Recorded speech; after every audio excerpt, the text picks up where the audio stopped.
is hour 3 of the Daily Tip on the BetMGM Network on a Thursday. Thanks for waking up with us live across the country from 6 a.m. to 9 a.m. in the East. Coming up, we're going all in on college football this hour. First, we bring in the great Heather Dinich from ESPN to get her take on the upcoming season. Then in 20 minutes, we will look at the numbers with Douglas Farmer from Covers.com. And finally, best bets come your way at 8:40. Also, welcome in our final hour to our audience on Stadium. You can stream us on Bally Sports Live and the Bally Sports Live app, along with our friends on YouTube TV, DirecTV, and Amazon Prime as well.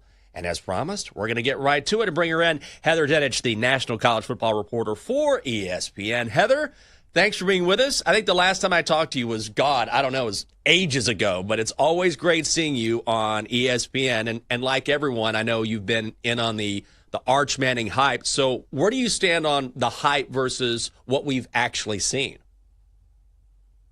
What we've actually seen is Arch Manning against a bad Mississippi State team. We got to see him against a good Ohio State defense, and then I think everybody can start to make assessments on how good he might be this season. I mean, as far as the hype goes, having done this for literally decades, it's unmatched. And that's because of his last name, the pedigree, the genes, everything that goes with having the name Manning on the back of your jersey. But as far as how quickly he meets that is yet to be determined. And, I talked to Steve Sarkisian this week about that, and he told me that fair expectations are just to go out there and not be superhuman, execute the offense, do what he does. He says there's no special meetings this week. Just go out there and play football. All right, Heather. So when I saw that you were coming on our show, I got really excited because we have been talking to a bunch of college football people, and we always ask them about their opinion on the playoff. But most of these people are not as plugged in or nearly on the level that you are.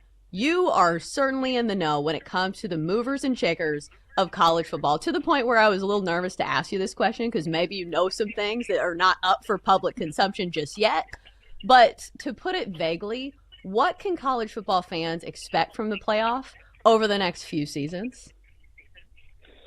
So in 2026 and beyond, SEC Commissioner Greg Sankey and Big Ten Commissioner Tony Petitti have made it very clear there is a playoff format in place, and it's exactly what it looks like now.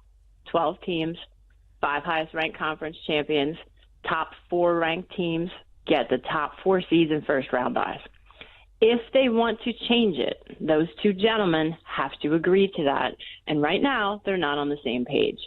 And most recently, the Big Ten has started to circulate a 24 or 28 team playoff format that caught a lot of people off guard, and a lot of people weren't happy that they were caught off guard about it. And the bottom line is this: they've got to agree to it. The Big Ten and the SEC have to agree to it. And the Big Ten wants automatic qualifiers. The reason for it is because there's some mistrust with the College Football Playoff Selection Committee. The Big Ten isn't convinced that the committee can accurately evaluate strength of schedule between a 3 or a 4 loss Big Ten team or SEC team and a 1 or a 2 loss Big 12 or ACC team that might not have played as difficult of a schedule. Heather, when you look at the teams this season who are certainly going to make the playoff or have a direct path, one of those teams is clearly Penn State. How much pressure is on James Franklin, because we keep hearing this is the year, this is the year, this is the year?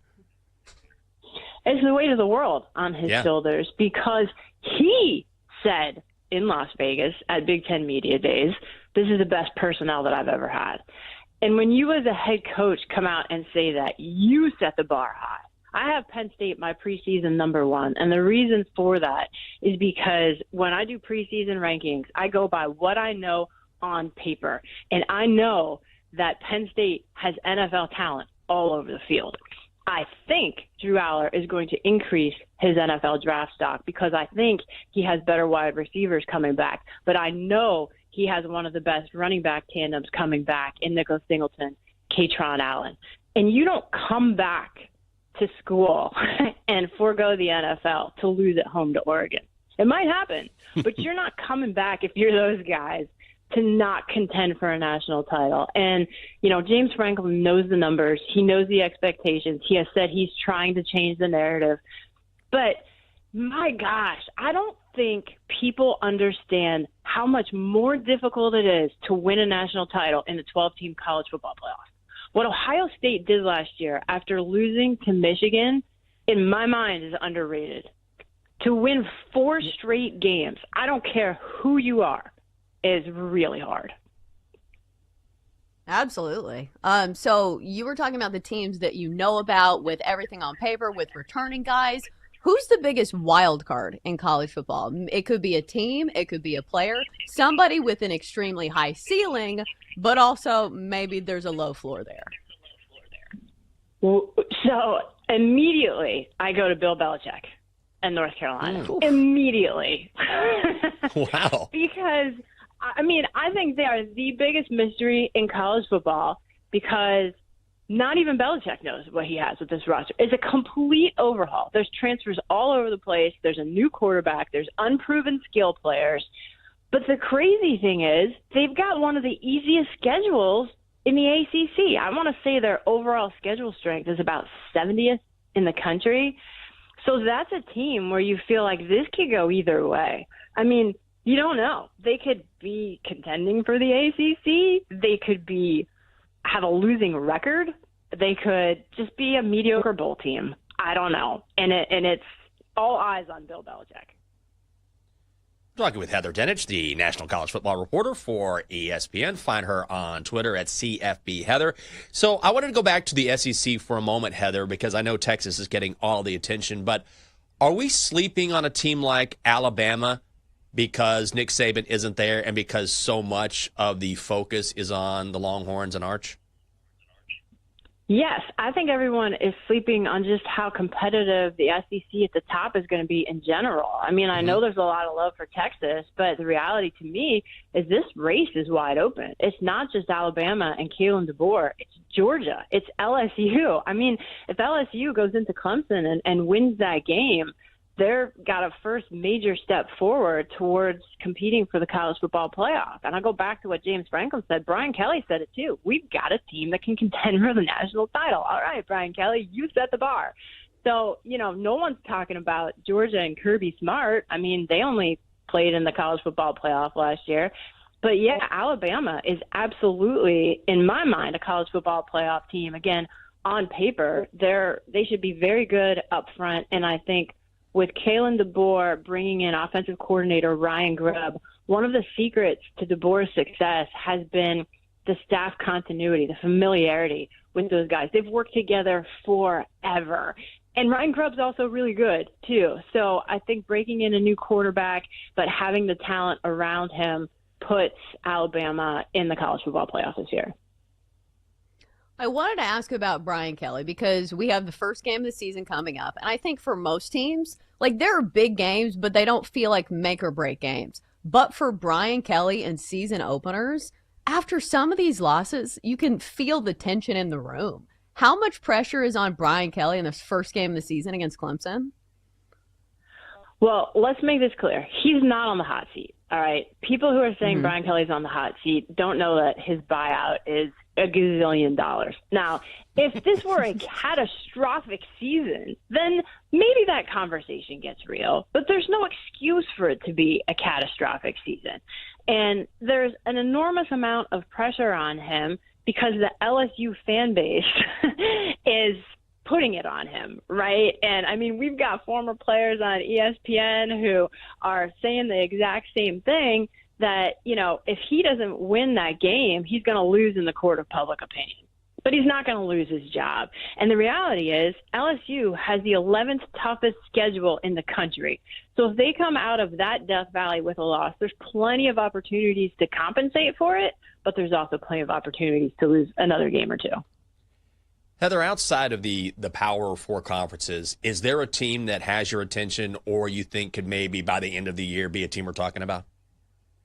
Tonight, Boise State, South Florida. Yeah. You got to watch that game. This is a big deal because either one of those teams can win their respective conferences. The head-to-head result is going to be a factor on Selection Day if they do. UNLV is also a team to watch, even though they struggled a little bit early in a win in week 0. But watch Boise State tonight. I talked to Spencer Danielson, their head coach, and he told me everybody looks at our team. He told his team this. He said, they think you can't be anything because we don't have Ashton Genty. And he's convinced that the best is yet to come for them. So that's a team I would keep an eye on. And he reminded his team that last year at this time, they were not in the top 25. But remember, the highest ranked group of 5 conference champion is in the playoff. But it's going to be harder for a team like Boise State to get one of those first round byes because it's a straight seeding model. So the committee's top 4 teams are going to get those top 4 seeds. All right, I wanted to ask you because you had said that Penn State is your preseason number 1, but do you think they win the national championship? I don't think this is the same question because I think a lot of people are on the same page as you saying this is an extremely talented team, but people still have reservations about Penn State. So do you have them winning the national championship or do you think it's somebody else? I do, because I just kind of feel like you got to be consistent. But I do have reservations. I mean, let's be honest here. I've been doing this a long time. I've written the story before. James Franklin has a lot of talent. I mean, I remember when Olu Fashanu was up there up front for those guys, and I was like, this is going to be the running game. And Allen and Singleton took a step back that year. That was like 2 seasons ago. So, yes, I would say I'm cautiously optimistic, but for the sake of consistency, I do have them winning the national title right now. I have them going into Ohio State, winning that game. I think Jim Knowles, their defensive coordinator they hired from Ohio State, is going to be a bit of a secret weapon, even though I'm the one saying that. Penn State's not. They're like, I don't know about that. But I think he's going to help them. Before we let you go, Heather, we got about 2.5 minutes here, but with Ohio State replacing both coordinators, I mean, it's different than in the pros because you have this influx of blue chippers that just replace the guys who left for the NFL. But how much does that affect how you look at a team when you're replacing a couple of big-name coaches? Well, it is significant. And, you know, I think the jury's still out on Matt Patricia, their defensive coordinator they hired from the NFL. We'll see what happens. But I kind of perked up a little bit when I talked to Steve Sarkisian this week about scouting Ohio State, and his perspective on it was, look, Ryan Day's fingerprints are always all over the offense, with all due respect to Chip Kelly, their former offensive coordinator. And Jim Knowles did a terrific job with that defense. So when Texas plays Ohio State, he's not expecting them to look philosophically different. It's a matter of how many wrinkles are in with the new guys. But, you know, realistically, I think I agree with Sark that they're not going to look that different. It's a matter of, especially with Patricia, because he came in from the outside, whereas OC was promoted. It's just a little bit different in terms of the buy-in and familiarity. You can check out her excellent work on ESPN as the National College Football Reporter. It is Heather Dinich. Heather, we appreciate the time. Thank you so much. Thanks, guys. Man, she knows her stuff, and that has me excited. You could hear the excitement in her voice. Like, just, you know, she's talking about Sark perking up. Like, you could hear her, like, ready for the season like so many of us are. And she has such great insight talking to the coaches. But, yeah, that's just all to say, like, I'm also excited. I've also had a Red Bull and coffee this morning, but I'm really pumped for college football. I like how she gave us homework. Said, no, you need to watch Boise State and USF. You got to do it. So do it. If she says, because I have to watch it. That's what she said. She's the expert. We have to do it. I mean, I was going to maybe watch Dateline, but nope. Boise State, USF it is. I mean, I was going to watch it no matter what. I need to look and see who's the head coach at USF now. I don't even know. Like, isn't Gus Malzahn somewhere else? I used to follow, I think it was it UCF? Because of Gus Malzahn, because I covered Auburn for a while. And, Gus Malzahn was a coach that I would interview all the time. But I have no idea where he is. So I need to do some researching and see what's up with. Oh, I know. Malzahn Watch 2025. We'll figure it out. We'll figure out where he is. But I'm excited. He's at Florida State. He is? He's the offensive coordinator at Florida State now. Oh, well, okay. What happened to Florida State, by the way? I mean, they're fine. But, I mean, remember 2 years ago, got screwed out of the playoff, undefeated season, and, man, it's like falling off a cliff. It's crazy. But I'm going to watch Boise State. I have a little soft spot in my heart for the old Broncos, so I'll definitely be watching that at 5:30, which is great. Coming up next, we'll look at the college football season from a different perspective and take a gander at the numbers as we bring in Douglas Farmer from Covers.com. That is next on the Daily Tip, and it is here on the BetMGM Network.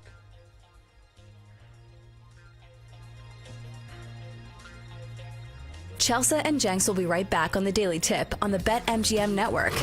Make it legendary. Download the app today. Please gamble responsibly.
Cat for life. Welcome back to the Daily Tip with Michael Jenkins and Chelsea Messenger on the BetMGM Network. Make it legendary. Download the app today. Please gamble responsibly. Welcome back on a Thursday. Great to have you with us. The Daily Tip on the BetMGM Network. Coming up on the show, we're going to look at the upcoming college football season from a betting perspective. And we bring in Douglas Farmer from Covers.com. So I know you're not someone to get excited about NC State football, but will you at least watch and say, like, hey, maybe I get surprised tonight, and also I hate ECU? Well, I will not say I it. hate ECU. Oh, I'm sorry. Oh. Well, let's bring Douglas in right From here. the top rope. From the top rope coming in. Like I was asking Chelsea, she went to NC State. You are ready to talk about ECU. How do you feel? I apologize, Chelsea. He had said we're bringing on Douglas Farmer, went straight into college football question. I only assumed, and I will despise anybody who says they hate any of my 136 college football teams. Oh, wow. Wait, Well, I do know. so you love all of the teams? Like, I feel like you have to hate somebody. Nope. I am in this sport to appreciate the absolute messiness of it. If we cannot enjoy this mess, we are missing the point of sports. Boo. Boo. You gotta hate a rival? Like, ECU is our, like, little brother. So, like, I just don't like them. And here's the thing. Like, NC State, from a betting standpoint, like, everybody's always like, oh, there's value on NC State this year. You know how that's worked out over the past 5 seasons? It never happened. So, excuse me if I am a little cynical about my team, because we have seen some line movement in that game. It was 12.5. Now it's all the way up to 14. And everybody's like, oh, Chelsea, take NC State.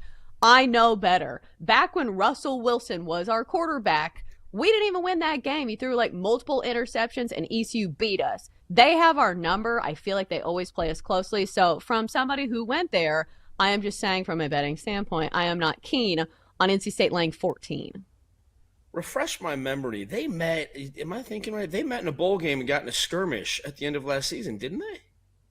They hate each other. That's what I'm saying. It's like, they're not like you. They are not judicious individuals. All right, so we didn't bring you on, though, to talk about NC State and ECU. I understand that's not the big game of the weekend. So let's get to some of these big games.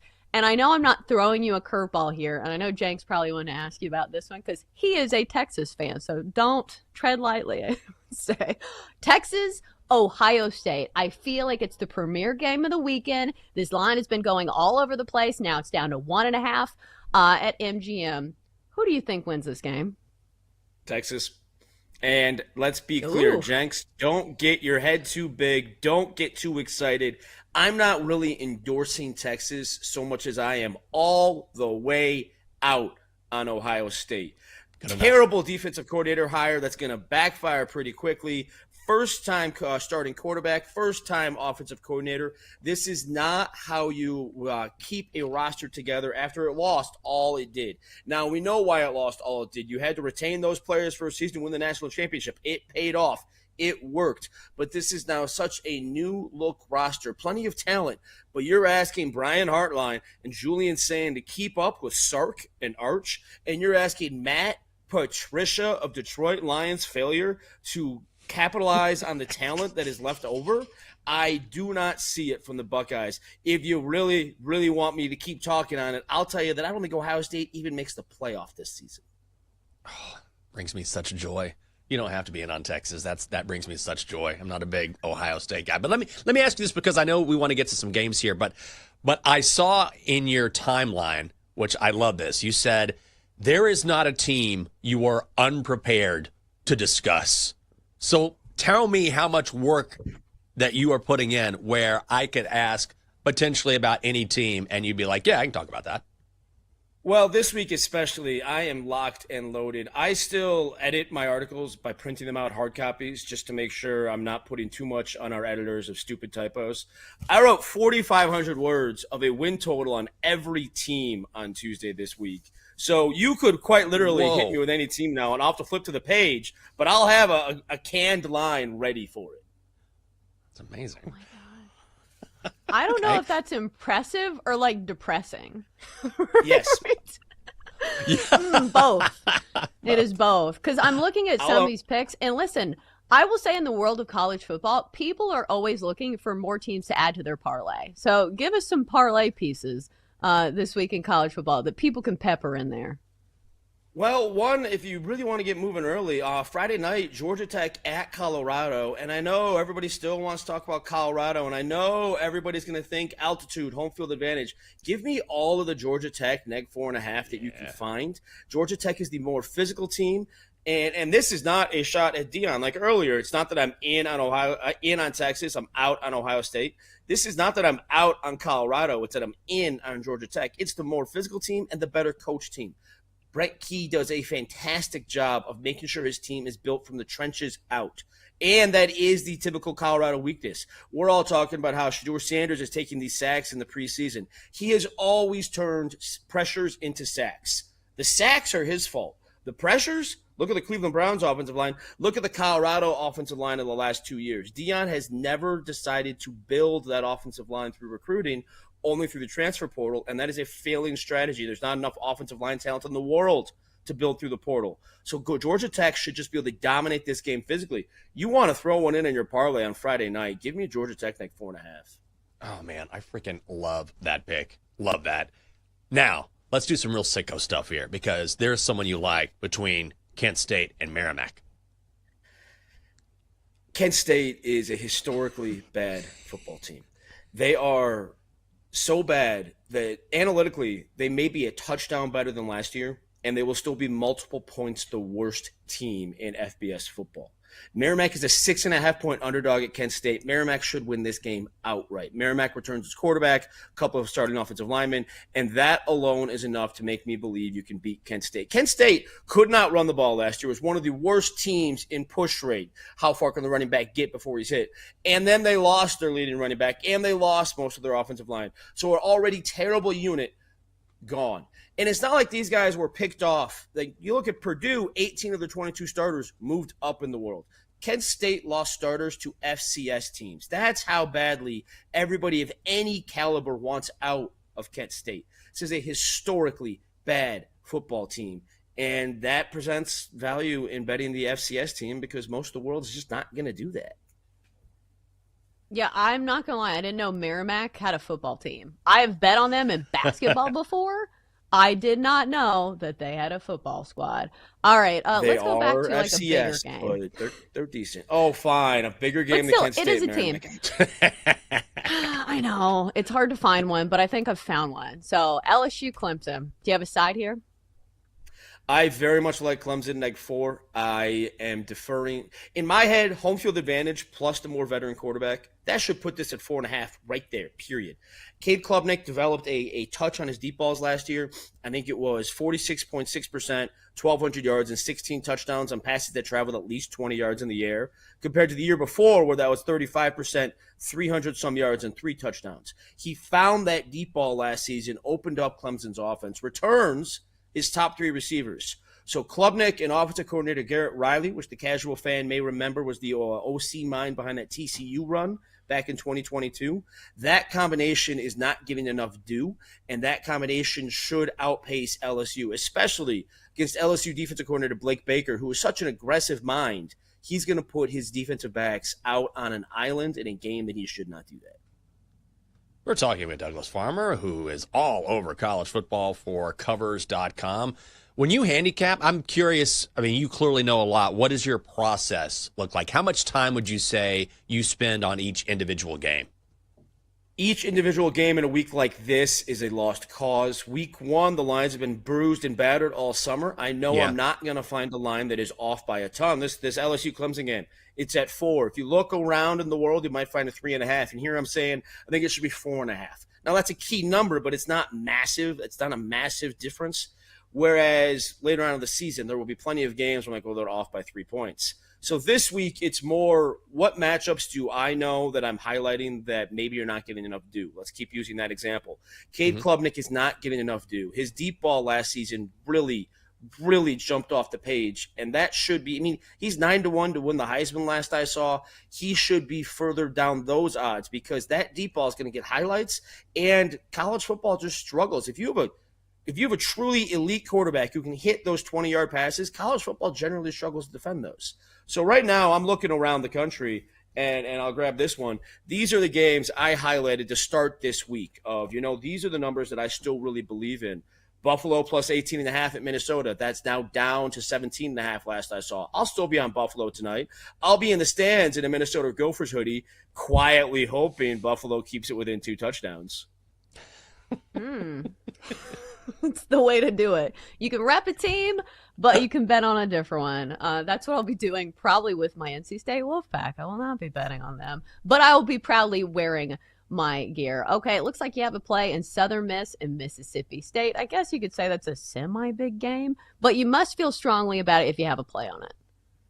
I don't know that we can call it a semi-big game, except for the fact that it's the defending Sun Belt champion Marshall. Yes, I said Marshall. Now in Southern Miss uniforms. Charles Huff left Marshall in a rather contentious divorce, if you will, and then just brought most of his roster. Sun Belt Offensive Player of the Year, quarterback, brought most of Marshall's starting defense over to Southern Miss. One of the poorest programs in the country now has this influx of talent. We're not properly appreciating that. The transfer portal is always viewed as this money-making machine, but what it really is the immediate eligibility upon transfer. That's what changed so many of these things. And our traditional power ratings struggle to understand the continuity that this kind of move makes. Charles Huff, new coach, whole lot of new players. No, they're just in a different city. Going against Mississippi State, who got some better talent this year, but it's still a floundering SEC program that I don't have a lot of faith in, and is on the road as a 13.5-point road favorite. Give me the home underdog live. You know how it goes, Douglas. Eventually, Vegas catches up, even if they're off early on with their lines. But is there a team where, you were talking about teams or players not getting their due. Is there a team right now that you think, until lines potentially catch up with this particular squad, this is a team that could get a lot of my money? The way you started to ask that, I was ahead of the question in my head, thinking, I don't know. And I'm going to look up a bigger game that we haven't discussed, and there we go. Alabama is currently a 13.5-point favorite at Florida State. Kalen DeBoer in year 2 has always improved his record by at least 3 wins. That was at a lower FCS school that some people would be surprised they have a football team, Sioux Falls. That was in the Mountain West. I'm currently blanking. Maybe he was at Fresno, and that was at Washington. He took Washington in his second year to the national championship, the college football playoff. This is a hallmark of Kalen DeBoer. His team so improved in year 2. When he got hired at Alabama, I was looking around for a Alabama 2025 SEC ticket. Last year they won 9 games, improved that by 3. Boy, math is pretty easy there. I think Alabama is going to win 12 games before the playoff, which is me saying probably a 12-1 SEC title. I'm getting them at under 2 touchdowns against Florida State. I'm going to get them at a too small number against Wisconsin. I'm going to be on some Alabama for at least September. But I will say, we were just talking about Gus Malzahn, who's now the offensive coordinator at Florida State. He did beat Alabama, but also that was a much better team, and that's back when Nick Saban was there. But let's go macro, because today we've been doing our college football predictions. We've got a minute left. Who do you think wins the national championship this year? Penn State, full stop. Penn State is following the Michigan model from 2023 and the Ohio State model from 2024. Retaining the players who would have been 3rd or 4th round draft picks is your best use of NIL. These are players that are ready for the next level. They are physically already set for the title. And they come back, frankly, focus less on classes than they ever did, because now they're graduate students. These are the kinds of guys that raise your ceiling the highest. Andy Kotelnicki developing Drew Aller for a second season. The week-to-week development that Kotelnicki provides is going to elevate Drew Aller's game even further. Best backfield in the country, best offensive line in the Big Ten, best defensive line in the Big Ten. I could go on. The only complaint is big game James Franklin. We were saying the same thing about Ryan Day after last regular season. Refresh my memory. What happened next? Won a national championship. Won it all. Yeah. I'm glad you asked that question. I'm like, I know that one. I got one. I tell you what, can't wait to read your stuff on covers.com, because you put in the work, and looking forward to following these bets as well. It is Douglas Farmer. Man, we appreciate the time. Appreciate you having me on. Hit me up anytime and enjoy week 1, football fans. We will do that. First person I've ever met likes them all. That's just like the Michael Bolton albums. Oh, love them all. Love all those songs. Thank you, Douglas. Oh, man. I tell you what, I'm going to tail some of these picks. I particularly I love that Georgia Tech play. I was looking at that yesterday. I still think Colorado's going to they're not going to be what they were, clearly, because they lost so much talent, but they haven't necessarily recruited well, so I'm definitely going to be on the Jackets. What are we going to be on tonight? That is the question next. We got some baseball, I got some college football. Those picks and the Docs are coming up next here on the BetMGM Network.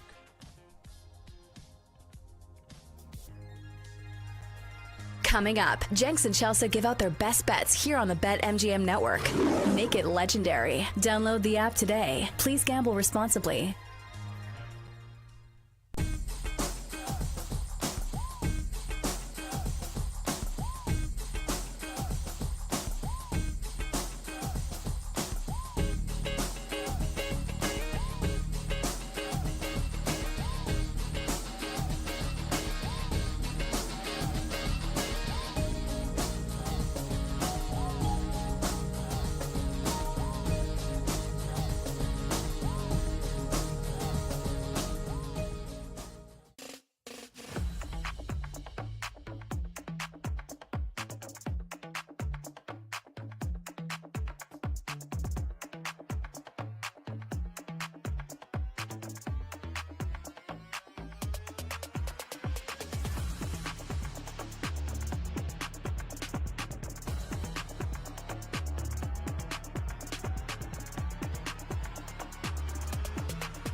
Messenger and Michael Jenkins on the BetMGM Network. Make it legendary. Download the app today. Please gamble responsibly. Welcome back to the show. It is a daily tip on the BetMGM Network. Great to have you with us. Got best bets coming up here shortly. So, Chelsea, it's time for our weekly, at least now. Blake update. How's the swing coming? How's the softball going? I got to know. Ooh. Yeah. She's gotten a lot better. And, this is how it went with soccer. That, the first couple weeks, I was like, all right, she's not going to be good at soccer. It's fine. Let it go, Chelsea. But by the end of the season, once she learned the fundamentals, she was one of the best ones on the team.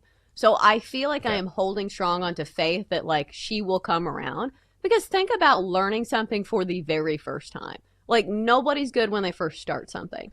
But her stance at least looks like a decent swing. So we've been watching baseball games, MLB games on the MLB app, where we look at player stances and I try to have her mimic them. And there's some weird ones. She was watching Harrison Bader and he does this weird thing. So maybe we won't imitate that one. But did you ever do this growing up where you imitated the batting stances? Because there's some really signature ones. Is it Gary Sheffield that does that weird thing with the bat? The guy that always got me was Julio Franco because he would go the bat was just parallel. I know, you do this. I'm like, how is he hitting this? You know what I mean? That was always crazy to me. He played till he was 50. Yeah. Julio Franco played forever. Oh, yeah. And then there would be a guy, who was it? I mean, a few guys do this where they just sit there with just the bat chilling on their shoulder, It's just go ahead. I'll go ahead and hit whenever you decide to pitch, Those guys always got me. Yeah. Batting stances are fascinating. Who was it? There was somebody who played for, I think was it Craig Biggio? Craig Biggio, did he have a weird one? I'm trying to think because this is deep cuts. It's been a long time. And some of these guys kind of blend into me because listen, I was 6 or 7 years old. Yeah. But that's my next wormhole on YouTube is I'm going to look up craziest batting stances. Pete Rose's stance was crazy because he kind of squatted. It was, it was just he squatted down really low. Which is why he was very much a singles hitter or doubles hitter. He hardly ever had any home runs. He did a few, of course, but it was really strange to see he was kind of squatty. Yeah, I'm going to look this up on YouTube later on today. It's a good idea. I feel like Jose Altuve needs to do that. Imagine if he crouched down, all 5'5" of him. The strike zone would be this big. That would be so tough to throw strikes to.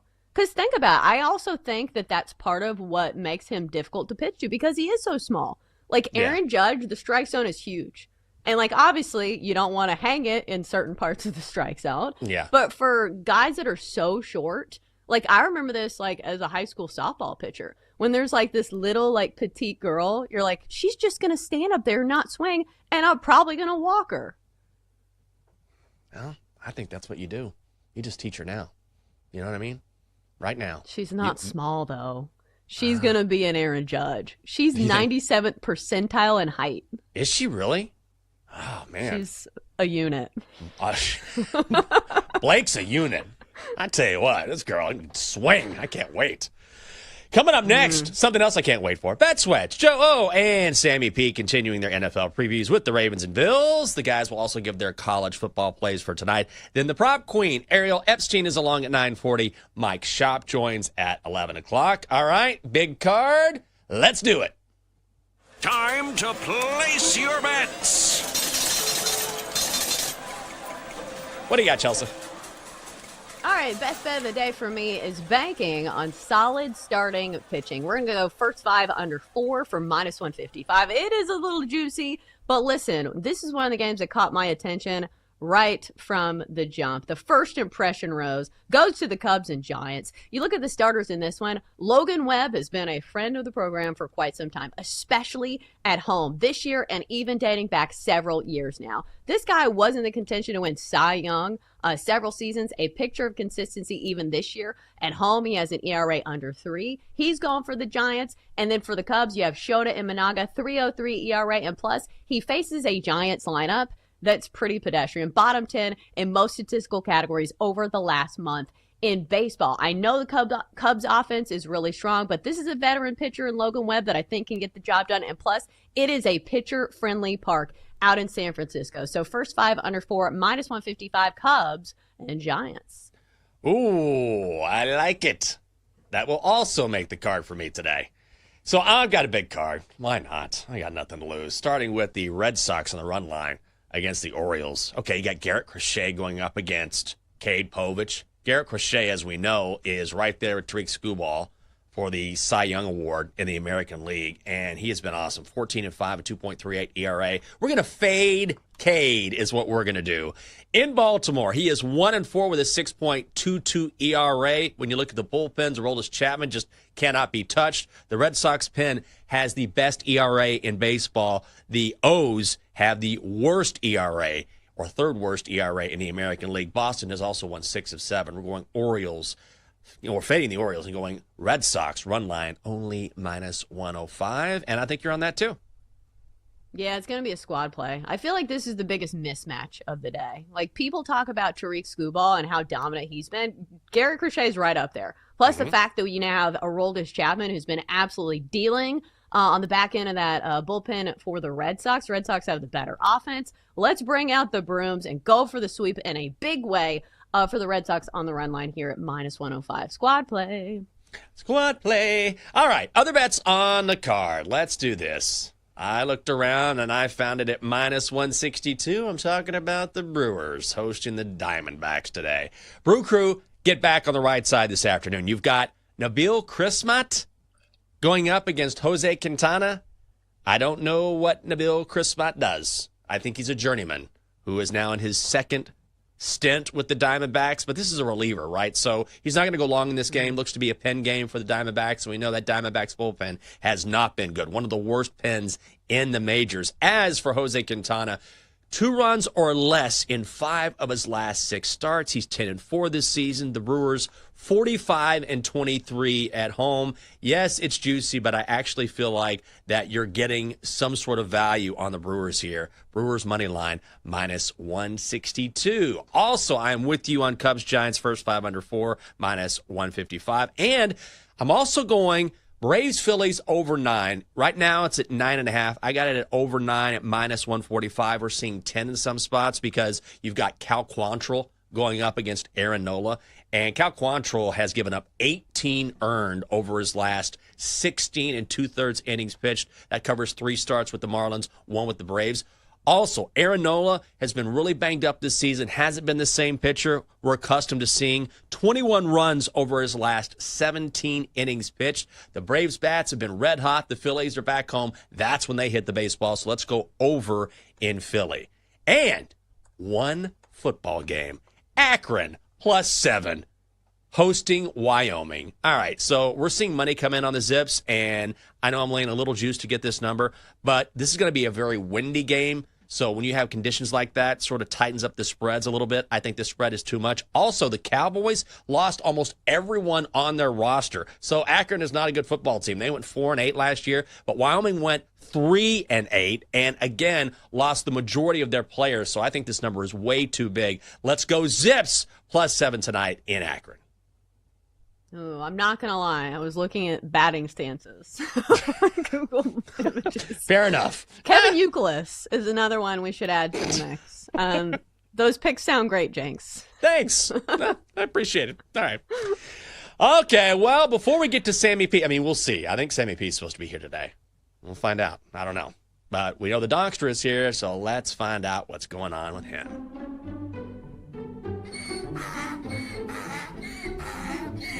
When is Sammy Peen gonna get it over with and start an OnlyFans? I'm dying over here. Donkster, Sammy P is a well-respected bettor, and I thought you were into girls. What is this? Dad, it's been a long summer. Plus, I'm always watching Bet Sweats and they only show his face. When do we get to see the lower half? Ratings bonanza. Wow. God, we got to get you some company. Do you have a bet for us? I do. This is for Sammy because he likes the White Sox. Giants, money line, over Shota Imananaga, and the Cubs. Okay. Well, I guess we're getting ghosted by Bet Sweats now. You know, first with Joe love O that. and Sammy P. Is this personal? Is it personal? Is it personal? Is there a budding rivalry between the two shows? Because you bet at BetMGM tonight, they haven't seemed to have any issues with crosstalk this week. We've had Sammy P one time this week, Joe O a whopping 0 times. At least one of the times they gave us a heads up.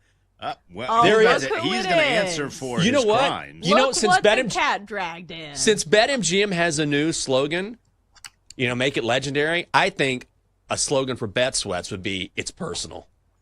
Bet Sweats. He's just It's putting his personal. headphones in. He doesn't Look even at know we're this. talking Or about just him. please show up. Yeah, Bet Sweats. Maybe. There they are. There he is. We didn't know. We were worried we weren't going to see your face this morning, Sammy P. You sound like my dad right now. Where were you? Where were What you? are you doing? What are you doing? Well, yeah.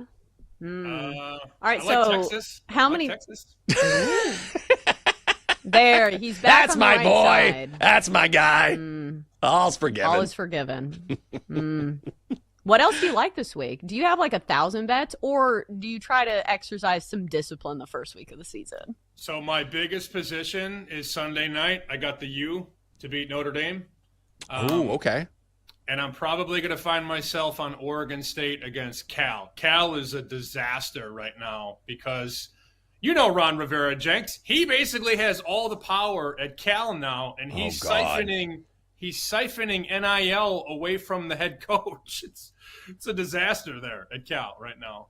That's all you needed to say was Ron Rivera, and I'm like, done. Fading Cal immediately. I'm so excited. You're gonna watch. You're gonna be all in on college football tonight, right? Boise State, USF. Let's go. I'll be watching FCS while everybody else watches FBS. But I'm pumped. I can't wait. This is it's like the first day of school. I laid my outfit out last night. Oh, look at that. It looks good. Slept in his outfit. Yeah, he looks great. He just got up ready to go. All right, Bet Sweats on your way next. That's it for us here on the Daily Tip on the BetMGM Network. For Chelsea Messenger, I'm Michael Jenkins. Always appreciate your time. Thanks for being with us, and we will see you tomorrow. Have a great Thursday. You've been listening to the Daily Tip on the BetMGM Network. Make it legendary. Download the app today. Please gamble responsibly. If you missed any of the show, listen back anytime on the new and improved Odyssey app.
A happy Thursday. Welcome into Send It In, presented by BetMGM here on the BetMGM Network. I'm your host, PJ Glasser. We got a great show for you guys coming up today. Football, week 1 of college football is here, baby. We are talking about 8 of the games on the Thursday slate today. We'll dive into that here in a little bit. Throughout the week, we've been talking about all these conferences, SEC bets, Big Ten, ACC. Today, we will look at the Big 12 bets that I like, some win totals, team to make the playoffs as well. And then we'll look at the college football bracket. We got the graphic ready to go. My 12 teams that I think are going to make it to the college football playoff this season. We got my favorite props for week 1 of the college football season coming up as well. I got 5 of them for you guys that I like, so we'll give those out during the show. And then if there is time, we'll dive into some NFL Super Bowl talk as well. The favorites, some of the teams I think are overvalued, and then maybe some good value on some teams to look for to win the Super Bowl. And then we wrap everything up with our favorite plays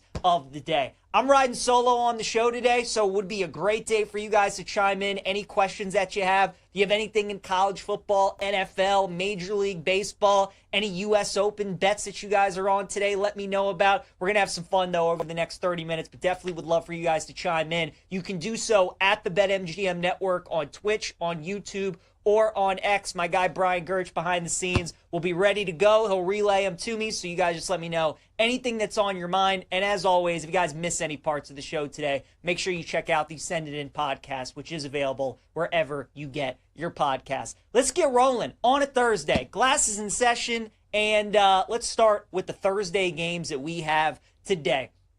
The biggest game of the day, and the one I'm most excited for, gets going at 5:30 p.m. Eastern time. You got number 25 Boise taking on South Florida. Boise is a 5.5-point favorite in this game with a total of 59.5. Two teams that definitely could be in that mix to get that 12 seed in the college football playoff this season is that group of 5 champion. Boise State, obviously, the big question for them.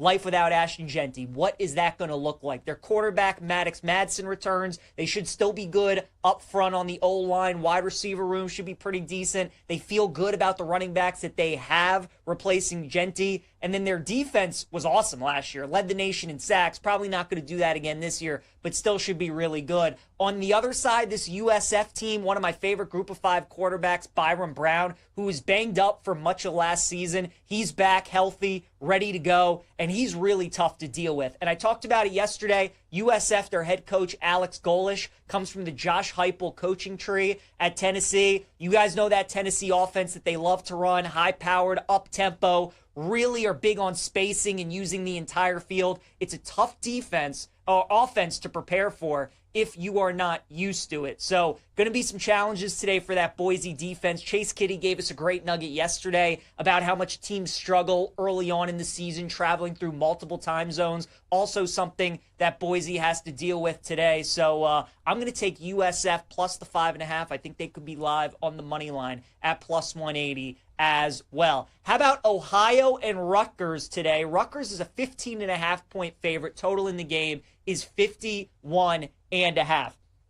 Rutgers offense is Callum McManus coming back at quarterback, the former Minnesota quarterback transferred over to Rutgers. Greg Schiano, this is now his 6th season since coming back to Rutgers after that stint with Tampa in the NFL. This might be his best offense that he has had since he has been at Rutgers, so definitely excited about that. And then on the flip side, Ohio, this is going to be one of the best offenses in the MAC conference. Their quarterback, Parker Navarro, is back last year, threw for 2,000 yards, ran for 1,000 yards. He was the first Ohio quarterback to ever do that. They also have 6 of their top 7 receivers returning from last year. And their running back, who went to Minnesota last year but was at Ohio the previous 2 years, ran for 1,000 yards at each of those first 2 seasons. He's now back. So they got a lot of playmakers on offense. Meanwhile, Ohio loses a bunch of guys on defense, their entire front 7. So you have 2 offenses that should be very good in this game. Rutgers feels good about where they are. Ohio has a lot of returning production as well. I'm taking over 51.5 between Rutgers and Ohio. What about East Carolina and NC State? Wolfpack favored by 14 in this game with a total of 61.5. I'm going to take the NC State team total over at 37.5. That is my favorite bet in the game. CJ Bailey is back at quarterback, the sophomore for NC State. Had to play a lot last year because Grayson McCall got injured early on in the season, so there was a lot of growing pains. There's a lot of raw talent there, but Bailey kind of had to work out the kinks last season. Now with the full off season, knowing he's the guy, he should be a lot better. I think NC State's going to put up some points in this game. ECU's defense, not very good. And also their offense, they like to run the air raid offense. Blake Harrell is their head coach. So whenever you have a team that likes to go fast with that air raid offense, always prone to quick 3-and-outs. And, if ECU's defense is on the field a lot, if their offense can't sustain drives, just going to give more and more opportunity for NC State to score points. So I like over 37.5, the team total for NC State. What about Jacksonville State and UCF? UCF is a 20.5 point favorite in this game with a total of 53.5. Both teams have new coaches this season. Scott Frost is back at UCF after a couple great years with them about 5-6 years ago. And then Rich Rod left to take the West Virginia job. He was at Jacksonville State, but now Charles Kelly takes over, former Florida State defensive coordinator. Because you have two new coaches in this game, 3 touchdown point spread, I'm going to stay away in that one. Wyoming and Akron, we talked about this game way early on in the week. I like the over 47.5. Wyoming's only got 3 defensive starters returning this season. Akron only has 2 defensive starters returning this season. So you got a lot of new on both sides of the ball. Wyoming's going to have to make, obviously, a pretty long road trip going from Laramie to Akron. I think Akron's going to be able to score some points in this game. Joe Moorhead's the head coach, former Mississippi State head coach, Penn State, Oregon offensive coordinator. They have a good quarterback in Ben Finley. Wyoming, on the other hand, they have 9 returning offensive starters. So a lot of new faces on defense for the Cowboys, but a lot of returners on offense. I'm taking the over 47.5 in that game. Buffalo and Minnesota tonight in Minneapolis. The Gophers are a 17.5 point favorite with the total at 43.5. This is an interesting game. Buffalo should be one of the better teams in the MAC this season. Going to have one of the better defenses in the MAC this year. They return 9 starters on that side of the ball. Meanwhile, Minnesota is going to normally be what Minnesota is, right? Anywhere from like a 6 to an 8-win team this season. Big, powerful offensive line, want to run the football, good on defense. They're not really built to win games by like 18, 21, 24 points. So the fact that the line is this high is almost like a little spooky. It's like somebody knows something. I would only take Minnesota because it feels like it's too high, but I'm going to stay away from that one. Nebraska and Cincinnati. I like Cincinnati tonight at +7. Game's going to be played at Arrowhead in Kansas City, so it's going to feel like a home game for Nebraska. I'm big on the Cornhuskers this year, but you guys know they have struggled in one-score games the last decade, and I just don't think it's going to be easy tonight against Cincinnati, who's got a very good defense. The offense should be better than it was last season. I think that game's going to be close. Give me Cincy at +7. And then finally, Miami, Ohio, and Wisconsin tonight. Badgers favored by 17.5. The total in the game is 40.5. Miami of Ohio had to replace all 11 starters on the offensive side of the ball. I don't think I've ever seen that before. Chuck Martin, the head coach at Miami of Ohio, has been coaching there for 12 years, never had to do that. You could be coaching at a school for 30 years, and I don't know if you've ever seen anything like that. So a team that has to replace everybody on the offensive side of the ball going on the road to play against Wisconsin, who's always got a good defense. There's a reason this total is as low as it is at 40.5. I'm taking the under, Miami of Ohio and Wisconsin. All right, let's talk the Big 12 here on Send It In. I got some win totals that I like for you guys out of this conference. Let's start with the Arizona Wildcats over 5.5 wins at +105. Basically, is Arizona going to make a bowl game this season? +105, yes. -125, no. I'm taking the yes on that with Arizona. 16 returning starters this year for Zona.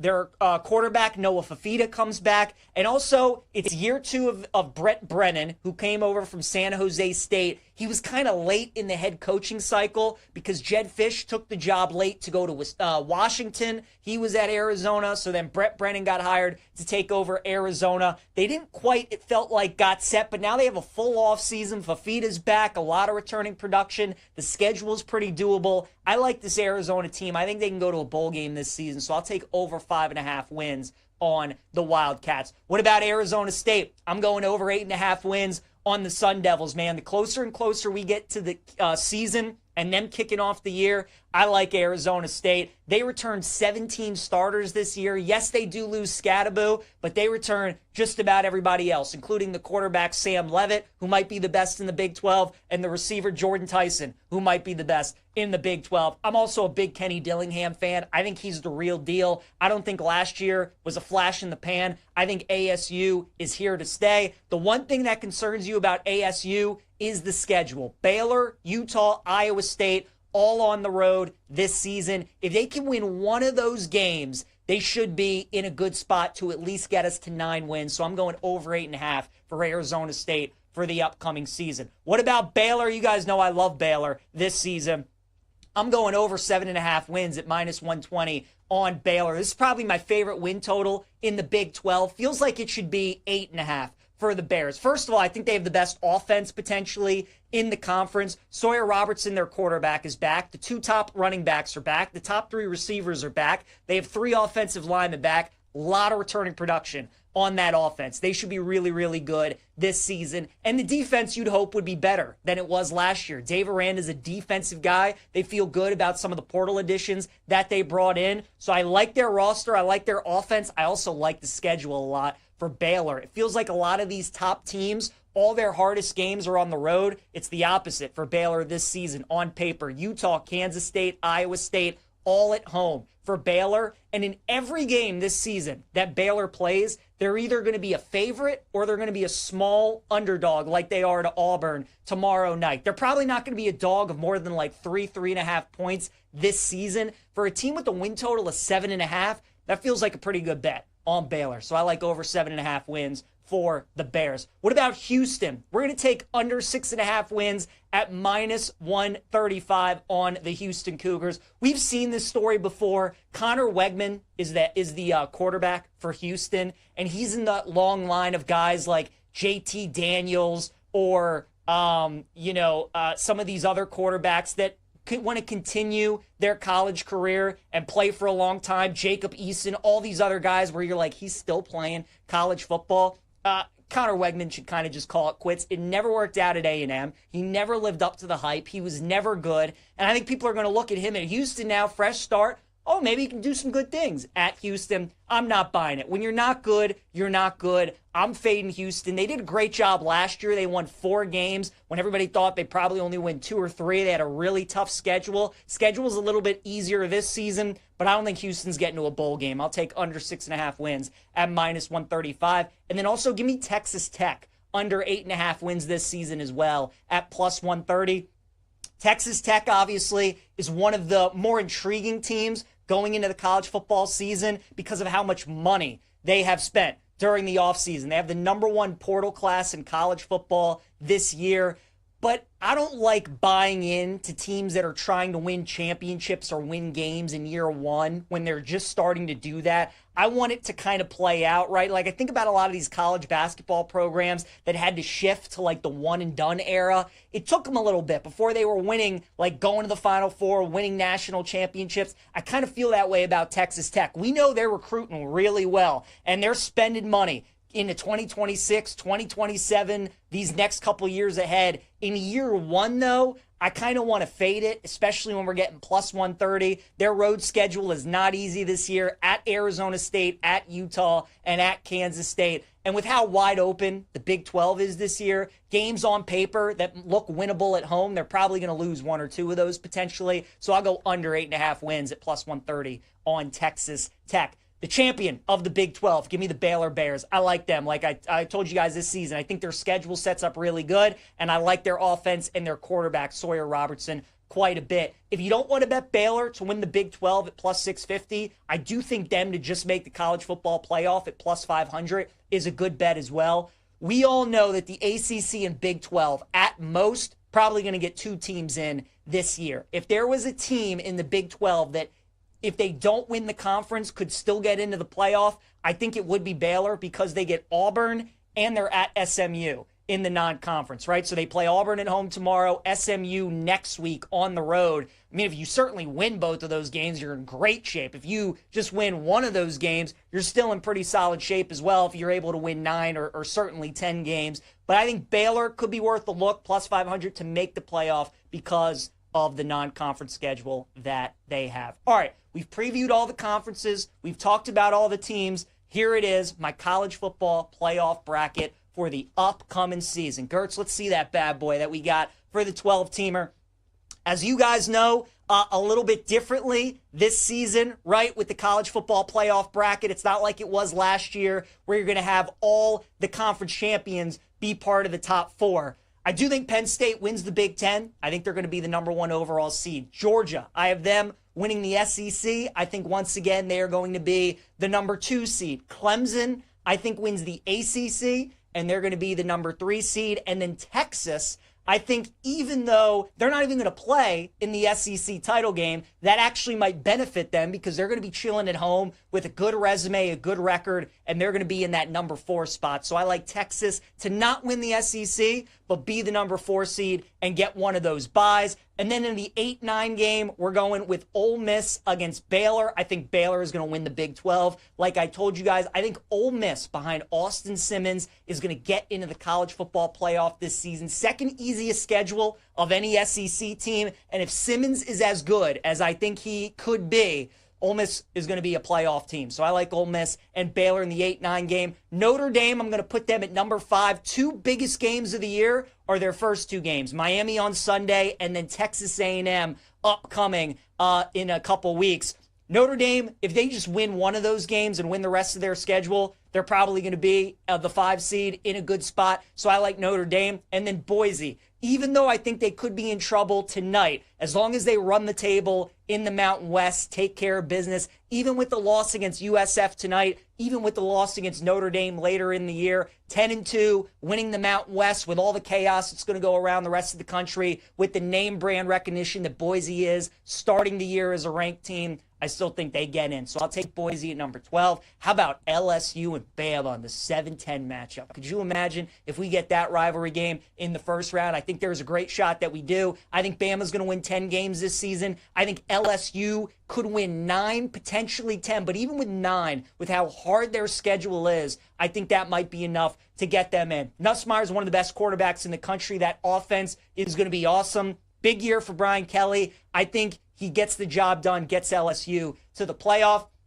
And then another conference matchup that I like, Ohio State. I think they're going to be the 6th seed. And you all know there's going to be a team or two like there was last year with Indiana and SMU, a team that got in that nobody thought they would, that people weren't projecting to get in at the start of the season. I think that team's going to be Nebraska. I was going back and forth on, would it be one of the teams out of the Big Ten, maybe another team out of the ACC potentially. But Matt Rule, man, his track record, what he did at Temple, what he did at Baylor, he won double-digit games in year 3 when he was at both of those schools. And with the way that Nebraska schedule and roster is set up this season, he has an opportunity to win double-digit games again. That's the magic number in the Big Ten and the SEC. You get to 10 wins, you are going to the college football playoff. So I'll take Nebraska to just get in at number 11 and take on Ohio State. So I got 5 SEC teams, only 1 ACC, only 1 Big 12. I think the Big 12 is going to cannibalize each other like they did last year. I think the ACC is going to do the same outside of Clemson. So I think 5 SEC teams get in, 3 Big 10 teams get in. You have Notre Dame, Boise, and then 1 out of the ACC and 1 out of the Big 12. In the quarterfinals, I have Penn State beating Ole Miss. I think Ole Miss beats Baylor, and I think Penn State will beat Ole Miss to go back to the semifinal. I have Bama beating LSU, and then could you imagine if we get Bama LSU and then Bama Georgia? We know Kirby Smart has obviously had some struggles against Alabama. He gets them in the regular season this year. He's maybe going to get them in the SEC championship game, and then maybe they could see each other again. I think DeBoer will win that battle. I like Bama over Georgia. Ohio State, I think, beats Clemson in the quarterfinals as well. Even with all the guys that Ohio State is losing, I'm just not a believer in Cade Klubnik in a big game like that. So I'll take Ohio State to knock out Clemson. And then Texas, I'll take them over Notre Dame in what should be an awesome 4-5 matchup. In the semis, give me Penn State to defeat Texas. I think James Franklin gets to the Natty, and then give me Bama over Ohio State. I got Penn State, Alabama, national championship game, which would be awesome for me because those are the two teams that I bet to win the national title. And as much as I would love to see the Tide come through, I think this is Penn State and James Franklin's year, as I've been saying all offseason. They're using the Michigan and Ohio State blueprint from the last 2 seasons. I know we don't want to trust James Franklin, and I'll probably look like a dummy because I'm planting my flag with him this season. But this is his chance. This is the best team he's had. He's got everything he needs. He's got the best offensive-defensive coordinator combo in the country. I think they get it done. So I'll take Penn State to win the title over Bama. All right, a promo from our friends at BetMGM. It's an MLB Parlay boost token. Swing big on your next MLB Parlay. Use this Parlay boost token to score a bigger payout if your baseball parlay hits. I see we have first-time caller on Twitch talking about a Red Sox-Tigers moneyline parlay. Who says no? Well, the Red Sox got Crochet on the mound. They're already up 1-0 first-time caller, so that's looking like a good bet. And you got the Tigers coming up in a little bit as well. I mean, I think that's a good money line parlay. Somebody gave out the Yankees in a money line parlay. They're up like 11-0 in the third inning yesterday, so you guys have been on that. I like that. Let's talk some more college football before we get into some NFL real quick. College props are starting to become more and more available. We absolutely love that. 5 props that I like for week 1 of college football upcoming. We'll start with a game tomorrow night between Georgia Tech and Colorado. I'm looking at Haynes King, the quarterback for Georgia Tech. His number, anytime touchdown, -125. If you watch Georgia Tech play, you know when they get into the red zone, when they get into goal line situations, they like running the football and they like running their quarterback. Haynes King is as tough as they come. The fact that it's the first game of the season, hostile environment on the road, everybody's amped up. I like the fact that they're probably going to run him more in this game than maybe they would in like week 6 or week 7. So I'll take Haynes King anytime touchdown at -125. Next up, let's go with Julian Sayin, quarterback for Ohio State, under 236.5 passing yards against Texas. I think all the pressure is on Texas in this game. Number 1 team in the country. All the hype around Arch Manning. You lost to Ohio State last year. Buckeyes won the Natty, right? I mean, they're good. Really, what they're focused on this year is beating Michigan, to be honest with you. But obviously, they like to win this game. Julian Sayin is a true freshman, though, against that great Texas defense. I think Ryan Day is going to make it simple for him. They're going to do every which way to get the ball to Jeremiah Smith. They're going to run the football, lean on their defense. But that Texas secondary is really good. I think 236.5 is a little too high for Julian Sayin in his first start in a game like this. I'll take the under. What about Thomas Castellanos, the quarterback for Florida State? I'm going under 35.5 rushing yards for him against Alabama on Saturday.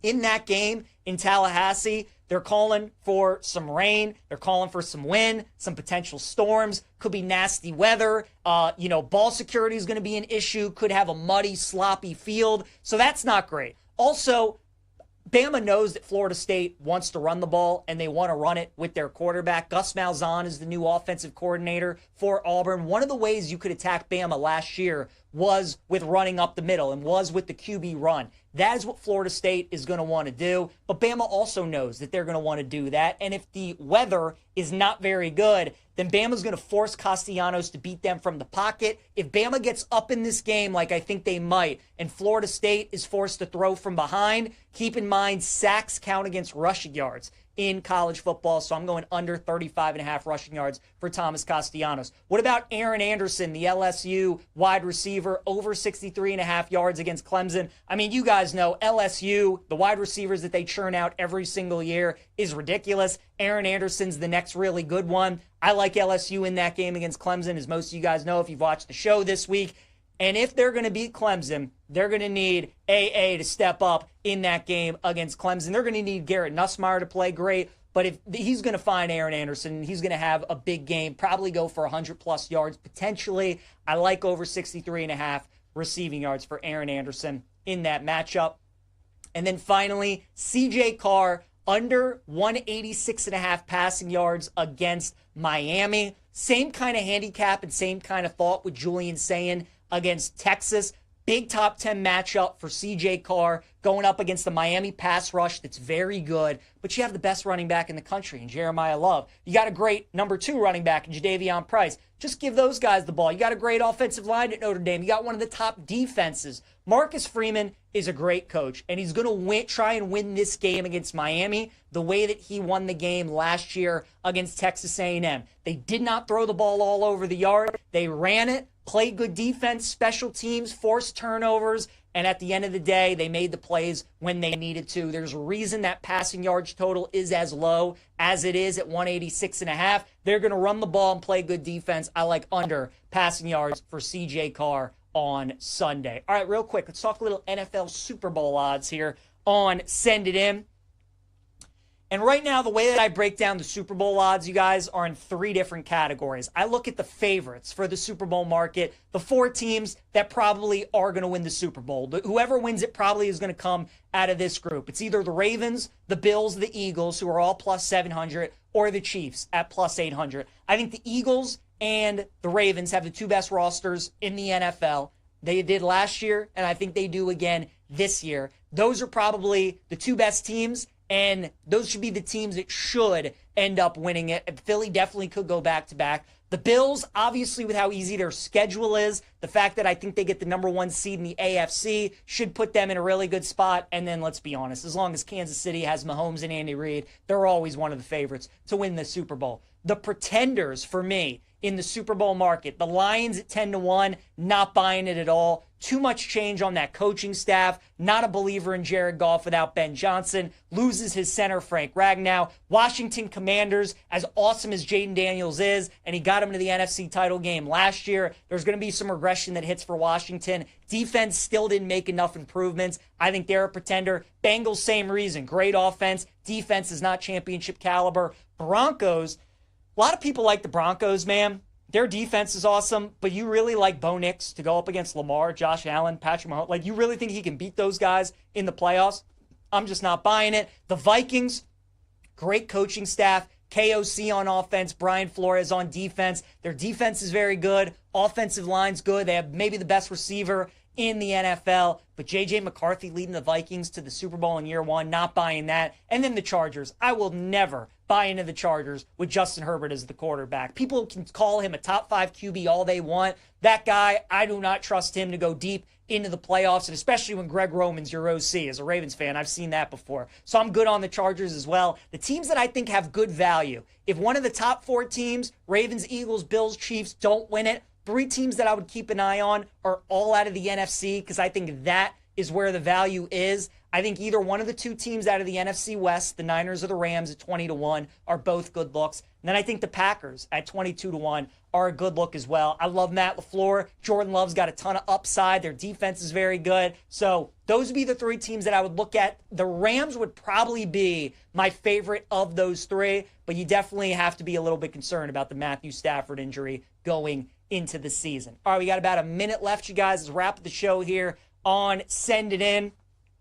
My pick today in going streaking to get a base hit, I'd look at his over total bases, maybe him to hit a home run today. It's going to be Ronald Acuna Jr. going up against Aaron Nola and the Phillies. Acuna is 19 for 55 in his career against Aaron Nola. Obviously, a lot of history there with them being in the same division. That is a 345 batting average for Ronald Acuna. So we're going to take him in going streaking. My prop lock is going to be Aaron Anderson over 63.5 receiving yards against Clemson. I think Nussmeier is going to play really well. I think LSU wins the game. And if both of those things happen, Aaron Anderson's likely having a big game as well. Dog of the day, let's take USF tonight, plus 5.5 against Boise State. I like USF in this game. I think they got a chance to win outright. That's going to be a really fun one. And then my best bet, Gerch, I messed up. I meant to say NC State team total over. I would probably lay it with the Wolfpack if I had to tonight. So lay the 14 with NC State, but that team total over 37.5 is going to be my best bet that I like as well. College football is back, you guys. Week 1. Can't wait. So many games tonight. Going to be a lot of fun. Cole Thompson joins me tomorrow. We give out all of our favorite plays for the weekend. See you guys then.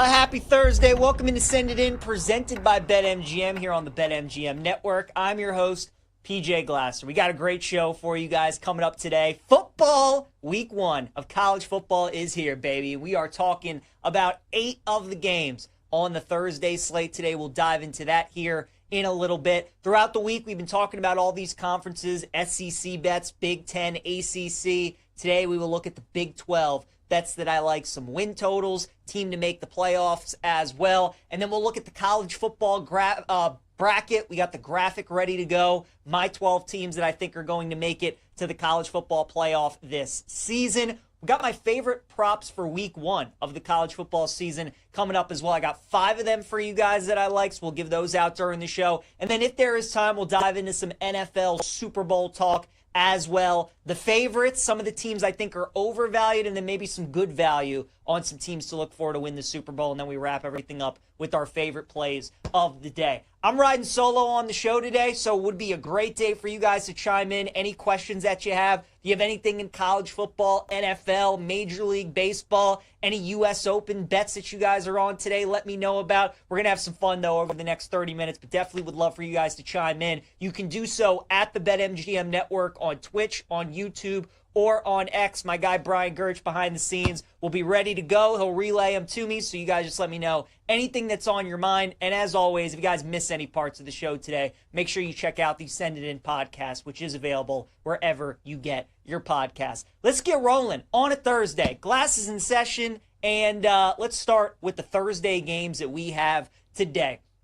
The biggest game of the day and the one I'm most excited for gets going at 5:30 p.m. Eastern time. You got number 25 Boise taking on South Florida. Boise is a 5.5-point favorite in this game with a total of 59.5. Two teams that definitely could be in that mix to get that 12 seed in the college football playoff this season as that group of 5 champion. Boise State, obviously the big question for them. Life without Ashton Jeanty. What is that going to look like? Their quarterback, Maddox Madsen, returns. They should still be good up front on the O-line. Wide receiver room should be pretty decent. They feel good about the running backs that they have replacing Jeanty. And then their defense was awesome last year. Led the nation in sacks. Probably not going to do that again this year, but still should be really good. On the other side, this USF team, one of my favorite group of 5 quarterbacks, Byron Brown, who was banged up for much of last season. He's back healthy, ready to go, and he's really tough to deal with. And I talked about it yesterday. USF, their head coach, Alex Golish, comes from the Josh Heupel coaching tree at Tennessee. You guys know that Tennessee offense that they love to run, high-powered, up-tempo,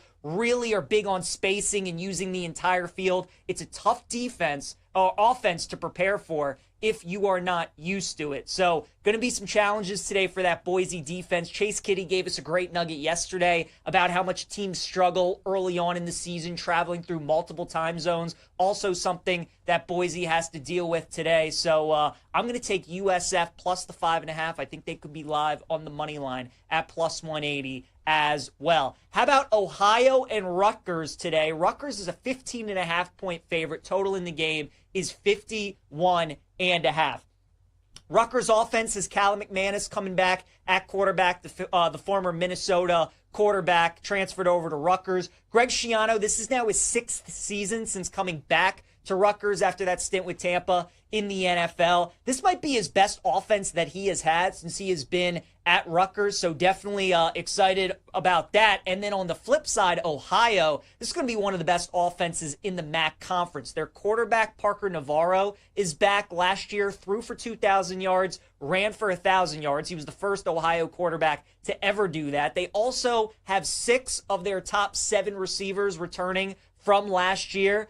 And their running back, who went to Minnesota last year but was at Ohio the previous 2 years, ran for 1,000 yards at each of those first 2 seasons. He's now back. So they got a lot of playmakers on offense. Meanwhile, Ohio loses a bunch of guys on defense, their entire front 7. So you have 2 offenses that should be very good in this game. Rutgers feels good about where they are. Ohio has a lot of returning production as well. I'm taking over 51.5 between Rutgers and Ohio. What about East Carolina and NC State? Wolfpack favored by 14 in this game with a total of 61.5.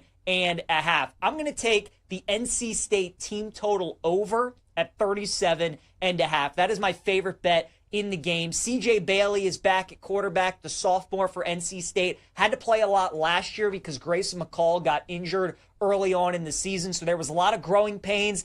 There's a lot of raw talent there, but Bailey kind of had to work out the kinks last season. Now with the full off season, knowing he's the guy, he should be a lot better. I think NC State's going to put up some points in this game. ECU's defense, not very good. And also their offense, they like to run the air raid offense. Blake Harrell is their head coach. So whenever you have a team that likes to go fast with that air raid offense, always prone to quick 3-and-outs. And, you know, if ECU's defense is on the field a lot, if their offense can't sustain drives, just going to give more and more opportunity for NC State to score points. So I like over 37.5, the team total for NC State. What about Jacksonville State and UCF? UCF is a 20.5 point favorite in this game with a total of 53.5. Both teams have new coaches this season. Scott Frost is back at UCF after a couple great years with them about 5-6 years ago. And then Rich Rod left to take the West Virginia job. He was at Jacksonville State, but now Charles Kelly takes over, former Florida State defensive coordinator. Because you have two new coaches in this game, 3 touchdown point spread,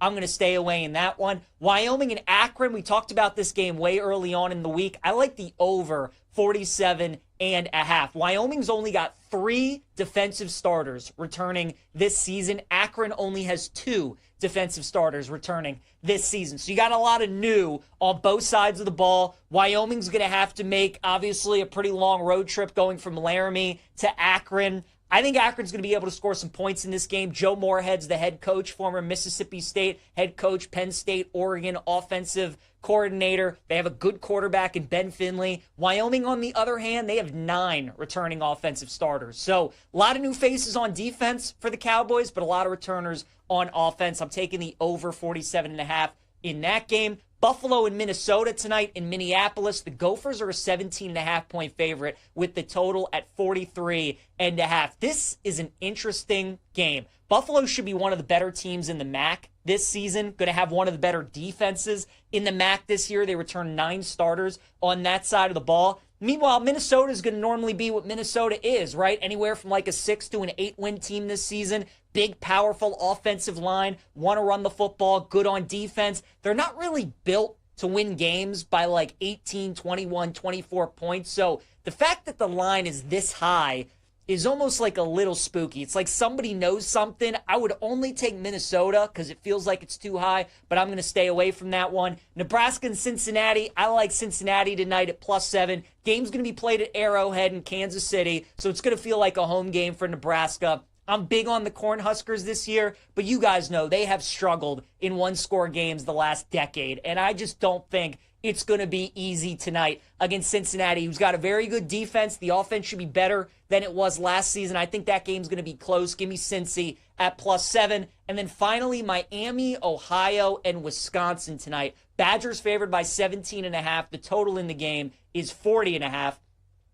Miami of Ohio had to replace all 11 starters on the offensive side of the ball. I don't think I've ever seen that before. Chuck Martin, the head coach at Miami of Ohio, has been coaching there for 12 years, never had to do that. You could be coaching at a school for 30 years, and I don't know if you've ever seen anything like that. So a team that has to replace everybody on the offensive side of the ball going on the road to play against Wisconsin, who's always got a good defense. There's a reason this total is as low as it is at 40.5. I'm taking the under Miami of Ohio and Wisconsin. All right, let's talk the Big 12 here on Send It In. I got some win totals that I like for you guys out of this conference. Let's start with the Arizona Wildcats over 5.5 wins at +105. Basically, is Arizona going to make a bowl game this season? +105, yes. -125, no. I'm taking the yes on that with Arizona. 16 returning starters this year for Zona.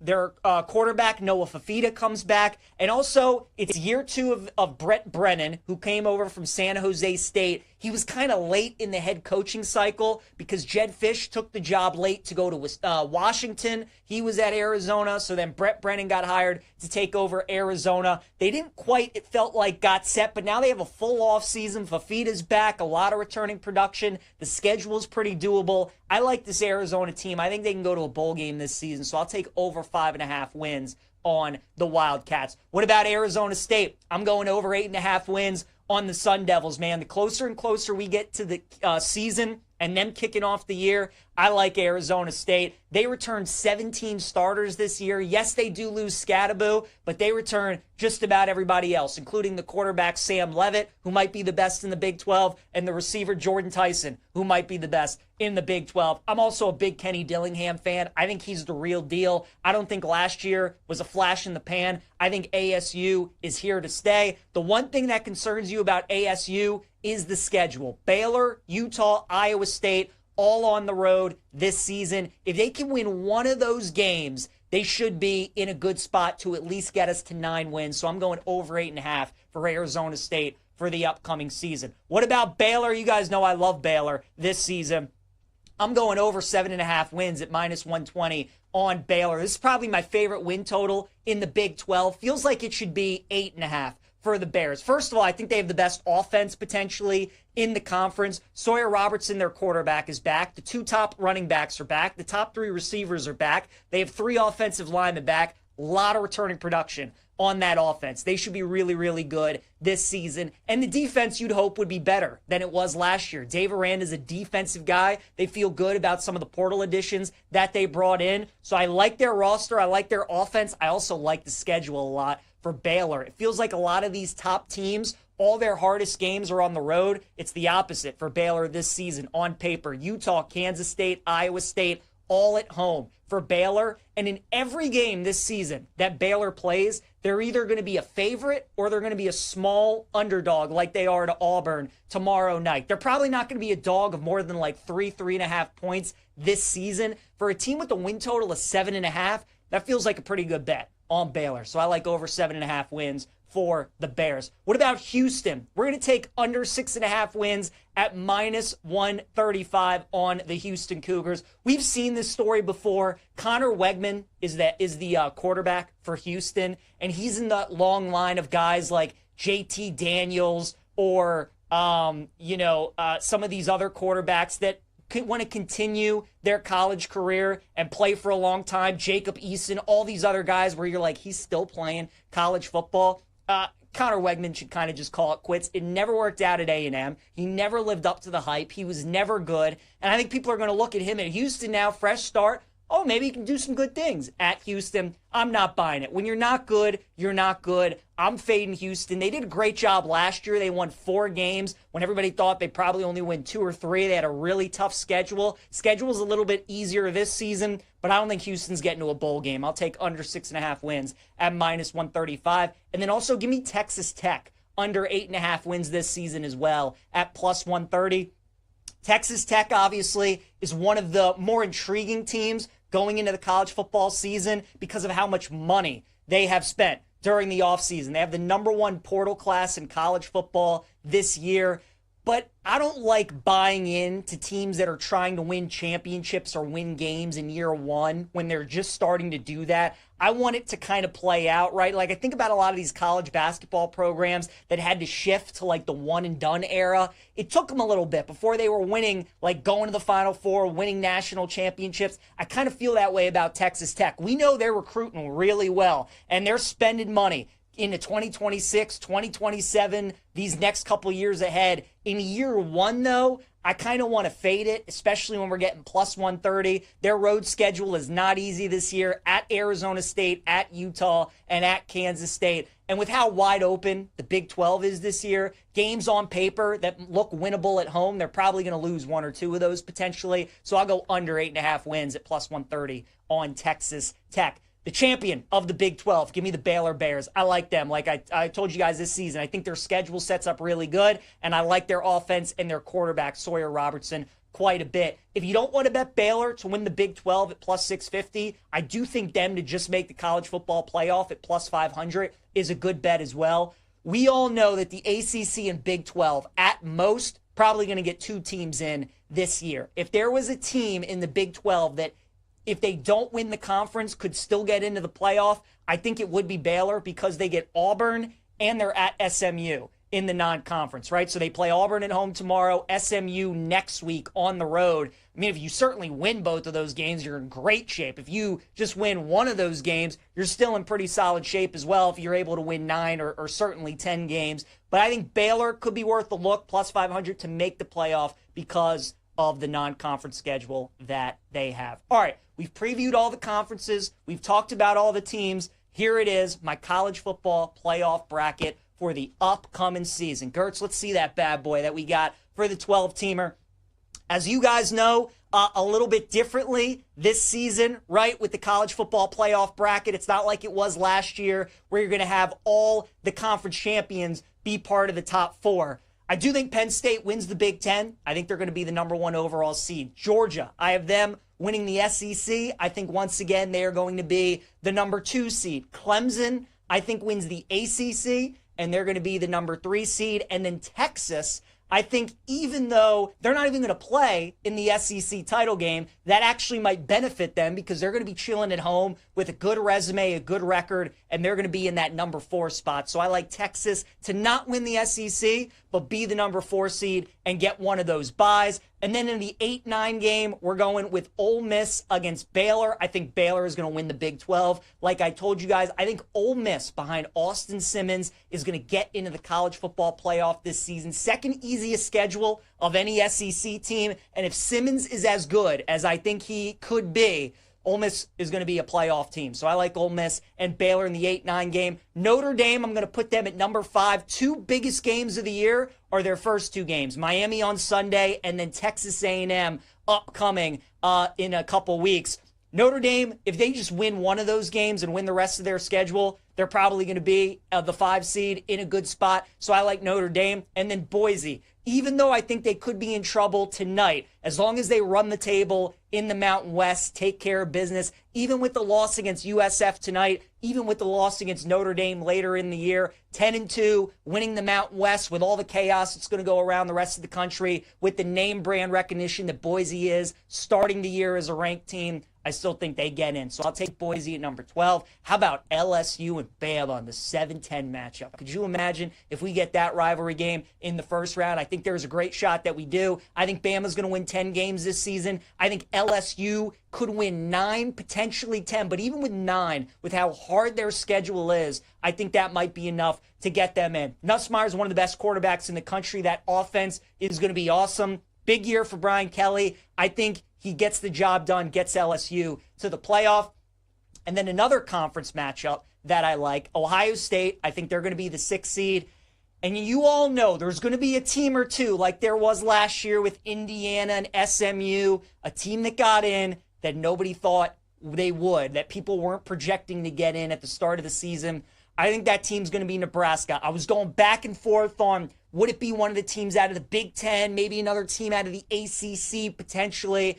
But Matt Rule, man, his track record, what he did at Temple, what he did at Baylor, he won double-digit games in year 3 when he was at both of those schools. And with the way that Nebraska schedule and roster is set up this season, he has an opportunity to win double-digit games again. That's the magic number in the Big Ten and the SEC. You get to 10 wins, you are going to the college football playoff. So I'll take Nebraska to just get in at number 11 and take on Ohio State. So I got 5 SEC teams, only 1 ACC, only 1 Big 12. I think the Big 12 is going to cannibalize each other like they did last year. I think the ACC is going to do the same outside of Clemson. So I think 5 SEC teams get in, 3 Big 10 teams get in. You have Notre Dame, Boise, and then 1 out of the ACC and 1 out of the Big 12. In the quarterfinals, I have Penn State beating Ole Miss. I think Ole Miss beats Baylor, and I think Penn State will beat Ole Miss to go back to the semifinal.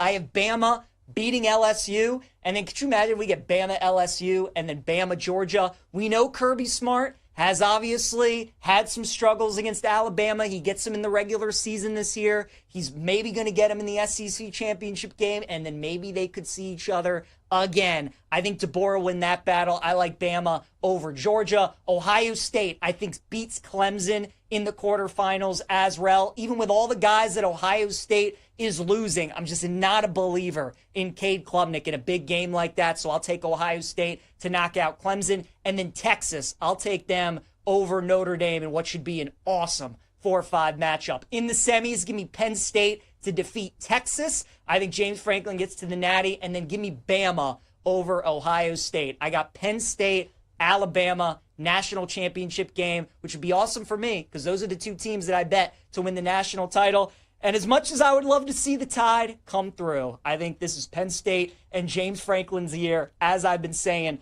all off season. They're using the Michigan and Ohio State blueprint from the last 2 seasons. I know we don't want to trust James Franklin, and I'll probably look like a dummy because I'm planting my flag with him this season. But this is his chance. This is the best team he's had. He's got everything he needs. He's got the best offensive, defensive coordinator combo in the country. I think they get it done. So I'll take Penn State to win the title over Bama. All right, a promo from our friends at BetMGM. It's an MLB Parlay boost token. Swing big on your next MLB Parlay. Use this Parlay boost token to score a bigger payout if your baseball parlay hits. I see we have first-time caller on Twitch talking about a Red Sox-Tigers moneyline parlay. Who says no? Well, the Red Sox got Crochet on the mound. They're already up 1-0 first-time callers, so that's looking like a good bet. And you got the Tigers coming up in a little bit as well. I mean, I think that's a good money line parlay. Somebody gave out the Yankees in a money line parlay. They're up like 11-0 in the third inning yesterday, so you guys have been on that.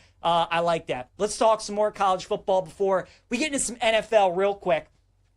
College props are starting to become more and more available. We absolutely love that. 5 props that I like for week 1 of college football upcoming. We'll start with a game tomorrow night between Georgia Tech and Colorado. I'm looking at Haynes King, the quarterback for Georgia Tech. His number, anytime touchdown, -125. If you watch Georgia Tech play, you know when they get into the red zone, when they get into goal line situations, they like running the football and they like running their quarterback. Haynes King is as tough as they come. The fact that it's the first game of the season, hostile environment on the road, everybody's amped up. I like the fact that they're probably going to run him more in this game than maybe they would in like week 6 or week 7. So I'll take Haynes King anytime touchdown at -125. Next up, let's go with Julian Sayin, quarterback for Ohio State, under 236.5 passing yards against Texas. I think all the pressure is on Texas in this game. Number 1 team in the country. All the hype around Arch Manning. You lost to Ohio State last year. Buckeyes won the Natty, right? I mean, they're good. Really, what they're focused on this year is beating Michigan, to be honest with you. But obviously, they like to win this game. Julian Sayin is a true freshman, though, against that great Texas defense. I think Ryan Day is going to make it simple for him. They're going to do every which way to get the ball to Jeremiah Smith. They're going to run the football, lean on their defense. But that Texas secondary is really good. I think 236.5 is a little too high for Julian Sayin in his first start in a game like this. I'll take the under. What about Thomas Castellanos, the quarterback for Florida State? I'm going under 35.5 rushing yards for him against Alabama on Saturday.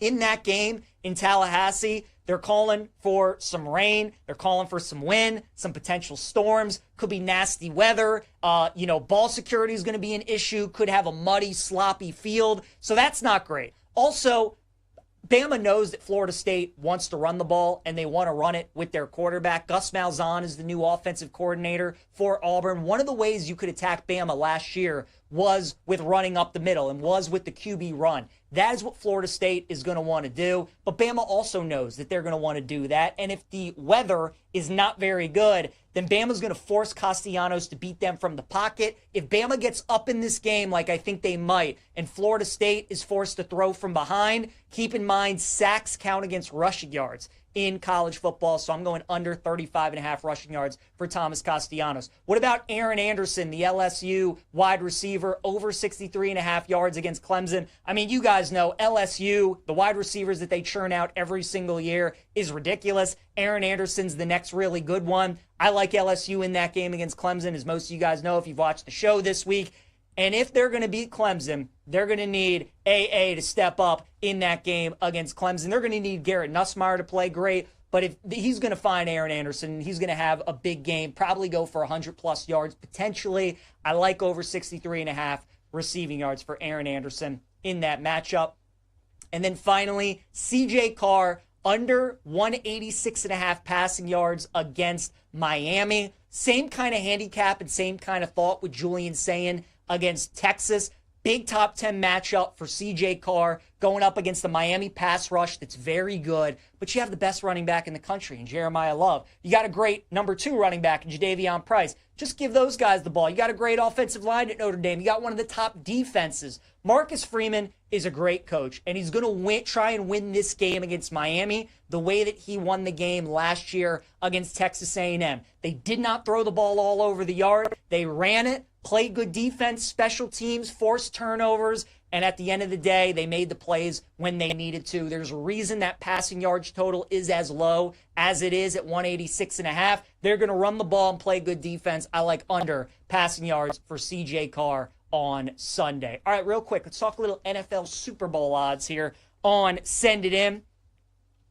And right now, the way that I break down the Super Bowl odds, you guys, are in 3 different categories. I look at the favorites for the Super Bowl market, the 4 teams that probably are going to win the Super Bowl. Whoever wins it probably is going to come out of this group. It's either the Ravens, the Bills, the Eagles, who are all plus 700, or the Chiefs at plus 800. I think the Eagles and the Ravens have the 2 best rosters in the NFL. They did last year, and I think they do again this year. Those are probably the 2 best teams, and those should be the teams that should end up winning it. Philly definitely could go back-to-back. The Bills, obviously, with how easy their schedule is, the fact that I think they get the number 1 seed in the AFC should put them in a really good spot. And then, let's be honest, as long as Kansas City has Mahomes and Andy Reid, they're always one of the favorites to win the Super Bowl. The pretenders, for me, in the Super Bowl market, the Lions at 10-1, not buying it at all. Too much change on that coaching staff. Not a believer in Jared Goff without Ben Johnson. Loses his center, Frank Ragnow. Washington Commanders, as awesome as Jaden Daniels is, and he got him to the NFC title game last year, there's going to be some regression that hits for Washington. Defense still didn't make enough improvements. I think they're a pretender. Bengals, same reason. Great offense. Defense is not championship caliber. Broncos, a lot of people like the Broncos, man. Their defense is awesome, but you really like Bo Nix to go up against Lamar, Josh Allen, Patrick Mahomes. Like, you really think he can beat those guys in the playoffs? I'm just not buying it. The Vikings, great coaching staff. KOC on offense, Brian Flores on defense. Their defense is very good. Offensive line's good. They have maybe the best receiver in the NFL. But J.J. McCarthy leading the Vikings to the Super Bowl in year 1, not buying that. And then the Chargers. I will never buy into the Chargers with Justin Herbert as the quarterback. People can call him a top 5 QB all they want. That guy, I do not trust him to go deep into the playoffs, and especially when Greg Roman's your OC. As a Ravens fan, I've seen that before. So I'm good on the Chargers as well. The teams that I think have good value, if one of the top 4 teams, Ravens, Eagles, Bills, Chiefs, don't win it, 3 teams that I would keep an eye on are all out of the NFC, because I think that is where the value is. I think either one of the 2 teams out of the NFC West, the Niners or the Rams at 20-1, are both good looks. And then I think the Packers at 22-1 are a good look as well. I love Matt LaFleur. Jordan Love's got a ton of upside. Their defense is very good. So those would be the 3 teams that I would look at. The Rams would probably be my favorite of those 3, but you definitely have to be a little bit concerned about the Matthew Stafford injury going into the season. All right, we got about a minute left, you guys. Let's wrap the show here on Send It In. My pick today in going streaking to get a base hit, I'd look at his over total bases, maybe him to hit a home run today. It's going to be Ronald Acuna Jr. going up against Aaron Nola and the Phillies. Acuna is 19 for 55 in his career against Aaron Nola. Obviously, a lot of history there with them being in the same division. That is a 345 batting average for Ronald Acuna. So we're going to take him in going streaking. My prop lock is going to be Aaron Anderson over 63.5 receiving yards against Clemson. I think Nussmeier is going to play really well. I think LSU wins the game. And if both of those things happen, Aaron Anderson's likely having a big game as well. Dog of the day, let's take USF tonight, plus 5.5 against Boise State. I like USF in this game. I think they got a chance to win outright. That's going to be a really fun one. And then my best bet, Gerch, I messed up. I meant to say NC State team total over. I would probably lay it with the Wolfpack if I had to tonight. So lay the 14 with NC State, but that team total over 37.5 is going to be my best bet that I like as well. College football is back, you guys. Week 1. Can't wait. So many games tonight. Going to be a lot of fun. Cole Thompson joins me tomorrow. We give out all of our favorite plays for the weekend. See you guys then.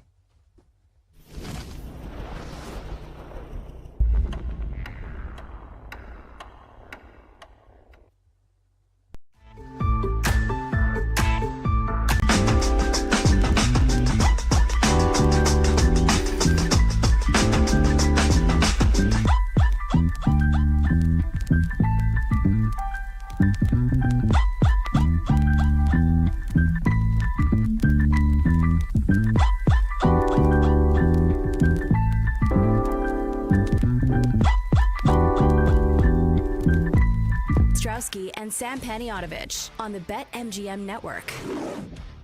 All right, we're Every 1 week summer, away. I do 7 futures, and for the last 5 years at Fox and the last 6 years of my life, it's been very simple. Kansas City Chiefs win Super Bowl. I don't know why, man. Call it a hunch. Call it a gut feeling. I think this is the best team yet for Josh Allen. He's clearly at his best level off the MVP. For the first time in my life, hand on heart, I have made a bet on the Buffalo Bills to win the Super Bowl. That's Sammy P earlier on this week. He said it.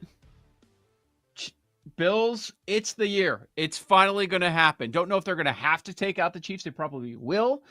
Maybe the Ravens as well, a team that we also broke down today. But Sammy is saying it a week before the season gets going that it is going to be the Bills' year. Welcome back, Joe Ostrowski, Sam Panayotovich. This is Bet Sweats on the BetMGM Network. Kind enough to join us to talk about the Buffalo Bills, our buddy Mike Shope from Shope and the Bulldog, WGR, out in Buffalo, another Odyssey station. Mike, thank you so much for joining us. How you doing? My pleasure. I'm great. Thanks for having me. When you hear somebody pick the Bills to win the Super Bowl, what's your reaction? I mean, a few things. There's a little bit of a tingle, right? I mean, a top tout doing so, not just your mom. So that's cool. It's never happened. So there's that sort of the I don't know, is the word ethos, kind of like the culture in Buffalo is not that everybody's this way, but you sort of expect the worst. You expect the pain. Ultimately, the Bills and the Sabres, no championships. So of course it'd be historic. It's also, you could say fitting because the stadium is in its last year. They have marquee home games against Baltimore, week 1, Sunday night. Philadelphia, Kansas City is back here. Famously, the Bills have beaten the Chiefs in the regular season 4 years in a row, and the Bengals. So it'll be a memorable year here, to put it mildly. But they go 8-0 last year. They go 8-0 at home last year, the first time that happened since 1990. What is your realistic expectation for their performance at home? Because obviously, it goes without saying that that's tough to back that up.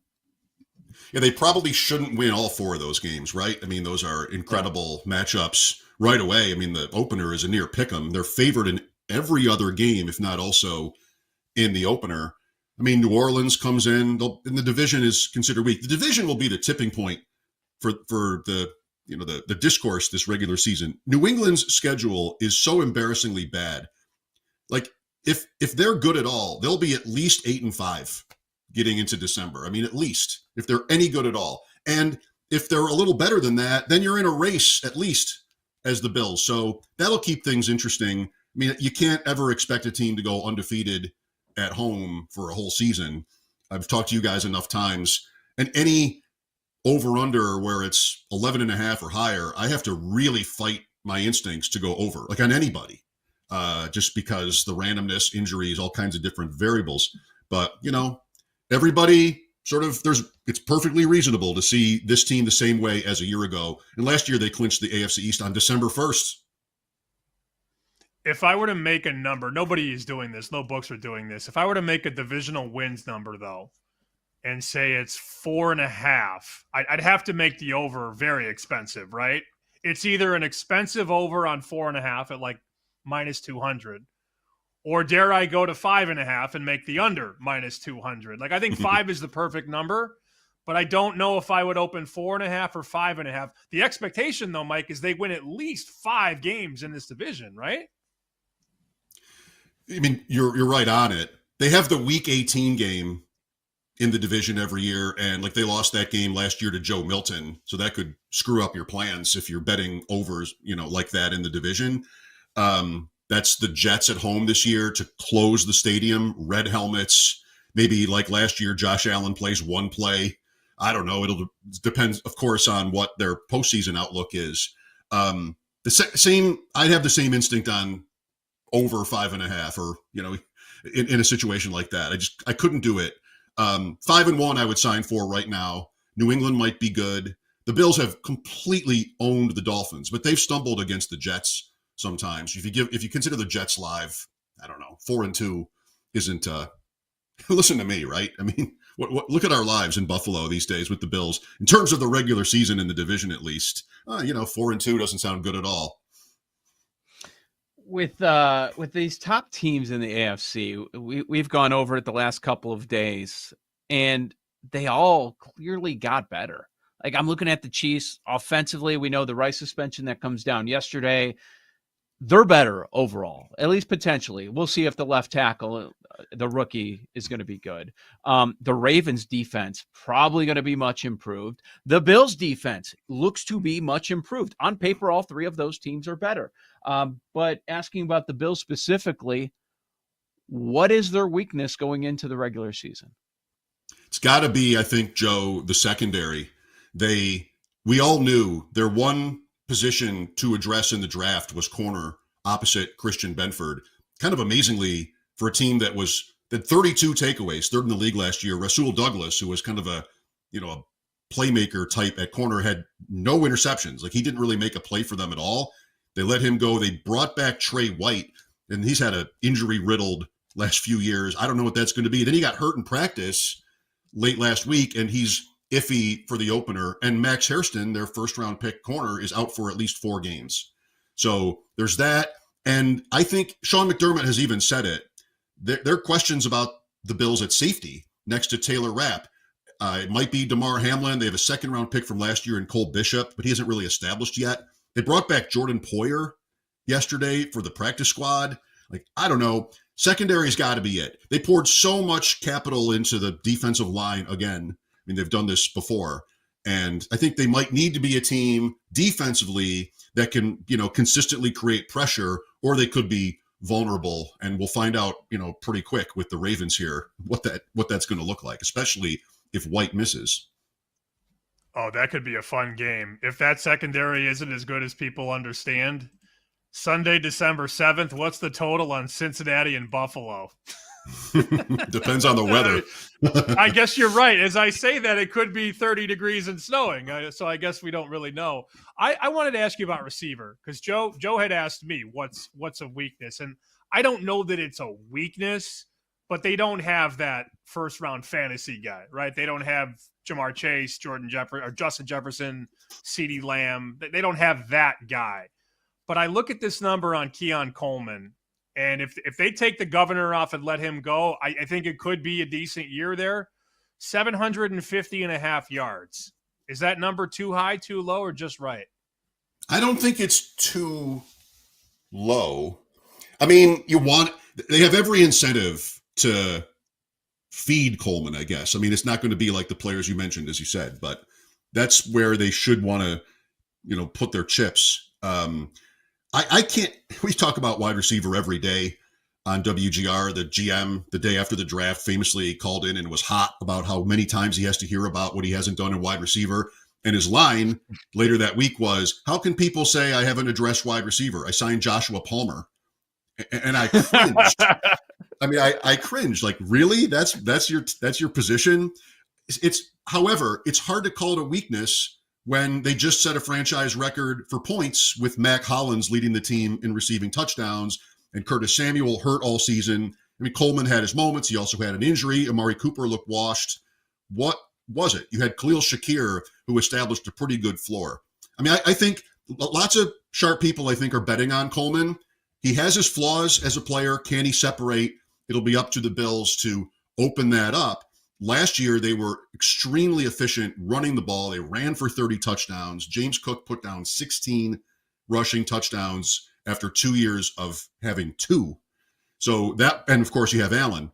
So that was more, if you will, their identity on offense. If they're forced into more of a passing offense, which I'd love to see, then Coleman is the number one name. And yeah, I think I would probably take the over there because of those variables. They don't run the ball as easily, maybe some tougher opponents, weather, who knows. Cook is not going to rush for 16 touchdowns again. Coleman is the one. I think the more people are talking about him than anyone else in their receiver core as someone who could or should pop. So I keep looking at, when I'm looking for a Bills bet, I keep going back to James Cook. And he goes from 2 rushing touchdowns to 16, So what do they do with the number this year on the season long prop? 8.5. What do you think when I say 8.5 rushing touchdowns for James Cook?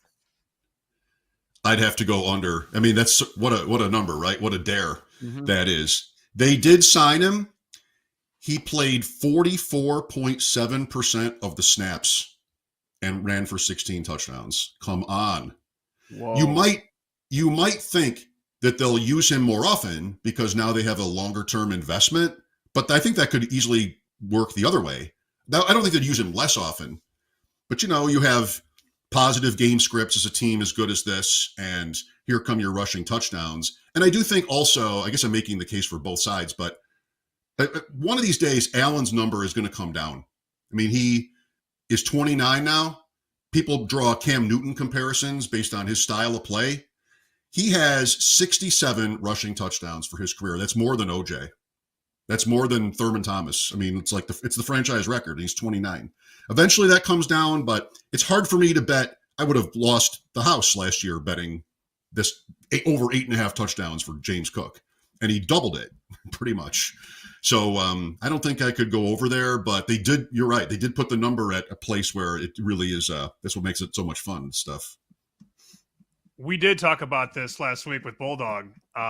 His rushing touchdown number, it's 10.5, and it seems high, but then you look at the last 2 years and it's 15 and 12.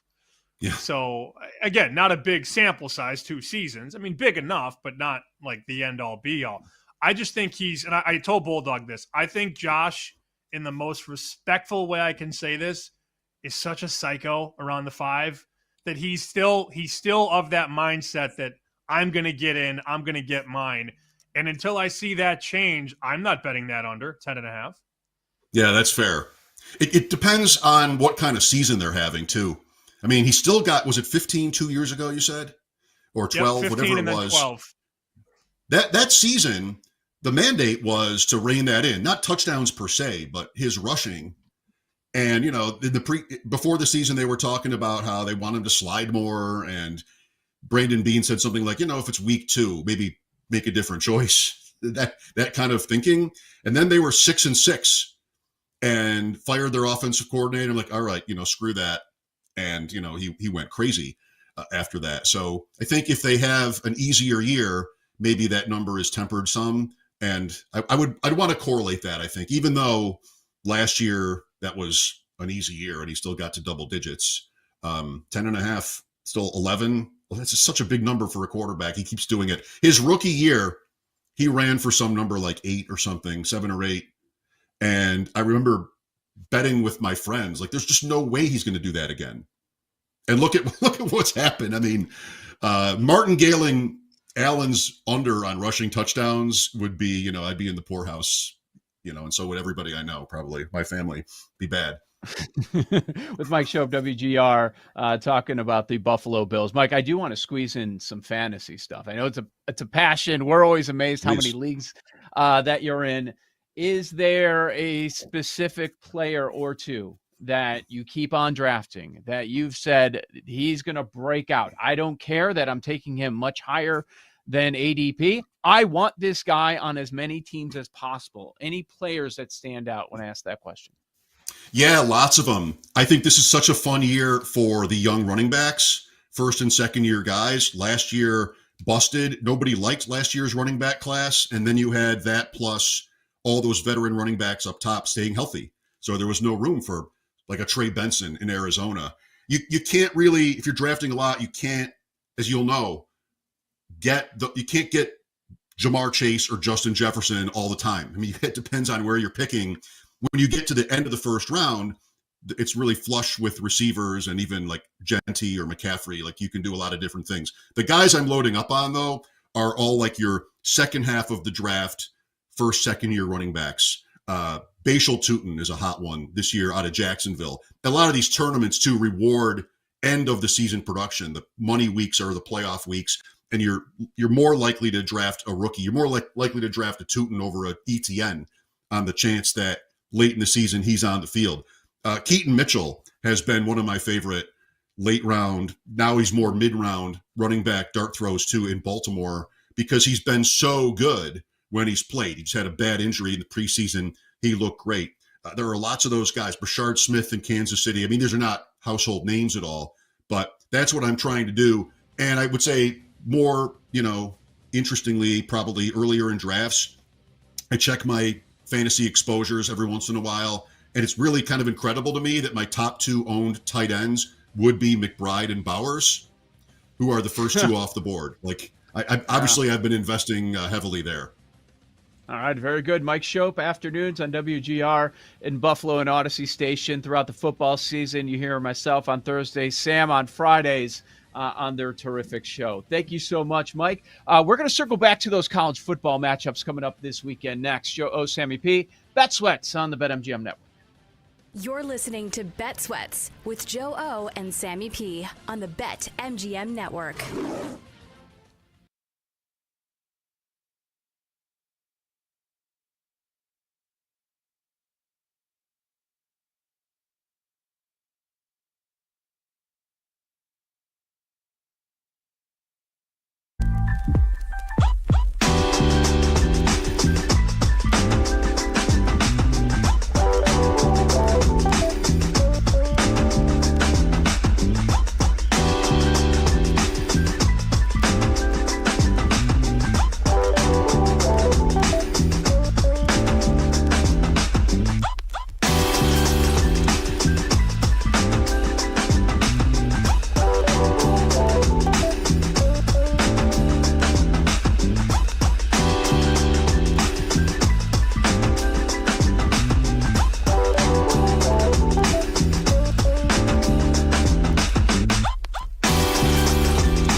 Where's the room?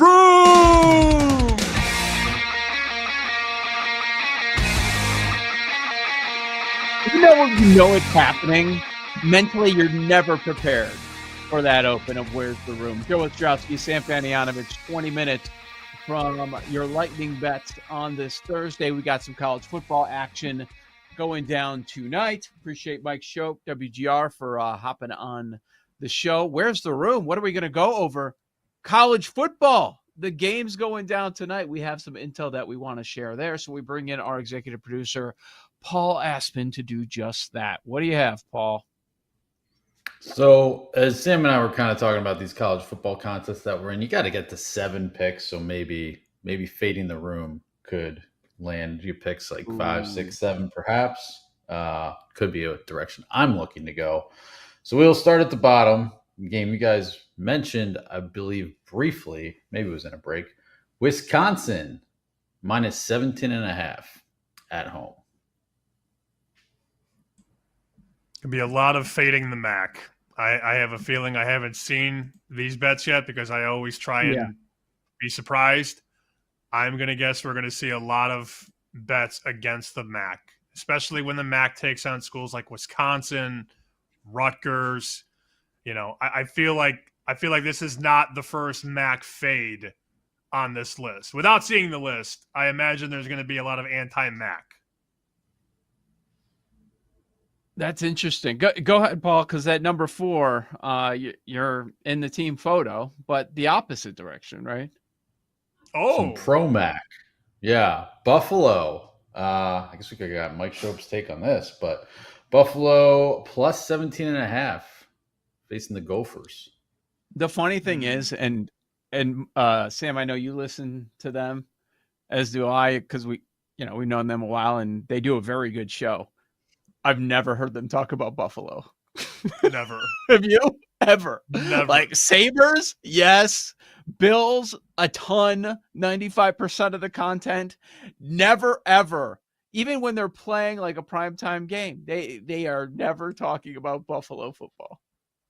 I had asked them because there was a week. I mean, there's plenty of weeks to discuss games. So from September to December, we would talk about the games every Friday. And I had asked one of the weeks I liked Buffalo. So I had volleyed that out there just to kind of gauge the temperature of the room. And they both went, no thoughts on Buffalo Bulls football. None. Yeah, I thought that stood out to me in the past too. That was interesting. Okay, so they're taking the 17.5, but we don't have a ton of games to choose from. Let's get to the top 3. Shout out Khalil Mack. Tiebreaker for the pro MAC, anti-MAC conversation. Rutgers minus 14.5. We're an anti-MAC show, anti-MAC room. There it is. You knew there was another one coming. So they're betting against Ohio. Here's my issue with that game. What's the number that the room is laying, Paul? Is it like 15 and a half? No, 14 and a half. So that number's gone. This opened in the summer at 10.5.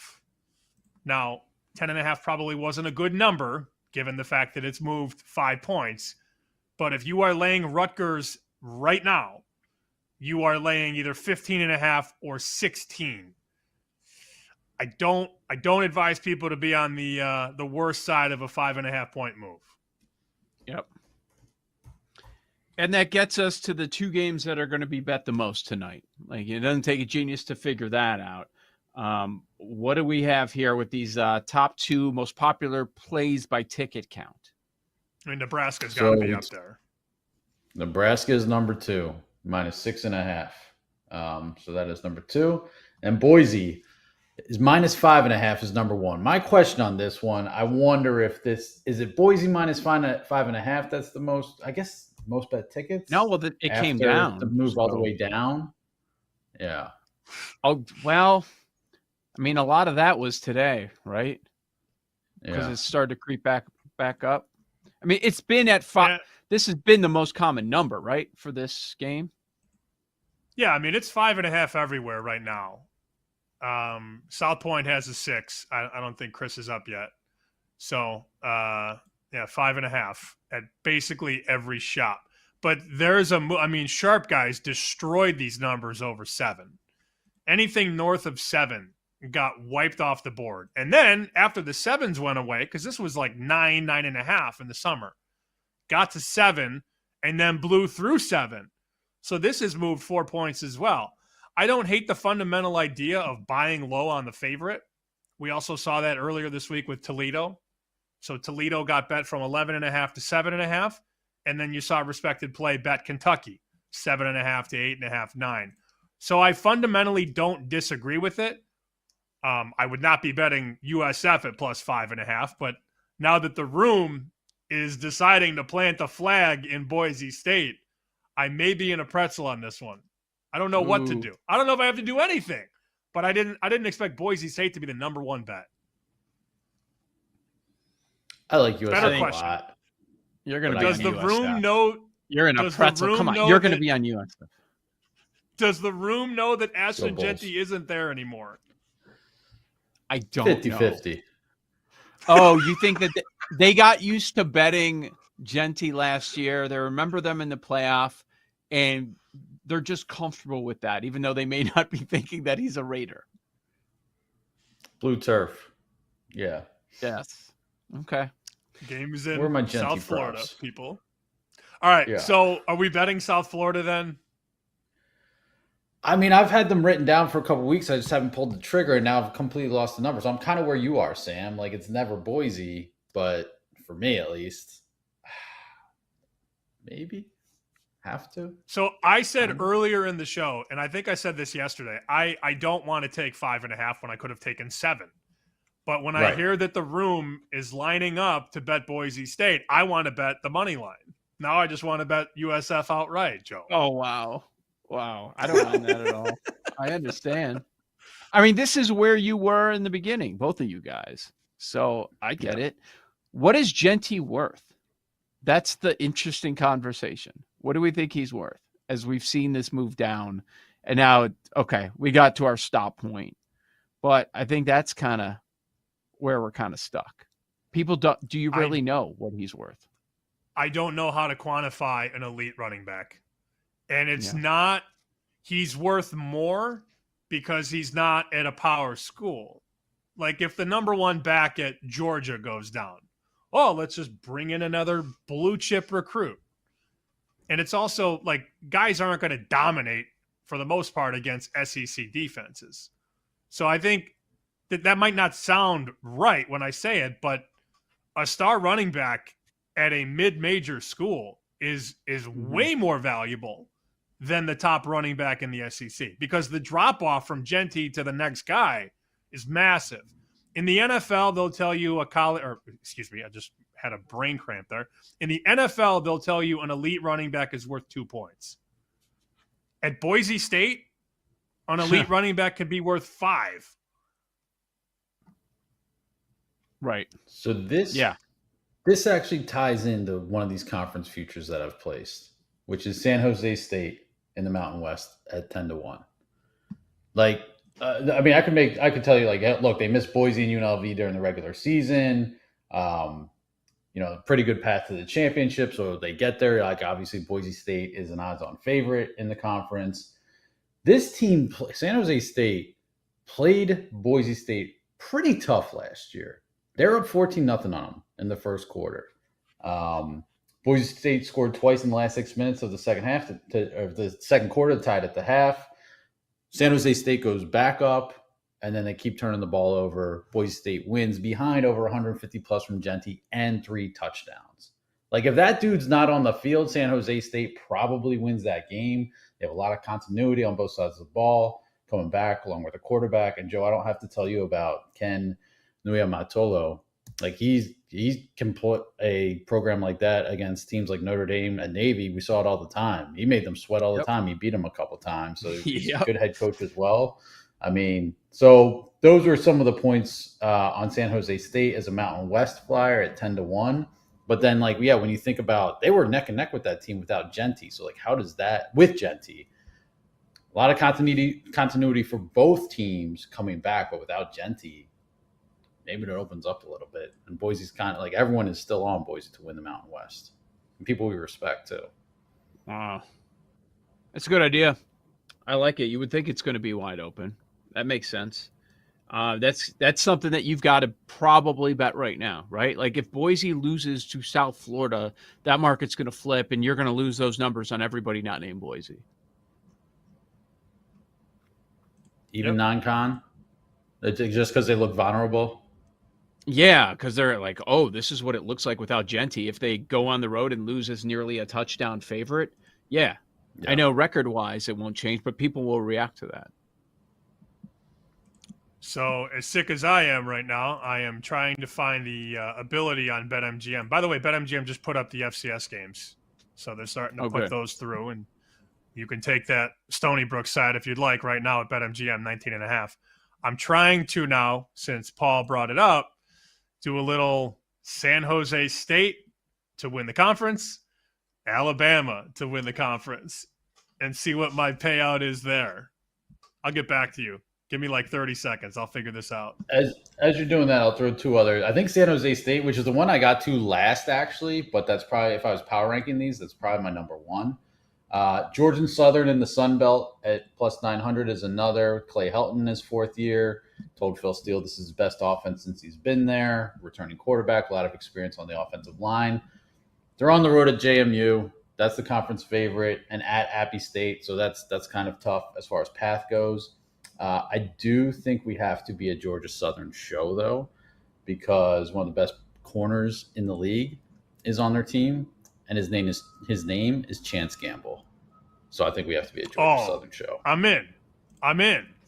Say less.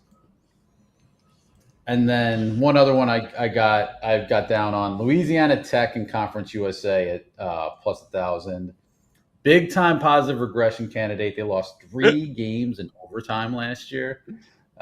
Since 2022, they're 4-12 in one-score games. So maybe that's a bad head coach issue, but could be pointing towards regression as well. They get the 2 top contenders in the Conference USA at home: Liberty, Western Kentucky. A lot of experience on offense with Evan Bullock at quarterback, strong running back room. D-line looks like the biggest question mark, with some strong pieces in this linebacking in the secondary. Played NC State and Arkansas last year. They lost both, but they covered both, so they can play with the big boys a little bit. But in Conference USA, went down the board a little bit and took Louisiana Tech at 10-1. All right, stayed away from the Power 4 conferences. That's why I was chuckling. I find that funny. I mean, that's what you do. You do the same thing in basketball as well. Yeah. Circling back to a couple of these Saturday matchups, Sam, you were just talking about Bama. You picked them yesterday. You were talking about why they're going to win the SEC. You like that number at 5-1. They're a 14-point favorite on the road at Florida State. Both teams coming off disappointing years. I mean, the Noles, it got to a point where it was embarrassing. 2-10 on the year, and we know everything that DeBoer went through. Is Bama just going to destroy them? Like it goes from 12.5 to 14. The more and more I look at it, that's kind of what I'm feeling. Like they are back with Grubb, all this pressure coming into this first game, and it just feels like they're going to throttle Florida State. Are you there on that game? Did not bet it. Probably won't. I have a lower number, though, than the market, and that makes me a little nervous. Maybe my number is just a little bit off. But my tally on the game is Alabama 11.5. So I think I'm just a little too low on Bama, maybe. Mm-hmm. Or maybe I'm just believing that Florida State can't possibly be as bad as it was last year. I mean, there's probably a little bit of truth to that, but I did not, even at 14, like I was like, I don't want to take 13.5. I'd love a big number. I'd love a 7, a 14 to 21. Even when you dangle that 14 in front of my face, I haven't bet it. So if my numbers say 11.5, and you're going to give me 14 and I'm still not there, the truth is inside that, like I just don't, I don't find myself betting against Bama in this spot. Yeah, and they're not going to bet Florida State coming off of last year. It doesn't, and now you get the opponent of Bama, that household brand. Yeah, they're not going to bet that. I keep coming back to Notre Dame. should they be 2.5-point favorites on the road with a freshman quarterback? And I know everyone around the quarterback is coming back. They shouldn't be. They should not be 2.5-point favorites, but people remember them going to the title game. They lost Harrison, Watts, Yeah. Kaiser, Yeah. Riley Mills. I mean, those are all massive losses on defense. I know. And people will say they'll reload and look how high they are in the recruiting rankings. Fair, but a lot of changes. And the biggest change at quarterback, and you're throwing a freshman out there, wasn't great the entire spring. So we'll talk more about that coming up. Lightning Bets next. This is the BetMGM Network.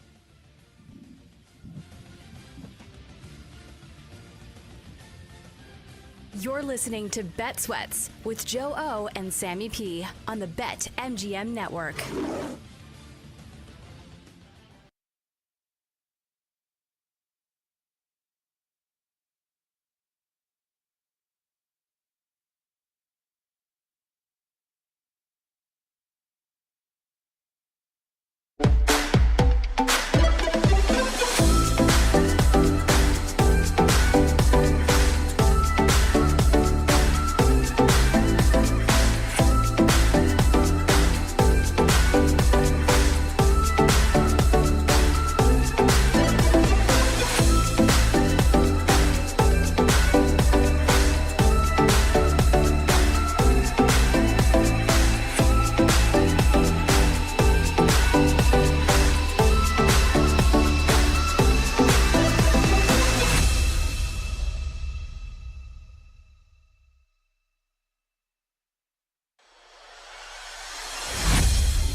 Welcome back to Bet Sweats with Joe Ostrowski and Sam Paniotovich on the BetMGM Network.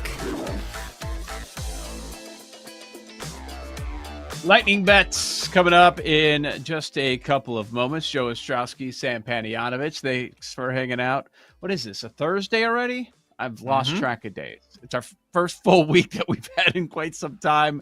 Next week will not be a full week with, of course, Labor Day, but we've got college football action tonight. And also, of course, MLB action just like every day. Swing big on your next MLB parlay. Use this parlay boost token to score a bigger payout if your baseball parlay hits. So check it all out over at BetMGM. So we didn't have time to address it during our segment with Shope, but we asked, because you love asking the fantasy guys, all right, how many drafts, how many leagues? Because I don't know how they keep up with it. And many will say, well, there's best ball, meaning you draft these best ball teams and then you don't touch it the rest of the year. So there isn't that upkeep, but I don't know how they do it. What was the response when you asked Shope how many drafts he's done? 300. Like, and I'm trying to, how does that happen? How do you do that? You didn't start a year ago where you're doing almost one a day. Especially over the last couple of months, you have this pace where you're doing how many drafts per day? It's amazing. Unless you just kind of hang around for the first few rounds, then you let it auto draft based on your rankings after that. I don't know. I am not looking to add any more fantasy leagues. If anything, I've tried to cut down. I used to be in about 4. And then last year I had it down to 3. And then the guy running the league, and this is like a way back league that we've been doing for 10 years. Well, the guy running the league and the guy who came in second last year, they're very close friends. Blew up.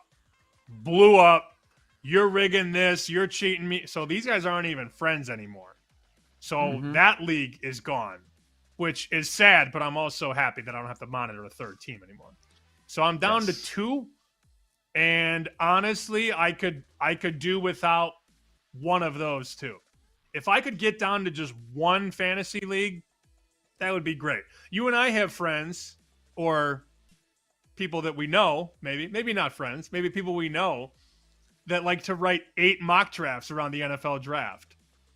And then they're able to, in 3.0 I had that, and in 5.0 I had that. No. Same people that fill out 5 brackets every March. No, I do 1 mock draft or 1 bracket. I would love to get to 1 fantasy league. I just don't think it's going to happen this year. The amount of enemies that you have is endless. Like when you have a lead up like you just had there, like with your half smile, knowing you're just going to bust toss somebody in a split second. There's a moment in time where all these names, these faces go through my brain. I'm like, I wonder who he's going to attack right now. I did not know it was going to be the people that do 18 mock drafts. I don't like those people.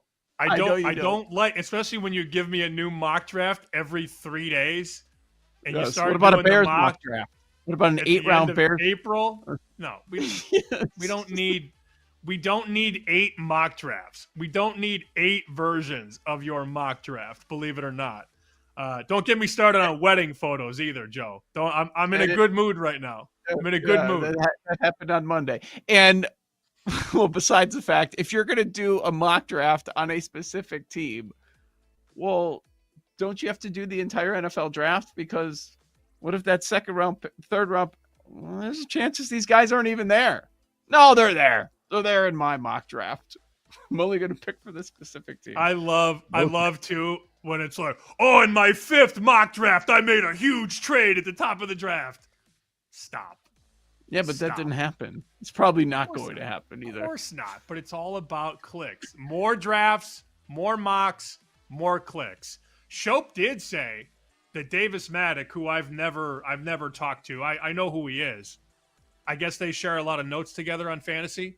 So if you think 300 is high on Mike Shope fantasy entries, Shope said Davis Maddock has over 3,000.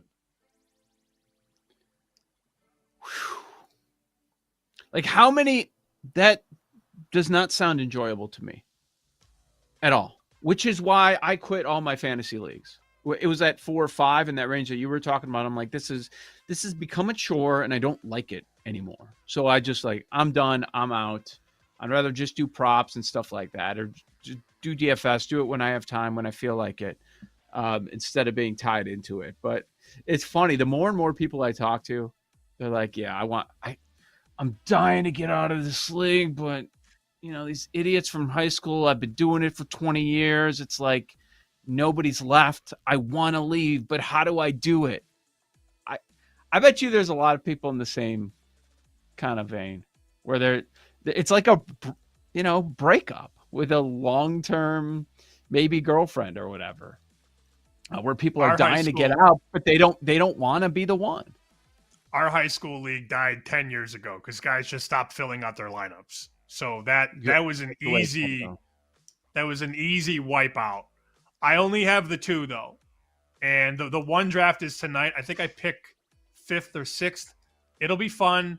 I'll manage it, but I've whittled that fantasy list down. I mean, it used to be 4, and then I've gotten it down to 2. And if the other one drops out, I will not shed a tear. Yeah, so I was asking Shope about some fantasy drafts. Like, if I'm going to do one, let's make it worth everybody's while. And he told me, he's like, there's this FFPC site that I'm really into. I'm looking at it. They got tournaments that have $1 million payouts. I'm like, ooh, all right. Do I jump in here? That's the caveat. He's not in 300 fantasy leagues with other people. He's doing fantasy contests, and it's a little bit different. I mean, the line in the sand has moved. It used to be you had to be in a league with your friends or your coworkers. Now you can do it on the internet with strangers, and that's been the big elevation of the fantasy platform. Yep, for sure. All right, lightning bets for today. Sam, is USF making the card? No, I don't want to do that. I'll probably bet it though by myself, but for the show purposes, I will not be giving out the worst of the number on USF. I will reiterate what I said earlier though. Vegas Rick and the guys, they like Stony Brook tonight, plus 19.5. You can only hear this on BetSweats. You cannot hear this on any other show. Stony Brook, plus 19.5. They're at San Diego State late tonight. 19.5 everywhere. Everywhere now. So we still have not had that move on Stony Brook. All right, I'm gonna have to get roped into that one. All right, so who are we giving the credit to when Texas Ohio State goes over the total of 47.5? Because you've now convinced me, but you're saying that you were convinced by Felder. Like, whose bet is this? I just jumped in with Felder. I was thinking over because every meeting I've been on in the last 2 weeks and every piece of content that I've consumed is under in the game. I'm not even talking wise guys. I'm talking wise guys, square guys, content people. It's all under. Everything's under. Mm-hmm. Nobody's betting the over in this game, or at least hasn't yet. Wink, wink. 47.5 is a good number. It's a good buy point. Yep. All right. Well, I asked that question because I'm probably jumping in on it. No, I'm not probably. I am. I'm betting Texas, Ohio State. It makes too much sense what you're saying with all the high-powered offensive talent that you're going to have on the field in that game. Looking forward to that one. One of the 2 teams that we previewed today, we did Ravens and we did Bills. And the one season-long prop that I kept coming back to, James Cook, under 8.5 rushing touchdowns. What tipped it in for me is when Mike Shope was talking about his snap count, how it was less than 50%. And yes, he was due to have a blow-up season when it comes to rushing touchdowns because it went 2, and then it went 2 again, and it just wasn't making sense as part of this great offense. And it wasn't he's the bell cow. Yes, the back that's out there the most, but he's not even out there half the time. Gets the contract. That number's going to come down. He's been super healthy in his first 3 years. Not saying he's going to get injured, but it's still football. A little regression there. Under 8.5 rushing touchdowns for James Cook this season. Let's go to Paul and Jake. Paul first. What you got? So I'll just repeat the San Jose State Mountain West bet. I believe best number might be plus 900 or plus 950 at this point. But it's still a buy point for me on both of those. Just think they have a pretty good path to the championship game, and then you gotta get through Boise. So we'll see. And then gonna wheel 2 Georgia teams together this weekend. Georgia Tech money line out at Colorado. Some turnover there, obviously. A lot of talent leaving. So that is minus 190 tied to Georgia Southern at Fresno State. That line is flipped from Georgia Southern plus 2.5 to Georgia Southern minus 1.5. So Fresno a dog in their home opener after getting trucked by Kansas. So tie those two together. Georgia Tech, Georgia Southern money lines. That is plus 165. And I did look this up quickly. San Jose State, Alabama. You can't do it at MGM. One book is giving you 42-1. Another book is giving you 56-1. That's Bama to win the conference and San Jose State to win the conference. All right, Jake, you getaway day. About half the teams in play today. What are you thinking? Still have home runs that I want to wheel with awards. So still going to do that. Roman Anthony, I can't believe they're still lining at better than 4-1. He's been unbelievable lately. And Cade Povich is definitely a pitcher that exists, no doubt about that. I also like Christian Walker today. He's been on fire, 3 home runs in his last 6 games. And the Astros fixed Carlos Correa. Kyle Freeland stinks. I'm going to go with Correa as well. I'm going to put all of those with CMC. You could get 69-1 nice, 88-1 for Correa and Roman Anthony. Let's rock. We're still doing 69 nice. Right there. It's a bit still at this doing point. That. Yes, it's a bit that becomes unironically part of your life. Thank you, Jake. Tomorrow we react to everything tonight in college football. We'll preview the weekend. Make sure that you're with us as well right here. Bet Sweats, 9 a.m. Eastern on the network. Thanks for listening to Bet Sweats. If you missed anything on today's show, make sure to listen back on the Odyssey app or wherever you get your podcasts on the BetMGM network. Make it legendary.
To win and to live the thrill of the action. Hey, baby, let's go out there like a bunch of crazy dogs. What the hell's going on out here? No idea what's going on, but I am excited. Every pick, every play, every game-changing moment.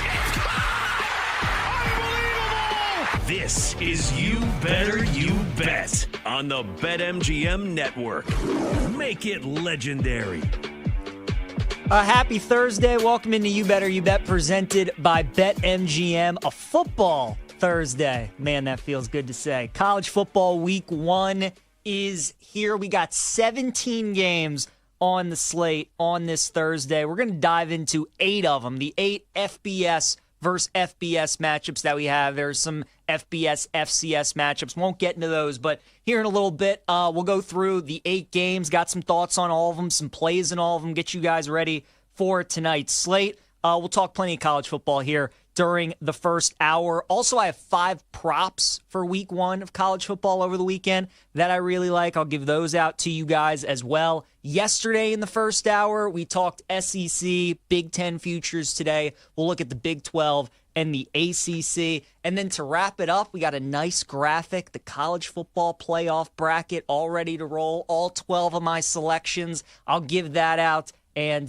tell you guys who I think are going to be the 12 teams to make it to the playoff for this upcoming season. I'm with you guys for the first hour of the show, filling in for Femi once again today. Nick Costos will be on from 4 to 7 p.m. Eastern time, just like we did yesterday. Colin Wilson will join Nick at 5:40 p.m. Eastern time, and then Jay Croucher will join Nick at 6:20 p.m. Eastern time. More NFL, more college football conversation from Nick as well coming up at the 4 p.m. Eastern mark. But we got a lot to talk about here in this first hour. Real quick, before we dive into the NFL, or excuse me, college football, just a quick thought on the NFL, because Adam Schefter did just release a tweet saying that several teams have spoken to the Dallas Cowboys about a potential Micah Parsons trade, and for the first time, the Cowboys appear willing to at least listen. Sources tell Todd Archer, Dan Graziano, and me. I mean, I'm sure they are willing to listen, right? If you're the Dallas Cowboys. But as we've talked numerous times on this show, as Femi's talked numerous times on this show, the Cowboys have all the leverage. I mean, they have the control of Micah Parsons. I still think they're going to get a deal done. I am surprised it has taken them this long. But who knows the validity to this, right? Who knows really if Jerry's entertaining this, if a team gives him an offer that just absolutely blows him away. Is he willing to part ways with Micah Parsons? I just can't see it. You make Dak Prescott the highest paid player in all of football. You're looking to win now. You're not looking to rebuild. So I still think they re-sign Micah. I still think they re-sign him before the Eagles game next Thursday. But just some more news, some more fuel to the fire on that story as Micah Parsons continues to be unsigned for the Dallas Cowboys. All right, let's get into some college football, folks. It is a Thursday, man. Week 1 is here. We obviously got a loaded slate Saturday. We get game Sunday, the Monday night game between the Tar Heels and TCU. But tonight on this Thursday, plenty of games as well, plenty of betting opportunities, and a massive game in terms of the Group of 5. You have last year's Group of 5 champion in Boise State, number 25 team in the country starting this season, going up against USF, South Florida, who is a team I really like out of the AAC. South Florida's problem is their non-conference schedule. They play Boise tonight, obviously, and then they get Miami and Florida the next 2 weeks. So you want to talk about a team that's challenging themselves in the non-conference. USF certainly doing that. The big question mark with Boise going into this game, life without Ashton Genty. The best running back in the country last year, led them to the college football playoff. When they needed a big drive, when they needed to score points, they would turn it around and give it to number 2. The quarterback for Boise is back this season, Maddox Madsen. And head coach Gary Danielson feels like they did a good job in the portal this year, and guys that they have in that program kind of building around Madsen, and think they have enough production, certainly not to replace Genty, but at least to be really solid at the running back position. Wide receiver room is going to be pretty good. Last year, Boise led the country in sacks as well. Probably not going to do that again. They do lose some guys on the defensive side, but to me, Boise is still the best Group of 5 team in college football. Now, with that being said, they got a tough game on their hands tonight, and I do like USF plus the 5.5. This line has come down even this week. You know, there were some 7s out there, 6.5s. Now you're starting to see a bunch of 5.5s pop up, including on BetMGM. Last year, Byron Brown, USF's quarterback, was banged up, and he's one of the best group of 5 quarterbacks. Dual threat, really tough to tackle, very good in short yardage when they get into their goal line packages, red zone, all those sorts of things. And Alex Golish, the head coach for USF, is in the Josh Heupel coaching tree. So when you watch USF tonight, it's like Tennessee's offense. It's all about the spacing, how they line up their receivers. They put a lot of pressure on the defense. And when you're not used to that kind of scheme, very difficult to prepare for. So I like USF tonight, plus the 5.5. I definitely think they're alive in that game against Boise. Next game up is going to be Ohio University. The Bobcats going up against Rutgers tonight. Rutgers is a 15.5-point favorite, and the total in the game is 51.5. I like the over in this one. Ohio's got a really good offense this year, one of the best offenses in the MAC. Their quarterback, Parker Navarro, is back. He threw for 2,000 yards, ran for 1,000 yards last season. First quarterback ever to do that for Ohio. Their running back, who transferred to Minnesota last year, is back this season. And before he transferred to Minnesota, he had 2,000-yard seasons with Ohio. So they get him back. And also 5 of their top 6 wide receivers are back as well. This era in college football, you normally don't see that with like MAC teams, like all this returning production on offense. So I think they're going to be able to put up some points tonight against Rutgers. And then Greg Schiano, this is his 6th season since returning to Piscataway. And this is probably one of the better offenses that he's had since he has been there. So I think both teams are going to be able to put up points. I like over 51.5 tonight in Ohio and Rutgers. East Carolina and NC State, the Wolfpack 14-point favorites tonight with a total of 61.5. I'm going with the NC State team total over tonight at 37.5 against ECU. CJ Bailey's going to be the quarterback again this season for NC State. He's a true sophomore. Last year had to play a lot because Grayson McCall, who they brought in from Coastal Carolina, got hurt very early in the year. So Bailey had to step in. Wasn't quite ready yet, but this kid has a ton of raw ability. He's a great athlete. He's got a good arm. And I think a full off season of being the starter, much more command of that offense, even though they did lose a lot of their weapons to either the transfer portal, NFL, graduation, whatever it may be. I think against this ECU defense, NC State should be able to put up some points. And another reason I love this team total over is because ECU on the other side, they're an air raid team. They want to go up-tempo, fast pace, throw the ball all over the yard. And as you guys know, watching football, I mean, when you're an air raid team, it's great when it's working. But if it's not, you can get yourself into some quick 3-and-outs and you give the ball right back to the other team. So I think NC State's going to be able to put up some points tonight. I like their team total over at 37.5. Next up, Jacksonville State and UCF tonight in Orlando. UCF a 20.5-point favorite and the total 53.5. No play for me in this game. Scott Frost is back with UCF this season after coaching them not too long ago. And then Jacksonville State has a new coach as well. Rich Rodriguez was their coach. He's now back in Morgantown coaching West Virginia. So you got a game with coaches back in either their old program or a coach in a new place. There's just a lot of different things that can go wrong. It's more of a game I just want to kind of sit back and watch these teams with a 3-touchdown spread. So no play for me in UCF and Jacksonville State. Wyoming and Akron. This is an interesting game. Wyoming was a 9.5-point favorite at one point this summer. Now they're all the way down to 5.5 against Akron. Total in the game is 47.5, which has dropped from 50.5. And I don't agree with the move on the total. I like the over in this game at 47.5.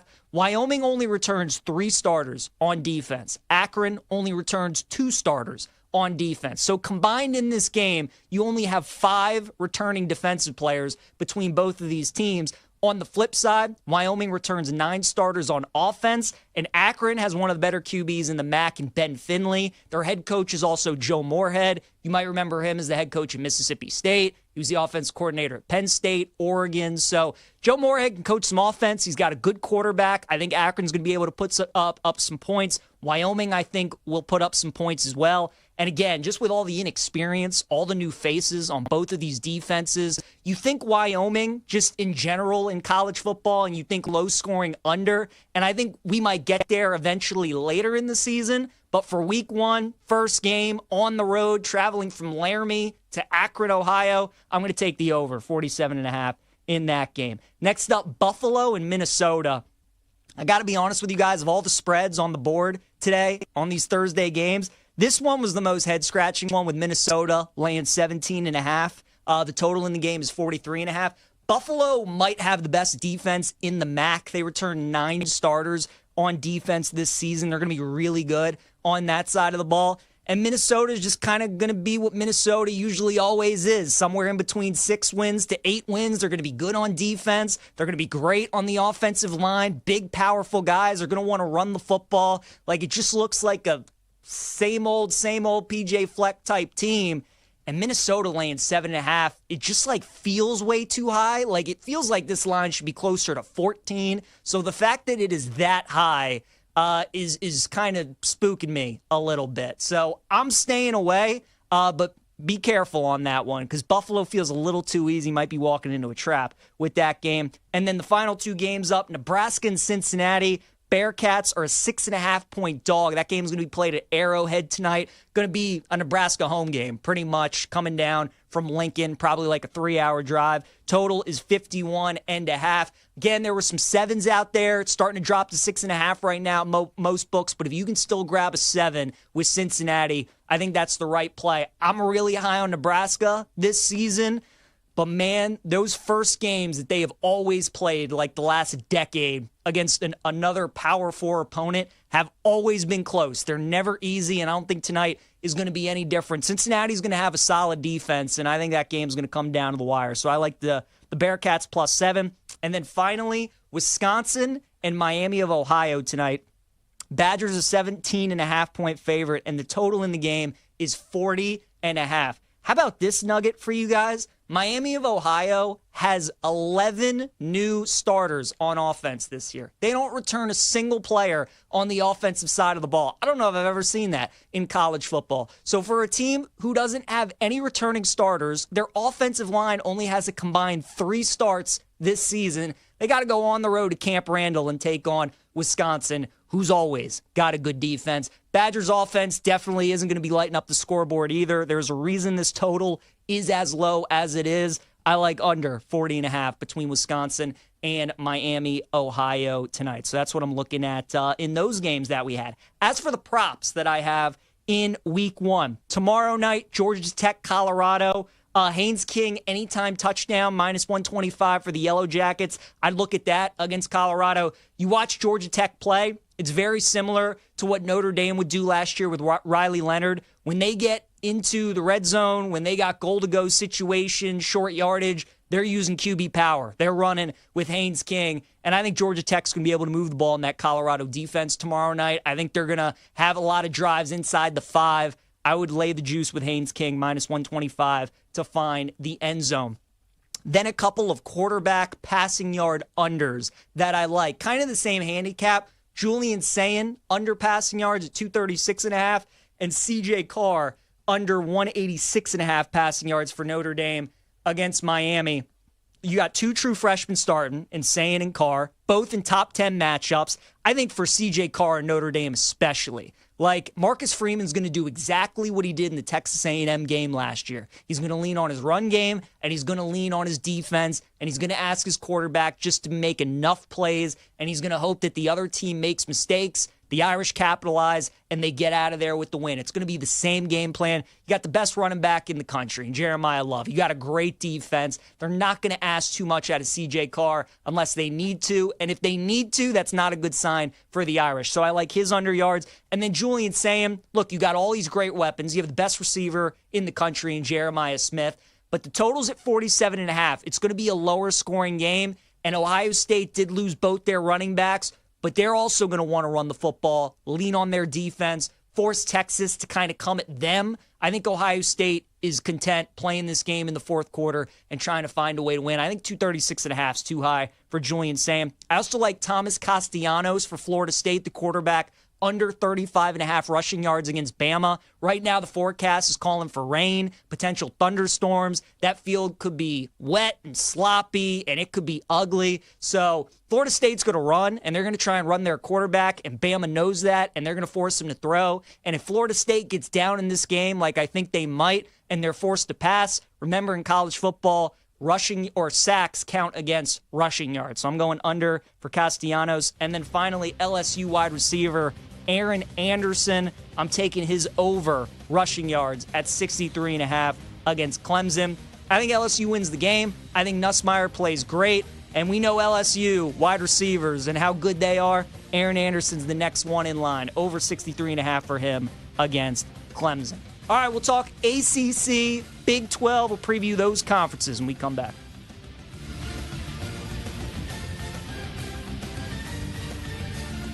We'll be right back with You Better You Bet, presented by BetMGM, the sportsbook born in Vegas.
I fall for that sometimes too. Like it just bothers you to your core. Like Horton, right? Cade Horton. We're talking about him with the Cubs for NL Rookie of the Year. It's like, man, but before last night he was 40 and now he's 20. Yeah, but you also have another data point. That's why he moved from 40 to 20. That's why Travis Hunter moved from 50 to 30, because you had a data point.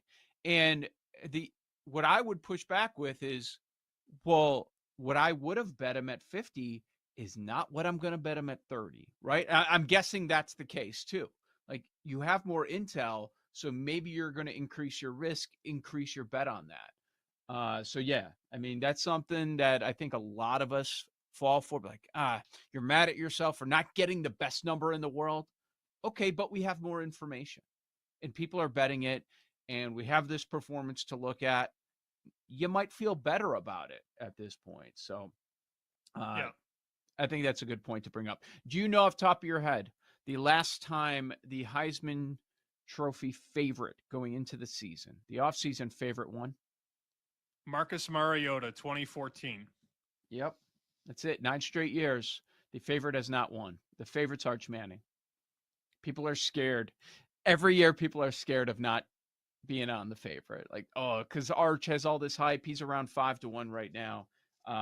So for us, at least I think you agree, like that's scratch him off. Scratch him off. Let's go somewhere else.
Let's get back to You Better You Bet on the BetMGM Network.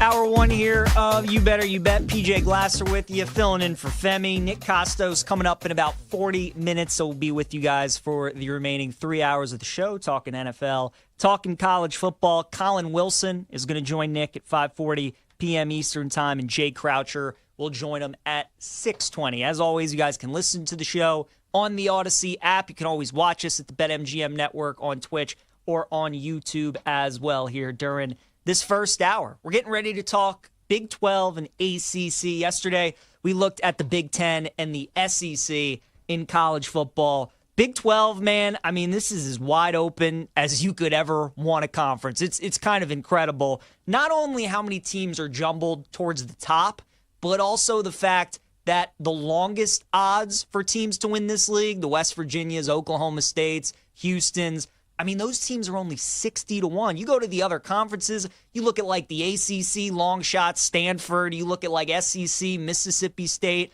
Big Ten, look at like Maryland. Like these teams are like 400-1 to win the league. The Big 12, the longest odds are like 60-1 in this league. So as you can see if you're watching, I mean, ASU, Texas Tech, Utah, all plus 550, Baylor up there plus 650, Iowa State after their big win against Kansas State, TCU plus 800. I mean, it's crazy. But then even those teams at the bottom, ASU last year, they were projected to finish last going into the season, and they end up winning the Big 12. So in the Big 12, man, expect the unexpected. This conference is always wild, and this year should be no different. Some win totals that I like out of the Big 12 for this upcoming season.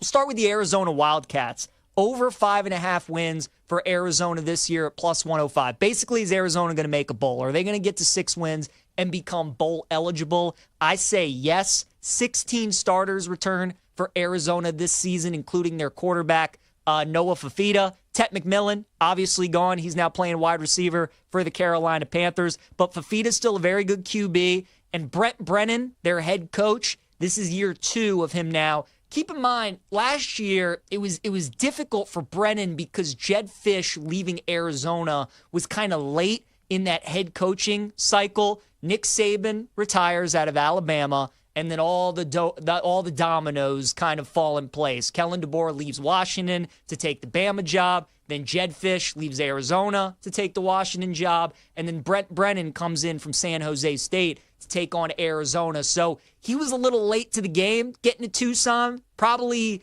didn't get as many guys in the portal that he would have liked. Didn't maybe establish his foundation as soon as he would have liked. So all these different factors, I think going into this year for Arizona should be a lot better. He's got more of his guys in his program. Again, all those players that return, I think that is a tribute to Brent Brennan, right? Second year as a head coach, the era that we're in, you don't have a great first year. All these guys could have left, but instead they all decided to come back, including the quarterback, Noah Fafita. Their schedule, not as difficult as some of the other ones in the Big 12. I think Arizona is going to be bowl eligible this season. I like them over 5.5 wins. Arizona State will go over 8.5 wins for the Sun Devils this season at minus 115.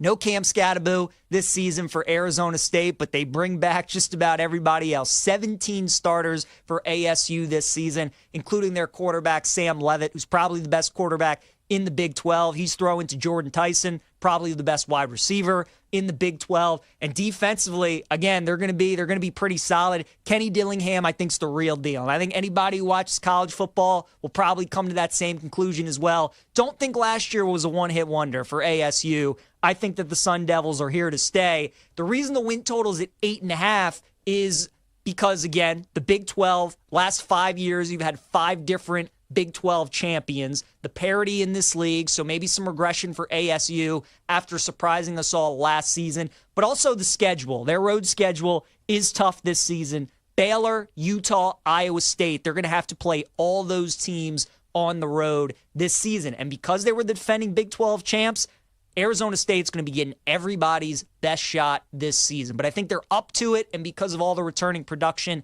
that they have, I think ASU is going to be a 9-3 team. I think 8.5 is a good line, but I like the over, and I like minus 115. So give me Sun Devils over 8.5 wins. Baylor, this is probably my favorite win total in the Big 12, is going to be Baylor over 7.5 wins at -120. I'm really high on Baylor this season. I think they might have the best offense in the Big 12 when it's all said and done. Their quarterback, Sawyer Robertson's back. Their top 2 running backs are back. Their top 3 receivers are back. They have 3 offensive linemen that are back as well. Defensively, they should be better than they were last season. But for Baylor, you look at a team whose win total is at 7.5. And when you go to their schedule, probably one of the more favorable schedules of any Big 12 team, because all their hardest games this season are at home. Auburn's at home tomorrow night. And then in Big 12 play, they have Utah, Iowa State, Kansas State, all in Waco this season. So I like that for Baylor.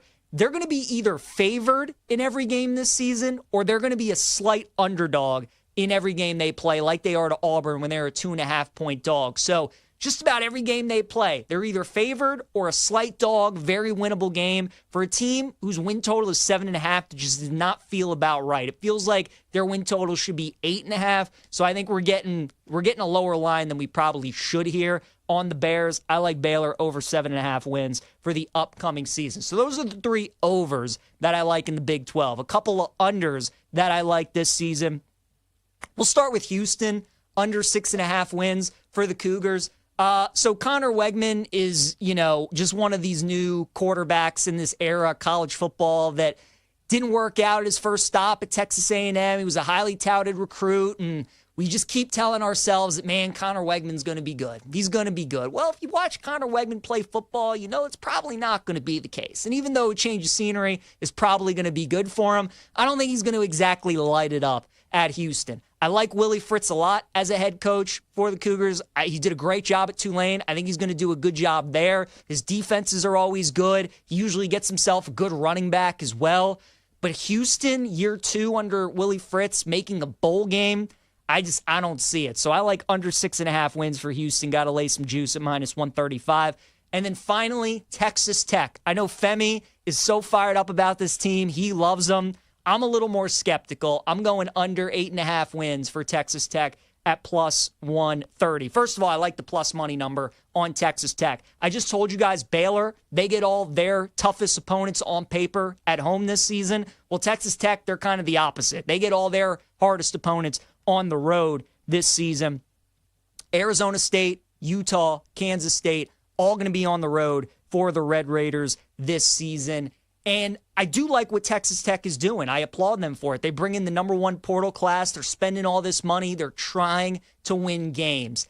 But I got to see it. I got to see it first. And I don't think year 1 is the year where we should bet on it. Because, look, they're continuing to do this. I mean, they're recruiting classes the next couple of years. They got the number 1 overall recruit coming in 2027. Like, the recruiting classes aren't going anywhere. I think when we get into maybe year 2, 3, 4, Texas Tech continually doing this and making it work, right? Because it's one thing to bring all these guys in, but how quickly can you make it gel? You got to figure out what are the kind of players that work in your program. I just think the prices, the numbers that we're getting on Texas Tech, yeah, they're great, bringing in great talent, but is all that talent going to translate to wins? I'm not buying it, so I'll take under 8.5 wins at +135 for Texas Tech. My Big 12 champion this year is going to be the Baylor Bears at +650. If you even want to bet Baylor to make the college football playoff at +500, I think that makes sense too. All of us know that the ACC and Big 12 definitely have a good chance at only getting 1 team in the playoff this season, whoever ends up winning the conference title game. Last year, the ACC got 2. The Big 12 only got 1. This year, it definitely could be flip-flopped, or maybe this year, both of those conferences only get 1 team into the playoff this season. But Baylor's non-conference, the fact that they play Auburn tomorrow, and then next week they're on the road at SMU, I mean, if they win both of those games, definitely really good. But even if they just get one of those games, because I like Auburn this season, Todd Morales likes them a lot, SMU is going to be a top team in the ACC again this season. If they're able to win one of those games even, I mean, the Big 12, a lot of those teams aren't playing very many big games out of conference. So if you were looking for a team in the Big 12 and you're saying who's a team that if they don't win the conference title game could still get in, I think Baylor could be the look. So it's not as great as betting the conference title game, but plus 500 still a good price. And with their non-conference, if they win one, certainly both of those games, and they get to the Big 12 title game, that should be enough for Baylor to get into the playoffs. So I think either of those ways to bet the Bears, but I do like them to win the Big 12 this season. All right, what about over in the ACC, where Clemson is your big favorites this season at minus 110? Is this the final conference we're talking here on You Better You Bet? PJ Glasser with you, filling in for Femi. Georgia Tech, we'll start with them. I like over 7.5 wins for Georgia Tech at minus 155.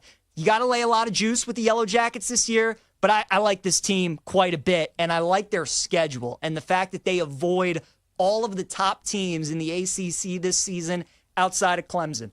No SMU, Miami, Louisville, Florida State. They don't have to play any of those teams. They get Clemson, and they get them at home. They also have to play Georgia at the end of the year. They play them in Atlanta, a neutral site game. They have a big one tomorrow against Colorado. Got to win that one for the win total as well. But I'm a big fan of Brent Key. His teams keep getting better and better every year. This is the best team that he has had. His quarterback is back. His running back is back. The defense should be very good. So I like Georgia Tech. I like over 7.5 wins at minus 155. Miami, I'm going under on them, under 9.5 at minus 150. I think there's a good chance they lose on Sunday to Notre Dame. And what I hate about Miami's schedule, there are a bunch of ACC teams that have this year. The bye situation is bizarre in that conference. And Miami, in a 3-week span, has 2 different bye weeks. So they play a game, have a bye week, play a game, have a bye week again. I've never seen that. I think that's terrible. So the schedule is front-loaded with a bunch of opponents. You got a bunch to end the season. And having those buys right in the middle there, I think that's really tough. What I also hate about Miami's schedule is the fact that they are at Virginia Tech and at Pittsburgh to end the season at the end of November. And for a team from South Florida, going up to Blacksburg, going up to Pittsburgh, those games aren't exactly going to be warm. We talk about it all the time with the Dolphins. When they have to play cold weather games, we should be talking about it with Miami when they have to play cold weather games. So under 9.5 wins for Miami this season. They also have to play at SMU and at Florida State. Pittsburgh is a surprise team out of the ACC I would keep an eye on, and I like them over 6.5 wins at minus 105. Pittsburgh should get off to a good start this season. The non-conference schedule is pretty friendly. ACC schedule is tough for Pitt. They have a bye week, and their final 3 games of the year are home against Notre Dame, at Georgia Tech, and then home against Miami. But Pat Narduzzi, throughout his career, you don't want to bet the guy as a favorite, but you want to bet him as an underdog. And he usually always has a big upset or 2 in him every season. The quarterback, Eli Holstein's back, and their running back is one of my favorites, Desmond Reed, who's one of the best in the ACC. They're going to put up points offensively. They always got a solid D under Narduzzi. I think Pitt has a chance to win maybe like 8 games this year and surprise some people and pull off an upset or 2 in the ACC. So I'll go over 6.5 wins with Pitt. And then finally, Wake Forest. I like their over as well. Over 4.5 wins at plus 105.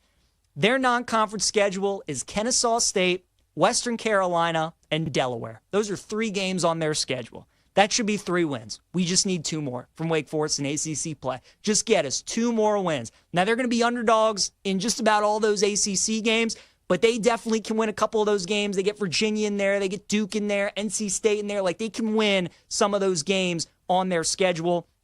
And I'm a fan of their coach and who they hired in the offseason coming over from Washington State, Jake Dickert, who did a great job last year with the Cougars. Robbie Ashford's going to be the quarterback for Wake Forest this season, who's good athletes, played in the SEC, was a quarterback at Auburn for a little bit. So I like Wake over 4.5 wins. That non-conference schedule is so easy. Just need 2 ACC wins out of the Demon Deacons this season. I told you guys Pittsburgh, I think they could be a surprise team. They're 18-1 to make the college football playoff. If you wanted like a long shot out of the ACC, a team to look at, again, with Notre Dame, Georgia Tech, Miami being the final 3 games on their schedule. Let's say they're like 8-1 going into that stretch, right? Whatever it may be, 7-1 going into that stretch. I mean, with those 3 final games, if they can win 2 of those games, put themselves in the conversation, those will be some big wins as we start doing like the college football playoff shows and all that. They'll start to be in some nationally televised games. So keep an eye on Pitt, 18-1.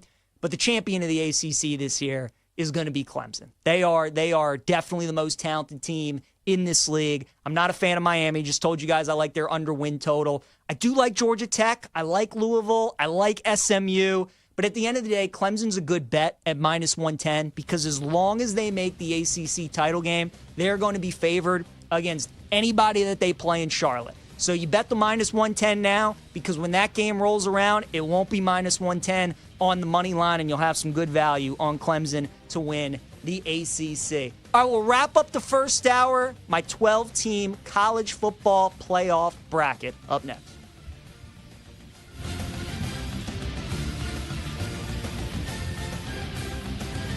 We'll be right back with You Better You Bet, presented by BetMGM, the sportsbook born in Vegas.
I'm going to go with Kyron Williams for 1,250 plus rush yards at plus 300. Yeah, let's roll the shoulders because I got seduced by that juice. Put some damn respect on the Rodney Dangerfield All-Star. That is Kyron Williams. I understand how this is at 3-1 odds. Quite frankly, he hit this number last year. Remember, he had 316 rush attempts for 1,299 yards.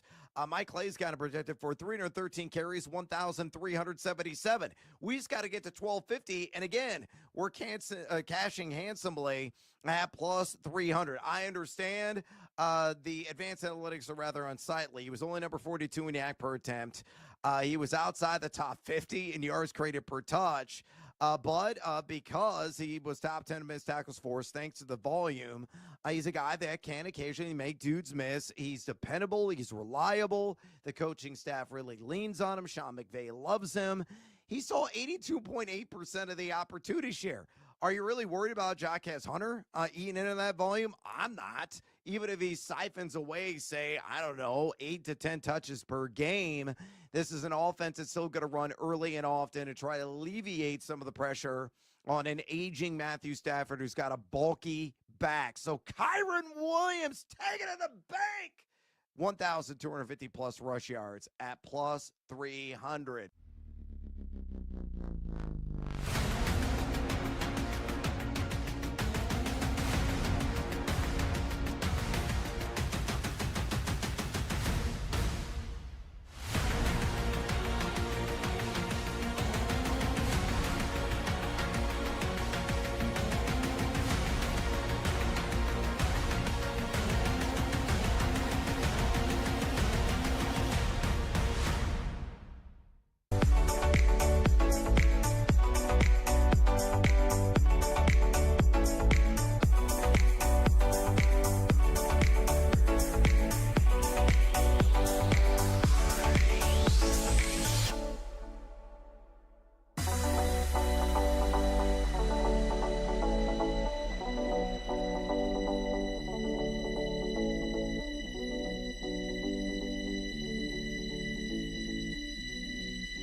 Let's get back to You Better You Bet on the BetMGM Network. Welcome back. You Better You Bet, presented by BetMGM. PJ Glasser here with you for the final segment. Nick Costos will be with you. Top of the hour, 4 p.m. to 7 p.m. Eastern Time. He's going to have Colin Wilson from the Action Network join him in about 2 hours, 5:40 p.m. Eastern Time. And then Jay Croucher will join him at 6:20 p.m. Eastern. Nick will talk about the Micah Parsons news at the top, getting some NFL and then some college football as well.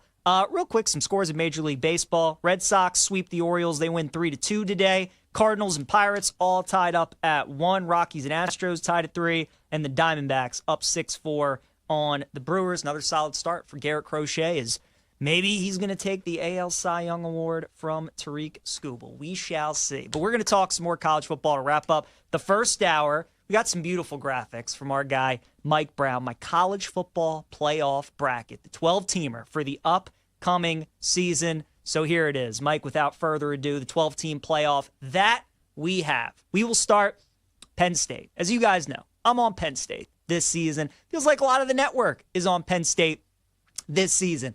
I think they're going to win the Big Ten, and they will be the number 1 overall seed this season. I think they only have one loss during the regular season, and that is to Iowa on the road, but they run the table otherwise. Georgia, I think, wins the SEC and gets the number 2 seed again for these upcoming playoffs. Clemson, I think, wins the ACC. They get the number 3 seed. And then, again, remember, it's not the conference champions of the top 4. So Texas, I think, even though they don't win the SEC, I don't even think they play in the SEC title game. I think Georgia and Bama do, but Texas is going to benefit from that. Chilling at home, they're going to be the number 4 team and get one of those byes in the college football playoff. Then I have Ole Miss and Baylor in the 8-9 game. Baylor is my Big 12 champion, and they are the only team out of the Big 12 to make it into the playoff. Ole Miss, I think, gets in this year. First time Lane Kiffin is in the college football playoff, and it's going to be because of his quarterback, Austin Simmons, who I think has a chance to be a superstar. So that's my 8-9 game. Doesn't that just feel like an 8-9 game, Ole Miss Baylor? It's like an NCAA tournament 8-9 game, but it's perfect for the college football playoff, too. How about Bama and LSU? Could you imagine a Bama-LSU 7-10 matchup with the winner taking on Georgia? Woo, in Tuscaloosa, that would be something. I think there's a chance we could get it. Bama, I think they go 10-2 this season with losses to Georgia and Auburn. LSU, very difficult schedule. Might even only have 9 wins, but because of the quality of wins and how hard the schedule is, including hopefully a week 1 win on Saturday against Clemson, I think LSU going to find their way in the number 10 spot. How about Ohio State, Nebraska in the 6-11? Look, last year we had 2 teams that not a lot of people were picking to go to the playoff. It was SMU and Indiana. So you got to throw in a team that not everybody is talking about. I was going middle of the Big Ten. It could be Indiana again. They could go right back. Maybe it's Iowa, Washington. I've heard some people make some strong cases for. But Matt Rule, man, year 3 of Matt Rule, all the guy does is win double-digit games. What he did at Temple, it's what he did at Baylor.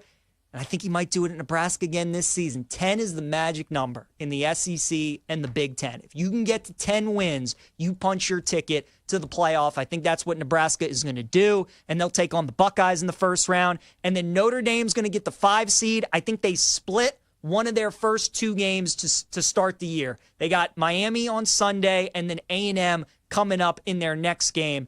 They win one of those, run the table. I think they're going to find themselves in the 5 seed. And even though Boise State might lose tonight, I still think they'll find a way to win the group of 5 and get that number 12 spot, be the top group of 5 team, because I think they're going to run the table in the Mountain West. They also have to play Notre Dame as well. It just feels similar vibes to me with Boise. Last year, they had 1 loss. It was on the road at Oregon when they were competitive and looked really good. They might have 1, maybe 2 losses this year, but I think they'll be competitive, play well against Notre Dame, and that'll be enough to get them into the playoffs. So those are my 12 teams that I like.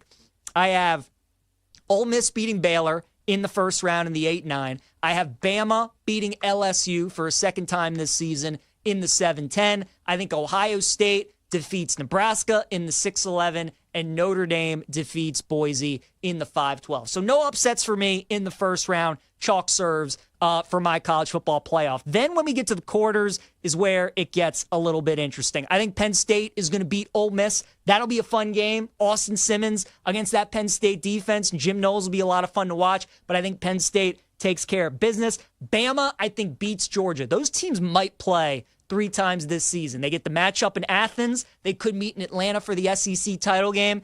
And then who knows? We might see them again in the playoff. But I like Bama in that matchup over Georgia. So for the second straight year, Georgia could be going home in the quarterfinals as the 2 seed. Ohio State, I think, is going to beat Clemson. That is why I can't get there on Clemson this season, because the 2 titles that Dabo has won, he's had Trevor Lawrence and Deshaun Watson as his quarterbacks, and those are 2 of the best college quarterbacks in the last 15 years. Cade Klubnik's a nice player. He ain't anywhere near that, and Dabo needs a difference maker at quarterback to beat these elite top-tier teams. I don't think they're beating Ohio State, so I'll take the Buckeyes over Clemson.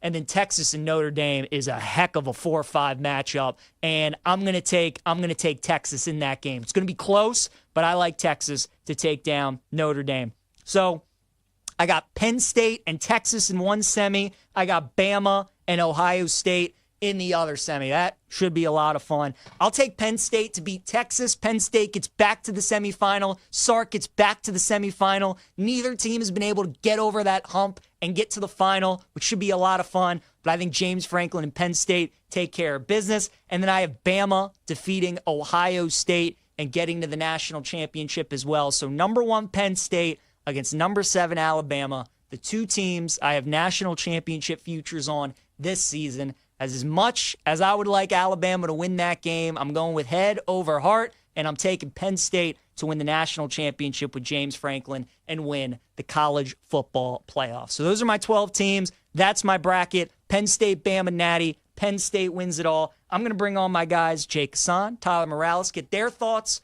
on my bracket, what they think they agree with, what they don't agree with. Tyler, I'll start with you. My 12 teams. What is a team in my bracket that you don't think is probably going to end up being there? So I'm going to say Ole Miss here because obviously I like Auburn a lot. We talked about this yesterday. I think Auburn's just going to be that team that you described Ole Miss to be. And it's also tough trusting Lane Kiffin. He's had such talented teams. This is another team with a ton of transfer portal players. It's just they never seem to put together a complete season, and they always have a couple ugly losses throughout the year. So I think most of your bracket I actually kind of agree with, but I just think Auburn was going to replace Ole Miss. And like I said, yesterday I love Auburn. I think they're going to make the playoffs. Their 2 hardest games are going to be home, Georgia and Alabama. So I think we get a 10-win Auburn year. That's really the only one I disagree with. The Ole Miss, I think that's going to be an Auburn spot this year. So you think Nebraska has a chance then this year? Because that was my team. I mean, Ole Miss too, but Nebraska was the team that I was kind of going for, like middle of the tier in their conference that I think with the right draw, maybe some lucky bounces, they can get there. You think Nebraska's got a chance this year?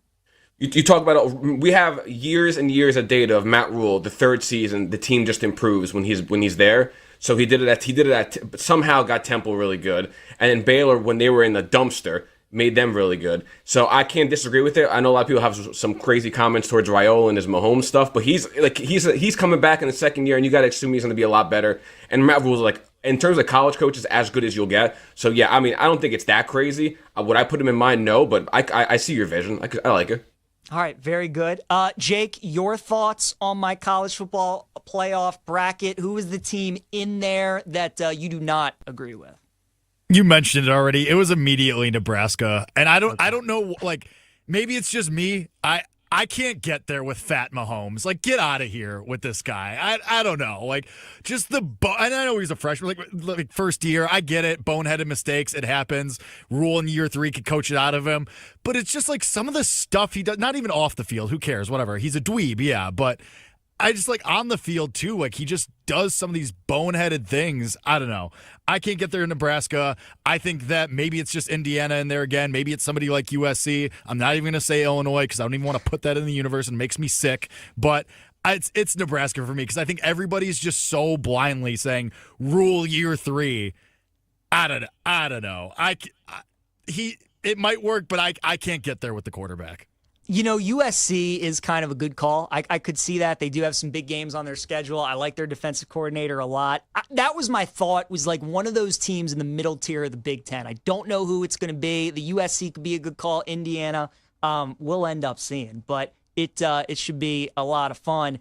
Which of the first-round matchups, would you guys most want to see? So I had Bama LSU in there, which I think would be a lot of fun. People were throwing out hypotheticals of Brian Kelly and LSU taking on Notre Dame. If you guys could get any matchup this season in college football, like what would be the matchup you think you would most want to see? I think an Alabama-Georgia game, it's not going to be in the first round most likely, but yeah. An Alabama-Georgia playoff game would be electric. All the games are really good. I like Alabama. I know you do. I think Alabama-Georgia would be awesome. Also, I mean, how do you disagree with Alabama-LSU, by the way? That is going to be a high-scoring game, would be a ton of fun. So, honestly, anything with Alabama involved, I'm in on. So, I'll be watching all that. So, yeah, Alabama-Georgia, probably in the second round, will be my pick. Okay. Jake, if you could get any playoff game this season, what would be the game that you would want? I don't know. I think it's got to be Penn State and somebody. I just haven't decided who because everybody's buying the juice and drinking the Kool-Aid on Penn State. And I think I want to see them go against Notre Dame again just so I could see Notre Dame put them in the dirt again. Like just to see them eviscerate them a second time and just double down. I think that would be kind of funny. But also like LSU or Penn State against somebody like Alabama, just like immovable force versus unstoppable object. If we think Alabama's offense is going to be really good, I think that'd be a lot of fun too, something like that. So I put 5 SEC teams in my playoff bracket, guys, which was another thing that I was like going back and forth on. Like, would they do that? Would they put 5 SEC teams? Do you see that scenario potentially happening? Or do you think that at most, like either the Big Ten or SEC would only get 4 in? I mean, the ACC is getting 1. I think if there's enough good SEC teams, I absolutely think so. So yeah, this best in my opinion, best conference in football. I don't see why they wouldn't, to be honest. If everyone else stinks. Tyler says yes. Jake, what do you think? Yeah, I mean, wasn't everybody screaming and crying about getting one more SEC team last year? Like they're always going to lean that way. If they can find an excuse, they're going to do it.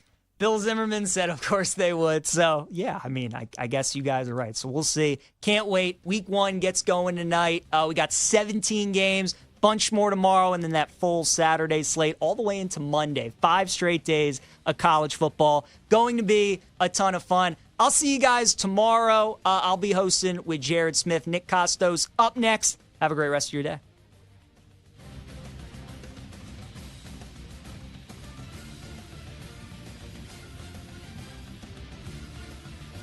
We'll be right back with You Better You Bet, presented by BetMGM, the sportsbook born in Vegas.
So we saw on Friday, I believe it was, Cowboys and Falcons in their final preseason game.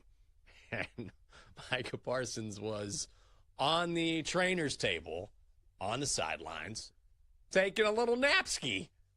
It had been a long day for Micah. And so he decided to lay down. The pictures are pretty hilarious. He's kind of flopping around the trainer's table. So it wasn't a good look. And clearly he was trying to make a point, which is, A, maybe I'm a little tired. but B, I'm tired of this contract negotiation with Jerry Jones. So, according to Calvin Watkins of the Dallas Morning News, yesterday, Micah had an hour-long conversation with head coach Brian Schottenheimer about his actions. Don't really know what was said, but hopefully they cleared that up because Brian Schottenheimer said after that game against the Falcons, I'll talk with Micah. We'll figure it out. They had that discussion yesterday. I wonder how that went down. And now it's, Trey Hendrickson signed for the next year. Terry McLaurin got his extension. Micah sitting around trying not to take a nap. So if you're a head coach, what's your strategy here? Because I think for me, you have to play good cop. And you have to lay it on thick with the compliments. Because sometimes people take different types of coaching and different types of parenting. Like, I think in this situation, Micah Parsons is clearly acting out because of his rift with Jerry Jones. Like, that's not hard to see. So I think if I'm Brian Schottenheimer, I'm like, listen, Jerry kind of sucks. We know this, but do this for your teammates. Do this for me. I'm a first-year head coach. Make my job a lot easier. I will do whatever it takes. I will take your side in every single argument. That's the strategy I would be taking. Yes. You got to sit down. You have to sit down, Micah Parsons, and say, look, can we talk off the record here? Just me and you. Look, Jerry's crazy, okay? We know he's crazy. He's probably down at Rick's Cabaret right now, tying one on, okay? He's going to get in front of the cameras. He's going to say something nuts. I know your agent didn't say that, okay? Jerry's crazy. There's a reason why he hasn't won anything in 3 decades. Okay, that was Jimmy Johnson. But I need you to do me a solid. Right? This is my first year as head. I need you to stand up on the sidelines and not take a nap on the trainer's table. I know it's hard. It's hard. Just don't sleep. Just please don't sleep during the games. Can we do that? Can we compromise there? I got enough on my plate. I mean, trust me, I deal with Jerry all the time. This guy. I get it. You deserve all the money on the planet. I hope you get it. I'm going to go to bat for you, okay? I got you. But I just need you to stand up on the sidelines and not take a nap because I got a lot of things on my plate right now. Please, Micah, all right? And we'll get you that deal. Shake hands. This never happened, by the way, right? Whatever it takes.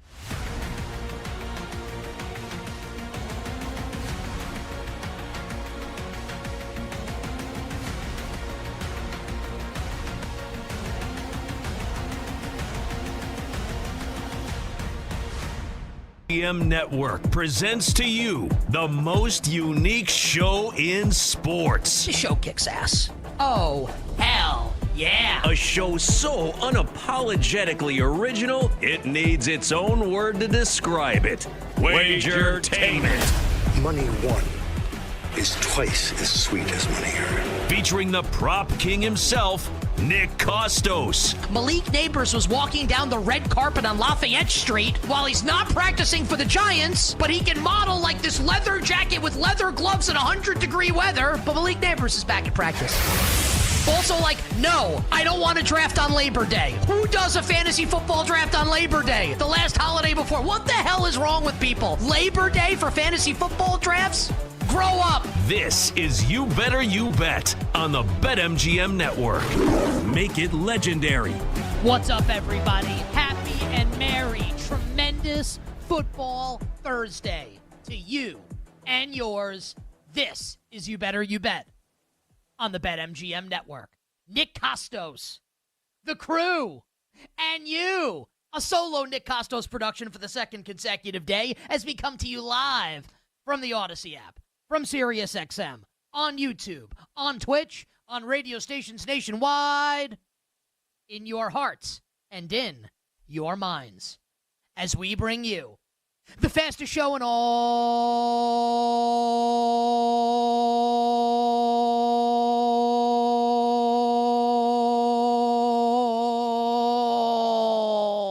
of Wagertainment. Talking all things sports betting. The show presented today and always by BetMGM. Make it legendary. by downloading the BetMGM app and visiting BetMGM.com. Coming up today on the show, analysis and bets for all the big games, week 1 in college football. I will hit Ohio State, Texas, LSU, Clemson, and how about the big game on Monday night? TCU against the Fighting Bill Belichick's of North Carolina. All the big games in week 1. My handicap, my analysis, my bets of all of them coming up a little later in the show. We'll also get you up to speed on everything happening in the National Football League as the season approaches, 1 week away from kickoff. Who's counting? Adam Thielen back in Minnesota with the Vikings. We'll talk about why that's a positive for J.J. McCarthy and why the biggest impact of this trade might actually be in Carolina. Spencer Rattler named the starting quarterback of the New Orleans Saints, and the Arizona Cardinals immediately got bet in week 1. Is that the right move in the betting market? I'll discuss. And we also have a piece of injury news in Los Angeles with the Rams that you have to hear. And it doesn't involve Matthew Stafford. That's all coming up later in the program. 2 tremendous guests will join us today on the show. Colin Wilson from the Action Network. We are so back. Colin, one of our favorites when it comes to handicapping college football, giving us college football bets. Colin Wilson will join us next hour on You Better You Bet. And then the great Jay Croucher, one of the sharpest guys out there. Jay from NBC Sports stops by in the final hour, the Power Hour, talking National Football League ahead of the start of the season. And all our bets for tonight, and for me, because I'm off tomorrow, all my bets for this weekend, week 1 in college football, will close the show in the final hour, the Power Hour. Now, I was planning on starting the show today, and I'm a little annoyed because I'm planning on starting the show today with something awesome because we're 1 week away from kickoff. Again, who's counting? I am, because I'm really excited, and I love the National Football League. 1 week from tonight, the opening game, the Cowboys and the Eagles in Philadelphia. And I'm off tomorrow, and I'm off on Monday, and Femi's not back until Wednesday. So you get Nick Costo solo, you get Nick Costo solo on Tuesday. So my plan is to give you all my season predictions for the American Football Conference today and the NFC, the National Football Conference, on Tuesday. And man, I got so much good stuff. And I'm still going to give you all that good stuff. But I am being forced to lead the show with something absolutely ludicrous, asinine, and preposterous. I actually hate that I have to talk about it. And I hate it because I'm basically doing the bidding of an 82-year-old man. I am being told he's telling me to jump, and I'm saying, Jera, how high? How high do you need me to jump, Jerry? How high do you need all of us to jump in the media? Because last hour, in the 3 o'clock hour Eastern time, on this tremendous Football Thursday, ESPN's Adam Schefter drops on Twitter, or X, whatever the hell we're calling it, that the Dallas Cowboys, for the first time in this ridiculously protracted, insane contract process with Micah Parsons, are willing to listen to trade offers for their star edge rusher. I don't even know what to say about this. The timeline of events this week, as it concerns Micah Parsons and the Dallas Cowboys, I mean, I would say it's like something out of WWE, but this is like WWE booking that you criticize because it's so predictable. It's so ridiculous. It's like it would be like at SummerSlam one year being able to say, I know exactly what the main event's going to be at WrestleMania the next year. That's not what we want. This is so predictable and so ridiculous, and it just needs to come to an end. A couple days ago, on Tuesday, Cowboys head coach Brian Schottenheimer addresses the news media and says that Micah Parsons has been physically cleared to practice. Obviously, kind of like, and I don't think Schotty really cares to get involved in he wants Micah Parsons, obviously, but he's not looking to get involved in the negotiation. But obviously, this is the Cowboys trying to apply a little leverage, right? That Parsons is healthy, despite what he may say. He's napping on the trainer's table during preseason games, claiming an injury. The whole thing is ridiculous, obviously. So Shoddy a couple days ago says that Micah Parsons is physically cleared to practice. Then we get the news reports yesterday, ESPN's Jane Slater, Diana Rossini of The Athletic, and others, that Micah Parsons is going to seek a second opinion. The thought obviously being that he wants to get paid if he's not going to play, and he wants to hold out into the regular season. So that's Tuesday. Shoddy says he's cleared. Yesterday, Parsons wants to get a second opinion, like smacking the team in the face, right? Oh, you think I'm cleared? I'm going to go see Dr. Nick Riviera, and he's going to tell me that I'm not. And then we'll see what's up. I hope the majority of people got that reference. Hi, everybody. Hey, Dr. Nick. And today, the news from Adam Schefter. The Cowboys are willing to listen to trade requests for Micah Parsons. Because Micah wants to get this second opinion. The Cowboys' first, week 1 practice. And remember, they play a week from today. Their first week 1 practice is tomorrow.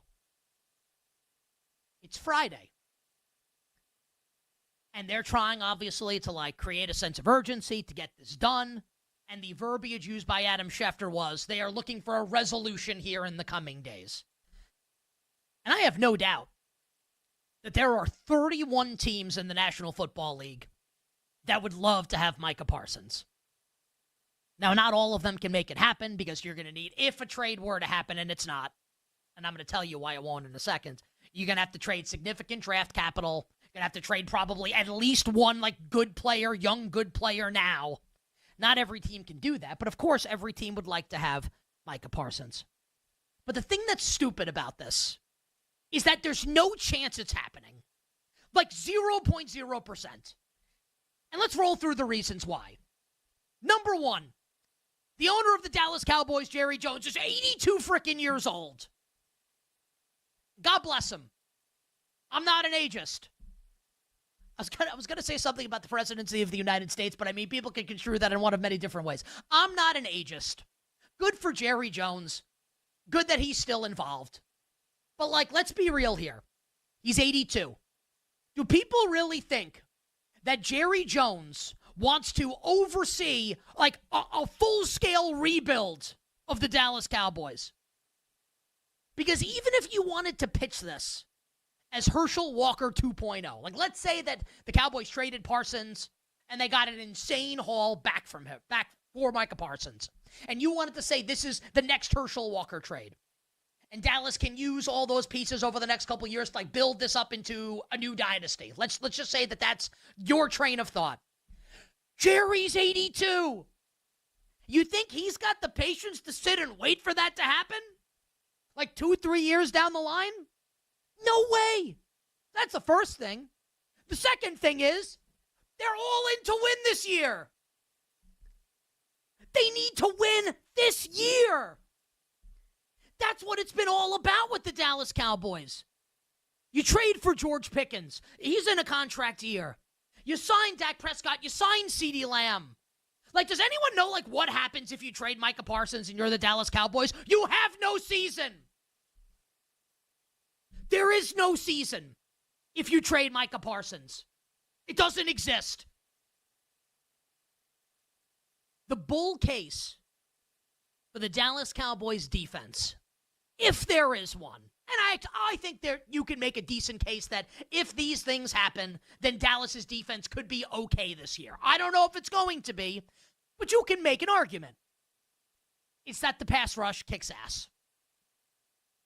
I don't know if they're going to be able to stop the run. We don't know when Trevon Diggs is going to be back. I don't love the secondary. Matt Eberflus is calling the defense. I don't know how I feel about that. If the defense is going to be good, the pass rush has got to be badass. And Micah Parsons, and we could talk about Myles Garrett and TJ Watt and Aiden Hutchinson and Max Crosby and others, Micah Parsons, if he's not the most badass pass rusher in the league, he's certainly in the conversation. And there are people way smarter than me that break down the National Football League that think he is the best pure edge rusher in the NFL. The best pure pass rusher in the NFL. So when you look at this Cowboys edge rushing group, and it starts with Parsons, oh, well, we're already a winner, right? Because we have the best. Then maybe Donovan Ezeraku, the second-round pick, makes an impact. Nealand, Dante Fowler's back in Dallas. Never should have let him go in the first place. Sam Williams. Like, they've got waves of rushers to send at the quarterback. But the reason it looks good is because Micah Parsons' name is at the top of it. You take him out, it's a disaster. You got a Jenga tower, you're wasted playing Jenga, and like a moron, you take the wrong piece out of the tower and that son of a bitch comes crumbling down. That's what happens if you take Micah Parsons out. And I don't want to hear, well, maybe they can get a good edge rusher back. Name someone that's even half as good as Micah Parsons they're getting back in a trade. Name him. I want to see it. DeMarcus Lawrence is in Seattle. Like, he's not there anymore. The season's done if you trade Micah Parsons. Like, you are waving the white flag on the season 1 week before it starts. You're saying, we're done. We're out on this year. We just paid the quarterback. We just paid the wide receiver. And instead of paying the best young edge rusher in the league, we're going to trade him. And we're going to wave the white flag on this season in Brian Schottenheimer's first year as head coach. Really? You think that's going to happen? Vincent Kennedy McMahon, his theme song, iconic in WWE. And it goes a little something like this. No chance, na-na-na-na-na-na, no chance in hell you've got. No chance. No chance in hell Micah Parsons gets traded. You're a Packers fan, a Bills fan, a Ravens fan. You want to construct some convoluted scenario in your head where this actually happens and your team gets Micah Parsons. This would be like 25-year-old Nick Costos sitting in my oversized chair at Sirius XM that some fat slob had probably been in before me. The chair's wet from ass sweat, and it stinks. It's nasty. And I'm thinking, maybe, me and Jennifer Lopez, one day. Save your time. Save your energy. The Cowboys will cave. They'll pay Micah Parsons. You'll be on the field next Thursday night, and the Cowboys are going to get railroaded by the Philadelphia Eagles in the season opener. I'm going to get to the AFC on the other side, and I'm excited to talk about it. It's actually like, it was cute when Jerry said the quiet part out loud. I'm trying to drum up controversy. We got more important things to discuss than a hypothetical Micah Parsons trade that's got less of a chance happening than me dating Tate McRae. Also, I'm married. AFC breakdown coming up next. We'll be right back with You Better You Bet, presented by BetMGM, the sportsbook born in Vegas.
If you're worried about Scary Terry being back with the Commanders, worry no more.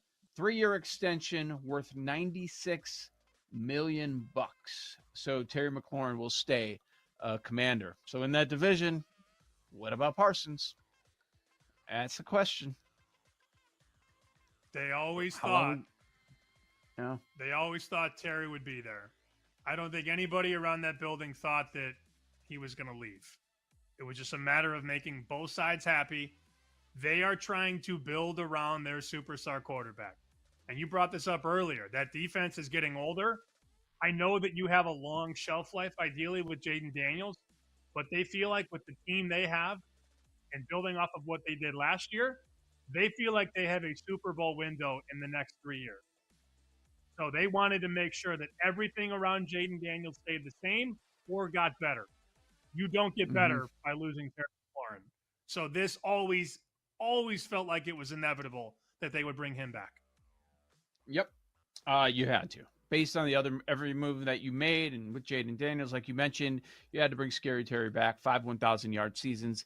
He's back with the Commanders, so no concerns there with their wide receiver one.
Whole season for Buffalo on the line here. They come.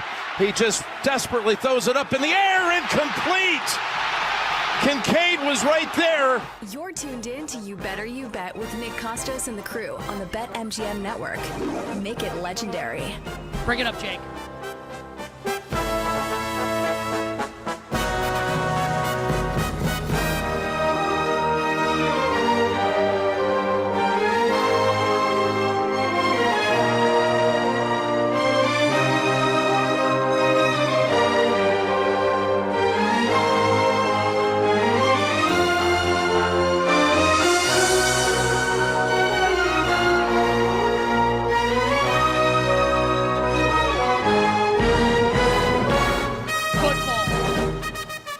Football. Football's almost here. College football coming up tonight, week 1. National Football League, week 1. 1 week from today. Jim Nantz and Tony Romo on the call, coming back from break of the AFC Championship game.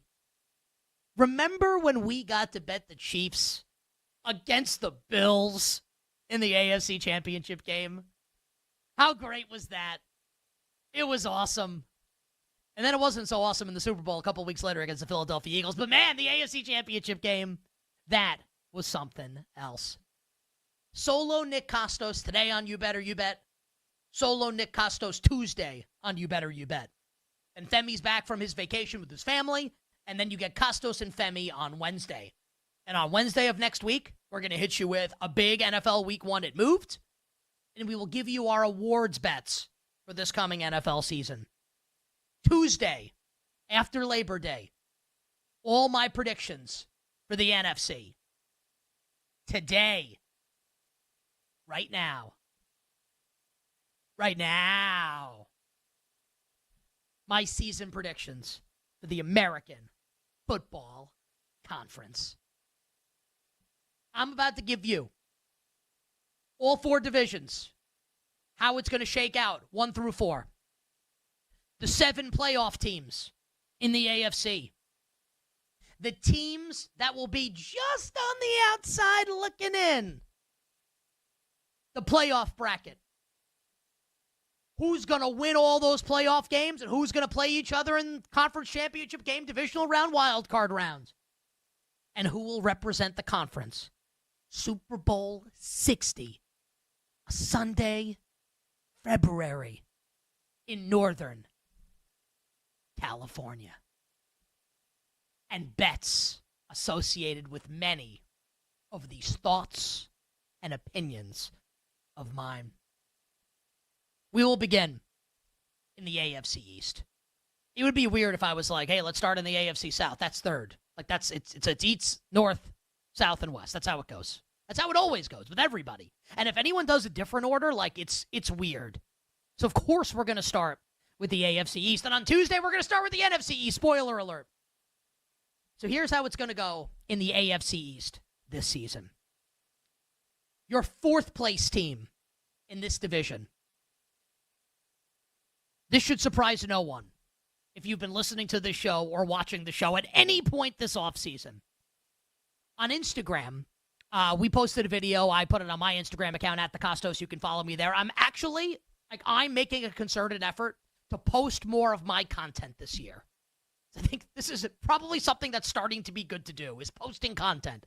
So I'm posting all my content there at the Costos on Instagram, at the Costos on Twitter.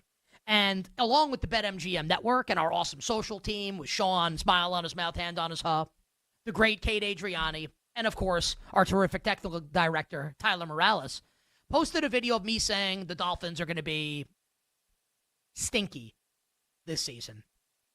And I'm getting Dolphins fans attacking me every single day. And I wonder if, like, when people are taking, like, what they probably think is a personal shot at me, I'll just tell you, I appreciate the patronage. I don't mind. One guy said my haircut sucked. That actually hurt my feelings. And I'm not joking. You can make fun of my physical appearance besides for my hair, my voice, my bets. You leave my hair alone. I think the Dolphins are going to stink this year. And look, if I'm wrong, I'll own it. Just like I own everything I'm wrong about. And there's a lot that I'm wrong about in every single sport. But man, I think the Dolphins are going to stink this year. I do acknowledge that there's a path for Miami to be pretty good. And by pretty good, I mean like 8-9, 9-8. And that is the defensive line stays healthy and the defensive line balls out. Jalen Phillips, Bradley Chubb, Zach Sealer, Chop Robinson. Man, they all stay healthy. They're all getting after that ass.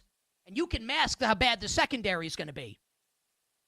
But man, if that defensive line can't get after that ass, this is the worst secondary in the league. And they're going to get absolutely flamed. And maybe the Dolphins have fixed the offensive line by making it a little more physical. I'm really skeptical. Devon Achane's banged up. I know Mike McDaniel said he's going to play in week 1. Vibes are not great. Tyreek Hill's apparently going to play in week 1. Vibes are not great. I think the Dolphins have a better chance of picking first overall than they do of making a decent playoff run this year. So like I said earlier this offseason, Dolphins win total 7.5. I'm looking at alt unders for the Miami Dolphins. Under 6.5 plus 150. Under 5.5 plus 240. I think Miami comes in last in the AFC East. Third place finisher. Aaron Glenn, Darren Moog, and the New York Jets. Win total for the Jets, 6.5, juiced under. And if I had to bet it, I'd actually go under. And I know a lot of people are in on the over this year for the Jets.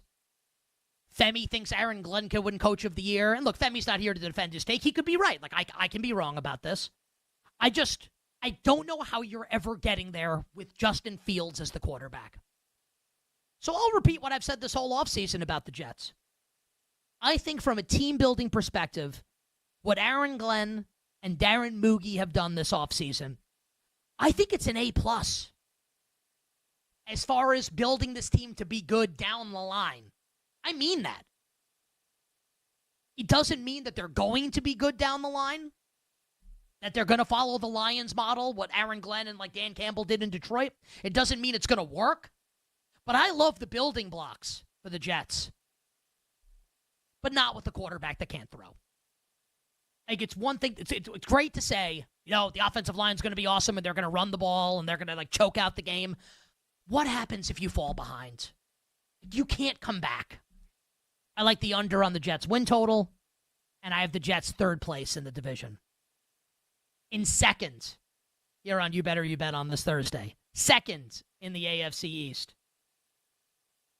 I love the Drake. Started from the bottom, and now they're here. The New England Patriots. The win total's 8.5, minus 110. I'd rather bet them to make the playoffs and get plus 145. Drake May was awesome last year. Tremendous last year as a rookie. In one of the worst situations imaginable. Behind an offensive line of me, Tyler, Jake, downtown Mike Brown, Bill and Femi are both like bigger guys. They actually might be decent offensive linemen. And PJ Glasser on the offensive line. Drake May running for his life with an incompetent bozo head coach in Gerard Mayo. Now, here's Mike Vrabel, an adult in the room, coach of the year winner. Tennessee is the 1 seed. One season, went to an AFC championship game another year with Ryan Tannehill. Josh McDaniels is the offensive coordinator. And look, McDaniels is an awful head coach. One of maybe the worst ever, or at least in the conversation, worst head coaches of all time. I like Josh McDaniels as an offensive coordinator. And yes, he puts a lot on the plate of the quarterback. Tom Brady famously, of course, and that was great. By all accounts, Drake May is up to the task. A better offensive line, mostly because it can't be worse. A better supporting cast. I love the Drake. I have the Patriots in second, and I have the Patriots in the playoffs this year in the AFC. I do want to spend a little bit of time on the first place team, which will be the Buffalo Bills. With Josh Allen, you might have heard of him, won the MVP, married Haley Steinfeld. Steinfeld? Honestly, I don't even really know who she is. I don't know, like, what she's been in. And I don't say that to sound cool. Like, I'm not cool. I don't know. I don't know what she's been in, but apparently she's really famous. And she's not ugly. So good for Josh Allen. The Bills are going to be the best team in this division because they have Josh Allen. And as long as Josh Allen's healthy, I don't know what the case is for the Bills not to win this division. Now you put the Bills in like the AFC North, and you can make a case that Buffalo doesn't win the division, right, if things go poorly. But in this division, the Bills will win it. I'm going to say it right now. And I've been saying it for a little bit here on You Better You Bet. Color me concerned about this Bills secondary. There's a chance it's going to be bad this year. Not average. Bad. Did you know that the Bills just brought back Jordan Poyer at safety? So the Bills secondary in the year of our Lord 2025 has Tre'Davious White and Jordan Poyer. Like what? Like was Cornelius Bennett not available? We couldn't get Darryl Talley on the phone? Is Mark Kelso somewhere with no cell service? What are we doing here? What's happening? Maxwell Hairston, the first-round corner, is on IR, going to miss the first 4 games. Tre'Davious White might not play in week 1. The safeties are bad enough that they signed Jordan Poyer, who was on the Dolphins last year, and think about how bad Miami's secondary is, and he's not back in Miami. Does anyone think this is good? I know, coming into town next Sunday night on national TV on NBC, Lamar Jackson and the Baltimore Ravens. I'll give a spoiler alert right now. The Ravens, I'm picking the Ravens to win that game next Sunday night in Buffalo. This is not going to go well for the Bills in the secondary. Now, I say that to say this. I don't think Sean McDermott's like a Super Bowl winning head coach. He's a good head coach. I don't know if he's ever going to win a Super Bowl as a head coach. He is a damn good defensive coach. And I do have faith in him to kind of figure this out as the season moves along in terms of wins and losses. I don't think the Bills are going to be 9-8. I'm not insinuating that the bottom's going to fall out on the defense. That's not what I'm saying. Just that when we're talking about, can they win it all? Get to the playoffs and have to face the Chiefs. Honestly, even the Ravens. Is the defense going to be good enough? A lot of smart people, and they could be right, think the Bills are going to win the Super Bowl this year. I don't know how they're getting over the finish line with that back end on the defense. I don't think it's very good. I think they're in a spot of trouble as far as that's concerned.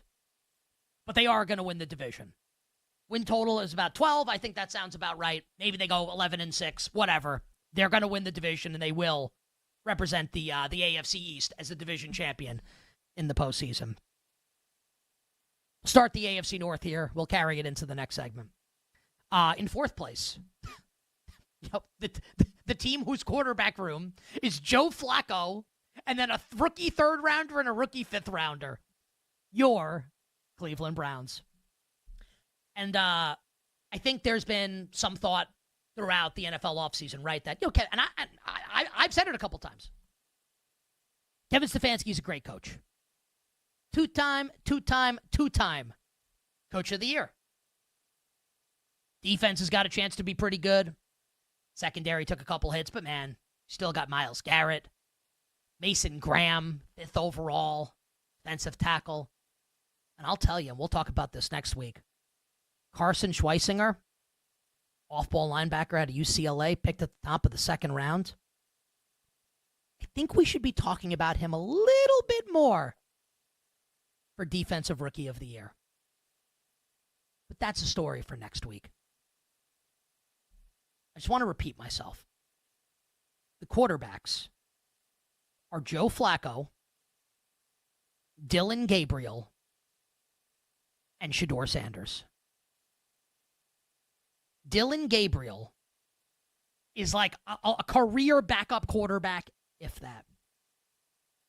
Shedeur Sanders, let's just, you know what? I don't want to do this right now because it's going to take, I have to talk about it for about a minute, and we have 30 seconds left in this segment. So, on the other side, we'll talk about Shedeur Sanders and his prospects of being good this season in the NFL. I'll give you my opinion on that. And my bet on the Cleveland Browns, their win total being 5.5. Then we'll get into the rest of the AFC North. Bengals, the Steelers, and the Ravens, and how I see it shaking out, and which teams will make the playoffs out of this division. We'll get to the AFC South, the AFC West as we move along, and I'll tell you my representative, Super Bowl 60 for the American Football Conference. It's a Thursday. It's You Better You Bet. It's the BetMGM Network. Solo Nick Costos with you. You Better You Bet. We'll be right back on the BetMGM Network.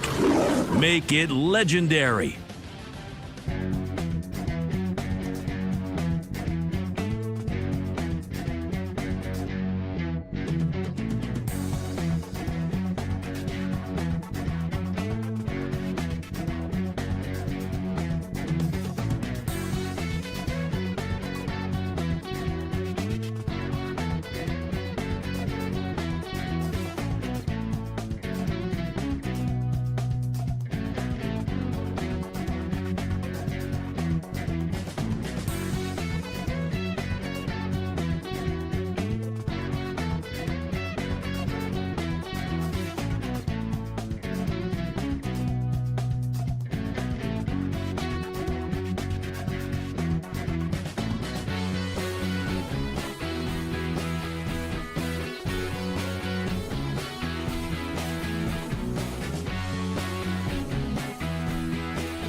Josina Anderson, you're adding to the problem of what's going to kill Shador's career.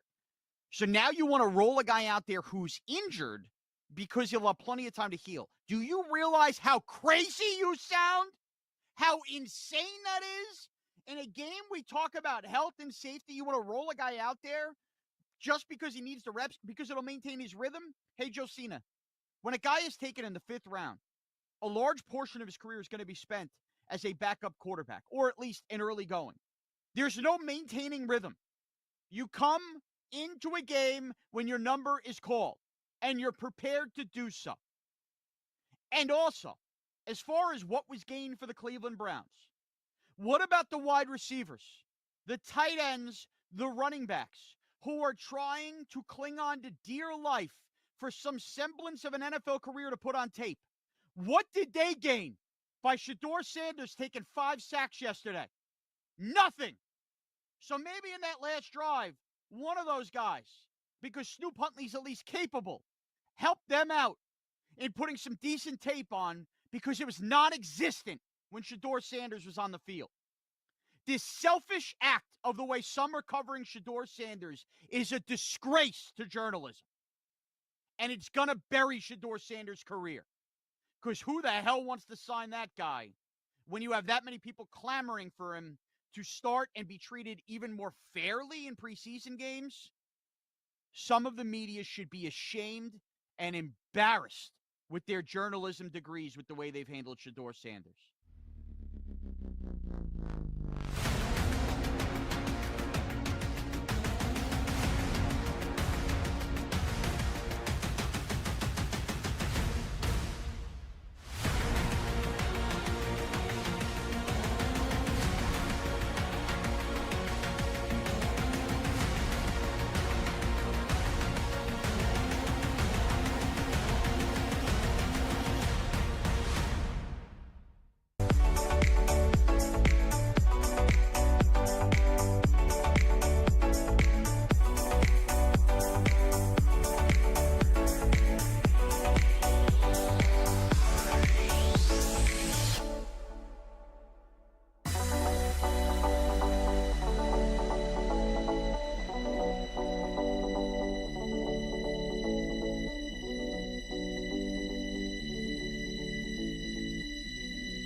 Sanders being pressured, spins away again, keeping the play alive. The fans love it, but that's one of those plays where maybe he's got to roll out and throw it away, huh? You're tuned in to You Better You Bet with Nick Costos and the crew on the BetMGM Network. Make it legendary. NFL Network, courtesy of the call. Make it legendary. Shador Sanders made it legendary this weekend. When in the second half of the 3rd preseason game, and look, man, I say sometimes that people contort themselves like they're in Cirque du Soleil to explain something, right? Like you bend over backwards. You're trying to like fit yourself into like a box, right? By like putting like your knee over your shoulder or something ridiculous to try and explain something that doesn't need explaining. So we get the think pieces after Shador can we just like call a spade? Like when Shador played well in the first preseason game, I came on the air and said he played well. I have no axe to grind. I have no ulterior motive. We just call it like it is. You got people after this performance, 6 pass attempts, 5 sacks. Well, it's the offensive line. Well, receivers aren't getting open. Buddy, This is the National Football League. In no universe is what Shedeur Sanders did even remotely acceptable. I'm not saying Shedeur can't be good. But man, if that's what's happening in the second half of a preseason, like what's going to happen in a regular season game? 5 sacks, 6 pass attempts in a preseason game. Terrible. Dylan Gabriel's a long-term backup. Joe Flacco is like my age. Not good. The Browns are going to stink. And I think they want to stink. In fact, I will quote the early 2000s pop song where the music video, I downloaded it on Kazaa back in the day, illegally. And I watched it quite a few times. Shepherded a young Nick Costos through some cold winter nights. Willa Ford once famously sang, "I want to be bad." And the Cleveland Browns, I think they want to be bad. 2 first-round picks in next year's draft.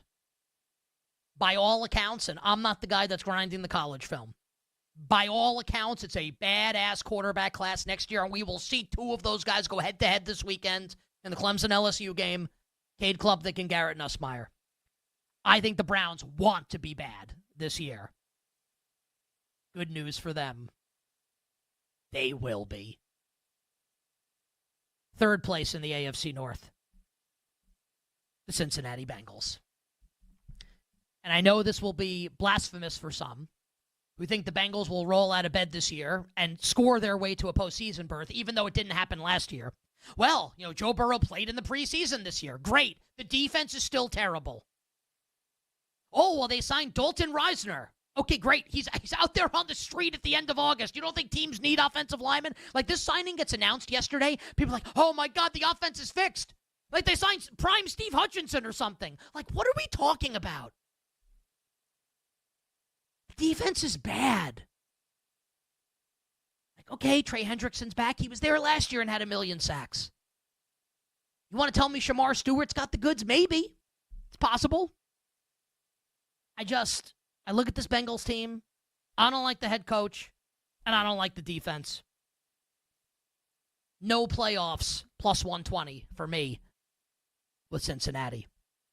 Continue on with the AFC North in a second, but want to remind all our listeners and viewers that BetMGM account holders, and you should be one, will receive an Any Sport Parlay Boost token. Score a bigger payout if your wager with the Parlay Boost token hits. Tokens can be used on parlays and same-game parlays, so make it legendary with BetMGM by downloading the BetMGM app. And as always, please gamble responsibly. My second place team in the AFC North, and a playoff team this year in the AFC. Aaron Rodgers, Mike Tomlin, the golden bachelor of the National Football League, a senior, one last chance at love, the Pittsburgh Steelers. I love me some Pittsburgh Steelers this year. The betting market is also starting to love the Steelers. We're now at a juiced 8.5 to the over on the win total for Pittsburgh. I think Pittsburgh has quality players on defense at all 3 levels, and we've talked about it a lot over the course of the last few months on the show. You might be out there listening or watching and thinking, well, the quarterback sucks. And I don't like what he says about vaccines. And he thinks ayahuasca. And he hated his Netflix special. and he talks about politics. And he's a poopy head. I don't like him. Okay, great. Like sit with your feelings in your full diaper complaining about Aaron Rodgers. Who cares? I think Aaron Rodgers can still play. And I watched him last year with the Jets when I thought Aaron Rodgers had a pretty good season. Now, look, he's not what he once was. He can't move the way he once did. He doesn't want to get hit. And that's a negative for sure when it concerns Aaron Rodgers. I think the Steelers' offensive line is going to be above average this year. I like this 3-headed backfield I talked about yesterday of Jalen Warren, Ken Gainwell, and Caleb Johnson. Here's Metcalf, 3 quality tight ends, and a coach that's never gone below 500, famously, in his NFL career. Give me the yes on the Pittsburgh Steelers, plus 118 to make the postseason. And the first place team in the AFC North, I think this is the best team in football this year in the regular season. The Baltimore Ravens. Just awesome at every level. The quarterback is obviously like on a Hall of Fame trajectory. I love the defense. I love the coaches. I love Todd Monken, the offensive coordinator. Ravens win totals 11.5, and like, oh man, I guess like Lamar could miss a couple games. Like, you can make a case, man. I think the Ravens are going to be awesome, and I can't wait to bet them in Week 1 on the road in Buffalo against the Bills. I have the Ravens winning the AFC North. Start with the AFC South. And I think people that have been watching and listening to the show know that I like the Jacksonville Jaguars to win this division. So I guess, like, why don't we start at the top? And it's less for me, and I don't want to repeat all the same stuff I've said already too many times. It's less for me about loving Jacksonville and more that I think there's an opportunity to attack the Houston Texans in this division market. And I have the Texans in second in this division. As long as C.J. Stroud's going to be healthy, like, the floor for the Texans is still pretty high. Like, Stroud gets hurt, and, like, here's Davis Mills or whatever. Like, yeah, you can make a case the Texans are going to lose a bunch of games. But if Stroud's going to be healthy, like, the worst the Texans are going to go is, 7-10, and probably 8-9 if Stroud's going to be healthy. I do like a missed playoffs price on the Texans at plus 115. I don't like this offensive line for Houston. It is a bunch of stuff thrown at the wall to see what sticks. And I'm not saying all the players are bad. Like, there's some excitement about the rookie tackle Ursary. Like, I guess you could like create like a wild scenario where it's okay. I think what's likely is the best case for the Texans offensive line is to be below average, which would be an improvement on last year. And to be fair, Nick Caley, the new OC, like, can't be worse than Bobby Slowick was. But there's just so much with this team. I have so many questions. Like, I like Jaden Higgins, the rookie second-round receiver. I like Jalen Noel, Higgins' college teammate at Iowa State. Christian Kirk, I thought, was a fine pickup. It's just, like, outside of Nico Collins, who do you trust in this skill position group? We don't know if Joe Mixon's going to play at all this season. Nick Chubb's going to be the starting running back in Week 1. He's terrible. He can't play anymore. Behind a bad offensive line? How do we think this is going to go? Again, like, the Texans are too good to be awful, but I do think they'll miss the playoffs. And I don't think the Jaguars defense is going to be ever confused with the 85 Bears or the 2000 Ravens. I do think we need, like, to historically update that analogy. The 2000 Ravens were awesome, and they're more recent. I am saying it right now. I am banning on this show the 85 Bears from being referenced.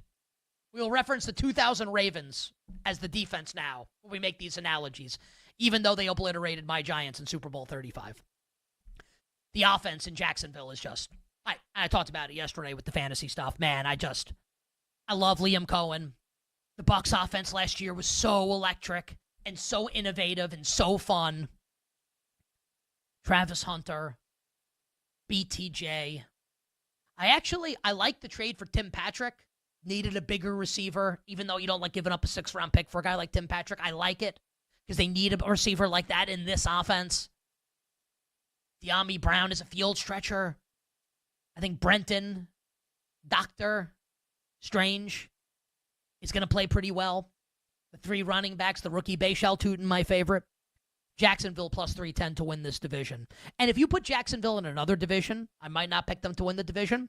But in this one, with the Texans at the top, I'm willing to take my shot with Jacksonville. In third, Cam Ward and the Tennessee Titans. We had Ben Solak from ESPN on the show last week, and I respect Ben's opinion. Ben said he's got a ticket on the Titans to make the postseason. I can't get there. And I'm not saying it can't or won't happen. I just won't make that prediction. Even if I am super excited to watch Cam Ward this year in Tennessee. And I do think the offensive line has a chance to be really good in year 1 for Cam Ward. The weapons on offense I don't think are great. I do think Tony Pollard can be better than expected. I don't love the receivers, and maybe they come along as the year goes on. Ayamanor and DK, the 2 rookies. Calvin Ridley's the 1. Chigakonkwo, the starting tight end. I don't like this defense. I do have them in third, and I acknowledge that they could be frisky, but I can't have the Titans any more than third in their own division. And then last, the team that will be hiring a new head coach and general manager at the end of the year.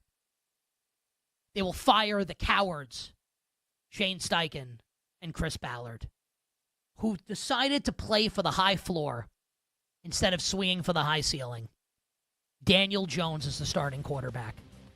My reaction to that, all to unders. Under 6.5 plus 150, under 5.5 plus 260 for the Indianapolis Colts. You've heard of the Super Bowl? We get the toilet bowl in week 1. Miami at Indianapolis. Hour 1 done, hour 2 for you coming up on the other side, and we will start hour number 2 with my breakdown of the AFC West. You Better You Bet. We'll be right back on the BetMGM Network. Make it legendary.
I mean, if the NFL red zone is crack for a lot of people, then college red zone for me would be, is there such a thing as double crack? I don't know. But whatever is more powerful than crack, that's what it would be for me. I would love that. Yeah, I need to study the gateway of drugs. Like, remember in school they taught us, like, the gateway? It's like, oh, yeah. Well, beer leads to weed, and weed leads to cocaine. Like, I don't know what the next rung is. I need to ask my local DARE representative. But just to be a negative person about this, would college football be different for red zone? Because I think of this. I feel like there are more long touchdowns in college football. Am I wrong? Like, maybe it's different for the big teams that play actually closer to an NFL brand of football. But, like, think about watching, like, Maction. How many of those touchdowns are, like, run-of-the-mill touchdowns? Like, they ain't punching it from 1 yard. Like, it's like a punt, blocked recovery. He's going to scamper for 47 yards down the other way and then throw up on the sideline. Like, that's why I feel like the red zone in college football might not hit as good as well as the NFL.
Tennis are on You Better You Bet with Nick Costos and Femi Abebefe. Hey, this is Joe Buck, and you have done it. You have found it. You are listening to You Better You Bet. Great decision. The great Iron Eagle. Nick and Femi are such close friends. I would even consider getting divorced, even though I'm very happily married, just to get remarried, to have them as groomsmen. That's how much they mean to me. Hi, this is Kevin Harlan of CBS, Westwood One, and TNT, and I'm listening as you do every day to You Better You Bet with the most handsome single man in the radio business. A man who, if I was not married for 38 years, I might consider myself the kind of guy that can electrify a listening audience and a crowd of bystanders watching him do what he does so well each and every day. Continue to listen right here on You Better You Bet. This is You Better You Bet on the BetMGM Network. Make it legendary. Well, we have a piece of major breaking news that just broke literally seconds ago, and your boy is going to get freezing cold taked big time here. Won't be the first time. I actually can't believe that this is true. And all the NFL insiders are now saying, like, this is not a drill. This is actually happening. All the insiders have this now. The Dallas Cowboys are trading Micah Parsons to the Green Bay Packers.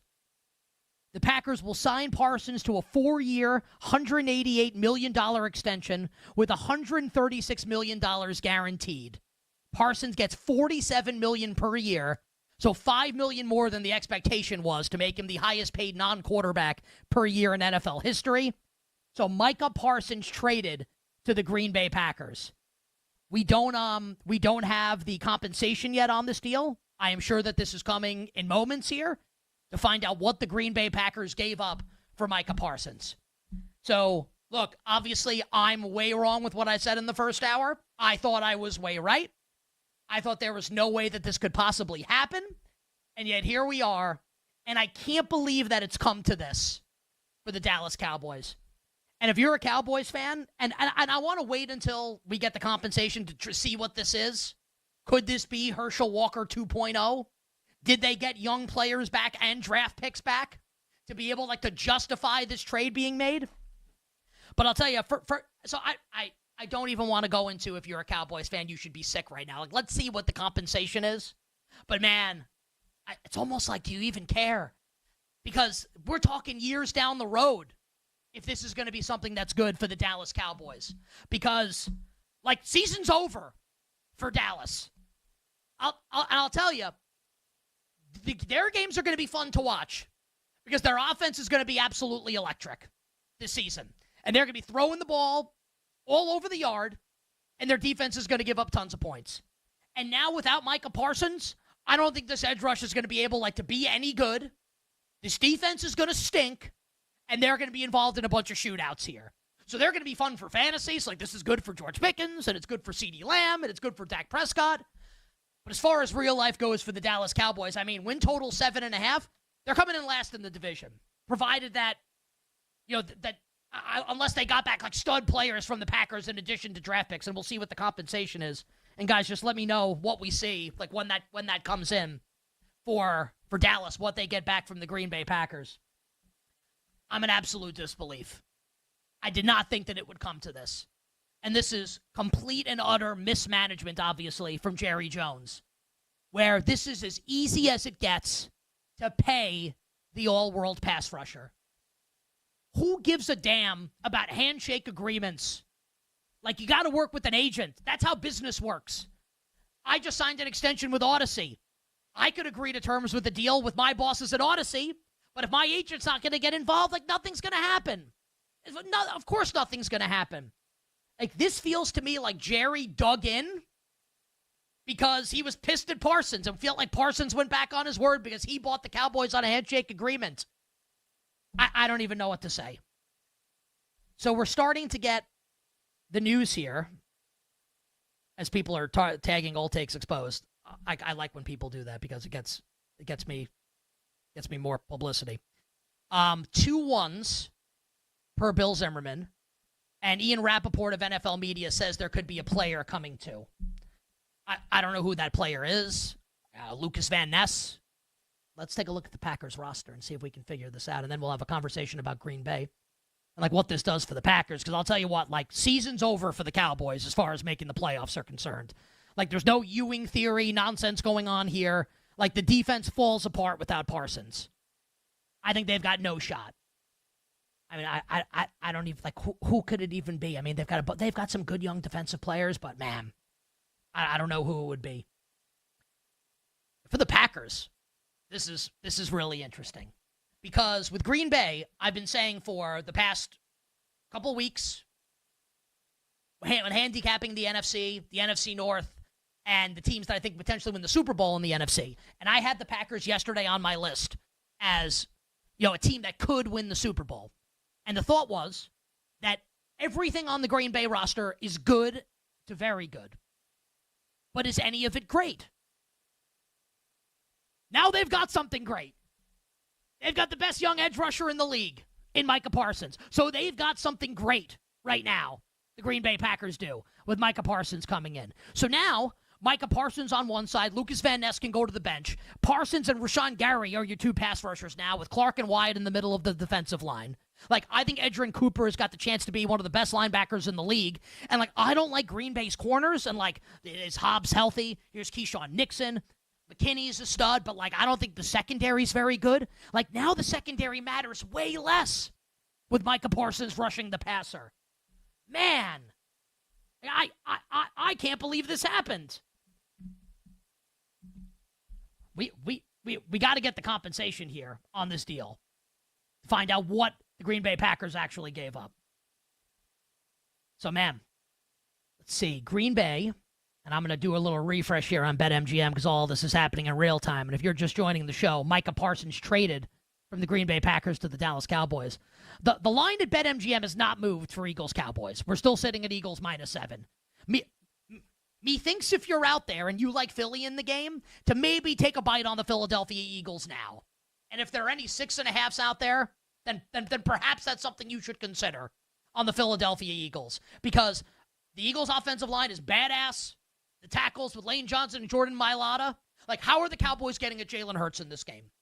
And the Eagles are going to run the ball down the Cowboys' throat. So, man, that'd be the first thing I think is, like, the Eagles are going to bomb them. And the over in that game is 47, and it's where it should be now at 47. Like, I think that game's going over the total. Like, the Cowboys are not going to be able to stop the Eagles. And conversely, I've been saying for months now that the Eagles secondary concerns me. And I like the Cowboys passing game.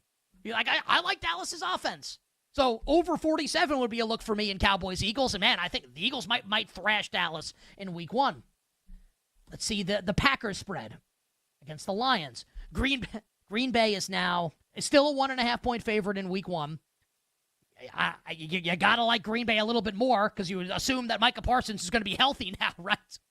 Look for that second opinion. I would think that second opinion is going to come out that Micah Parsons is healthy and is ready to play now that he's been traded to the Green Bay Packers. Packers 11-1 to win the NFC. It makes them way more likely if they've got one of the best edge rushers in the league on their team now. And, this forces you to rethink the NFC North if you didn't have the Packers there, if you didn't have Green Bay in the playoffs now. Because look, like, I've been high on the Chicago Bears, and I've been high on the Minnesota Vikings. Like, the Packers literally addressed the thing that I've been asking them to address. Like, where's the greatness on this team? Like, it's all been theoretical for Green Bay. Like, if this happens, and if that happens, then maybe you can make the case for the Packers. Like, they did it here. Like, they did it. They got the guy.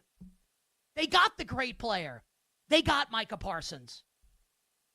I love this from a Packers perspective. And, guys, do we still not have it? The compensation here. At least 2 first-rounders is what I'm seeing right now. Micah Parsons has released a statement, and I will read it here. Let's see. Cowboys Nation, growing up in Pennsylvania, I cheered for the Cowboys, blah, blah, blah. A bitter one. I'll never forget the joy of draft night, blah, blah, blah. North Texas will continue to be my home in the offseason. Okay, whatever. Thank you, Cowboys Nation, for every cheer, moment, and ounce of love you've showed me. Wearing the star has been the honor of my life. So this is probably done for a little bit.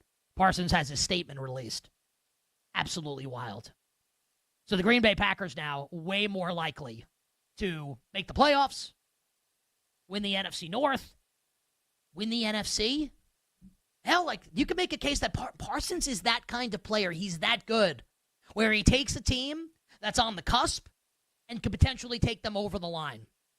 Where, you know, my initial reaction is, like, I need to rethink this year and have Green Bay in the playoffs in the NFC. Like, they didn't add some jabroni off waivers or sign some dude off the street. This isn't like, oh, we just signed Von Miller. Like, no. We just signed Micah Parsons or traded for Micah Parsons. Insane. Ridiculous. Like, good for them. Good for Brian Gutekunst. Good for Matt LaFleur. You know, everyone said, no, they never draft a wide receiver in the first round. Here's Matthew Golden in the first round. They never make these big moves like they are the biggest, like, draft and develop team in, like, the history of draft and develop teams. They just blew up their drafts for the next couple years. And worth it to acquire a player of this caliber to bring Micah Parsons in. So Green Bay's playoff price right now at BetMGM, and perhaps our show sponsor, it's Asleep at the Wheel. Let's see.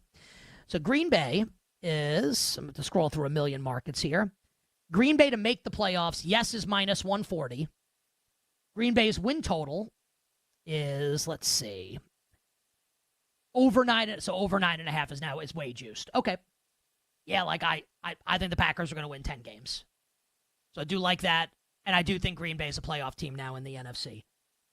And as far as the Dallas Cowboys go, you know, there's no word on players coming back yet, but I did say in the opening hour of the show that I don't even know, like, who the player coming back could be that's going to make a difference on this team this season. So we just spent a couple minutes praising the Green Bay Packers and saying this makes the Packers way more likely to be a playoff team this year. If you want to bet Green Bay in week 1, want to bet Green Bay to win the division, want to bet Green Bay to make the playoffs, I feel like way better about that now than I did 20 minutes ago. Literally 20 minutes in real time. And for the Cowboys, this team's coming in last in the division. This is going to be the last place team in the NFC East this year. I think the Giants are going to be better. The Commanders will certainly be better. The Eagles will obviously be better. Just to reiterate, Ezeraku maybe can be good. Second-round edge rusher. Dante Fowler. Nealand. Sam Williams. Marcus Lawrence is now in Seattle. Where's the pass rush coming from? How are the Dallas Cowboys going to stop the run this year? How is it happening? The personnel stinks. I've been saying this is a stars and scrubs team. And if you lose the stars, in comes scrubs. Micah Parsons was the biggest star in the Lone Star State. And now he'll have a G on his helmet. Disaster for Dallas. Disaster for Brian Schottenheimer. You wanted to bet Schotty to win Coach of the Year? Like, I mean, he actually weirdly makes him a more attractive candidate since a team that he'll get so much credit now if the team's good. But how are they going to be good? How's it happening? Bring up Dallas' schedule here to start the year.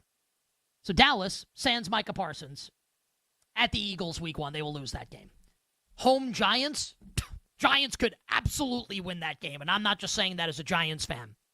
At the Bears in week 3, the Bears going to score a ton of points in that game. Then, week 4, you can't make this up. They coming to Dallas in week 4, Micah Parsons and the Green Bay Packers. Anyone want to bet Dallas in that game? Anyone want to bet Dallas?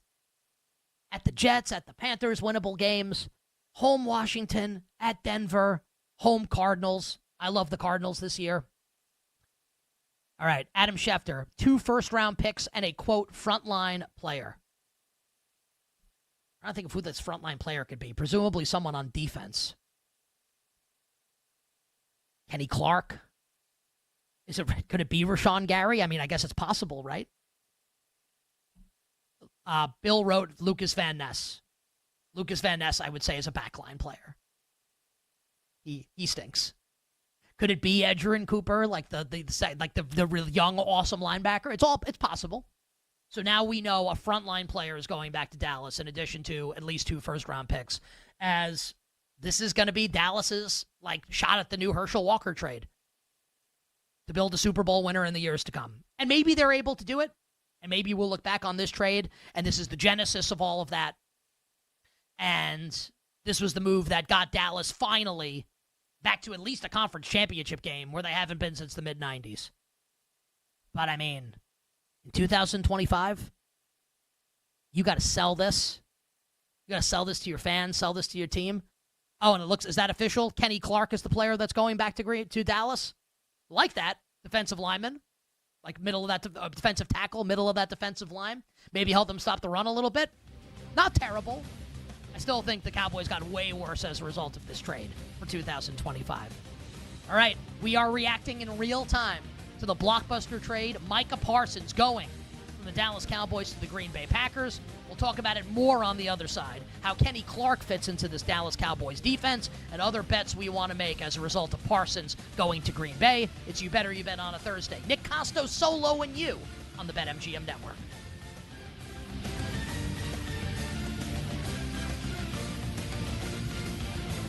We'll be right back with You Better You Bet on the BetMGM Network. Make it legendary.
I think what's playing into this line move, though, is that Notre Dame is starting a freshman quarterback.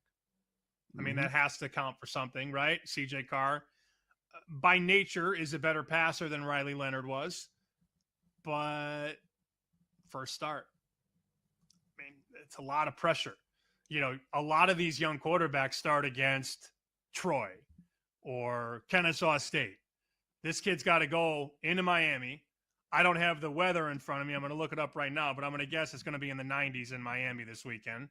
It's 87 today. Here we go. Saturday, the high is 86 in that muggy Miami weather. This kid's got to go against one of the top 15 teams in the country. And that's why I'm a little hesitant to bet Ohio State, to bet Notre Dame week one, because these young quarterbacks are just going to be so challenged. And if they're not ready for the game speed and the adjustments that need to be made, they won't have success. It doesn't mean they can't have good seasons. It's just a tall test for both CJ Carr and Julian Sand right out of the gate. Here you go. Here's Texas, top 5 defense. Here's Miami. Try and keep up with Carson Beck and potentially a top 10 offense. Those are big hills to climb for both young quarterbacks.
Parsons, who forced it, and the Cowboys recover at the 5-yard line.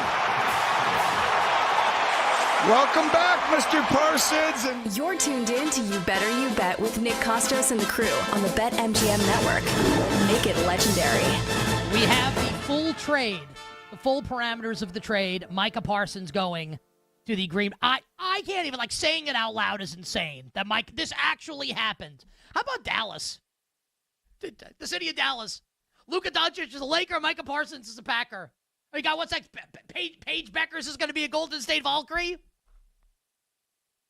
We're going to send what, Corey Seager to the Pittsburgh Pirates? What the hell's going on here? Man, Green Bay now 13-1 to win the Super Bowl at BetMGM. The Dallas Cowboys at 60. NFC odds have just been pulled down at our show sponsor, BetMGM. Joining us right now to discuss. We were going to have him on a little later in the show, but he was kind enough to rework his schedule literally within the last 90 seconds of real time to come on the show, and we sincerely appreciate it. NBC sports betting analyst, the one, the only, the great, Jay Croucher on Twitter at CroucherJD. My friend, sincerely appreciate the time on this tremendous Thursday. Micah Parsons traded to the Green Bay Packers. Your betting reaction is what? My betting reaction, Nick, is that I don't think the market has moved aggressively enough on the Packers, saying that they're 13-1 to win the Super Bowl, plus 650 range to win the NFC. I think this is there a better team in football than Green Bay? A materially better team in football than Green Bay? This team had the fourth best defense last year. They're the youngest team in the league. The offense projects as elite with a quarterback in Jordan Love, who, when he's been healthy, he has been a top 5 quarterback statistically over the past year and a half. Micah Parsons is the best defensive player in football. A team that was already a Super Bowl contender just added the best defensive player in football. Micah Parsons is a complete game wrecker. I don't think anyone is worth more to the spread on the defensive side of the ball than Parsons. And so I think that this team, now look, they play in a tougher division than Philadelphia. They don't have an easy schedule, though neither do the Eagles, but I think the Packers should absolutely be the favorite in the NFC North now. And I think that they should be the joint favorite with the Eagles to win the NFC. Pick the winner of the NFC right now, Jay. Is it the Green Bay Packers now with Micah Parsons rushing the passer, and Kenny Clark does go back to Dallas for what that's worth? Yeah, it's worth a bit, not a ton. They'll survive without Kenny Clark. He's a good player. He's not Micah Parsons. Yes, if I had to bet my life on one team now to make the Super Bowl out of the NFC, odds agnostic, it would be Green Bay. And it's not just because they added Micah Parsons, which still seems insane to say out loud that the Green Bay Packers have added Micah Parsons, but it's because that is the exact position that they needed.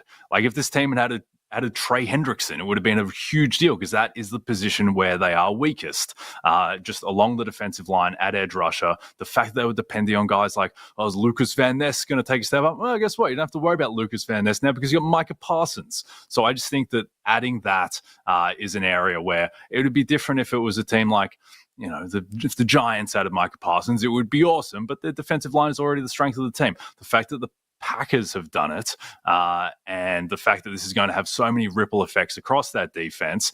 The other weakness of the Packers is the cornerbacks. Well, the cornerback's job is easier if Micah Parsons is in the quarterback's face in less than 2.5 seconds. So I think that this is now just a loaded team across the board.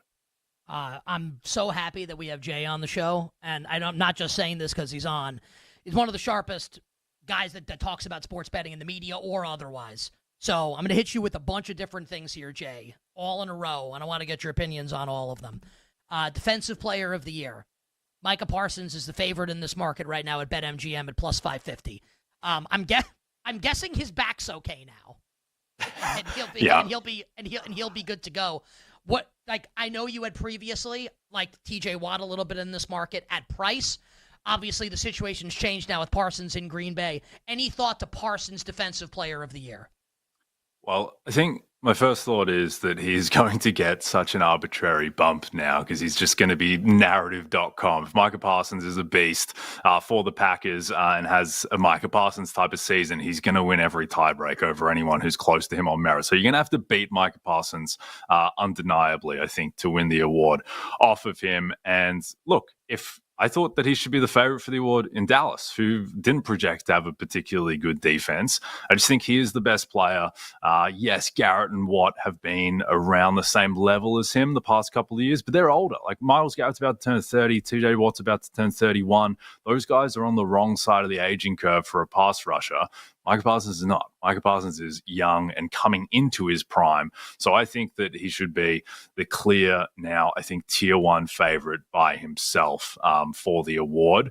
And it's no lock because sacks can be a little bit nebulous in terms of sometimes you get unlucky with converting pressures to sacks, and sacks are a huge part of the award. So I don't think he's like plus 250 or anything to win Defensive Player of the Year, but I would rather back plus 550 than lay plus 550. You were a soothsayer, it appears, a couple weeks ago on the show, close to a month ago, when I asked you at price your favorite bet to win NFL MVP. And we'll get to the Cowboys in a second here and all the permutations and stuff with Dallas. But I asked you at price your favorite MVP bet, and you said Jordan Love at 25-1.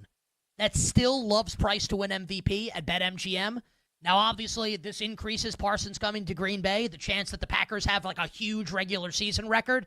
I'm guessing, Jay, but I want you to say it right, that you like Jordan Love even more now for this award for MVP, 25-1?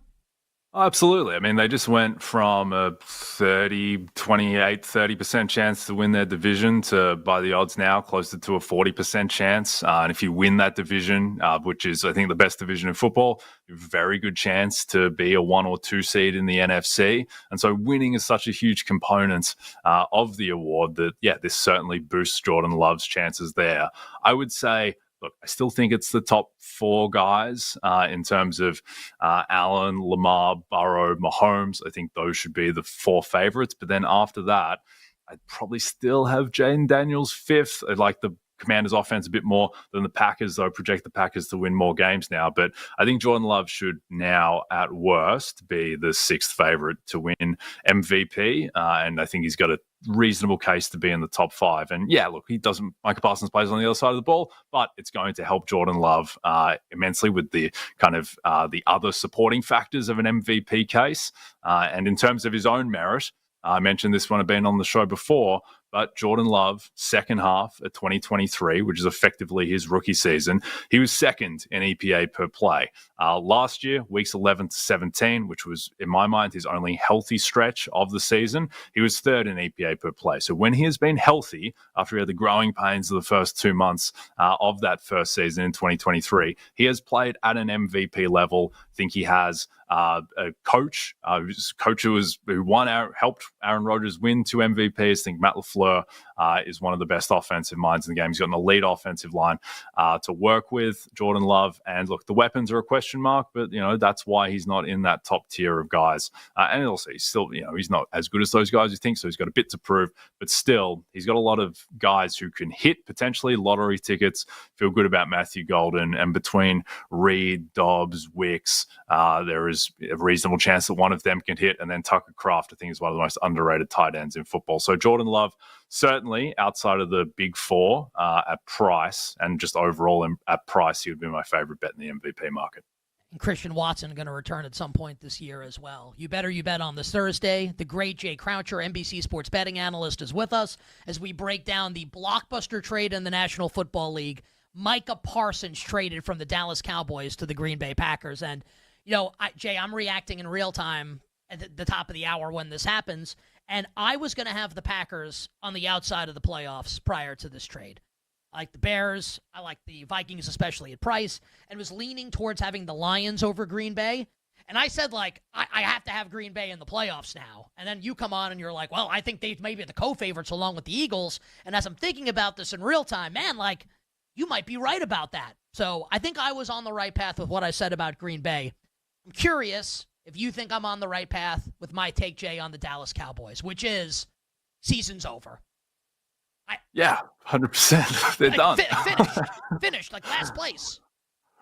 Yeah, I mean, their win total was 7.5 before this. This will chop off another win. I think that the defense just has no prayer. The defensive line is now a complete catastrophe. If you just look at the names on the roster, Parsons covered up for so many sins on this defense where the suspect secondary was helped a lot by Parsons just getting to the quarterback.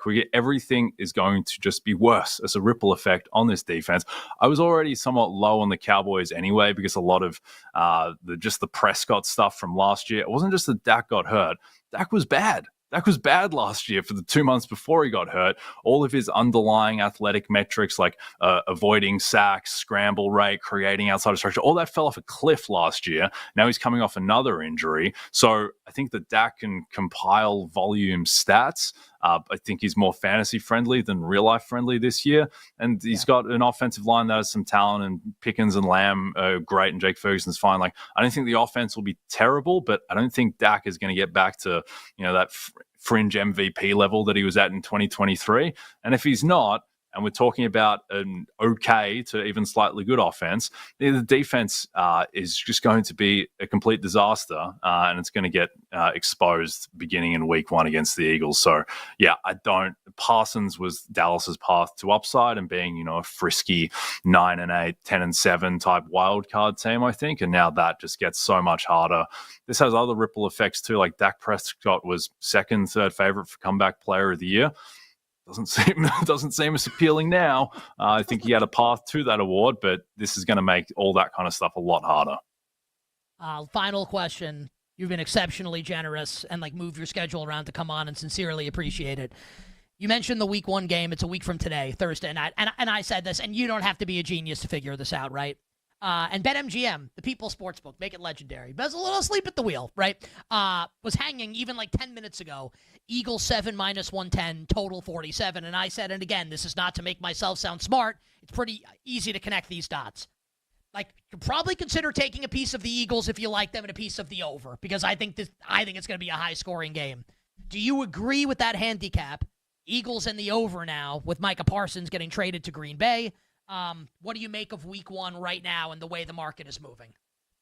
Yeah, I agree. And look, it can be difficult to quantify the impact of a singular defensive player, but Micah Parsons is, in my mind, the single best defensive player in the NFL. And I think that he would be worth 1.5 to 2 points to the spread, which is really significant. And now, look, not all points in the spread are created equal. This line is hanging around 7, which is a key number, but I would think it should go on the other side of 7 with Parsons. Definitely ruled out. Now, it's a little strange because there was probably some risk baked in anyway that even if he was on the team, he wasn't going to play week 1 or that his snaps would be reduced. But still, I think just 7 all off season pretty much, right? It was 6.5 for like a second, but it's pretty basically been 7 the whole off season, right? Yeah, I would think this should be on the other side of 7 now at 7.5. And yeah, I think this is going to be a shootout, and I think it's going to be a shootout that the Eagles win. One other thing, Nick, just about the Packers that I think is really important is just the kind of what this reveals about how the Packers feel about their own team. Like if the Packers were like, love something wrong with it, or wow, Matthew Golden's pretty raw, we're not really ready to win with him, and Jaden Reed's in a walking boot, and there's all these red flags. If they didn't feel great about their team, they wouldn't be trading for Micah Parsons right now. This is this signals, I think, an intent about their team. I get that he's young and it's going to be a trade for multiple years, but still, I think this is a sign this team really does mean business and they feel confident, in Jordan Love, in the state of the roster around Parsons and Love, and that, this team is an absolute tier 1 Super Bowl contender. It's just a fun sports debate. I disagree with you a little bit there. I think the Packers look at it's my opinion. I think they look at their roster and they see, my issue with Green Bay has been everything's very good. Yep. Is anything great? And now you've got something great. And not just great, you have the best. And it's one of the most important things, rushing the quarterback. So look, whether you're right or I'm right, doesn't really matter. They are way more likely to get to the Super Bowl, win a Super Bowl, achieve postseason awards than they were previously. Dude, you're the best. I think that as well, it just puts everyone in an easier spot now. Edgerrin Cooper. You don't have to be a Defensive Player of the Year candidate now to make the pass rush work. Rashawn Gary, you don't have to be double team. You can just go to work in single coverage with Parsons drawing 2 on the other side. Just the ripple effects across this defense, I think, are going to be so huge. And this was the number 4 defense in the NFL by EPA per play last year. This was already a really good defense. And yeah, they're probably going to regress. Well, maybe not so much anymore because they added Micah Parsons and he wasn't there last year. So I think that, yes, I agree that there was a lot of very good, but to your point, Parsons is very clearly great. I think Jordan Love can be great and has been great when he's been healthy the past season and a half that he's played. So yeah, I think this team now, we've got a lot of trust in the infrastructure. I think they're pretty formidable. And you're way right when you mentioned the secondary, which I had big questions about. Matters a lot less when you've got a pass rusher like Micah Parsons. I mean this sincerely, dude. You're the best. I appreciate you very much. Thank you very much for the time. Appreciate it, Nick. Have a good one, man. Jay, Jay, I owe you one. That is A1 quality stuff from our friend Jay Croucher. On the other side, I think we'll have another special guest joining us to break down the blockbuster trade, Micah Parsons to the Green Bay Packers. We'll be right back with You Better You Bet on the BetMGM Network. Make it legendary.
The rebound season, the revival of the CNC Football Factory. He ain't going to make you sweat, baby. He's going to live and deliver on the promise, on the hype. Buy all day on Christian McCaffrey behind a premium offensive line. I do worry about the defense, but that's not a knock against McCaffrey because it'll leave the field. You know, he's a guy that could catch north of maybe 75, 80 balls. He's one of the most tackiest, handedest receivers in all of fantasy football out of the backfield. He can get back at what he did a couple of years ago, where he was scoring a touchdown pretty much every single week, heavily utilized in the red zone. Even if Isaac Garendo, siphons off, say, 25, 30% of the opportunity share, that's a good thing because McCaffrey can maximize efficiency on 17 to 19 touches per game. On top of that, he's got a middle of the road strength of schedule. Last year sure was a waste, but the 21 touchdowns that he had 2 years ago, I can't get out of my head. He is motivated. He is going to storm back with a vengeance. Invest in Christian McCaffrey with supreme confidence this upcoming season.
Here's Locke. Trying to continue this drive. Micah Parsons says, not anymore. He gets home for his second sack of the day. You're tuned in to You Better You Bet with Nick Costos and the crew on the BetMGM Network. Make it legendary. Kevin Burkhardt with the call this past season on Fox. Joining us right now on the show. He's in Cabo, right? Is that where Femi is? The only reason Femi's off right now is because I believe, I don't want to misquote this, it's his parents' 40th wedding anniversary, and his whole family is in, and he told us about this months ago, and we gave him hell, obviously. Oh, you're going to miss time close to football season. Man, your parents' wedding, that's really cool. Femi's on vacation. We would never even dream about bothering Femi. Femi's been off the group text for the show. We're letting Femi be and enjoy his time with his family in the beautiful sunshine in Cabo San Lucas. But then his favorite team, the Dallas Cowboys, trades Micah Parsons to the Green Bay Packers. So we had to call the co-host of You Better You Bet, my friend, the great Femi Abebefe, live from his vacation to talk Micah Parsons. Femi, I'm guessing your vacation was great. How would you say it is right now? I mean, the vibes are absolutely horrendous right now. And you have everything right. I'm in Cabo for my parents' 40th anniversary. And funny enough, we're actually staying at a resort called Dreams. Dreams have been turned into nightmares this afternoon. It's absolutely atrocious. Absolutely atrocious. I cannot believe that Jerry Jones and the Cowboys were this stupid to trade literally their best player since Emmitt Smith. That's what Micah Parsons is. He is the best player on the Dallas Cowboys, or was the best player on the Dallas Cowboys since Emmitt Smith. And these idiots only get 2 first-round picks and Kenny Clark, who's a solid to good player, who's probably descending since he's a little bit older. That's all you get for Micah Parsons, the best guy that you had in 3 decades? This is absolutely ridiculous. I'm going to try, Nick, to not swear during this conversation, because it's absurd that this is what it's come to, an absolute fumbling of the bag, having an all-time generational defensive talent, and then you just blowing it here on his 5th year in his NFL career. Just ridiculous that this is what happened. What's amazing to me right now, and Femi, I know you're always, and maybe you are locked in even on vacation still, but we're all the insider tweets are, and they are defending this trade. Peter Schrager tweeted, you'd be surprised how many GMs would say yes to 2 first-round picks, Kenny Clark, and $47 million for Micah. He's the best pass rusher in the league. Stop it. Ridiculous. So we just had Jay Croucher on the show, Femi, and I'm going to run through all the same things that I did with Jay with you, just your instant reaction. Jay said that the Green Bay Packers should now be right up there with the Philadelphia Eagles in terms of Super Bowl favorites to come out of the NFC. Where do you stand right now on Green Bay, NFC North, Green Bay, NFC, with Micah Parsons now rushing the passer at Lambeau? Yeah, the beauty of this being a reunion for our family is that a lot of us are Dallas Cowboys fans. We also were down in Dallas way back in the 90s, and in talking to all of us and kind of having a little bit of a powwow here, almost doing a You Better You Bet segment, the Abebefe style, I think the Green Bay Packers just won the NFC today. I feel pretty confident in saying that. I think Green Bay is the best. I would actually put them above the defending Super Bowl champion Philadelphia Eagles. I mean, the conversation that we've had about the Packers, you and I, Nick, is that Green Bay has always been missing that blue chip caliber player. When you look at the roster, hey, a lot of guys who are B- to B+ level players. Micah Parsons is an A++. Micah Parsons is the kind of player that transforms your defense. The Dallas Cowboys, with Micah Parsons on the field, elite, number 1 in EPA per play defensively. Without Micah Parsons, 31st. That's how good he is. That's how well he tilts the field. And now Green Bay has that guy in comparison to what they also can do on offense. If they get leads and they unleash Micah Parsons, I mean, good luck against this Packers team. I think Green Bay to win the North, definitely a bet to make. I'm sure the market's moving right now. I haven't taken a look at the betting markets. I'm in Cabo. I can't really do anything right now outside of maybe sending some text messages to folks. But I'm sure that market has moved. I'm sure the NFC market has moved. Unless Green Bay is the favorite, I don't think it's moved enough. I do think the Packers will represent the NFC. I already felt that way before this trade. Now they made this trade for the best defensive player in the conference. Yeah, I think Green Bay is going to the Super Bowl this year. Packers 13-1 right now to win the Super Bowl at BetMGM. The Eagles to win the Super Bowl are at 7. The Detroit Lions at 10. Those are your top 3 teams in the NFC. And to win the conference, The Packers are the third choice. Oh, I guess the second choice, co-favorites with Detroit. Both are now plus 650. The Eagles, Femi, the sole choice atop the market at BetMGM to win the NFC at plus 350. Defensive player of the year. You're an award stud, obviously. Parsons is the favorite at plus 550. Like, we didn't like that necessarily when he's on the Cowboys. Do you like that bet more now with Micah Parsons in Green Bay, defensive player of the year? I mean, it's hard not to make him the favorite. You know, he obviously has not practiced and hasn't done anything throughout this offseason. I'm sure he's been training and kind of working out and trying to stay somewhat fit. But, I mean, this guy, it's pretty clear that he is the best defensive player in the conference, maybe one of the best defensive players in the league. Like, it's him and Myles Garrett probably going neck and neck for that title. My guess is that if he's good to go, it's not a bet that I would make right now. I'll just say it off the top. But if he's good to go, let's say by like week 3, week 4, oh, by the way, Packers at Cowboys, week 4, Sunday Night Football, that should be fun. I think that Micah Parsons will win this award. Just make sure that the back injury was always just kind of like a negotiating thing and an actual injury, no injury there. Like, I think for sure he's going to win it. Would I bet it? I don't know, because I think the market's just right now. Like, there's no real rush to bet that, but I think it's pretty clear that Micah Parsons should be the favorite and is now like a legitimate favorite as opposed to what it was less than 24 hours ago when he was on a team that was always kind of so-so from a team success standpoint. Now he's on a team that legitimately will be a contender. He's like now in line to win this award. I think he's probably going to win multiple times before his career is said and done. Continuing the breakdown of the blockbuster trade, Micah Parsons to the Green Bay Packers for 2 first-round picks and Kenny Clark, and the Packers signed Parsons to a huge contract extension, $47 million per year. You bet BetMGM Network. Femi Abebefe, live from Cabo San Lucas with his family, joining me, Nick Costos, here on the show, breaking it all down. Femi, let's talk Jordan Love and the season that he could have here. You had already kind of like Jordan Love to potentially win MVP, especially at price. And I've got the BetMGM odds boards up here now, and I want to see if I can get this here for Jordan Love's MVP price. Love is, and this is on the move. About 10 minutes ago, Femi, when we had Jay Croucher on the show, Love was 25. He's now 18, the same price as Jalen Hurts, with only Jaden Daniels, Patrick Mahomes, Josh Allen, Joe Burrow, and Lamar Jackson in front of Jordan Love. What about that price, Jordan Love, 18-1 MVP? Yeah, I'm going to use a phrase that I use all the time. There's still meat left on the bone there for Jordan Love to win the MVP. As long as he's a longer price than Jaden Daniels, there is value on Jordan Love. The Green Bay Packers will be better than the Washington Commanders. The Green Bay Packers, I think, have a much clearer path to win their division than the Washington Commanders do. Green Bay has a very soft opening of the schedule. So I think this is a price that will continue to drop, not just today and over the next 24 to 48 hours as people continue to react to this trade. It's going to drop once we start playing the games next week. Because if Green Bay beats Detroit next Sunday, like, look at their schedule. It's pretty manageable. This is a team that I already felt could get off to like a 5-1, 6-1 caliber start.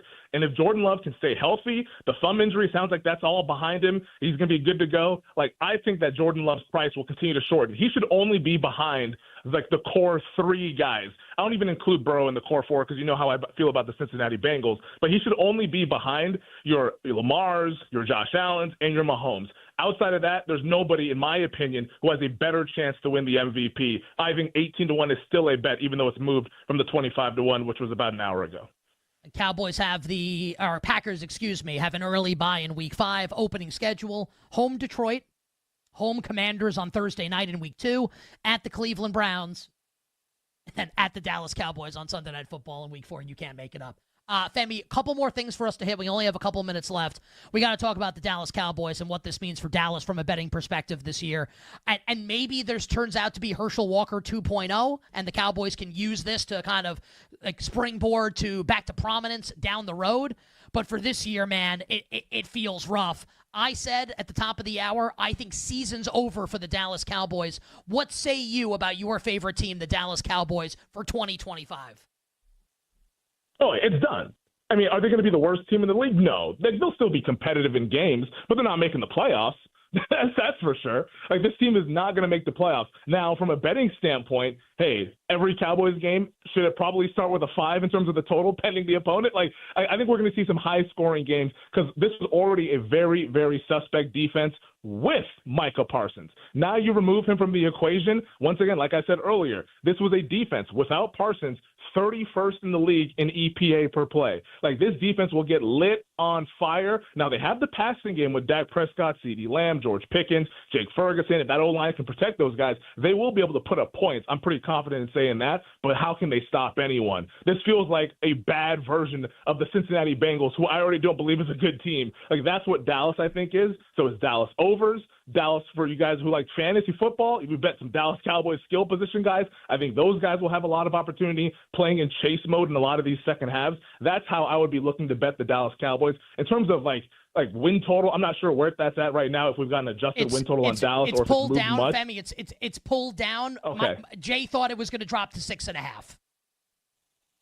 That feels like I was saying like 7, maybe 6.5 juiced over. Like, I would guess that's where we're at. Do I want to do something? Maybe a small lean to the over, just because like Dak is still there and he's still like one of the better quarterbacks in the league. Like, Dak Prescott with a win total of 6.5 just doesn't really sound right when you say it out loud, right, even though they made this disastrous trade. So like that would be a lean to me, like over on the Dallas, but let's see what it populates at. And if the juice isn't too much, if you really want to be contrarian, that would be how I'd look to bet the Cowboys. But for the most part, from a week-to-week standpoint, as long as it's not like 58.5 or something like that for the total, I think the Cowboys overs are going to be a very, very popular bet, especially early in the season before the market really catches up to how bad this defense really is. 30 seconds for this one. Week 1 is on the move. Total is now 47.5 for Eagles at Cowboys in week 1, and we are basically at 7.5 here as the point spread. What is your betting advice for people? We'll have you back on the show next week. Eagles, Cowboys, week 1, 30 seconds for the answer. Yeah, I'm kind of kicking myself that I did not bet the over 46 and over 46.5 before I left the country. I was looking at that when I was at the airport saying, do I want to get this now or do I want to wait? Because I think they're going to have Parsons. Dumb me. They actually traded him. I still think the over is good here. I think the Cowboys defense is going to get torched. I think Eagles can get definitely to 40 points by themselves. Worst case scenario, Dallas just gets to 20, Eagles get to 30. I think you go over the total. So the over would be my bet for week 1 opening night next week. Enjoy the rest of your vacation, buddy. Calling my name, and I'm going to answer the call. All right. Femi and Pepe with us on You Better You Bet. Femi will be back with me on Wednesday next week. How great is that? Vacation in Cabo San Lucas. Here's 15 minutes on You Better You Bet to talk Micah Parsons getting traded to the Green Bay Packers. Final hour, power hour on the other side, and we will start the hour. Dave Wanstead joins the show to break down the blockbuster deal, Parsons from Dallas to Lambeau. We'll be right back with You Better You Bet on the BetMGM Network. Make it legendary.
Bill Belichick.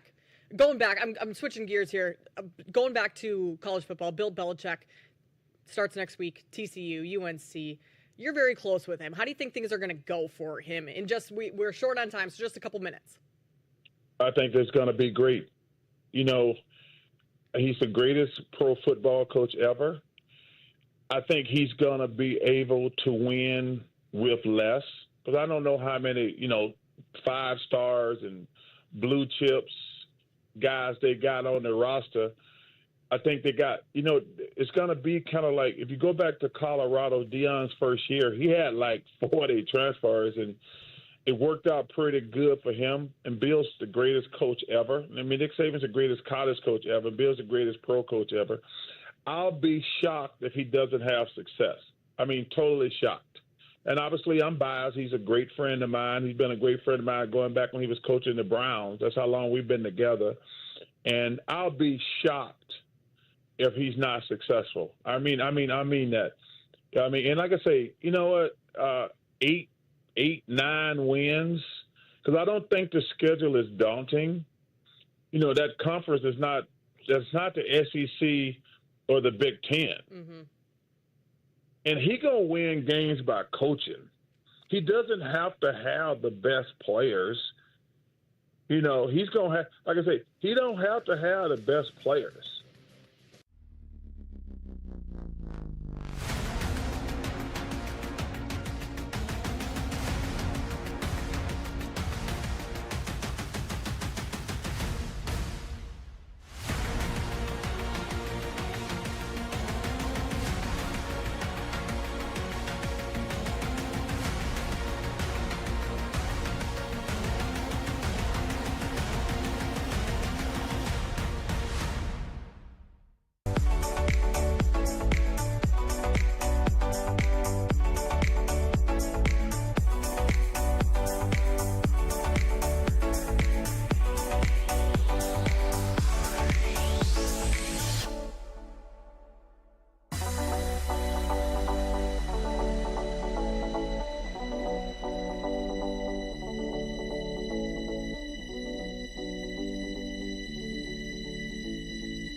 You're tuned in to You Better You Bet with Nick Costos and the crew on the BetMGM Network.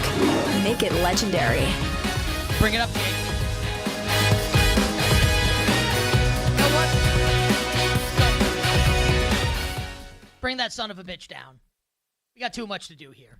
It is the final hour, the power hour on this tremendous football Thursday. You better you bet. Nick Costos riding solo here on the BetMGM Network. The breaking news of the day, and it is a doozy. Micah Parsons traded from the Dallas Cowboys to the Green Bay Packers for 2 first-round picks. I mean, when you say this out loud, this is the type of trade, if you tried to pull on Madden, it would get rejected. I don't you'd have to turn the trade sliders in the EA video games. You'd have to turn them all the way down to get this trade accepted. 2 first-rounders and Kenny Clark for Micah Parsons. So Parsons now goes to the Packers. We've had a couple sharp bettors and analysts on the show already who say that the Packers now should be, at worst, the co-favorites in the NFC along with the Philadelphia Eagles, and that the Dallas Cowboys season over for the Cowboys now with Parsons playing and rushing the passer for the Green Bay Packers. Joining us right now to break it down, Super Bowl winning defensive coordinator of the Dallas Cowboys, knows Jerry Jones really well, former NFL head coach, college football head coach, contributor at 670 The Score in Chicago, NBC Sports, the 33rd team, the Big Ten Network, my friend, the great Dave Wanstead on Twitter at Coach Wanstead. Wani, welcome back to the show. Man, when you heard this news, your reaction was what? Micah Parsons traded from Dallas. Well, I thought, I thought it was a good trade for the Cowboys. And obviously Green Bay, is getting a dominant player, but let's just talk Dallas for a minute, Nick. Look at the situation there. They got a new head coach, apparently a guy Jerry really likes. They'd like to give him some time to grow. They really don't have a great running back. They didn't make any headway there. Who knows what's going to go on as far as the future? They got Dak under contract for 2 or 3 years. It's almost like they're a rebuilding team. It doesn't surprise me that Jerry can look at this now and it takes some pressure off of him. He gets a nice supply of draft picks. He can really, parlay these picks. He can take, number 1 picks if he wants, obviously, or he can parlay these into a couple 2s, or 3 3s or whatever down the road. So it gives him a lot of different avenues to go to get really good players that can come in and start for him. Now, let me finish saying this. I remember when we made the trade for Herschel at Dallas, everybody was talking about the picks, and Jimmy kind of made reference to the Eric Dickerson trade and another team, I forget who it was at the time, who got a lot of draft picks for a player. And Jimmy's comment was, that's great, but now you have to go out and pick the right players. You got to pick Alvin Harper, and you got to pick Emmitt Smith, and you got to pick the right guy. So potentially, I think it's good. Kenny Clark, I'm a big fan of his since he came out of UCLA. I followed the guy pretty close. 3 Pro Bowls in a year. Now, last year he fell off. Last year his sack production, I think he had 1 or 2 sacks. His tackles were off about 10, but he did start all 17 games. So it wasn't like he missed time because of injury, but he's getting up in there in age. So, but they'll be able to get a year or 2 out of him, and it'll help their defense. Eric Dickerson, coach, I think is the trade you're referring to back in October of '87, a 3-team deal with the Rams, the Colts, and the Bills, where the Rams got a ton of draft picks in exchange for sending Eric Dickerson to Indianapolis. I respect you, coach, and I respect your opinions, and I love having you on the show, and you're always really generous with your time. I do have to push back on the idea and I'm not saying you're wrong, but I have to play devil's advocate here because I'm sure a lot of listeners and viewers, coach, will hear you say that this is a good move for the Cowboys and think, how the hell could that be possible? Now, maybe they're able to pick the right players, and this is Herschel Walker 2.0. But it feels like they are waving the white flag on the 2025 season. Do you think that's the case now? Like season over for the 2025 Dallas Cowboys as far as achieving any kind of ceiling outcome, winning the division, even making the postseason? Well, do you really think that they were in contention for that? I don't. I mean, I had them as the 3rd place team in that division. So I think Jerry probably sat back and said, hey, and let me tell you something. Jerry Jones, I mean, and I know with the players and I know the CBA and I know all the stuff there with agents, but at the end of the day, players and coaches, you are employees there's somebody that's your boss, somebody that owns the club, somebody that's writing your checks. And in this case, it's Jerry Jones. And I don't know the details, but I did hear him say that when him and Parsons met, that he moved off his mark was the expression that he used, meaning in his language that he upped the ante to meet Parsons' requests or demands. And he said that he was going to be, if he took that offer that they agreed on, he would have been the highest paid player, other than quarterback. And that's what he ended up getting with Green Bay. I know that. But my point is that Jerry really in his heart felt, and then I think when that owner came back and insulted him and told him to stick it where, that does not fly with Jerry. That does not fly with Jerry. So I think there was a part of him that said, hey, I'm going to put my foot down and I'm going to let everybody know who's in charge of this franchise and who owns this team. And then the other side of it was, well, you know what? Our players are talking Super Bowl and all this craziness stuff. I heard some quotes before the year. We're not a Super Bowl team. We're 4 or 5 players away. So now they got some money and they can kind of sit back and they're going to get some extra picks. And, you know, is it a wash season? No. These players will go out and play as hard as they can. But, you know, it's going to take some enthusiasm away from the fans, I think. Trust me on this. Okay, Nick, Jerry's going to spin this in a way that those Cowboy fans will be buying those tickets tomorrow. I can't wait to hear his press conference. It's going to be good. The guy's an expert politician. I mean, of course, there's no doubt about that. But, Coach, you know, you've been in locker rooms at the professional level, at the collegiate level. You've done it all. You've won at the highest level. You know, you're not inside the heads of these players in Dallas, so it's a little bit of a difficult question to answer. But, man, like, you've been around the block. What would you guess the reaction is going to be in the Cowboys locker room to this deal? Is it as easy as saying, hey, they're pros, they're going to show up, do their jobs? Is this a morale crusher? Like, what do you think the Cowboys players, their response is going to be on the field 1 week from tonight, Thursday night on the road in Philly against the reigning champs? Well, I think there's two things. One, they know how good a player Parsons is, and they know that they're going to miss him. But there's always an opportunity for somebody else to step up. Not to that level, I get that, but to play. And then it usually comes down to how was he viewed with his teammates? You know, I mean, I've had some players that were under contract, and they were favorites. We saw a little bit of that thing with Emmitt Smith when he didn't have his contract at Dallas, and those players were they upset that Emmitt wasn't signed? Absolutely. But you know what?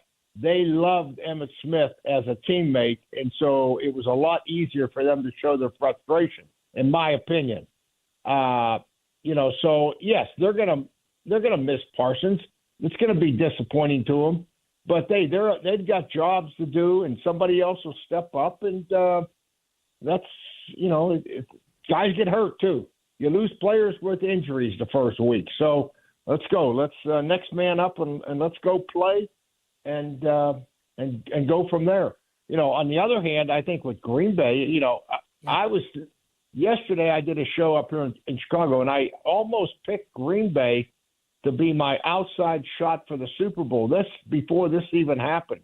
I think this really, if Jordan Love can come out and start a season like he finishes, these guys are going to be serious contenders. Absolutely. Who would you pick right now, Coach? Micah Parsons is now in Green Bay rushing the passer. Who would you pick right now to represent the NFC in Super Bowl 60? I'm still staying with Philadelphia. I'm still just because I have a lot of faith. I think that the new offensive coordinator, Kevin Patola, you know, he's been with Sirianni. They were assistant coaches together going back in the day, I think at Philadelphia or someplace. So they've been together. So it's not like they're going to a new offense. That is going to be smooth. And defensively, Vic Fangio is Vic Fangio. He's not going anywhere. So I got to say Philadelphia just because and the leadership of Jalen Hurts, I trust him. He's a serious man. He's all about business. So I like the leadership. I like the talent. And I like the coaching situation. Be honest. Are you, like, flabbergasted that this actually happened? Yes. I thought that there was about a 20% chance that it would happen. I really did. I thought at the end that but then when Parsons left to go get a second opinion on a stiff back, all he did was lay on the train table. I don't know how he got the stiff back, but he did. That yeah, really, it was all for show. Yeah, that can. Now you want a second opinion, so you're going to leave the facility and be gone the week before your opener. That's almost telling me I don't want to be here. It's more than words. It's more than negotiating. And Jerry said, okay. Hey, Jerry Jones is the same guy that got sideways with Jimmy Johnson. okay, and let Jimmy Johnson go. So Jerry, Jerry will go real far with guys that he feels are loyal to him. I mean, the Michael Irvins of the world. I mean, think you saw that. I mean, and right now, Dak Prescott, guys that were loyal to Jerry and worked hard for Jerry, he's taking care of them. And he's always done that, going back to my days there with Michael and Emmett and those guys, every one of them. And for some reason, he didn't feel that there was the loyalty with Parsons. I don't know the details, but that's the vibe that I would take from it. Would you guess, Coach, and I know you don't know the details, but you know Jerry Jones pretty well, obviously. Would you guess that Parsons was not loyal to the Dallas Cowboys and Jerry Jones for Jerry to make this decision? Well, when I say loyal, I'm talking about I'm going to go get a second opinion on my back. You know what I mean? I'm leaving. Do you think, Coach, that was the straw that broke the camel's back here? If you had to guess, was what Micah did yesterday? I think that had a lot to do with it because you can say I want traded. Everybody, all the players say I want traded when their contract's up, and but when you come up with the back injury or whatever it is, and then all of a sudden you're going to leave the facility and a week before the game and go get a second opinion. Jerry's looking at this thing. Oh, so now he's going to go get a doctor's appointment. The time he gets back here, I mean, we're I don't know. I just think it just, I don't know. I wouldn't say for sure that was the straw that broke the camel's back, but it sure as heck pushed it over the top. Coach, I love you. You're awesome. Making time for us like right after this trade happened. Sincerely appreciate it. And are you like chilling in Florida right now? Like how's life for Dave Wanstead right now outside of this trade? I got a TV show tomorrow on the Big Ten Network, 12 to 1 Eastern time. I got to go watch Rutgers, Nebraska, Wisconsin, and Minnesota tonight and take notes. Love it. I'm working. Come on, Nick. Love it. What are we doing? Yeah, I love that. Hey, listen, I love that. I'm betting Cincinnati tonight plus the points against Nebraska at Arrowhead. Just wanted to throw that out there.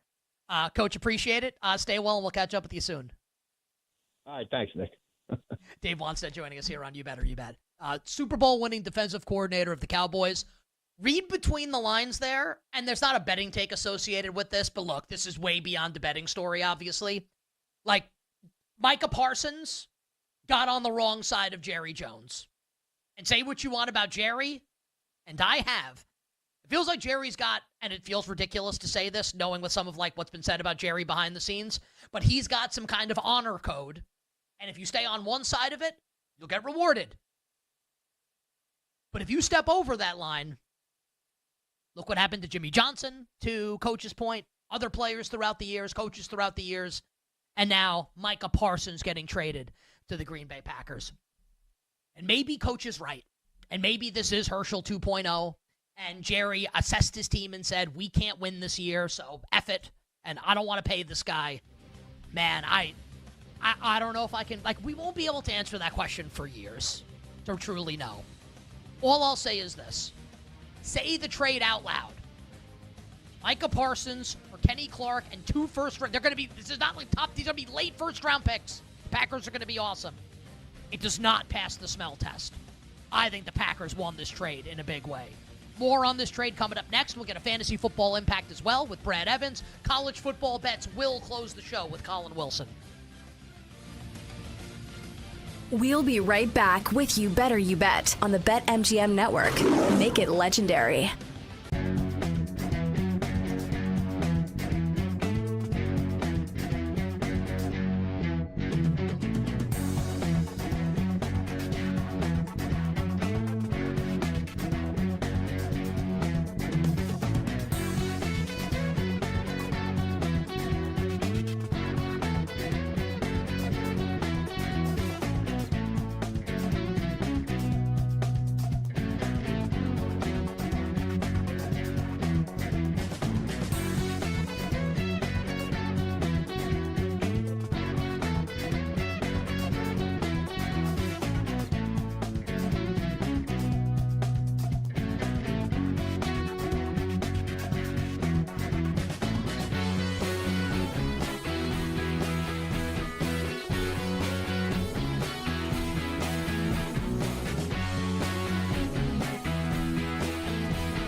Yeah, I lean under.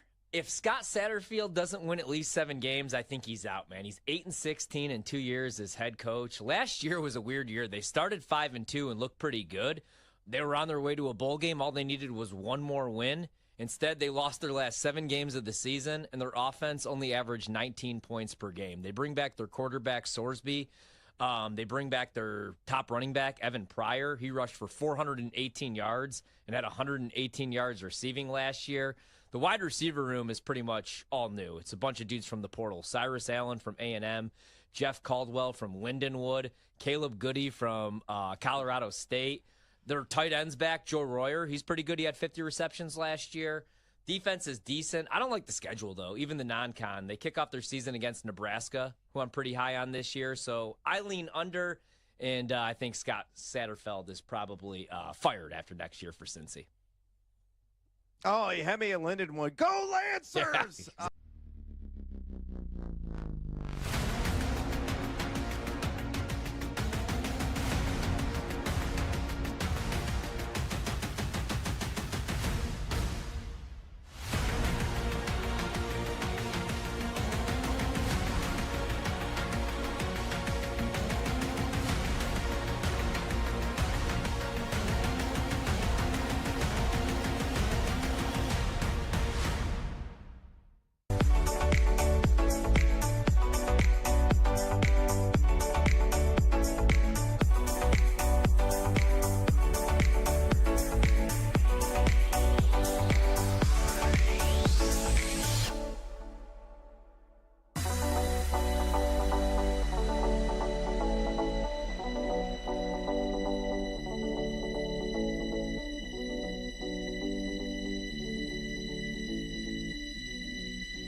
You're tuned in to You Better You Bet with Nick Costos and the crew on the BetMGM network.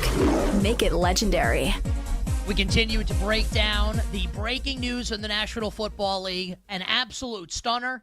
In case you're joining us just now, Micah Parsons traded from the Dallas Cowboys to the Green Bay Packers in exchange for 2 first-round picks and defensive tackle Kenny Clark. Again, like when you say it out loud, it doesn't sound great for the Dallas Cowboys. We just had Dave Wanstead on the show, Super Bowl winning defensive coordinator with the Dallas Cowboys back in the 90s, and Coach said he thinks this is a good move for Dallas. I disagree. Let's find out what Super Bowl champion Mark Schlereth thinks. NFL analyst on Fox, newly minted as well, Odyssey Sports NFL Insider. We're happy to announce that Stink will be joining us throughout the NFL season on You Better You Bet. So it's great to welcome to the show our friend Mark Schlereth. Mark, when you heard the news that Micah Parsons got traded from Dallas to Green Bay, your reaction was what? Oh, my reaction was I was stunned. First off, when I'm in the gym, and I just left the gym, I set my alarm for like 45 minutes. I'll do a total body workout. I go, as soon as I hit 45 minutes, man, I walk out the gym. But I don't look at my phone. I don't, the guys that sit on the bench and then they're looking through Instagram or whatever. I go in and I get work done. So when you guys called me, that was the first time I had heard of it. And just absolutely stunned, absolutely shocked. And, it's one of these things I said about Jerry Jones, and I've said this a bunch. I'm just like, if any of your other businesses were run this moronically by the guy who ran it, you would run them out of town. You would fire them. It would be unbelievable what you would do, and yet you allow yourself to act like a total moron when it comes to operating your own team. And, I'll disagree with Wanstead, and here's where I'll disagree. I'll tell you, Kenny Clark's a good player. And I'll tell you, 2 first-rounders. Dallas has been pretty good at drafting first-rounders, okay? I'll tell you all those things. That's great. But have you seen the reaction of the guys who actually take the field? Have you seen CeeDee Lamb? Have you seen Trayvon Diggs? Have you seen the guys that have to take the field? Listen, if Jerry Jones were asked to take the field, you'd need to get a smoke bomb to get him out of the owner's box. He'd be standing in a puddle of piss. He's not going to make a tackle. He's not going to hit anybody. And what you develop when you don't pay your guys, when you don't reward the guys who do it the right way, what you develop is a room full of independent contractors. And you know what you can't win with independent contractors? You cannot win championships. End of story. You can't. So you can sit there and say it's a good deal, and they got great value, and they're going to have some first-round picks. How does that help them this year? And how does it help them with a bunch of guys who are disgruntled because they know Micah Parsons is the real deal, and they know Micah Parsons earned it, and you screwed him? Mark, I'll just once again say I'm so happy to have you in the You Better You Bet in the Odyssey Sports family. Odyssey Sports NFL insider Mark Schlereth. Tremendous stuff there on Jerry Jones and the Dallas Cowboys. Stink, let's apply this to the Cowboys this season. My first reaction was season's over, which doesn't mean that the Cowboys can't go 7-10 or 8-9. They're not going to be the worst team in the league. Dak's too good, but I think you can cross playoffs off the list now. Maybe they do go 6-11 or 7-10. This defense is going to be bad. What are your thoughts now and expectations for the 2025 Dallas Cowboys with Micah Parsons officially off the team? Yeah, I thought before they get the deal done like they always seem to do in the 11th hour, and the Dallas Cowboys be pretty good getting Dak Prescott back. They did win, 7 games last year with Cooper Rush playing quarterback for half the season or whatever it was. So, I thought maybe they could flirt with a wild card, but I would just say the odds of that to me are slim. I don't know where their offensive line is. I don't know what their running game is going to look like. And as you mentioned, you took your best, most dynamic player on your football team, but certainly on your defense, and you shipped them away for future considerations. And let me just tell you how it works. I played against Reggie White. I played against Lawrence Taylor. I played against John Randall. I played against Warren Sapp. I played against superstars. I played against those guys. As soon as you break the huddle, you're like, oh, crap, where are they? Okay, there they are. Now, there's Micah Parsons. There's number 11. Now, what's our plan? How are we blocking him? Are we running at him or are we running away from him? Are we chipping him? Are we double-teaming him? Are we sliding protection to him? What are we doing? And then ultimately the other thing with Micah Parsons that makes him such a weapon, and I think Dallas has made a mistake over the last few years, you need to play him all over the place. He becomes that much more of a threat and creates that much more confusion when he's on the ball, when he's off the ball, when he's playing middle linebacker, when what we used to call spinner, because he's a pass rusher that can drop and that can cover and that can do multiple things. So now we have to have a plan when he's off the ball. So you took one of the great weapons. It's like having one of those great weapons at the running back position, the Christian McCaffreys of the world, that can run any route, that can take it deep, that can run the wide zone, the tight zone, that can run the gap play, that you have to consider on every play. Where is he and how are we going to deal with him? That's Micah Parsons on the defensive side of the ball. And you just ship them away for future considerations and a guy that doesn't do that. And Clark's a good player, don't get me wrong. But the moronic nature of the Dallas Cowboys, the fact that you shuffle your feet and you think your players are just going to sign contracts because what? We were America's team in the 70s? I've said it before. I'll say it again. The Dallas Cowboys are the Jacksonville Jaguars with better marketing. That's all they are.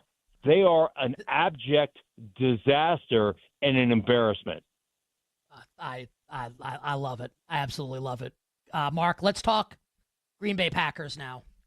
The Cowboys might be a disaster, But I think there's a case to be made, and we had a couple like guys that I really respect from a handicapping and betting perspective who made the case that Green Bay should be, if not the sole favorite, Mark, to win the NFC, now with Micah Parsons rushing the passer, the co-favorite along with the Philadelphia Eagles.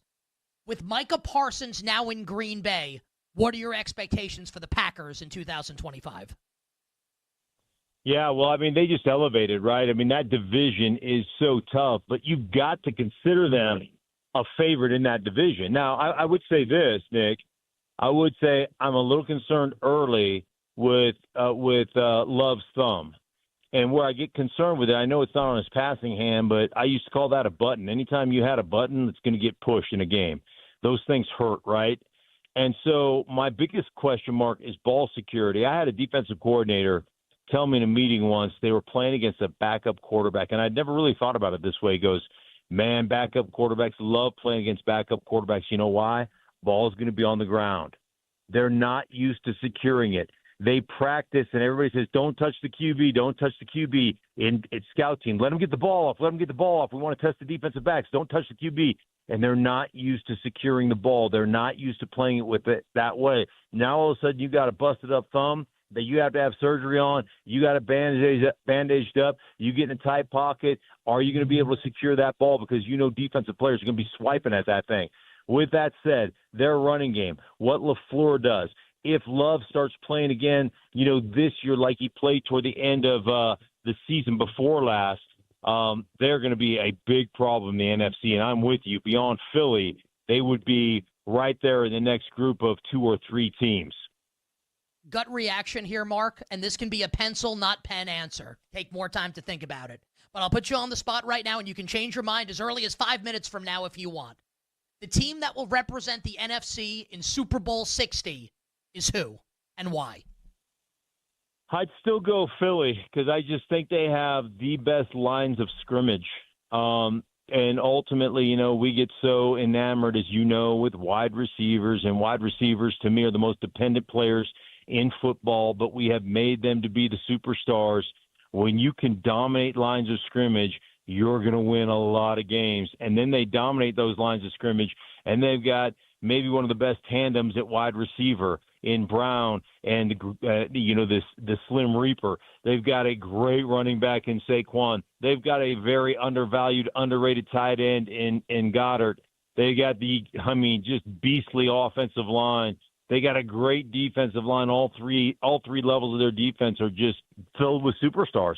I just they are so good, and they're so good on the lines of scrimmage. And when you're that good, there's 2 things that cover warts. Great quarterbacks. Great quarterbacks can cover a wart or multiple warts. Great lines of scrimmage will cover warts.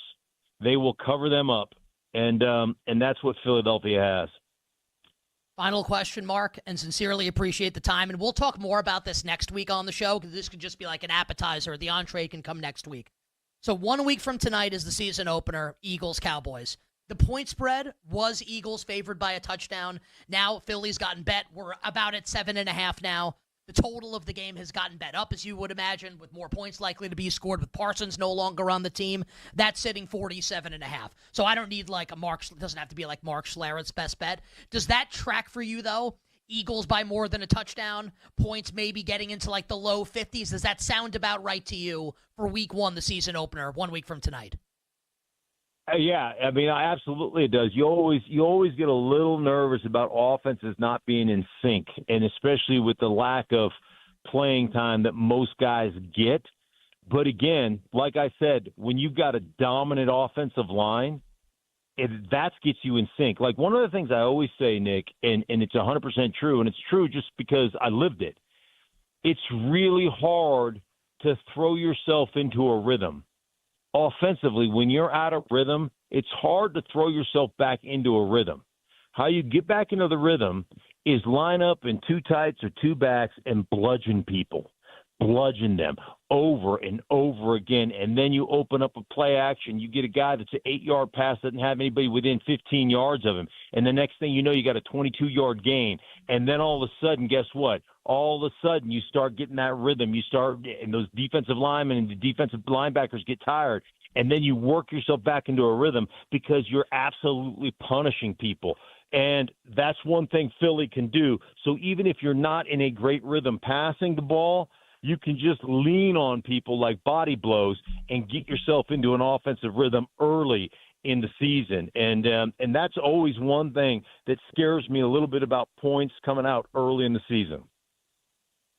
Mark, love having you on the show. Very generous with your time. Looking forward to having you on You Better You Bet all season long. Odyssey Sports NFL Insider, Mark Schlereth, NFL on Fox. I won't mention, Mark, that I'm one of those guys that goes to the gym and looks at Instagram in between, like, sets on the bench.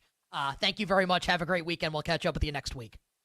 Make sure you check me out on YouTube on the Stinking Truth podcast, part of Odyssey as well.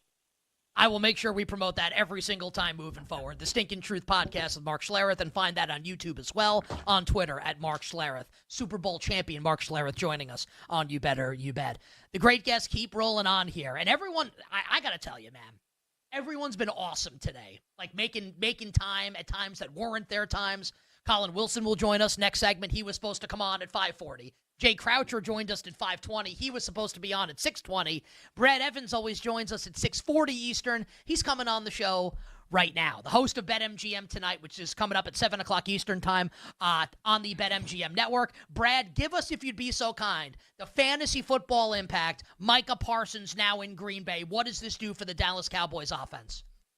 Up, and move everybody up who is a part of that vertical attack. Look, I've been on the Dak Prescott bandwagon the entire NFL offseason because I fully expected the Dallas Cowboys defense to be rancid and fully transparent. They're even more so now when Micah Parsons out of the equation with the premier pass rushers in the NFL. I already had a ticket out on Dak Prescott to throw for 30 touchdown passes at 2-1 odds. Grabbed it early this summer. It's still plus 160 right now at BetMGM. I even think 4,500 plus passing yards is very much on the table for the Dak attack, and you can get that at 3-1 odds. Grab it while you can before the juice moves at BetMGM. So obviously the ripple impacts and effects are pristine really for Dak Prescott and the vertical assets associated with him. Dak going right now a quarterback 9, right around pick number 91 overall in average drafts conducted over the last 48 hours. So he is a steal of the deal. He's always been in the middle rounds. For those of you that adhere to the wait on the quarterback approach, Dak Prescott needs to be a top priority because I think he's going to chuck the pigskin at least 600 times this season. Great news for CeeDee Lamb, who has been entrenched and locked inside the wide receiver top 5. He's in the argument now, maybe to push Jamar Chase for WR1 rights on the year. And of course, got George Pickens as well, a guy that was plus money earlier today to get to 1,000 receiving yards on BetMGM. And I think he has got top 20 potential, making beautiful music on some of those deep ball spirals chucked by Dak Prescott throughout the entire preseason and the training camp in Oxnard. And that's going to carry over into the regular season. So again, move all your Dallas Cowboys pass catchers, including Jake Ferguson, move Dak Prescott way up. I think he's in the top 5 quarterback conversation in 12-team drafts. And as well, downgrade the running backs, which you were already doing anyway. I mean, Javonte Williams and company. The juggernaut, Javonte Williams. Brad, amazing job. That's food for thought there. Dak maybe in the top 5 quarterbacks, maybe CeeDee the number 1 wide receiver. We love George Pickens already. We love him even more now. And we love Brad Evans, and we love BetMGM Tonight. Coming up at 7 o'clock Eastern, tons of NFL analysis, fantasy football analysis on the Parsons trade to Green Bay. We appreciate you. I'm out! Colin Wilson joins us next. College football bets for week 1. We'll be right back with You Better You Bet on the BetMGM network. Make it legendary.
Yeah, I lean under. If Scott Satterfield doesn't win at least 7 games, I think he's out, man. He's 8-16 in 2 years as head coach. Last year was a weird year. They started 5-2 and looked pretty good.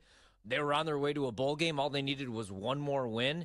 Instead, they lost their last 7 games of the season, and their offense only averaged 19 points per game. They bring back their quarterback, Sorsby.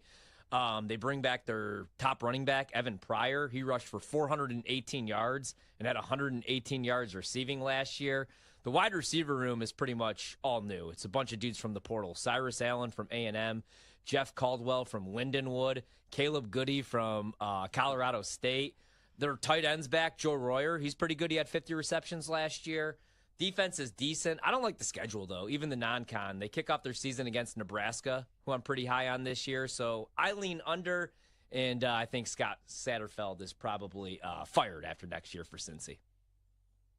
Oh, Hemi and Lindenwood. Go Lancers! Yeah.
You're tuned in to You Better You Bet with Nick Costos and the crew on the BetMGM network.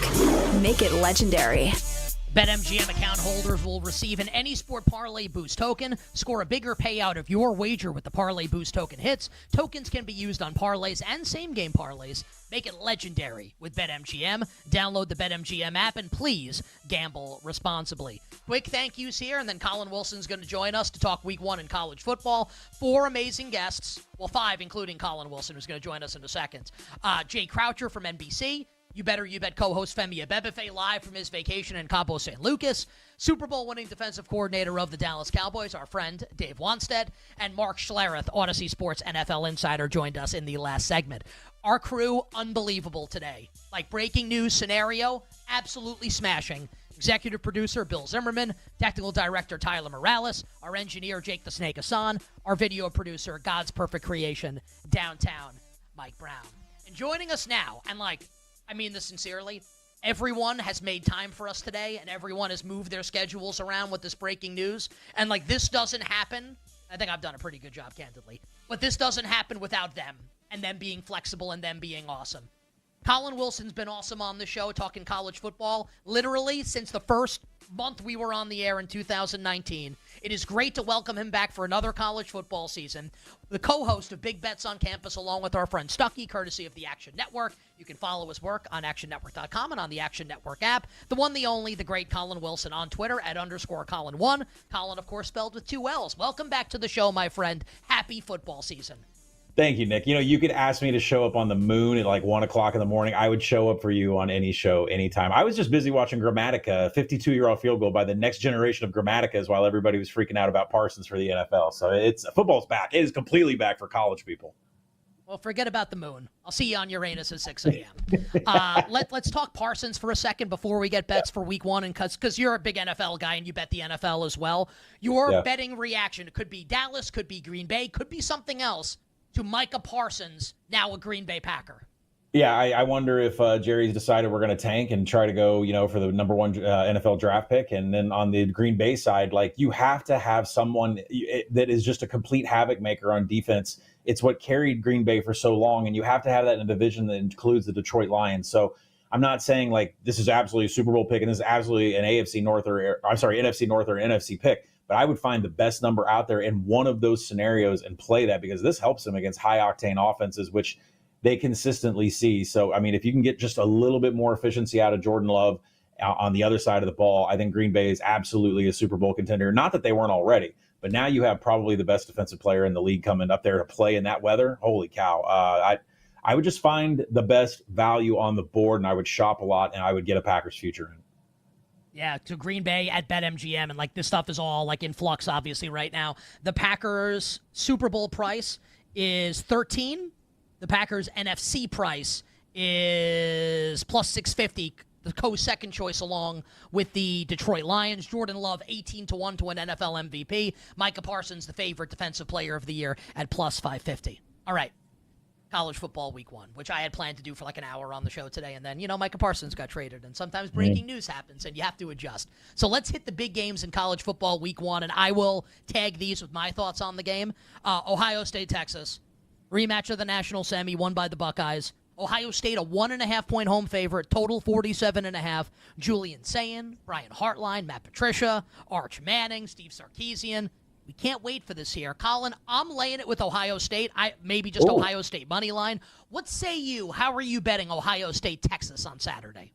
Well, my grandma was about to have a fresh video come out. She's taking Ohio State too, but I'm on Texas. I took Texas +3 a couple months ago. I would take the money line, and actually the sharpest book in Vegas, I think, just moved to Texas -1. So it looks like there's just going to be waves and waves and waves of Longhorns money. Wow. And I understand it because it's a lot of things that I see. I know the love for Arch Manning, and he's going to run the RPO, and he's got 2 experienced running backs and plus an experienced offensive line. So I'm not really worried about the offensive side of the ball. And plus, Ohio State lost all 4 defensive linemen to the NFL. It is a rebuild on their line. They have a couple of reserves they're going to try to play. They've got some guys from the portal they're going to try to play. But Arch's specialty, I'm happy if he can throw the ball, but his specialty is running the RPO. And Steve Sarkisian, I think, this week kind of let it go in his presser. He's like, yeah, we have a different playbook now. We have a bigger bag. We're looking at Jalen Hurts and Josh Allen and thinking we can do that kind of stuff. So I have a problem with Julian Sayin and the Ohio State offense. I think they lose a lot of firepower. Plus, you look at the fact Jeremiah Smith only had 3 targets and only had 1 catch for 3 yards against this Texas defense because they knew how to run a cone bracket against him, which they're going to do again. So there's a lot of things here that I like Texas about. But if they lose this game, it's because Steve Sarkisian got way too cute in your red zone. He is always way too cute in scoring positions, tries to do crazy shit. That Quintravian Wisner toss out at the side that ended up getting taken back by Ohio State on the next play was just a disaster, and it cost them possibly going to the national championship game. So just run the ball up the middle with Arch and his 2 running backs, and they'll win this game. But I like Texas. I even like him as a favorite. I would probably -1 might be the last number I'd take on him, though. Just a reminder, we are regulated by the FCC here on these airways. You're good. That's what a dumb button's for. You're good, but just letting you know for the remainder. You bet on this Thursday. Colin, maybe the Cowboys will get one of these. Obviously, they have Dak Prescott, but they're going to be loaded up with NFL draft picks. Garrett Nussmeier, Cade Klubnik, Clemson and LSU, the battle for Death Valley. Clemson about a 4.5 home favorite in the game. Total 57.5. I like LSU plus the points. What say you? We're opposite again. I mean, I like Clemson here for a number of reasons. I mean, Cade Klubnik is not getting the love that he deserves. In the 3 years that he has played quarterback, his turnover-worthy play rate has gone from 3.9 to 3.3 to 2.3%. He has been so good under pressure. He is great with his legs. This offensive line all returns for him, and he's got dangerous weapons. No one's talking about Bryant Wesco on the outside. He was as high of a recruit as Ryan Williams and Jeremiah Smith. He's just not getting enough attention. You go to the other side of the ball, they have one of the best defensive ends in the nation causing pressure. Peter Wood's one of the best defensive interiors. And you're going to go up against an LSU offensive line that's going to rotate 8 guys in. I mean, that just tells me that you don't know who your starters should be, and there's a lot of inefficiency in protecting Garrett Nussmeier. Is Nussmeier NFL ready? Yeah, he's absolutely ready right now. His arm is unbelievable, but if he's not going to get protected, he's going to be under pressure the entire time. Plus, think about this. Like, everybody's pointing these upgrades in the defense for the secondary for LSU. The secondary has been so bad the last 3 seasons, cost LSU so many games because they can't tackle. They can't do second-level tackling. So now you're bringing in these 4 transfers to play in the secondary for LSU, and you're putting them in a hostile environment. And I understand that these LSU transfers that are playing in the secondary have some stats. They have some PBUs. They have some tackles. But they're going to have to communicate with each other. Secondaries have to communicate, and you're going to do that in Death Valley against Clemson on their home field in the first game. I'm not buying any of it. I don't think the number's outrageous, though. I do make it about 3.5, 4. So, but there's too much going in Clemson's way. If Dabo's dipping in the portal, which he's never done before, and he's hiring Tom Allen as a defensive coordinator who can stop the run, those are huge upgrades for Clemson. So I like the Tigers that are orange this weekend. Yes, the Clemson Tigers over the LSU Tigers. Death Valley versus Death Valley. Colin going with the Orange Tigers and Clemson. We have about 4 minutes left, and I want to hit 4 games here, so maybe 30 seconds per if you'd be so kind. Okay. Bama and Florida State both coming off disappointing seasons in different ways, right? Bama didn't get to the playoff, and Florida State went 2-10. Bama about a 2-touchdown favorite right now at BetMGM. Totals 50.5. 2 new starting quarterbacks in this game, Ty Simpson and Castellanos. How are you betting Bama and Florida State? 30 seconds. I love Alabama in this game, but now that it's at 14, I would think I would turn around and play their team total over. Florida State released their depth chart, and the names on the defense were shocking. It wasn't the people that we thought that were going to be playing, and it's left a lot of questions about what's going on with this Florida State defense. I do like Alabama in this game, not really because of Ty Simpson, but Ryan Grubbs being the OC back under Kalen DeBoer. That's what got him the national championship for Washington. Very good combination on offense, and I think you're going to see this Kane Womack swarm defense of Alabama be better than they were last year, which is saying something. I think I would want to take 14, a full 14 with Florida State, but I think this game will be a pass for me. Notre Dame at Miami. The Irish were getting better earlier today, it looked like, but let's call this 2.5. Notre Dame favored by 2.5 on the road, 49.5 the total. Carson Beck, first game as the Miami quarterback. CJ Carr, first game as the starting quarterback for Notre Dame. How are you betting ND Miami? Well, I think the number took a dip in the market when CJ Carr was named the quarterback starter, and for good reason, because he's not shown anything in the camp, and they thought it was going to be the Minchie kid that took over. But it is CJ Carr, and I don't think we have to worry about that because the first half of this game is expected to be extremely heavy rain coming down at Hard Rock, which means it's going to be a chunky field. We've seen that NFL and Dolphins games, Miami Hurricanes games, Orange Bowls. We've seen what the field turns into down there when it's wet. Who does that favor? That favors the best offensive line in this game, and it favors the best running back in this game, and both of those are contained by Notre Dame. I like Notre Dame. I think there's still a minus 125, minus 130 out there on the money line. I would grab them. It's going to go to 3. Listen, Carson Beck is going to have to deal with 4 transfer wide receivers. Are all of these people that transferred in going to be on the same page on a wet field against Notre Dame's defense that has a shutdown corner and Leonard Moore? I don't think so. 30 seconds. TCU 3.5. At North Carolina and Bill Belichick on Monday night, 56.5 the total. TCU team total points over. Josh Hoover is amazing with the ball. He's got lightning receivers that he's going to be able to hit all day. I don't expect anything out of this North Carolina defense. There's so many oars on the depth chart. I don't know what we're going to do. Nobody has really a clue what Bill Belichick has done with this roster. Nobody knows the names on these rosters, but TCU is a viable product that we can count on from a point scoring perspective. That number is going to keep going up on the spread. I don't want to touch that, but I will say TCU is going to score their points. 10 seconds. Your favorite bet for week 1 that we have not yet discussed. Oh my goodness. Play Sam Houston tonight against UNLV. UNLV missed 17 tackles against Idaho State. Dan Mullen should have lost to an FCS team. Take Sam Houston at home.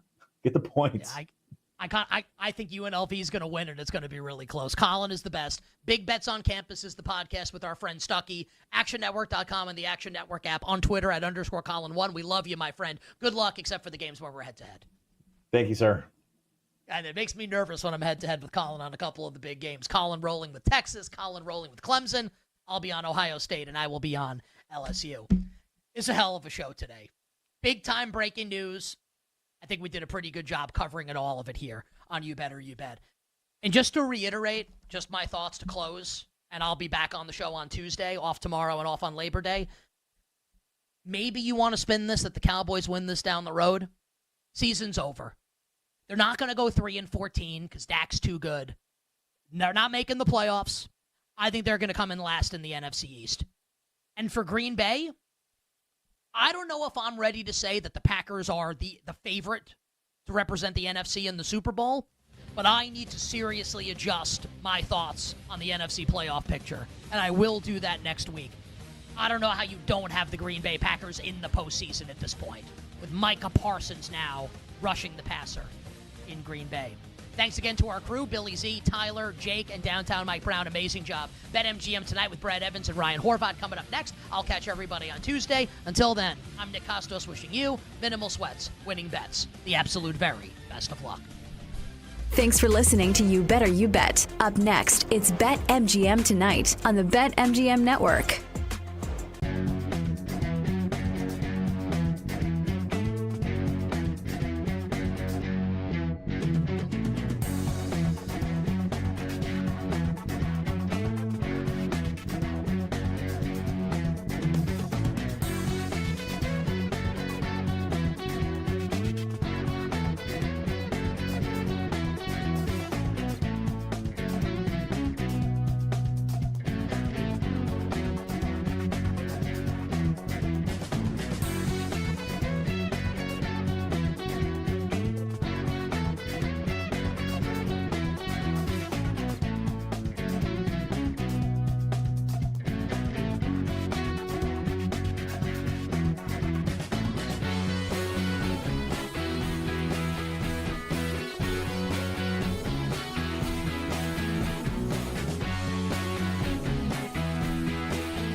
The number on Olave for touchdowns is 3.5.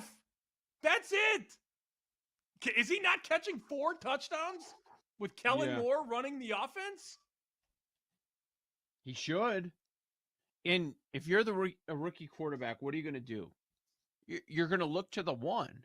You're going to look for the most talented receiver on the field. Maybe he can come save me. If it's not the outlet guy, if it's not going to be Kamara, I would think he would be looking to Olave. But Olave's injury history, like that's something. I think the season-long props on this team are very interesting because in the receiver room, not only are you projecting on a quarterback, a rookie quarterback, and what he's going to be able to do his first time through the league, but you're also looking at guys that missed a lot of time last year. Olave missed half the season, so he had about 400 receiving yards. And where do they put the number? 825. Rashid Shaheed, he played in only 6 games, 349 yards. So they bump it up to 700. Okay, let's double it. Rookie quarterback, numbers won't be the same. Probably closer to when the backup was in, not Derek Carr. So these numbers, maybe you can find some value in Olave and Shaheed because they're not quite sure where to place them because they don't know what they're getting with the quarterback. And we haven't seen these guys play a full season in a while.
Let the chaos commence. We are the betting show. There is no other show on the planet that packs in more picks nightly. With the big noise, Brad Evans. Oh, sharp action!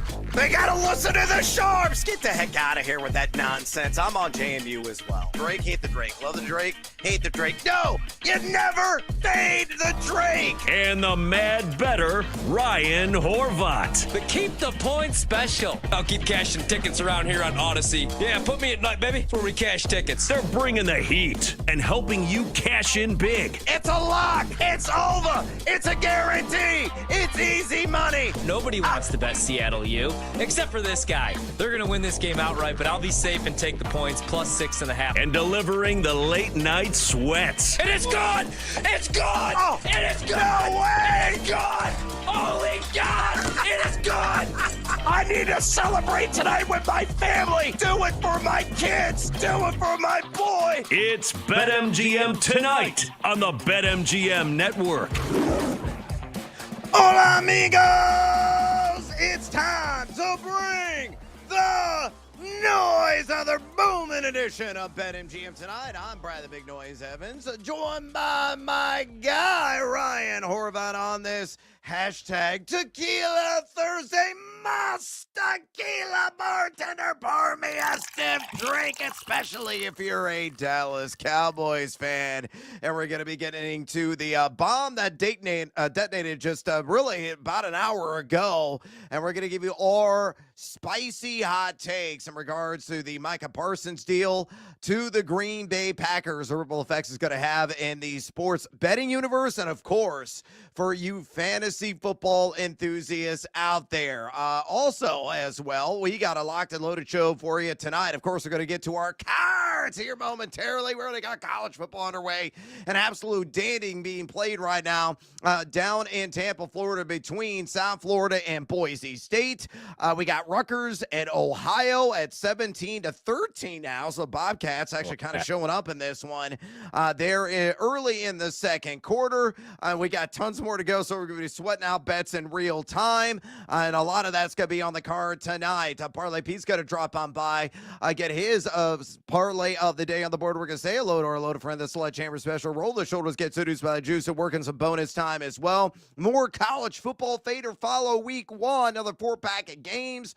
We're going to break down then. Joe DeLeon is going to talk week one of college football with us in Seg 4, followed by Boom, Bust, and Bank at tight ends for you fantasy footballers out there. Then Market Watch among fantasy wide receivers. Are we going to buy or sell on some of the middle-of-the-road names that are out there, followed by a conversation with the Athletics' Brandon Funston. Fun Buns, Senior Fun Buns, my old colleague at Yahoo, and, of course, my former co-host at SiriusXM. Can't wait to have him on.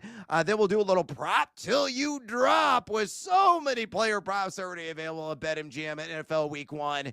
We got to dig in with a sharpened knife and fork on some of that action now before some of those odds move. And two, we want to talk to you, the 2.02 average listeners and viewers of this fine program. If you want to talk some fantasy football with us, you know you do, or any sports betting, by all means, go ahead and pick up the phone and dial us, fools, at 833-732-3875, 833-732-3875. You can also hit us up with your comments and questions via the X or the Twitter at BetMGM tonight, where we have our pole dancing poll question of the day, and it's asking you this. Week one player props are live right now at BetMGM in the Dallas-Philly opener. Which would you bet the over on? Your options are Dak Prescott, 243.5 pass yards, Saquon Barkley, 94.5 rush yards, George Pickens, 51.5 receiving yards, or A.J. Brown, 68.5 receiving yards. So far, nearly 190 votes cast. Make your voice be heard. Exercise your democratic right. Keep the votes coming and drop us a comment, a.k.a. bring the noise. Oh, yeah, please bring it at BetMGM tonight on X. again at BetMGM tonight. And usually I say, hey, let's play a little game of choose your own adventure, but the adventure's already been chosen. Micah Parsons, bye-bye from Big D, soon to be Little D, and those Cowboys. Now he's heading to northern Wisconsin, have the spotted cow ready, because I think a lot of Packers fans are going to be celebrating tonight, as he is a major upgrade to that defensive pass rush. Of course, he was exchanged for Kenny Clark, who was a decent but aging defensive tackle in his own right, and a pair of future first-round picks. So ripple effects, Ryan Horvat, as I bring you in. What were your immediate feelings, whether you're looking at a fantasy football point of view or, of course, in the futures or current markets tied to the Dallas Cowboys or Green Bay Packers, available at BetMGM? Well, if I wasn't so humble, I would have made Brandon pull the tape, because 2 nights ago I said, I think this deal is going to go down in the after-hour show. And I said, bet the Green Bay Packers right now plus 260, plus 240 to win the NFC North, because that price is going to be long gone. And now it's long gone. They are plus 170 right now to win the North. So your opportunity to bet Green Bay, I think you've kind of missed out. I love Micah Parsons, the player. This reminds me of years ago when Green Bay went all in for a Super Bowl with Brett Favre for Reggie White. And speaking of Reggie White, there's been 2 players with 12 sacks in their first 4 NFL seasons, and it's Micah Parsons, who's right now in the prime of his career, and Reggie White. And this is a great move for Brian Gutekunst, right? Because now is the time to go all in for a Super Bowl. The NFC is wide open, even though Philadelphia should still be really good, right? And San Francisco could be back as long as they stay healthy. But you just made Jordan Love one of the higher paid quarterbacks in the league. You drafted Matthew Golden in the first round. Last year, you get one of the better safeties in the league, right? You get one of the better running backs in the league. And the issue is right now with that team is Super Bowl contenders. The secondary is a little bit questionable, especially with the loss of Jair Alexander in the pass rush. Rashawn Gary's been really good, especially against the run, but he hasn't been the double-digit sack guy, the 13.5 sack guy. Van Ness from Iowa is still an unproven player. So now you go out and get a guy that every year is one of the favorites to win Defensive Player of the Year. So a huge move for Green Bay. It also is a huge move, not to be corny, but, in that locker room, now everybody's like, oh, man, we're going all in for a Super Bowl, right? And the NFC North is wide open. I think Detroit takes a step back, losing both coordinators. Chicago I like, but they're young. Minnesota I like, but JJ's, essentially he's really a rookie, his redshirt rookie year. So big move for Green Bay. Now, as far as my wallet, man, love my Dak Prescott to lead the league in touchdown passes, still at 15-1, yep. 16-1, whatever you could get that at. I like Dak to lead the league in passing yards. Don't feel as good about my Cowboys over 7.5 win total, though. That's the one that I kind of regret a little bit. Don't hate it, but that defense could be bad. Yeah, you're exactly right. And, of course, there's ripple effects here for you fantasy football players that are out there. Dak Prescott, before this news broke, he was a QB9, 91.25 overall. I've been saying it all summer long, and I'm going to quadruple down on this take. He has been the steal of the century in the middle rounds of fantasy football drafts. For those of you that employ a wait on a quarterback approach in your league, Superflex leagues, he's worth every single penny. A guy that I think is going to throw for 30 passing touchdowns. I grabbed that at 2-1 earlier this summer. It's still plus 160 if you want to bet on that threshold, available at BetMGM. I think he's in the conversation for 4,500 plus pass yards. You can get that at plus 300 right now at BetMGM. Most passing yards in the NFL, still 8-1. I love your bet there at 15-1 as well in the other market you mentioned. George Pickens to get to 1,000 receiving yards. He's also plus money. That is stupid. Tremendous value. Plus 115. Again, available at BetMGM. If you're looking on the immediate horizon, we saw a little bit of a line shift by the hook. Yar, shiver me timbers.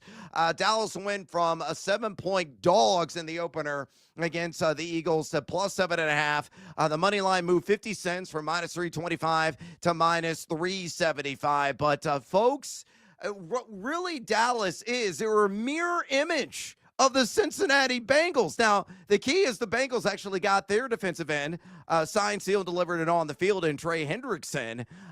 Dallas, of course, shipped theirs off a little bit ago to the Green Bay Packers, but both of those defenses are going to be rancid. So I think Dak Prescott, Joe Burrow are going to be duking it out for the passing touchdowns title, for also the passing yards title. If you drafted both those guys in your super flex league already, congratulations. Bruh, freaking, slow clap, because I think it's an inevitable destination. You're going to make it to the fantasy postseason and maybe vie for the gridiron gold and a fantasy title as well. Much more to come on Micah Parsons getting dealt to the Green Bay Packers in exchange for a pair of first-rounders, and Kenny Clark as well. We'll have more on that a little bit later on the show, along with tons of additional fantasy football and sports betting spins. Well, we got to get after. We got football being played right now with our cards this evening. These are our top 3 plays tonight, and it is indeed college football heavy. Numero uno on your card this evening, mi amigo. What you got? All right, so I am sweating out South Florida at a good number, 8.5, closed at, I believe, 4.5, but I still liked it at 4.5. I think they're live in this game, but let's go with the game that just kicked off. You could get the same number right now. NC State, we talked about this a little bit, I believe, last night or 2 nights ago, 13.5-point favorites, up to 14 right now against East Carolina. I like them. I know they were only 6-7 last year, but now the Grayson McCall experiments over at quarterback, he got hurt. And CJ Bailey, who hopefully can stay healthy for a full season, is a freshman, threw for over 2,000 yards, 17 touchdowns, 10 picks, but he was a freshman, a little bit of a dual threat. They brought back their stud tight end, Justin Jolly, so I think they're going to clean up tonight. And like we talked about, man, this is a revenge game against ECU. ECU beat them last year in the Military Bowl, 26-21, and they lost a ton. So let's go with NC State to win by 2 touchdowns. Game's live right now. All right, well, let's say in the same game, and I'm going to do a different play. Give me the over in ECU and NC State at 60.5. Yeah. We got some discrepancies from some of the advanced analytic models that are out there. People I trust. Parker Fleming's got this projected at 47 total points. Rachel Doria, Betalytics, she's got it at 62.9, though a 5-star play. I lean more to the side of Rachel Doria in this case. You look at the Football Power Index. ECU at number 57, projected at ESPN. NC State at number 74, believe it or not. Offensive rating, NC State number 62, ECU at number 74. Defensive rating, number 63 for NC State, but 110 for the Shiver Me Timbers, the Pirates, wielding a foam sword. So I think this game is going to be fast-paced, and the points should pile up. Give me the over. And East Carolina and NC State at 60.5 at a minus 110 juice. Numero dos on your card. Please share. All right, early bonus pick. We're going to give out live right now. Rutgers at 14.5. They're back up 10. There's 5:20 to go in the second quarter, but play number 2 is actually Nebraska and Cincinnati. This total actually got bet under from, I believe, 54.5, now down to 51.5. I like the over still, man. Dylan Raiola looked really good the final 3 games of the season. Once Dana Holgerson took over as play caller, I think they're going to be pretty exciting on the offensive side of the ball this year for the first time in a long time. And then I also kind of like Cincinnati a little bit on the offensive side of the ball. Even though the last 7 games of the season, they averaged about 17 points per game, I like their quarterback Sorsby when he's healthy. So let's go over 51.5, Nebraska-Cincy. That one kicks off in about 2 hours. I'm going to have some action on that here momentarily as well. Numero dos for me. I gave it last night. I'm doubling down. Jacksonville State in Central Florida. I'm going to live and land down under. Better number today at 53.5. Was 52.5 yesterday at a minus 110 juice. Football Power Index at ESPN has Jacksonville State number 107 and UCF at number 41. Offensive rating projected at the analyst for Jacksonville State number 68 compared to number 48 for for UCF. Defensive rating, Jacksonville State, not so great, number 111, but should be one of the strengths of the Golden Knights at number 51. BetAlytics says it's projected at 51.4. Parker Fleming also has this projected as the under. So again, look at the advanced data and some of the prognosticators that I trust. I'm going to tail them. Give me the under on Jacksonville State UCF, 53.5 at a minus 110 juice. Numero trace on your card. Bring it home.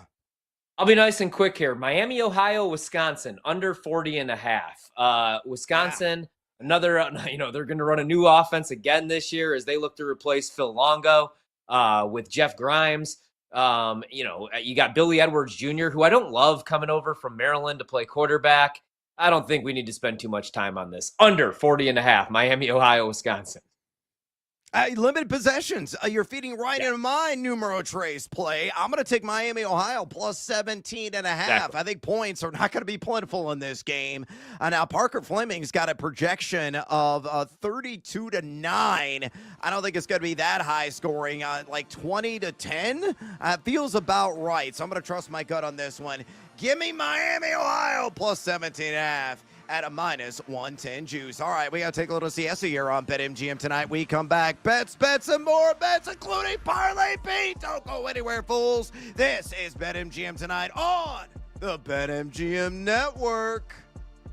Don't miss out on the action. If you missed the show, you can listen back on the always free Odyssey app. It's BetMGM tonight, presented by BetMGM. We're talking years down the road if this is going to be something that's good for the Dallas Cowboys. Because, season's over for Dallas. I'll tell you, their games are going to be fun to watch because their offense is going to be absolutely electric this season. And they're going to be throwing the ball all over the yard, and their defense is going to give up tons of points.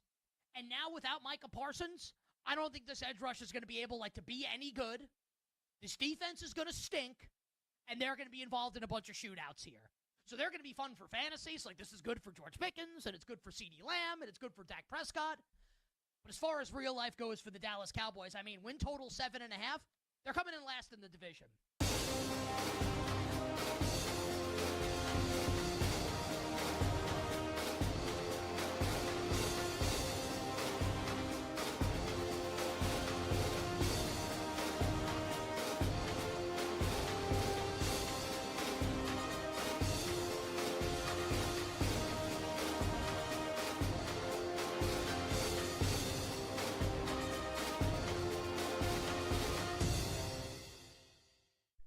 Penn State, full stop. Penn State is following the Michigan model from 2023 and the Ohio State model from 2024.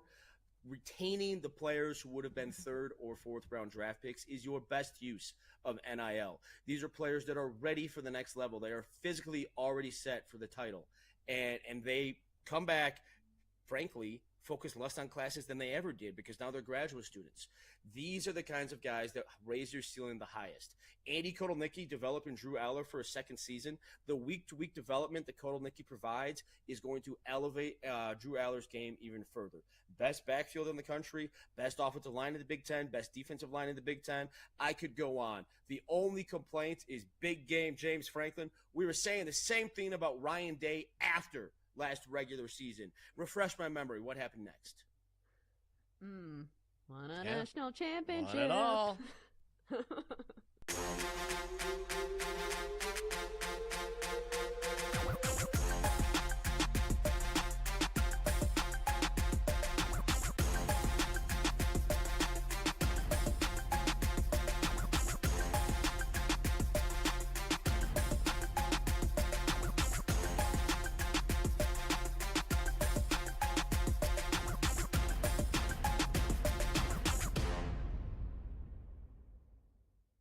I keep looking at, when I'm looking for a Bills bet, I keep going back to James Cook.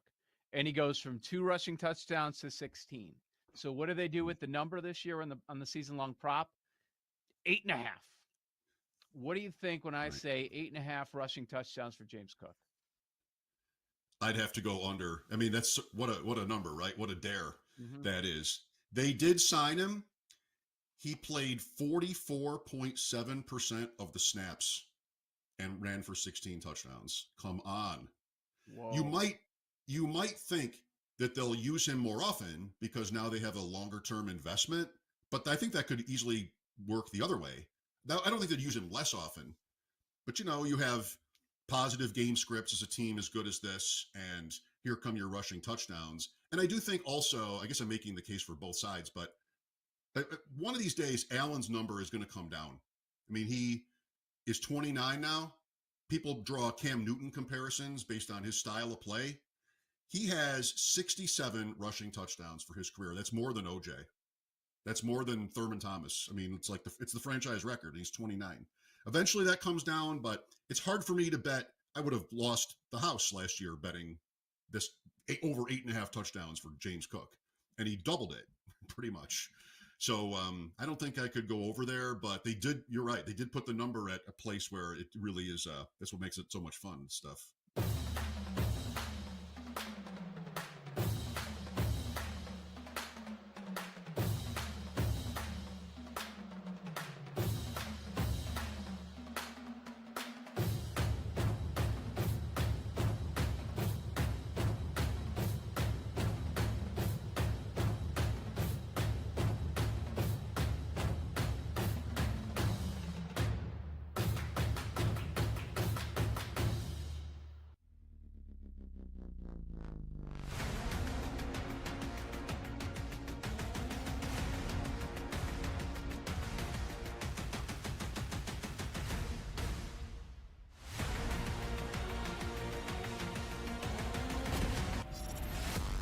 It's time to place your bets. This is BetMGM Tonight on the BetMGM Network. Welcome back to BetMGM Tonight on this hashtag Tequila Thursday. Bartender, keep the beverages flowing, baby, because the Dallas Cowboys fans in attendance, they're surely gonna need it. As the bomb that Dayton ended before the show, one Micah Parsons getting shipped out of town, going to northern Wisconsin, the Green Bay Packers, in exchange for Kenny Clark and a pair of first-round picks. We're gonna see how this is gonna work out for Jerry, who looks like a colossal boob at the moment. But, the future will ultimately tell whether or not it was a worthy deal, depending upon who they get with those first-round draft picks. But right now, looking no bueno on paper, to say the least. We're going to get to some more bets here in this segment. Parlay Pete, the Sledgehammer special, getting seduced by the Juice at Plus Money. If we have some additional time, we'll work in a bonus time selection as well. For the reminder, if you want to talk Micah Parsons trade fallout, whether tied to the sports betting markets, whether tied to fantasy football, guess what? You absolutely can. To contact Tori and I here on the program, just pick up the phone and dial us fools at 833-732-3875. 833-732-3875. Hey, guess what? A caller did exactly that. Est in California. Welcome to BetMGM Tonight. Hey, guys. Thanks for taking my call. So I'm in a 12-team PPR Superflex league. But what was different about this league is that we have 3 IDP spots that after the draft, we used our $150 budget to pick our 3 IDP players. One guy in my league, who's a big Cowboys fan, mind you, he spent money on Trey Hendrickson and Micah Parsons. Well, in his disgust, he decided to drop Micah Parsons today after he spent $11 of cap money on him. Now, what I'm asking is, what should I look to spend on fab money? Right now I have Jared Verse as my defensive lineman. Should I stick with Verse? Should I spend maybe because I think he's going to go up in price. I'm thinking maybe like $15 to $18 a fab on him, or would you go even higher than that?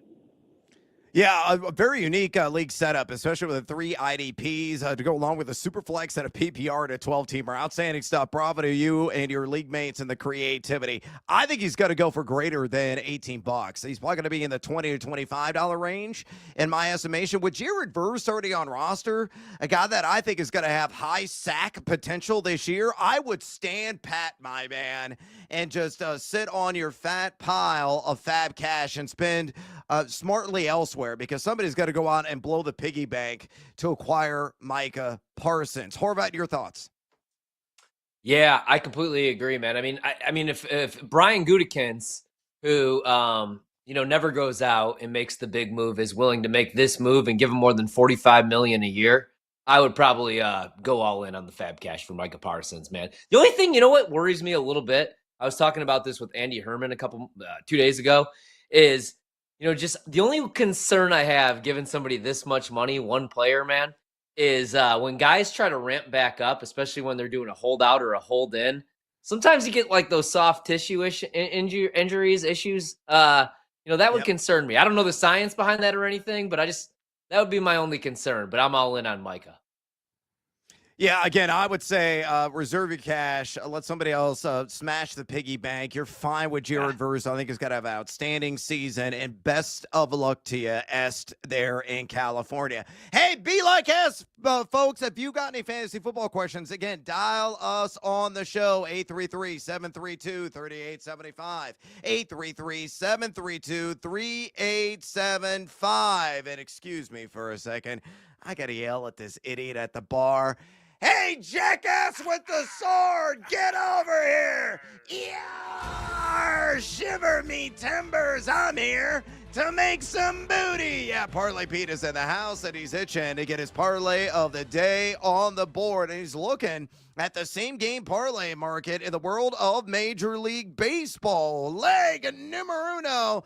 He's got to roll with the Bronx Bombers, the Yankees on the money line. And leg numero dos. Ooh, an uncorrelated market. Will Warren, 2+ earned runs. Yeah, the Will Warren who's getting the start for the Yankees in the game. 2+ earned runs taking on the White Sox. I will reserve the juice, but I have the reason straight for the cold dead hand. On Parlay Pete. Again, leg numero uno, the Yankees to beat the White Sox on the money line. You look at New York, number 2 in WRC plus over the last 14 days. The White Sox have also been top 10 in that category. So we had a hot bat right now at number 9 in WRC plus. They're trotting out Davis Martin, who's got a 3.30 home ERA on the season, much better at home than on the road. In the White Sox, yeah, they've lost 6 of their last 10, and the Yankees have won 7 of their last 10. But you look at the Yankees as well, they have dropped 5 straight games on the road.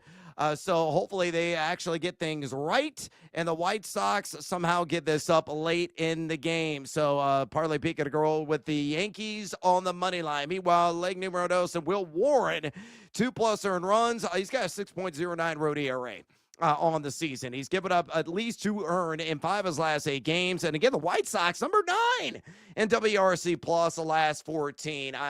Parlay Pete believes are going to be competitive, or the White Sox, so the Yankees will finish them off in the end. So to recap, yeah, shiver me timbers. Parlay Pete rolling with the Yankees on the money line. Will Warren, 2+ earned runs. That works out to a cool and outstanding plus 182 at BetMGM. All right, time to pivot, and say hello to our little friend, Ryan Horvat. What is the phrase that pays? Daddy wants, daddy needs, daddy's got to have it. Give me the sledgehammer, Brando. Woo! Damn it, I'm excited for this one. I'm a little mad, though, man. I was so excited. I threw this in the rundown this morning. I was so excited to talk about this. It's my bet of the week, and I'm going to give it out early, even though I was going to save it for Saturday morning for the tailgate kickoff, but now I can't because some psychopath also bet Northwestern +6. So this is now down to 4.5 minus 110. I think there's a good chance they beat Tulane. So Tulane brings in Jake Retzlaff, who was the quarterback at BYU.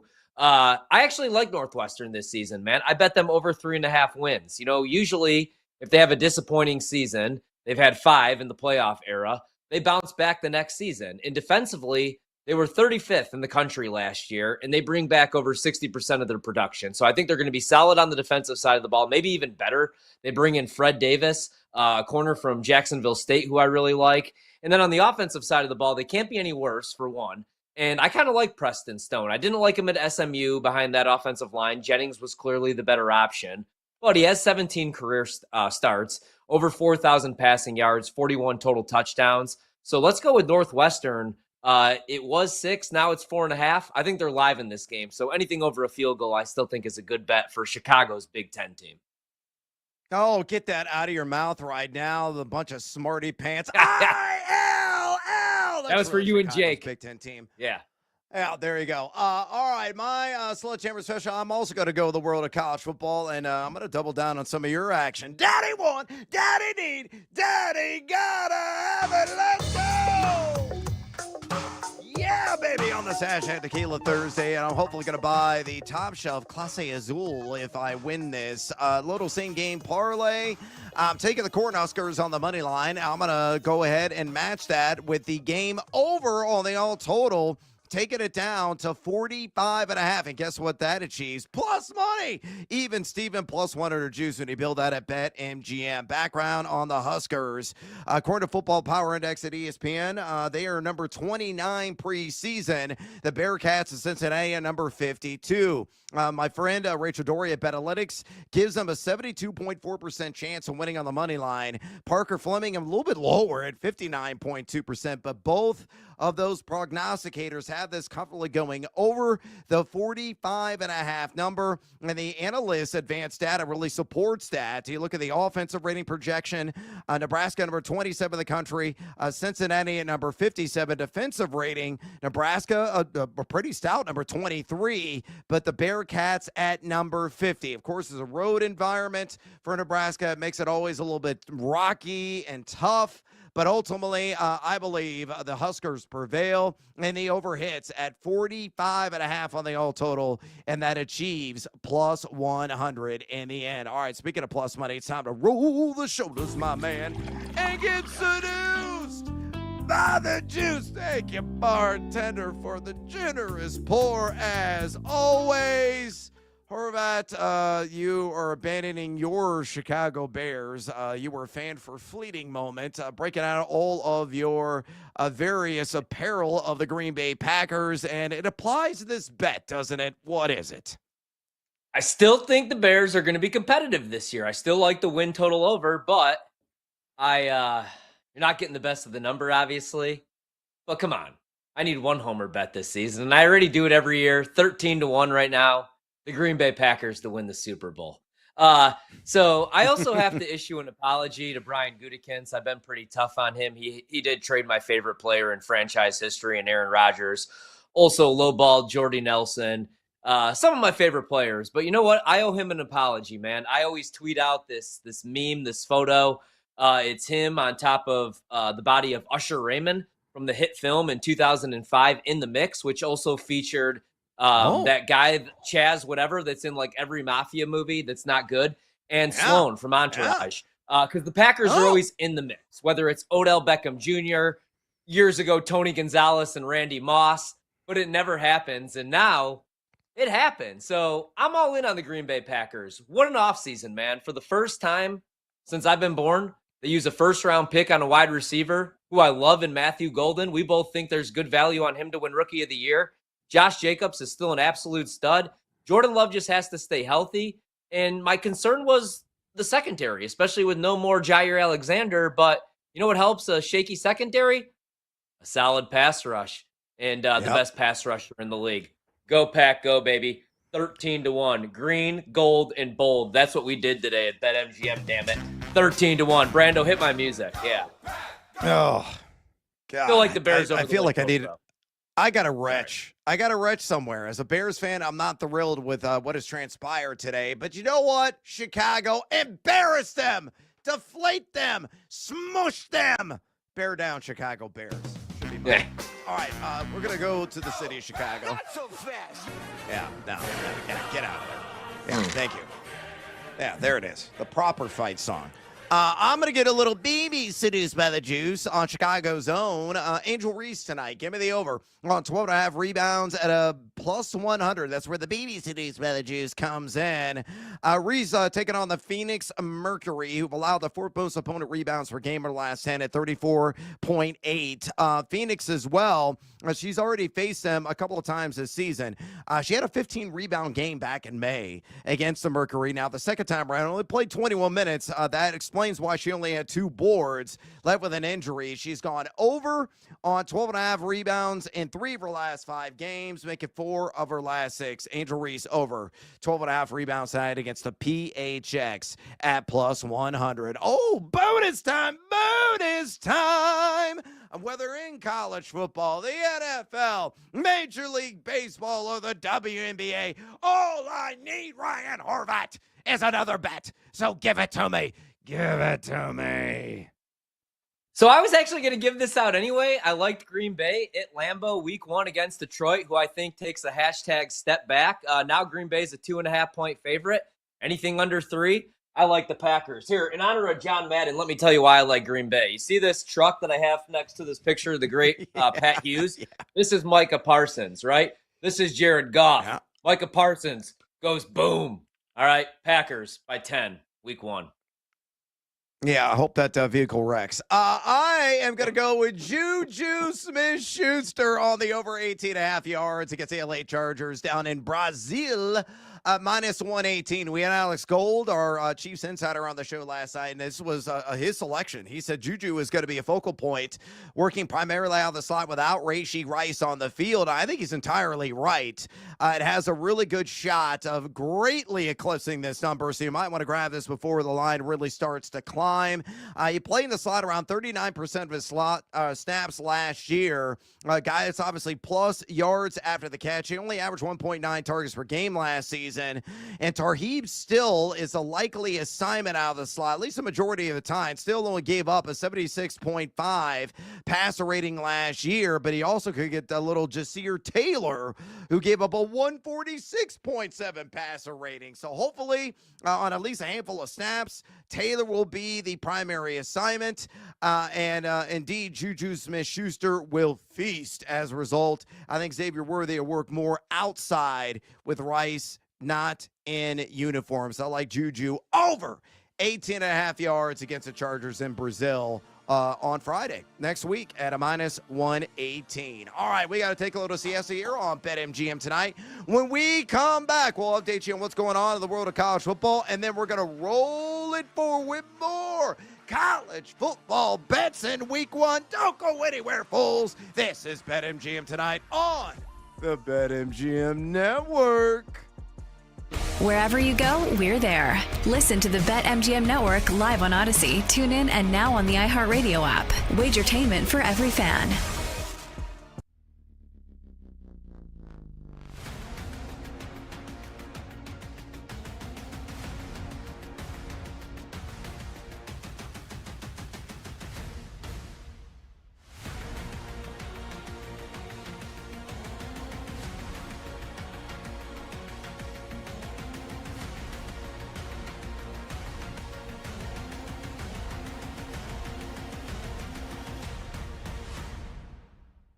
Great rookie year. We go back a couple of years ago, but Rice is going to be unavailable once again for Kansas City to start the season. You know how we reacted to that news yesterday? We're sitting on the set taping bear bets. Mm-hmm. We're all betting Travis Kelce touchdowns over. We just decided, like, this is the move. Now, he only had 3 last season. Right. Only had 3.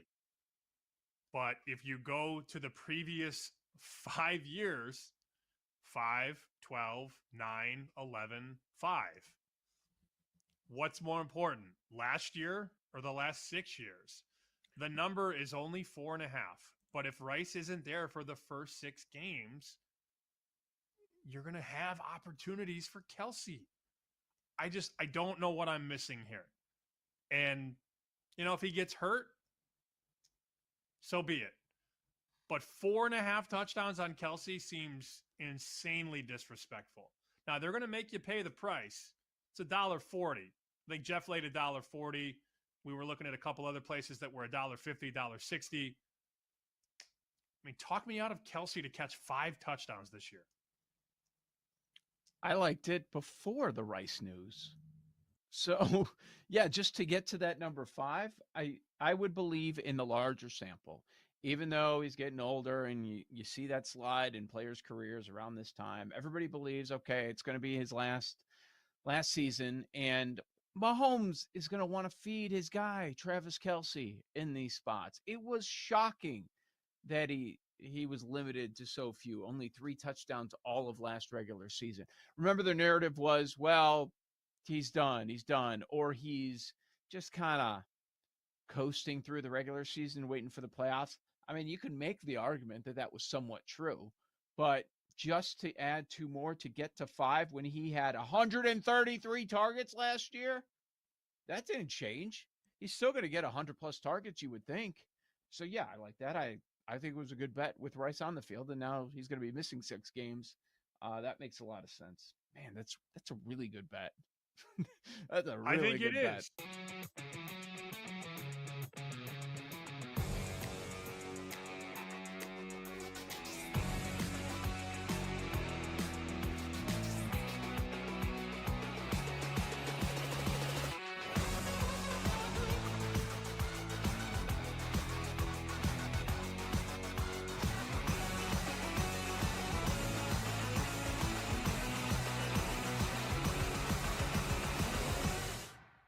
I know there's a lot of love for Texas, but the reality to me is this race is wide open. It's not just Alabama and Kalen DeBoer. It's Georgia. It's LSU. I mean, if LSU goes into Clemson and wins that game, they've got a first major step forward towards competing for the college football playoff. And I go back to what James Franklin said. Brian Kelly said it too. We've got a team that can contend for the national title. All right, Brian Kelly, you set the bar. So, no one's talking about Georgia and Kirby Smart. I mean, they only played in the college football playoff last year. But, yeah, Alabama is absolutely, in my mind, a college football playoff team. Again, on paper, they should be very good up front. And I think with Kalen DeBoer bringing in offensive coordinator Ryan Grubb, one of the secrets to DeBoer's success has been the staff continuity, the familiarity with those guys. They've worked together forever. And Ryan Grubb's also really good, too. So I think breaking in a new quarterback, but having the talent around him puts Alabama in the college football playoff this year.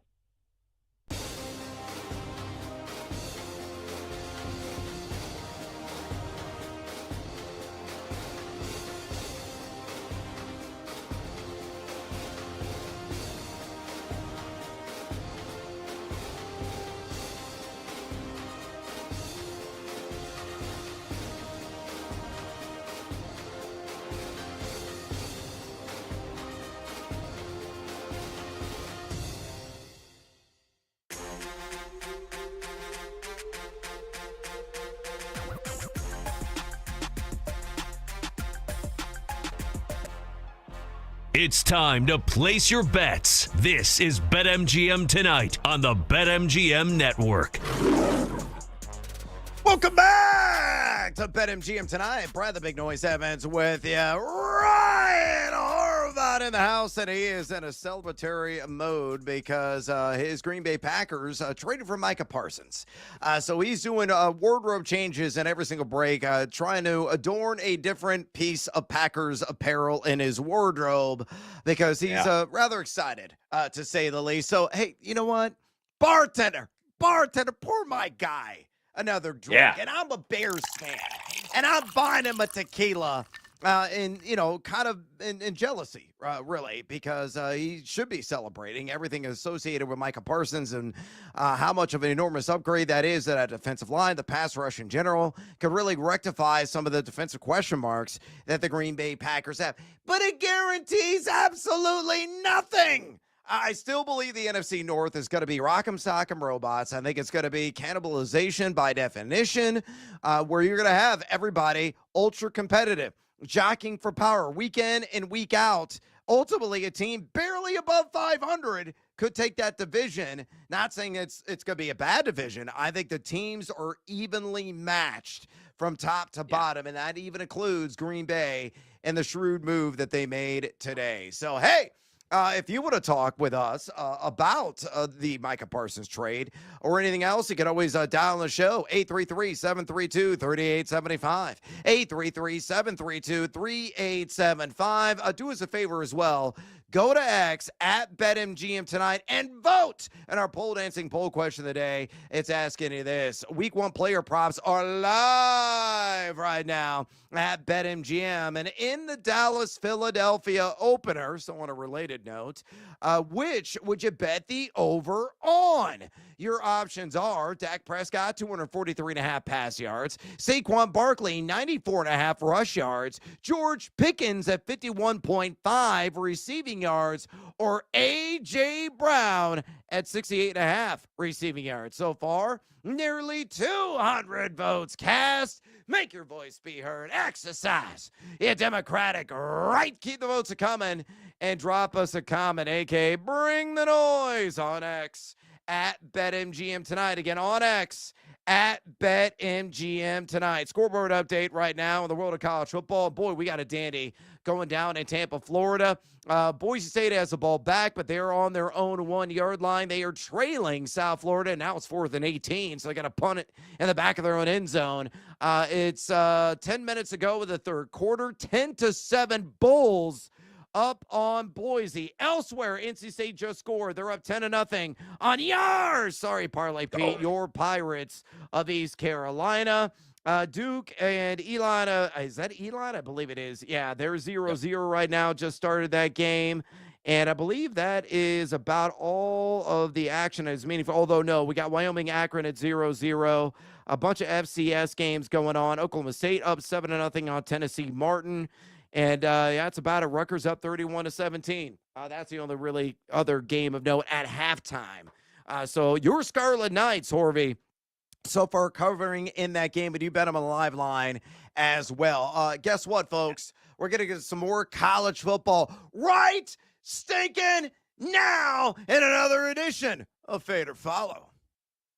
Will you fade or will you follow? Whose car are we going to take? On BetMGM tonight. All right, let's get after it. We've been previewing in packs of 4 games a night, week 1 of the college football slate. Everybody in action, obviously. That action already underway this evening. We'll have more games tomorrow and some live bet sweats here on BetMGM tonight. Then the main event on Saturday, a couple of big games on Sunday, and another big one on Monday. So let's go and get after it right now. And one of the later weekend affairs, and it's one of the mammoth matchups of the entire slate. Everybody's talking about the Ohio State and Texas and the rematch of the playoff last year. Understandably, that's the game of the week. But this one, also in the running, a pair of highly ranked teams got Notre Dame. Your Fighting Irish, Horvat, laying 2.5 against the Miami Hurricanes at a -110. So again, Notre Dame -2.5. Bury the bias, my man.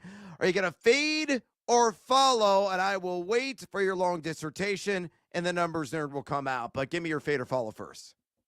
Yes, sir. All right. Before we get into the game, I got to we got to do a little something here. So Saturday morning, 9 a.m. to 10 a.m. Eastern. Wake up with me on the tailgate to kickoff. You see all these snakes on social media selling picks. I promise I'm going to beat everybody this college football season. Not to toot my own horn, but I'm feeling really good about this weekend, Brad. But here's one, man, where I can't bury the bias, right? At 3, I think Miami was a good bet. But I'm betting Notre Dame, right? You're watching these games on Saturday. You're watching your Illini. Are you betting against them? Absolutely not. So I'm going to make the case here, though, for Notre Dame, right? CJ Carr takes over at quarterback. We haven't really seen CJ Carr, obviously. But I do like the talent that they have at the wide receiver position this year a little bit more. They get Malachi Fields from UVA, who I like. He caught 113 balls the last 2 years. Big target at 6'4". Greathouse is back. Had a really good playoff. And Jeremiah Love is a legitimate Heisman candidate. Over 1,000 yards rushing last year and 17 touchdowns. They have a deep backfield, though. A lot of depth. They have a Jadarian Price coming back. 746 rushing yards last year. And Williams is a good pass catcher. The offensive line, they lost some guys, but it's still going to be a strength. And the concern I have is losing Al Golden. He's now the defensive coordinator for the Cincinnati Bengals. They bring in Chris Ash. He's experienced. He was the defensive coordinator for Urban Meyer back in 2014 when Ohio State won the Natty. They still got a bunch of talent, though. Christian Gray's back. Leonard Moore was really good last year when he filled in for Benjamin Morris, and he's back. And here's why I like them. I know Miami won the offseason, bringing in Carson Beck, who was 24-3 at Georgia. But Miami doesn't have Georgia's offensive line. And in a big game, now I trust Marcus Freeman, right? Now that he remembers like 11 players on the field and like they got a guy that helps them when to take timeouts and how to manage the clock. Who do you trust in a big game situation? Marcus Freeman, who coached last year in the Natty, or Mario Cristobal, the guy who 2 years ago, all he had to do was take a knee to beat Georgia Tech and he calls halfback dive, fumbles the ball away to watch Haynes King beat him on a Hail Mary. Irish win this game. Anything under 3, go Notre Dame. Numbers Nerd says this. Football Power Index at ESPN has Notre Dame at number 6 overall in the country. Miami at number 17. The offensive rating projection at theanalyst.com. Notre Dame number 7. Miami number 2. Defensive rating, a little bit different story there. Notre Dame at number 8. Miami at number 43. Again, my buddy Rachel Dory at BetAlytics has got this as a slight lean to the Miami Hurricanes plus 2.5. But you're going to roll with Notre Dame. Nobody called that one. Laying the 2.5. Actually, I kind of wasn't going to tell you on that. I think they're going to win by exactly a field goal against Miami. So going to follow the Fighting Irish minus 2.5. What about TCU against a certain someone in the news throughout the entire summer, really, or last year, because Jordan Hudson, that being Bill Belichick, and his debut as the North Carolina Tar Heels head coach, going against TCU. TCU laying 3.5 right now at BetMGM at a minus 110 juice. Numbers Nerd's going to start this one. Football Power Index has a great Horny Toads at number 36 in the country. The Heels at just number 58. The analysts offensive rating at number 37 for TCU. North Carolina number 59. Defensive rating number 38 for TCU. Number 48 for North Carolina. Again, Rachel Dory, my buddy at BetAlytics, has got this around, 30 to 27 TCU. So ever so slight lean to North Carolina plus the 3.5. Captain Hook could come into play here. So with all that information coursing about, what is your call on TCU minus 3.5 at North Carolina? Fade or follow? Yes, sir. As I say, we're going to destroy the board. North Carolina State up 17-0. Good for both of us. But North Carolina. South Florida just scored. Yeah, we're looking. Oh, yeah. Keyshawn Singleton. I actually had an anytime touchdown on that as well. So a great start to the year. All right, man. I could be off here, and Carolina just proves me wrong. But I'm going to bet against Carolina here. I'm also going to bet the under, thinking it's Bill Belichick, and the one thing that he does is he coaches defense, right? But I don't know what the offensive side of the ball is going to look like. You got Freddie Kitchens calling plays. Gio Lopez from South Alabama, dual threat quarterback. He's the new quarterback. Max Johnson is still somehow on this roster. They lose Amarion Hampton. They're do-it-all running back the last 2 years. I do think Jordan Shipp should be a solid wide receiver, but they could have as many as 8 to 9 transfers starting in this game against TCU. And I like TCU, man. I mean, year 3 for Sonny Dykes, and he's 27-13. He's coached in the national title game. They have Kendall Briles back calling plays. I like their quarterback, Josh Hoover. Last year, he was second in the Big 12 in passing yards with 3,942, third in touchdown passes with 27. They bring back Eric McAllister, who last year had 39 receptions, 700 yards, and 5 touchdowns. And the defensive side of the ball, they should have one of the better linebacker units in the Big 12 this year. So give me TCU. I like them on the money line, but I'm cool with the 3.5. But I kind of agree with Rachel's projection. This could be a field goal game. So maybe you bet it live or you take the money line with TCU. But I do think they win this game. All right, squeezing one more. A couple of former Pac-12 participants, one an ACC team and one still in the Pac-2. That being Oregon State, the Beavers taking on the Cal Golden Bears. Oregon State minus 1.5 at a minus 110 juice. Numbers there it says Football Power Index. OSU at number 82, Cal at number 68. Offensive rating at theanalyst.com. Oregon State projected at number 65, Cal at number 64. Defensive rating, Oregon State 118. Yikes!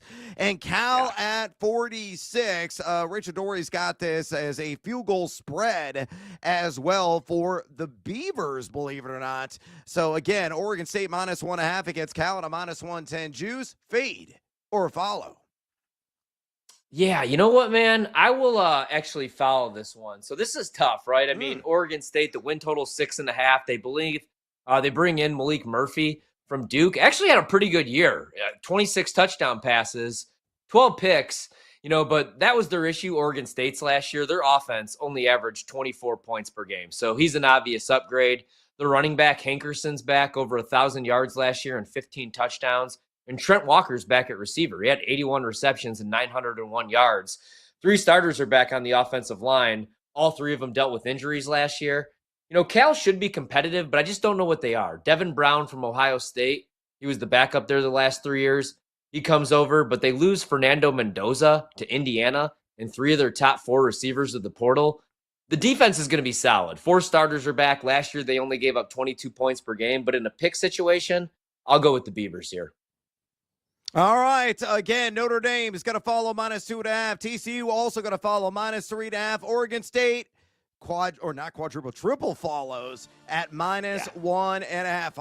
Follow. There you go. All right. We got to take a little siesta here on BetMGM tonight. We come back. Joe DeLeon's going to rock and roll with some more college football. Don't go anywhere, fools. This is BetMGM tonight on the BetMGM Network. Don't go anywhere. You're listening to BetMGM tonight on the BetMGM Network.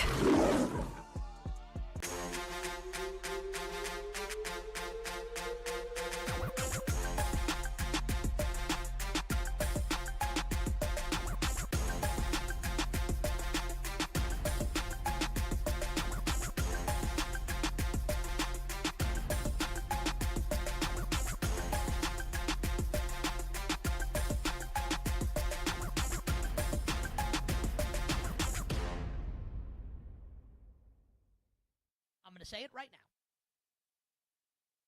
And I've been saying it for a little bit here on You Better You Bet. Color me concerned about this Bills secondary. There's a chance it's going to be bad this year. Not average, bad. Did you know that the Bills just brought back Jordan Poyer at safety? So the Bills secondary in the year of our Lord 2025 has Tre'Davious White and Jordan Poyer. Like what? Like was Cornelius Bennett not available? We couldn't get Darryl Talley on the phone? Is Mark Kelso somewhere with no cell service? What are we doing here? What's happening? Maxwell Hairston, the first-round corner, is on IR, going to miss the first 4 games. Tre'Davious White might not play in week 1. The safeties are bad enough that they signed Jordan Poyer, who was on the Dolphins last year, and think about how bad Miami's secondary is, and he's not back in Miami. Does anyone think this is good? And coming into town next Sunday night on national TV on NBC, Lamar Jackson and the Baltimore Ravens. I'll give a spoiler alert right now. The Ravens, I'm picking the Ravens to win that game next Sunday night in Buffalo. This is not going to go well for the Bills in the secondary. Now, I say that to say this. I don't think Sean McDermott's like a Super Bowl winning head coach. He's a good head coach. I don't know if he's ever going to win a Super Bowl as a head coach. He is a damn good defensive coach. And I do have faith in him to kind of figure this out as the season moves along in terms of wins and losses. I don't think the Bills are going to be 9-8. I'm not insinuating that the bottom's going to fall out on the defense. That's not what I'm saying. Just that when we're talking about can they win it all? Get to the playoffs and have to face the Chiefs. Honestly, even the Ravens. Is the defense going to be good enough? A lot of smart people, and they could be right, think the Bills are going to win the Super Bowl this year. I don't know how they're getting over the finish line with that back end on the defense. I don't think it's very good. I think they're in a spot of trouble. as far as that's concerned. But they are going to win the division.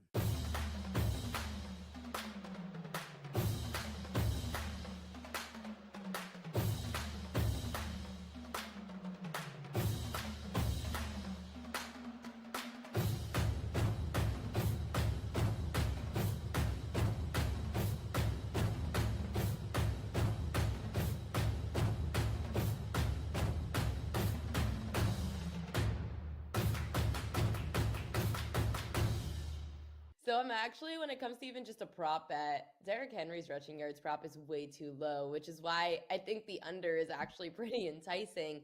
There's so much talk going into Henry's season. I just defer to my dad for all the public chatter because he follows the narrative of the public. And everyone's really high on Derrick Henry, and Adam Sandler wants him in a movie, blah, blah, blah. Henry's prop is like 500 yards lower than last year. And if you look at Henry's trajectory of each season, he has up seasons and down seasons. It's a complete roller coaster. The Ravens have a lot of running backs to turn to. They have Justice Hill, who's behind Derrick Henry, and they have Keaton Mitchell, who's healthy now coming off of his, I think it was ACL or Achilles injury. And he looked really good in the preseason, Mitchell. Then you've got Lamar Jackson, your quarterback, who's extremely mobile. So Derrick Henry having this rushing yards low prop seems enticing for me to take an under with how much he has to share that backfield.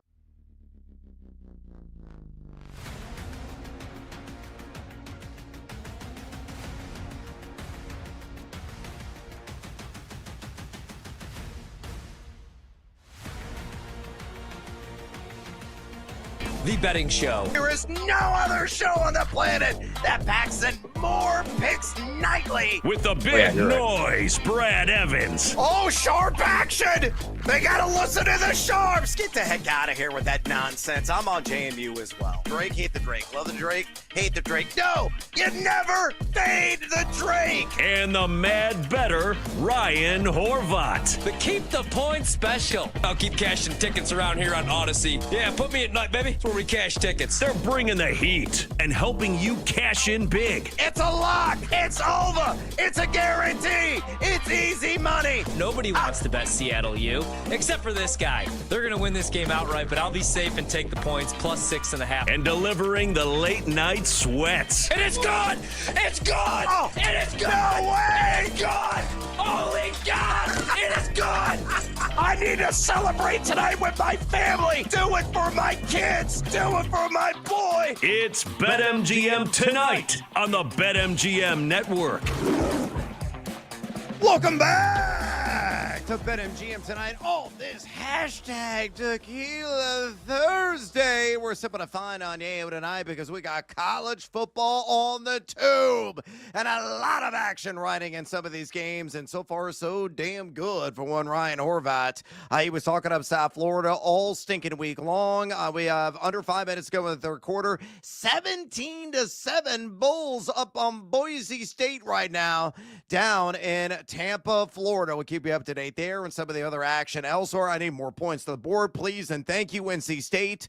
Up 17-0 on East Carolina, but I'm on the over on 60.5, so hopefully a lot of TDs are about to hit. We're going to be talking to Joe DeLeon. More college football here momentarily. A friendly reminder before we bring Joe on, if you want to talk college football with us, maybe you want to talk some fantasy football, monster draft weekend upcoming. Maybe you want to talk about the fallout of Micah Parsons going to Green Bay and how that impacts the sports betting markets. Guess what? We're open for business. Just pick up the phone and dial us, fools, at 833-732-3875.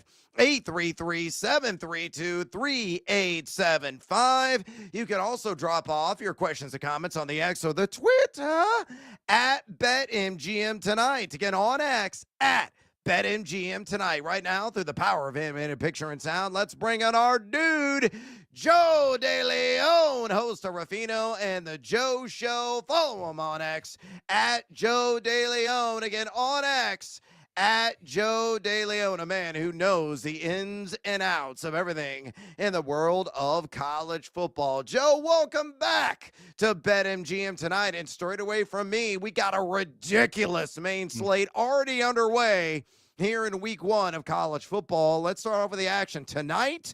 or tomorrow? Is there a game or matchup that immediately grabbed your attention, whether the side, the total, or maybe you're looking at some of that seducing juice at plus money on the money line? Give us something to start off the week hot. What do you like? So on Friday night, I have been pushing this one. This is my favorite bet of the weekend. I love Auburn minus 2.5 against Baylor. One of the key tenets that I always lean on when I'm placing a bet. Whatever team has an advantage along the lines of scrimmage on both sides of the ball, when that happens, I'm taking that team. I'm taking that team to cover. As long as it's not some crazy big spread, I'm going to lean on that. And in this specific matchup, we've got a good Baylor team that's probably going to compete for a Big 12 championship this year. Sawyer Robertson's great. Their receiver room's talented. They've got some pretty good running backs. But we look at this Auburn team, one of the most underrated offensive lines in the country, one of the better offensive lines in the SEC. Connor Lew is the best center in college football, in my opinion. He's going to be one of the top names in the upcoming draft. Xavier Chaplin, they brought in from Virginia Tech, has a lot of positive response from the NFL as a guy going into the 2026 draft as well. And then on the other side of things, Keldrick Falk is a monster. He is a fantastic defensive lineman. The one other thing about this, too, that's really stood out to me leading into this game is reading up on the defensive expectations for this team. They put down 34 guys on their defensive depth chart, and they expect to play all 34 of those players in this opening game. That, to me, signals a team that believes they're going to be physical up front, that they're going to be able to load in fresh bodies, and that DJ Durkin is going to be able to scheme up some really complicated defenses that could rattle Robertson in enough areas. I think that the 2.5-point spread is just small enough for me to grab onto it for Auburn to win by a touchdown or more. Wow. Love the breakdown. We got to talk, obviously, Texas, Ohio State, maybe the game of the year, definitely the game of the weekend, although for the first time in college football history, week one, we get 3 top 10 matchups. So we're spoiled this entire weekend. But now it's a different conversation. I know we've talked about this game before this summer, Joe, but before, Texas was catching 3.5 on the road. So you're getting more than a field goal. Now it's pretty much a pick. So who do you think wins the game outright, Ohio State or Texas? So I'm still pushing Texas money line. If you are a little late to it, thankfully we still get some plus odds here, which is a nice little catch. But the one thing I will say that worries me, I think that when we get in this spot where everybody's picking Texas so much so that the line is moving as much as it did, I have a little bit of pause, but that's just superstition. If we look at both these teams, as both squads are resetting in a number of areas, I think that Texas is bringing back more and in more impactful areas. Both coordinators come back from Texas. The same thing cannot be said about Ohio State. Completely new OC, completely new DC. Can Brian Hartline be an impactful play caller? We have no idea. Can Matt Patricia do an effective job calling this defense? Typically, guys that move down to college football have an easier time, but at the same time, there is a feeling out period. It is not immediate. We saw that when Michigan underwent the same exact thing with Wink Martindale. So I think that for me, the coordinator turnover is just the real big discussion point, minus the fact that I think that Texas's defense is a lot deeper. I think that Arch is going to be the more impactful quarterback in this game. I believe that Julian Sand goes on to become one of the best quarterbacks in college football. But this reminds me a lot of home game for C.J. Stroud a couple of years ago, one of the first big matchups for Stroud when he lost to Oregon. And then he goes on to have a great career. I think just because he loses doesn't mean that he won't end up building up to have a prolific season for the rest of the year. So I am sticking with Texas for all of those key reasons. Obviously, we got to talk about the next big game. Tulane Northwestern. No, I'm just playing with you. We get Clemson LSU. LSU takes a little bit of money, so we move from 4 to 3.5, but still getting more than a field goal. Who do you like in this one?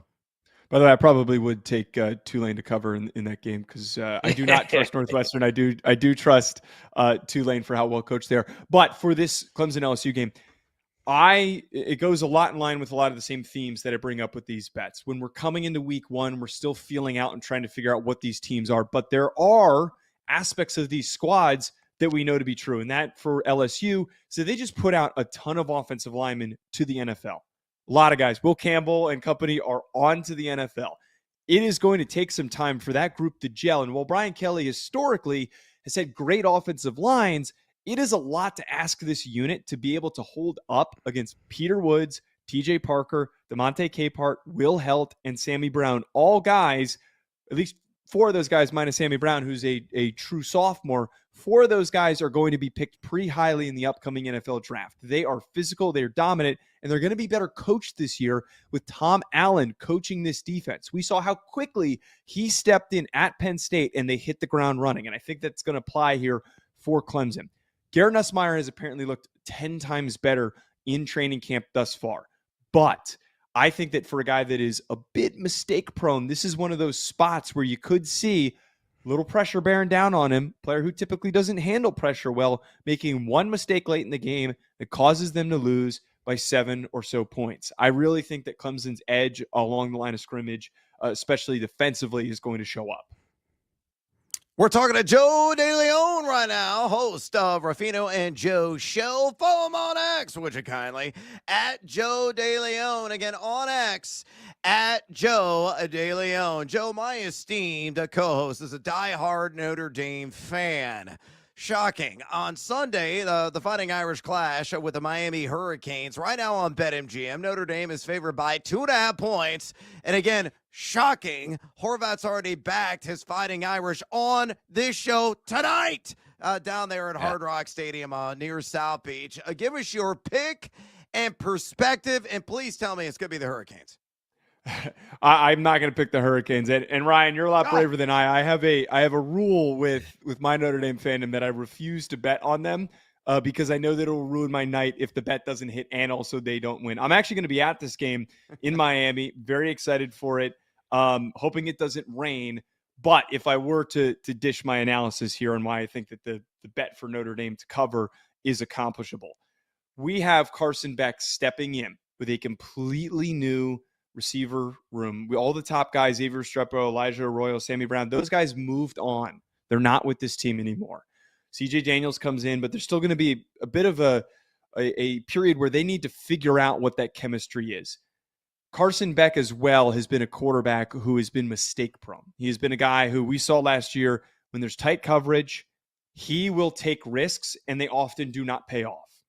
He's going up against the best corner duo in college football. Leonard Moore and Christian Gray have locked down many opposing receiver rooms. And I think that that is really important for this conversation because if most of the game they're keeping tight with these Miami receivers, all it takes is one risky throw, one turnover for Notre Dame to get the ball back, slow the game down, control time of possession. For anyone talking about the fears of, CJ Carr, it's a real hostile environment. He's getting thrown into this first game against a top opponent.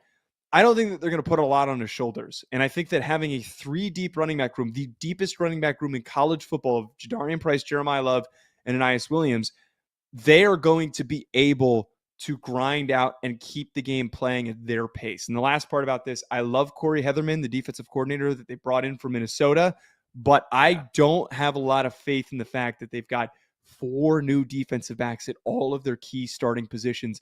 They could be great this year, but there's always going to be a stretch of games where you got to figure out how to communicate with one another, to trust one another. It's not going to be immediate. So I'm sticking with the Irish here as well. All right, going to roll. The Notre Dame Fighting Irish at South Florida just extended their lead against the 25th ranked Boise State Broncos. About to go up now 24-7. Minute 44 to go down there in Tampa in the third quarter. Joe, we'll get you out of here on this. Is there an off-the-radar game we've yet to discuss your bankroll is particularly intrigued by? Hook us up with one more bet. The one that I like for late on Saturday night for anybody who wants to stay up nice and late for old throwback Pac-12 after dark game, I love yes. Utah -5.5 against UCLA. And the reason why I like this one, you got Nico coming back. You got him coming in for this UCLA squad. He's clearly the best player on this team. The rest of the roster, it's mediocre. You got some decent players, but it is not up to snuff with the rest of these Big Ten teams. If it wasn't for Nico coming in, I don't think that this UCLA team would have much hope to do anything this year. Even if they outplayed expectations, he is expected, Nico, after all the drama, the distractions, to prepare his team with no spring and just fall camp. That's a lot to ask for going up against a Utah team with a stout defense led by Lander Barton and the best offensive line in the country with 2 future first-rounders in Caleb Lomu and Spencer Fano.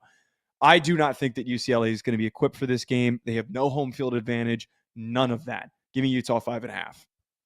Yeah. Oh, absolutely love that. Great call. And I know Horvath is going to be joining you in that quest for a cover. Outstanding stuff as always from Joe DeLeon. Going to be joining us weekly here on BetMGM tonight, breaking everything down in the world of college football. He is the host of Ruffino and the Joe Show. Follow him on X, would you kindly, at Joe DeLeon. Again, on X, at Joe DeLeon. Joe, break out the brooms this weekend, my man, and collect monster winnings. Thanks for joining us. Of course. Thanks, guys. Thanks, Joe. There he goes. I didn't know Joe was also a Notre Dame guy. So I've been, kind of sandwich. I'm the meat in the middle. You guys are the buns. I just got to deal with it. Whatever's clever. All I care about is Illinois ranked number 12 in the country. You're going to play your Leathernecks of Western Illinois tomorrow. And you and I get a little side action on it, didn't we? What's the spread? Yeah. 45.5? And you're going to be like, no, the Illini ain't going to cover. I said, hell yeah, they're going to cover. So I'm laying the hefty chalk at Memorial Stadium. I get my kids in the band, although the Western Illinois music program, pretty acclaimed from what I've been told. A pretty good drum line. So there's going to be a drum off. Really excited about that. But I'm ultra stoked now that I'm going to be glued to that game from beginning to the end, hopefully watching my Illini trounce Western Illinois. Here's the side deal, right? November 29th, I'll go back home to Chicago for Thanksgiving, do the show from either the studio or with you. And what we'll do is, if Illinois covers, we'll go to Cam's, if Cam's is still open. I believe they are, right? It is. And it is, yes. The tab for you and yours, everybody, the boys, everybody, done on me. Done. But done. Yeah, if my team covers, the Fighting Leathernecks, who, let's be honest, probably have about a 2% chance, tabs on you. All right, handshake right there. We got witnesses. We got witnesses. All right, we got to take a little CS here on BetMGM tonight. That bet is locked and loaded, folks. When we come back, boom, bust, and bank. We're talking fantasy and a little sports betting, tight ends in the NFL. Stick around, fools. This is BetMGM tonight on the BetMGM Network. Joe Ostrowski of BetSweats here. Friday morning at 9:20 Eastern. Can the Eagles make a legit push to repeat as champs? On the next BetSweats. We're talking years down the road if this is going to be something that's good for the Dallas Cowboys. Because, season's over for Dallas. I'll tell you, their games are going to be fun to watch because their offense is going to be absolutely electric this season. And they're going to be throwing the ball all over the yard, and their defense is going to give up tons of points. And now without Micah Parsons, I don't think this edge rush is going to be able to be any good. This defense is going to stink, and they're going to be involved in a bunch of shootouts here. So they're going to be fun for fantasies. This is good for George Pickens, and it's good for CeeDee Lamb, and it's good for Dak Prescott. But as far as real life goes for the Dallas Cowboys, win total 7.5, they're coming in last in the division.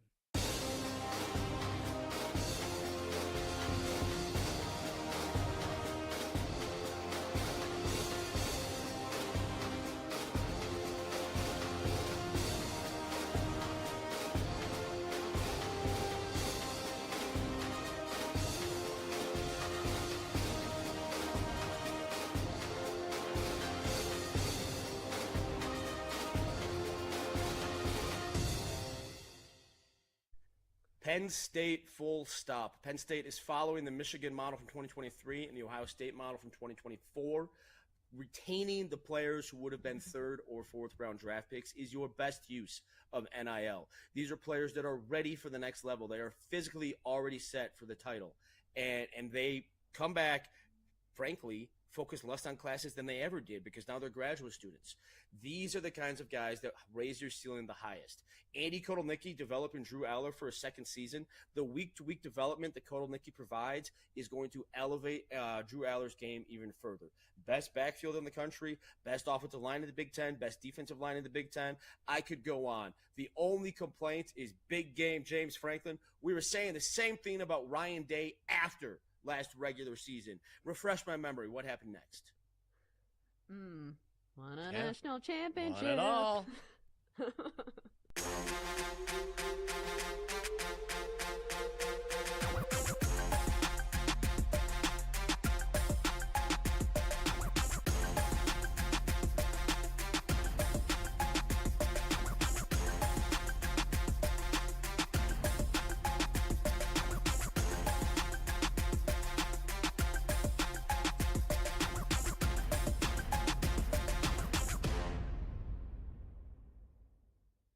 I keep looking at when I'm looking for a Bills bet, I keep going back to James Cook.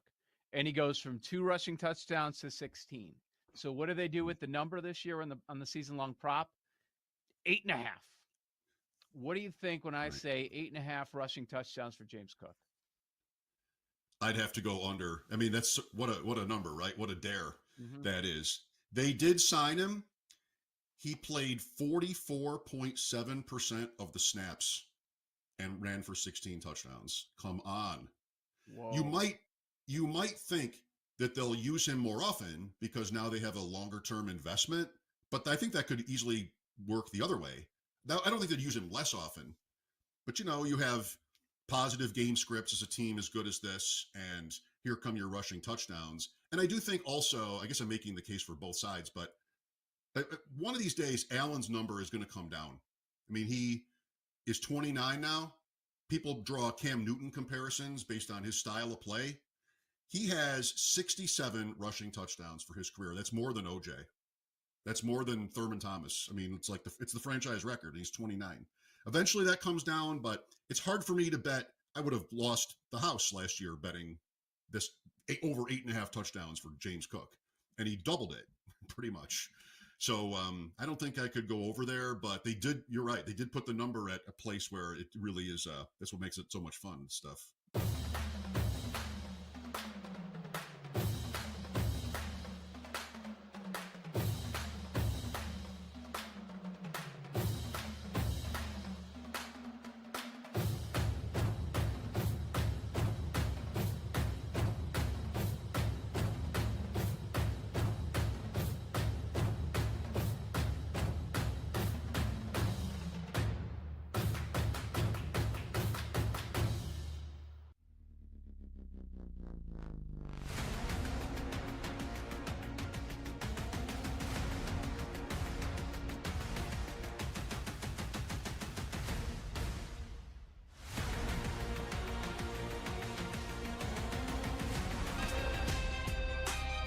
It's time to place your bets. This is BetMGM Tonight on the BetMGM Network.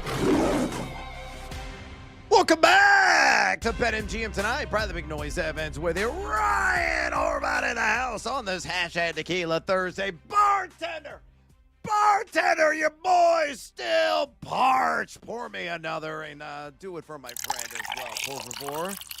Thank you, si, senor. Here is a fine tip of dineros. I have no idea what multiple is in Espanol, even though I took 4 years in high school. But dinero is money, from what I recall. That's about it. And donde está el baño? Very important question you have to ask when you are down south of the border. So I highly encourage those of you who don't know what it means to look it up and to go ahead and make sure you commit it to long-term memory. We got a lot of college football going on right now. Again, we updated you talking to Joe DeLeon the last segment about college football in week 1. Some interesting bets for him. He loves Notre Dame, laying the 2.5. He's on Clemson, laying the 3.5 against LSU. Likes Texas on the money line. His top play, though, Auburn tomorrow night against Baylor, minus 2.5. Also big on the Utes of Utah, minus 5.5 now against UCLA. But South Florida scored. The third quarter is a wrap. They're up 24-7 right now against the 25th ranked Boise State Broncos, a.k.a. the Fighting Ashton Genties. So looking pretty damn good. And they were catching, I think, 6.5 at close. So South Florida in command. Let's do an impromptu live dive on some of these games. You tell me which one is of interest to you. Again, South Florida up 24-7. They're laying 17.5. The over-under 45.5. Rutgers in a dogfight right now with Ohio. They're on 31-24.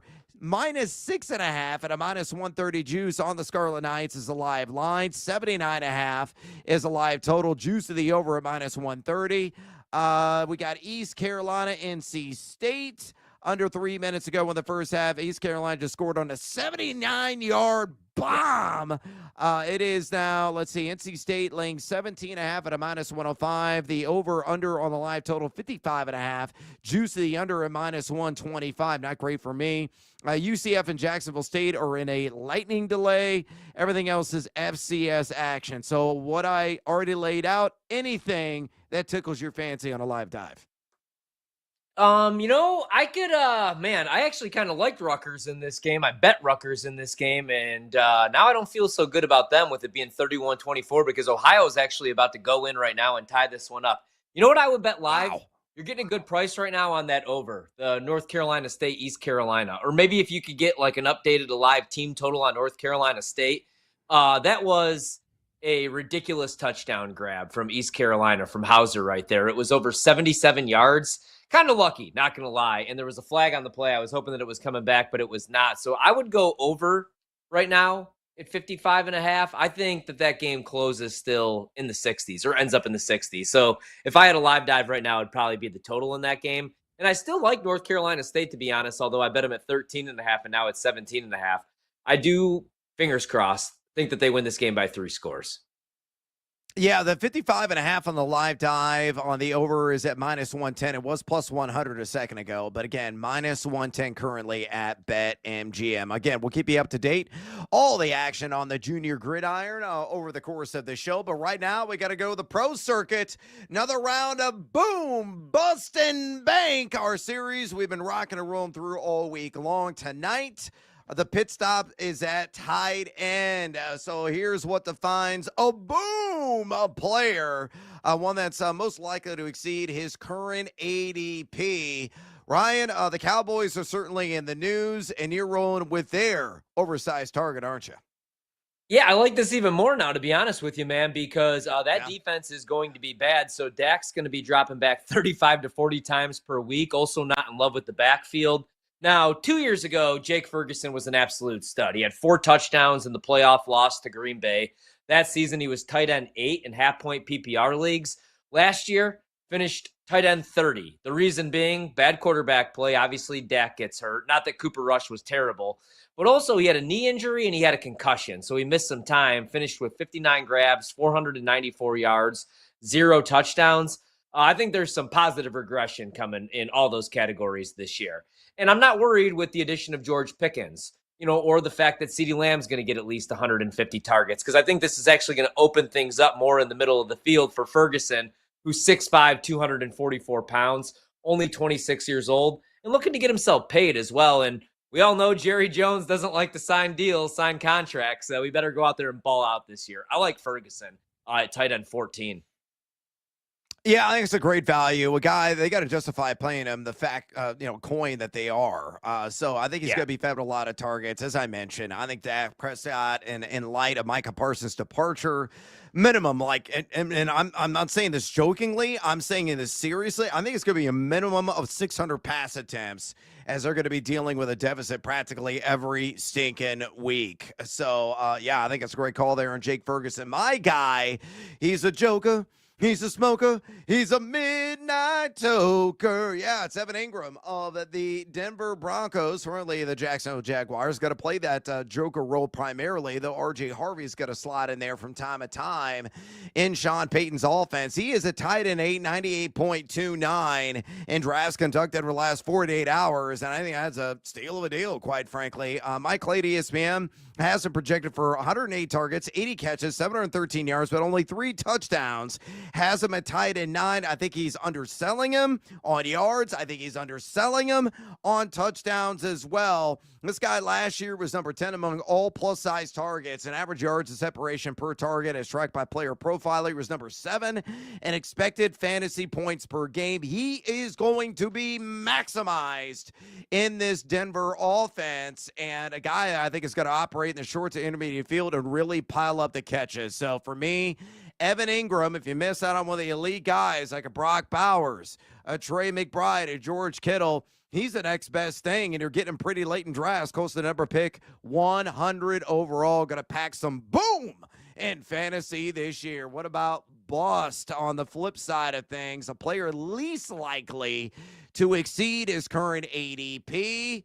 Harvey, who is that? Hate to do this, man, especially when I'm repping the team, but I'm going to go Tucker Kraft, right? I really like the player, but tight end 12, that's as high as I saw him. I know last year finished as tight end 9.5 point PPR leagues, and he had 7 touchdowns, 707 yards, and 50 grabs. Should be healthy to start the year. Obviously, he was dealing with that groin injury, but he only saw 4.1 targets per game. And I know everybody thinks that he could lead the team in targets. I don't think that that's going to be the case, man. I still think that Dobbs is going to eat underneath. I'm really high on Matthew Golden, as we've talked about. And the Packers, until I see otherwise, man, are still a run-first team with Josh Jacobs. Now, he did average 10.1 yards per target, so I might just be off here. But I could see like 3 or 4 guys that I would rather have than Tucker Kraft, to be quite honest with you, at the tight end position this year. So I'm avoiding Tucker Kraft for my Green Bay Packers this year. Touchdown South Florida, extended league. I think this is pretty much a wrap now. They're about to go up 31-7. Excellent call there, Ryan Horvath. 13:26 to go in the fourth quarter. And by the way, Ohio did score, and they have knotted it up against Rutgers. That game, again, on the road there in Piscataway. 31-all, 4 minutes and change remaining in the third quarter. Oh, it's going to be quite the nail biter. Be quite the depanting on live television for Schiano and company if they can't get the job done against the Bobcats of Ohio. Are expected to be like a middling MAC team this year. So, we'll keep tabs on everything else. East Carolina also driving in NC State territory, almost halftime, but only about 26 seconds to go in the first half. My bust, sorry, Swifties, is Travis Kelce. And look, I know a lot of people have been leaning in the narrative. Oh, he got engaged to the biggest pop star in the known universe. Yeah, look, we're happy. I hope they have a blissful and tremendous life together after football is over. And this could be it for him. He may go out with a bang, but I think it's going to be more of a whimper when it's all said and done. You got to pay right now a top 5 tight end price. His overall ADP at 80.59. I don't think he's going to return value. I think it's going to be closer to like tight end 10 than what he's going for right now at tight end 5. He's been trending in the wrong direction. Father Time remains undefeated. Mike Clay has him at tight end 7, projected for 75 catches, 727 in yardage, and 5 touchdowns. It's about right, but I think the yard's going to be a little bit lower than that. I don't think he's going to exceed 700. I'm not sure he's going to exceed 70 catches as well. Yes, he was number 1 in red zone targets among all tight ends last year. Sure, he was number 4 in expected fantasy points per game, number 3 in total air yards, number 7 in total yak. There could be some positivity that could spring about there in Cowtown this year, but maybe there's some bad blood brewing. See what I did there? But sorry, Travis Kelce, I am passing at your price point at TE5, 80.59 overall in 12-team half-point PPR fantasy drafts. All right, let's make some bank. Look at some of the player prop markets that are out there tied to the tight end position. Which one caught your eye? And I think this is an excellent call. Who is it? I'm doubling up because I actually gave this out last night or the night before at 475.5 is the season long prop minus 110. But if you shop around, you could find 500 yards for Brenton Strange at plus money. So I like this bet. We talked about it the other night, man. We both like him. So the Jags are going to face one of the easier projected schedules. I really like his player props week 1 and week 2. I mean, week 1, he gets Carolina. Week 2, he gets the Bengals, granted with the new defensive coordinator, Al Golden. Both teams allowed more than 900 receiving yards to the position last year. He was 5th among all tight ends in the preseason grade, according to PFF. And I think he builds on last year. He had 40 grabs for 411 yards, and that was while he was splitting time with Evan Ingram. When Ingram was out the 8 games, he averaged 3.6 receptions, over 34 yards, and that was with Mac Jones. Now, it's a healthy, hopefully, Trevor Lawrence. You add Travis Hunter, obviously, to the offense, and De'Ami Brown. So I like the Jags this year, and I love Brenton Strange to have 500 receiving yards or just the standard over 475.5. Oh, yeah. Cue the doors when you're strange. I absolutely Yeah. love that call, man. I am heavily invested in Britton Strange. Grabbed him often late in my fantasy drafts this year. I'm actually starting him in a 14-teamer with multiple flex positions in week 1. Why? Because I think he's going to have a banner effort against the Carolina Panthers, a team with some sketchy, definitely some questionable defensive players going to be trotting out there. One of the worst EPA defenses across the board a season ago. Bear down, Chicago Bears. Yeah, that's right. Cue the music. There it is. Colson Loveland, baby. The pride of Michigan. I'm going to take the over on 650.5 receiving yards at a -110 juice. I think his efforts are going to be maximized in this Ben Johnson offense. You're going to see some 12 personnel with him and Cole Kmet on the field at the same time. But Loveland is a guy that can just flat out destroy you on seam routes and routes across the middle of the field, whether the crossing variety, some quick slants, some deeper slants, some posts. Those are his calling cards. He actually ran great corner routes as well, speed outs and hitch routes while at Michigan. I witnessed it in person at Memorial Stadium last year as he was the only Wolverine that really inflicted any kind of damage against my Illinois defense. But he saw the separation skills, and those have been very apparent in training camp and occasionally in exhibition play as well. Mike Clay's kind of projected for 90 targets, 61 catches, 665 yards, and 5 touchdowns at tight end 13. So teetering on that TE1 line in 12-team leagues. He's not emphatic, but leans to the over. I don't think he's going to get quite to 700, but I think he's going to be in that 651 to 699 range. So I'm going to take it to the bank with Colson Loveland over 650.5 receiving yards at a -110. Horvey, your thoughts on his impact in year 1? Are you buying that possibly he's a TE1 in 12-team fantasy leagues? I am, and there's a early little surprise because I was going to throw this on the card. I bet the same prop, man. I mean, there's a reason why Ben Johnson made him, the first draft pick as head coach, and I loved him at Michigan. I thought people were going to call me crazy when I was saying that I liked him over Tyler Warren, and don't get me wrong, I really like Warren, but I think as a pro prospect, he is he runs routes like he's a wide receiver. He's got a body like a basketball player. He's probably only going to get stronger. And let's not remember, he hasn't even really been able to add muscle or put on any weight because he's had this shoulder injury lingering for a year. Now that's cleaned up, so it's nothing that you have to worry about long term. I love him, and I love the fit in this offense, especially if he could put together a season like Sam Laporta did his rookie year. Yeah, excellent call there. All right, into the third quarter. Rutgers is driving, thank God, on Ohio. They're in enemy territory. They're at the Ohio 35. I think it's going to be third down maybe, or it might be the first down. That was the first down to wrap the third quarter. Again, this is a nail biter.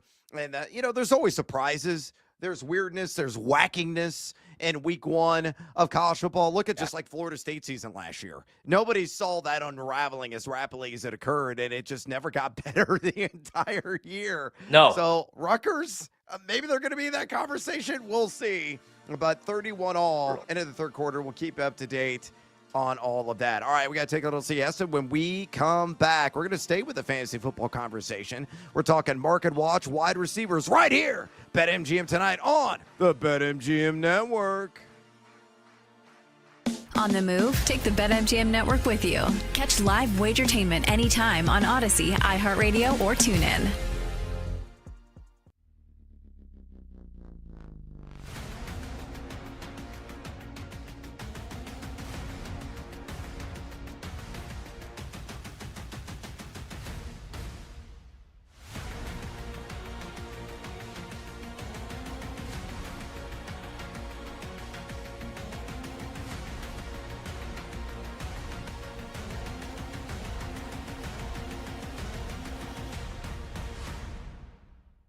Great rookie year.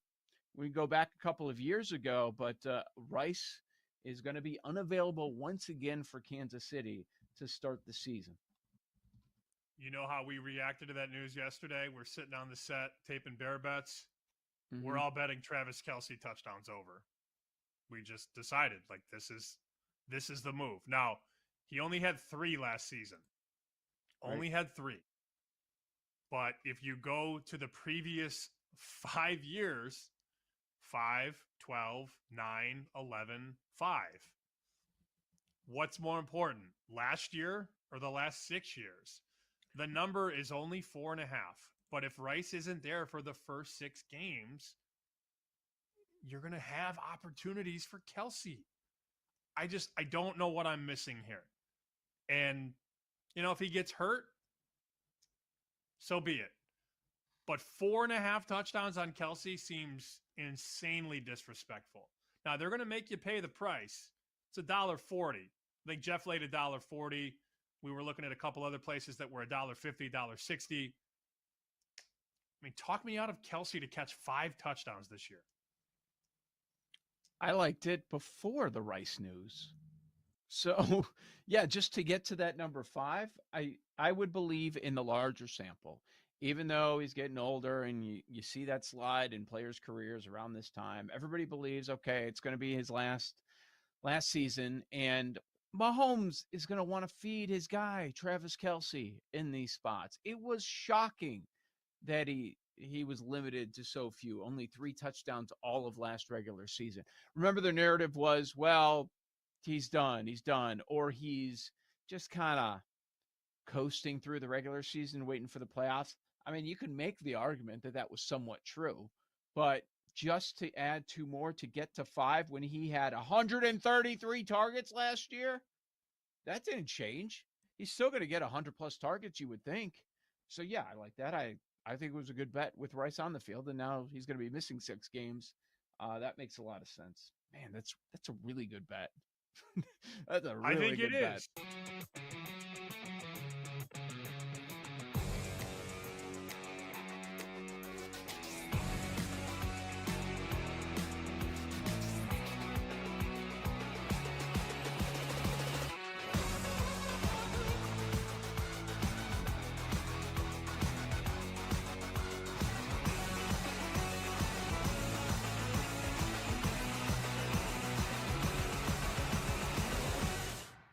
I know there's a lot of love for Texas, but the reality to me is this race is wide open. It's not just Alabama and Kalen DeBoer. It's Georgia. It's LSU. I mean, if LSU goes into Clemson and wins that game, they've got a first major step forward towards competing for the college football playoff. And I go back to what James Franklin said. Brian Kelly said it too. We've got a team that can contend for the national title. All right, Brian Kelly, you set the bar.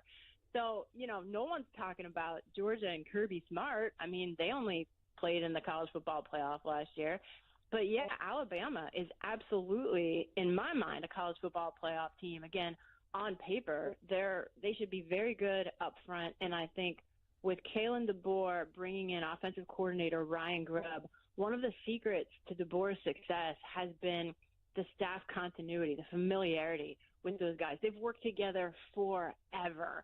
And Ryan Grubb's also really good, too. So I think breaking in a new quarterback, but having the talent around him puts Alabama in the college football playoff this year.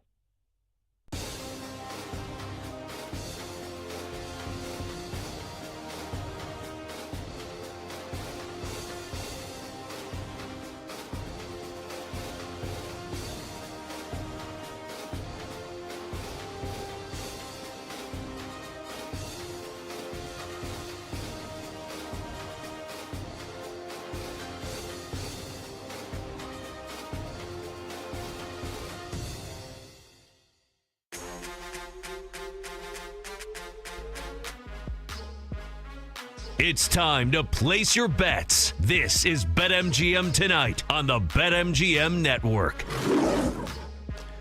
Welcome back to BetMGM Tonight. Brad the Big Noise Evans with it. Ryan Horvat along for the ride on this hashtag Tequila Thursday. We're going to be talking a little market watch, buy or sell of 4 muy interesante fantasy football wide receivers ahead of one of the biggest draft weekends of the year, which annually does occur on Labor Day weekend. So if you're into fantasy football, this is going to be the segment for you. By the way, if you missed any of our prior fantasy football conversations, you can always go back and listen at your leisure to the BetMGM Tonight podcast. And you can also listen live wherever you want, anywhere in the country with the Odyssey, iHeart, or TuneIn apps. Meanwhile, with the podcast, Apple Podcasts, Spotify, or wherever you're downloading to get your podcast, subscribe to the BetMGM Tonight podcast. Earlier today, on You Better You Bet, Stank joined Nick Costos on the program, and that is being he's a legend, obviously, in the broadcast world, also a legend of the Denver Broncos. Mark Schlereth talking about the massive move of Micah Parsons going from Dallas to Green Bay, and he didn't mince words. Roll it, boys.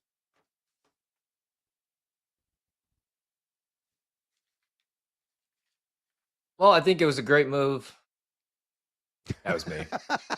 I was trying to save the broadcast. And, it's just absolutely stunned, absolutely shocked. And, it's one of these things I said about Jerry Jones, and I've said this a bunch. I'm just like, if any of your other businesses were run this moronically by the guy who ran it, you would run them out of town. You would fire them. It would be unbelievable what you would do, and yet you allow yourself to act like a total moron when it comes to operating your own team. Love it. Pull no punches. Total moron operating your own team. Honestly, I don't disagree. It's time to hang it up, Jerry. Yep. You're ancient. I mean, it's past your time, man. You've had an incredible career, but you got to relinquish the power to somebody else. You're the owner. Make a smart and shrewd move and give up already. Totally agree with where Sink was coming from there. Kind of bat bleeping crazy. They traded away one of the best, if not the best pass rusher in the NFL, Micah Parsons, to the Green Bay Packers. Got a couple of first rounders and a decent defensive tackle, and Kenny Clark there in return. We'll be determined down the road how good or bad this trade will ultimately be. It's all going to be contingent what they do with those first round picks. But as it stands right now, no bueno and little d, and that is certainly going to apply this fall with the Dallas Cowboys. All right, Horvey, let's go in and get after a little market watch and buy or sell on a few of these fantasy wide receiver options at their current ADPs. Well, let's talk about a guy everybody's been talking about up until the Parsons news hit a few hours ago. Rashee Rice of the Kansas City Chiefs, of course, what was levied just yesterday, a 6-game suspension, and he's honoring that immediately. So he's going to miss weeks 1 through 6, which is really the smart move for a team that is always eyeing Super Bowl aspirations. This could be good news for some of the ancillary players around him, like Travis Kelce, as we mentioned in the last segment, though I still think he's going to be a bust at a CE5 ADP. Hollywood Brown, Hollywood, the X-Man who you love, and Xavier Worthy. Juju Smith-Schuster, who, again, his week 1 prop is only 18.5 yards, could step up and pay out. But what about Rashee Rice? Wide receiver 30's ADP over the last 24 hours in draft. So it's climbed. I mean, it was like around wide receiver 40 not long ago, 60.88 overall is ADP. At what point would you buy on Rashee Rice? And would you buy, or are you going to sell at wide receiver 30, 60.88? Your take, Ryan. Yeah, round 5 and I'm in, right? I still think he's a top 25 receiver. I'd have him at 25, so I'll buy at that price point, man. I mean, he's going to be the wide receiver 1 when he does come back, and I was really high on the Chiefs offense. Got a little worried, obviously, because I thought that he was going to miss 10 games, so not quite as bad. And, I also have the benefit, though, where I'm in a league where you have the 2 extra playoff teams. And I think that that's pretty important, right? Because you're going to want them for the fantasy playoffs, especially if you have to survive the first couple of weeks without them. But I like the player. He's just got to stay healthy and he's got to stay on the field. So I'll buy, anything after wide receiver 24, anything around round 5, round 6, if he's available. I'm not going to reach before that, though. Yeah, look, I'm probably going to sell at wide receiver 30. If it's like wide receiver 35, 36, I'm a buyer. But I think it's a little bit too rich of a price, knowing he's going to miss like 40% of the fantasy football regular season. And you still got to win games to get to the playoffs, right? Now, if you're in a 10-team league, you're in a 12-team league, you're going to have options. That's the beauty of those shallow formats, is that the depth available in free agency is kind of off the charts. So I think it does justify spending around 5 or around 6 price point to acquire Rashee Rice. But if you're in a 14-team or deeper league, no, I'm not taking a wide receiver 30 because I got to have guys that's not posting donuts the first 6 weeks of the fantasy football regular season. With that, let me be fair. Mike Clay's got him at 75 catches, 838, and 5 touchdowns. But he didn't update his statistical output. He had him for 13 games played. So you got to tack on 2 more that he'll miss, assuming he stays upright the entire season. So that line's got to be a little bit lower. That's wide receiver 44 right there. You're probably looking at a guy, in the grand scheme of things, is going to be teetering on the like wide receiver 50 line when it's all said and done. I know he was dynamite in the 3 games we saw him in last season over a full 4 quarters. Weeks 1 through 3 went 7-103-0, 575 and a touchdown, 12 for 110 and a score. That is the monstrous upside that he possesses, but he's got to be on the damn field. So, again, I am going to sell at wide receiver 30, 60.88. I want somebody who's going to be in a stinking uniform and on the field. Let's go to Tedero McMillan. His price tag is ballooned. In drafts over the last 24 hours now, wide receiver 22 at pick number 45.88. Ryan, you going to buy or sell? I'm going to sell, man. I have him outside the top 30. Love the player, but he's a rookie, right? I really do like Jalen Coker, who's going to be operating out of the slot, but that's a story for another day. Yep. I do like Tet, like over 4.5 touchdowns. I like some of his props, but he's a rookie. I need to see. Everybody loves Bryce Young, right? And I did like what I saw in the preseason. I like what I saw the final 5 games of the season, but a little bit too expensive right now for me. Yeah, look, man, I'm certainly dropping some lines on Jalen Coker as well. See what I did there? Yeah. But Tedero McMillan, wide receiver 22, 45.88. That's a hard pass. Like, it's outrageous, man. I don't understand why the price tag's that high. If he was like wide receiver 28, wide receiver 29, wide receiver 30, okay, that's a fair price point for a guy that hasn't logged a single professional snap yet. He is going to lead this team in targets. That I agree with. You look at Mike Clay's projection. He's got it for 75, 1,028, and 6. Entirely fair, but that's wide receiver 33, right? That's exactly where he needs to be going, not 11 spots higher at his position. Yes, he was number 3 in contested catch rate among all FBS wide receivers last year. And a guy that had 100-plus passer rating on 3 different routes. He's 6'5", 212 pounds. For a diminutive quarterback in Bryce Young, he's exactly what the doctor ordered. But this is outrageous. Wide receiver 22, people love shiny new toys. It's a syndrome, and that's a perfect example of why. All right, let's move on to a guy, hopefully not going to be a sophomore slump, maybe a sophomore sensation. Had a down rookie year in the minds of many, except for me, because I wasn't buying him at like wide receiver 11, wide receiver 10 is where he finished at in drafts last year. Marvin Harrison Jr., now wide receiver 16, 36.35. Buy or sell? I'm going to buy Marvin Harrison, man. Love the offseason where he comes in, added a bunch of muscle, which we'll see. If that works out in his favor. You worry a little bit about Kyler. Can he stay healthy? Also, can he make all the throws? Because Marvin Harrison's a great route runner. I do think he's going to live up to the hype. I think the issue was, man, Malik Neighbors went after him and balled out with over 110 receptions his rookie year. But I like him at that price point, man, because I'll take Marvin Harrison Jr. over, let's look at a couple different guys here. I'll take him over Garrett Wilson. I'll take him over Ladd McConkey. I'll take him over Tyreek Hill, to be honest, who I have some concerns about. So I'm all in on Marvin Harrison and the Arizona Cardinals offense this year. Hopefully I'm not wrong. I think it's a fair price. I'm going to go much higher than that. I guess I'm a reluctant buyer at wide receiver 16. I mean, he could honestly ball out. He's got the obvious skill set. And there were some advanced metrics last year that offer some encouragement.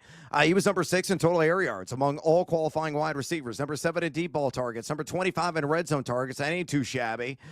He was also number 10 in total route wins. He's got the separation skills. He's got the body type. He's added muscle. And he hasn't lost speed with that added weight, which is a good sign. He was only number 70 in yak last year. So packing on, a couple of those pounds should do wonders for him. Mike Clay's got him at 139 targets, 83 catches, 1,144 yards, 7 touchdowns, wide receiver 19.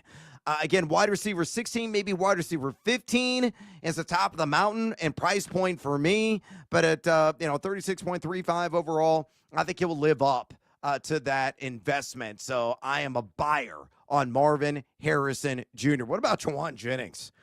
It's a complete unknown if he's going to be ready for week 1. He wants a contract extension. He's got soft tissue issues.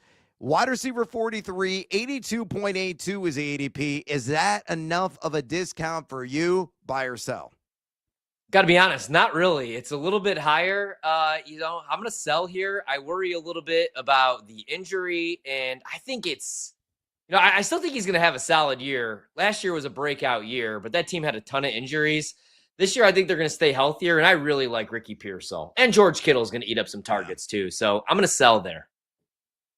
Man, I like the advanced numbers for him. He was 18 total red zone targets last year, number 11 in yards per route run, number 20 in route win percentage, number 22 in expected fantasy points per game. If this was like wide receiver 47, 48, I'd be in. But in the high 40s, I'm out. I'm going to sell at 43 as well. It needs to slide another round for me to really dive in head first. There you have it. Market watch, buy, sell, wide receivers. All right, we got to take a little siesta. We come back. More fantasy football talk with my guy, Fun Buns, Brandon Funson from The Athletic. Stick around, fools. This is BetMGM tonight on the BetMGM Network. Don't go anywhere. Brad Evans and Ryan Horvat will be right back with more Wagertainment on BetMGM tonight on the BetMGM Network.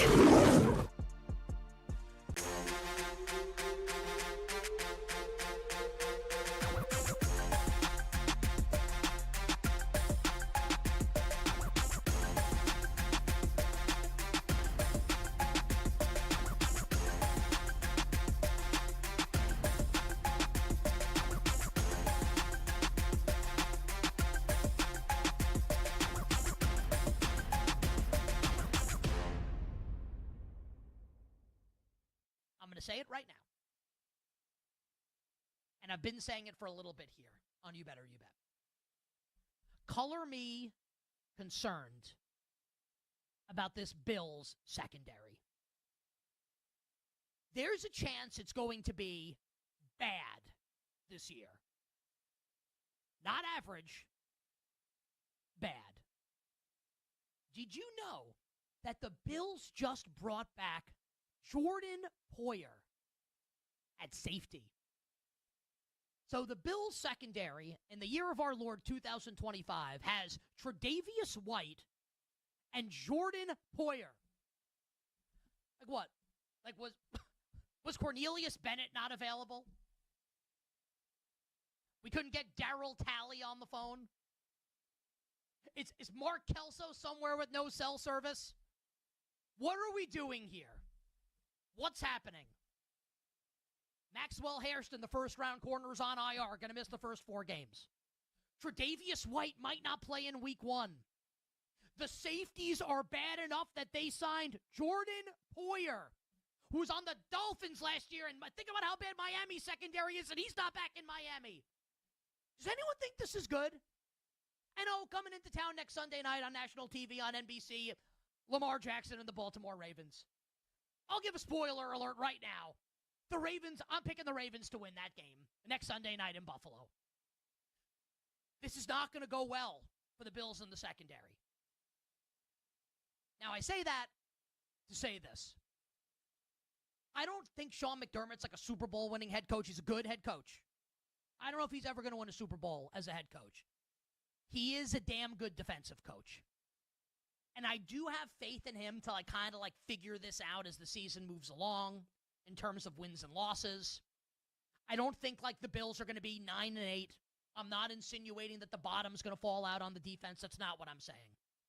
Just that when we're talking about, can they win it all?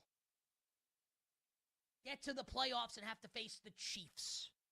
Honestly, even the Ravens. Is the defense going to be good enough? A lot of smart people, and they could be right, think the Bills are going to win the Super Bowl this year. I don't know how they're getting over the finish line with that back end on the defense. I don't think it's very good. I think they're in a spot of trouble as far as that's concerned. But they are going to win the division.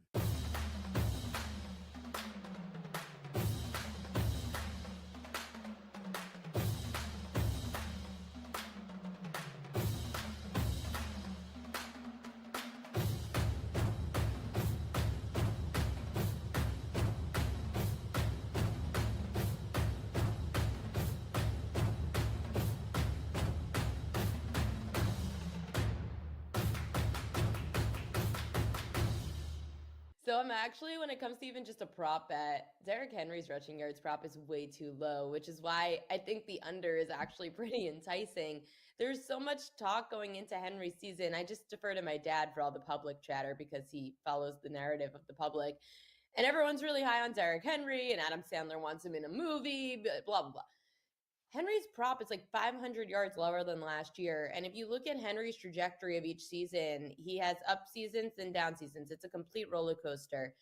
The Ravens have a lot of running backs to turn to. They have Justice Hill, who's behind Derrick Henry, and they have Keaton Mitchell, who's healthy now coming off of his, I think it was ACL or Achilles injury. And he looked really good in the preseason, Mitchell. Then you've got Lamar Jackson, your quarterback, who's extremely mobile. So Derrick Henry having this rushing yards low prop seems enticing for me to take an under with how much he has to share that backfield.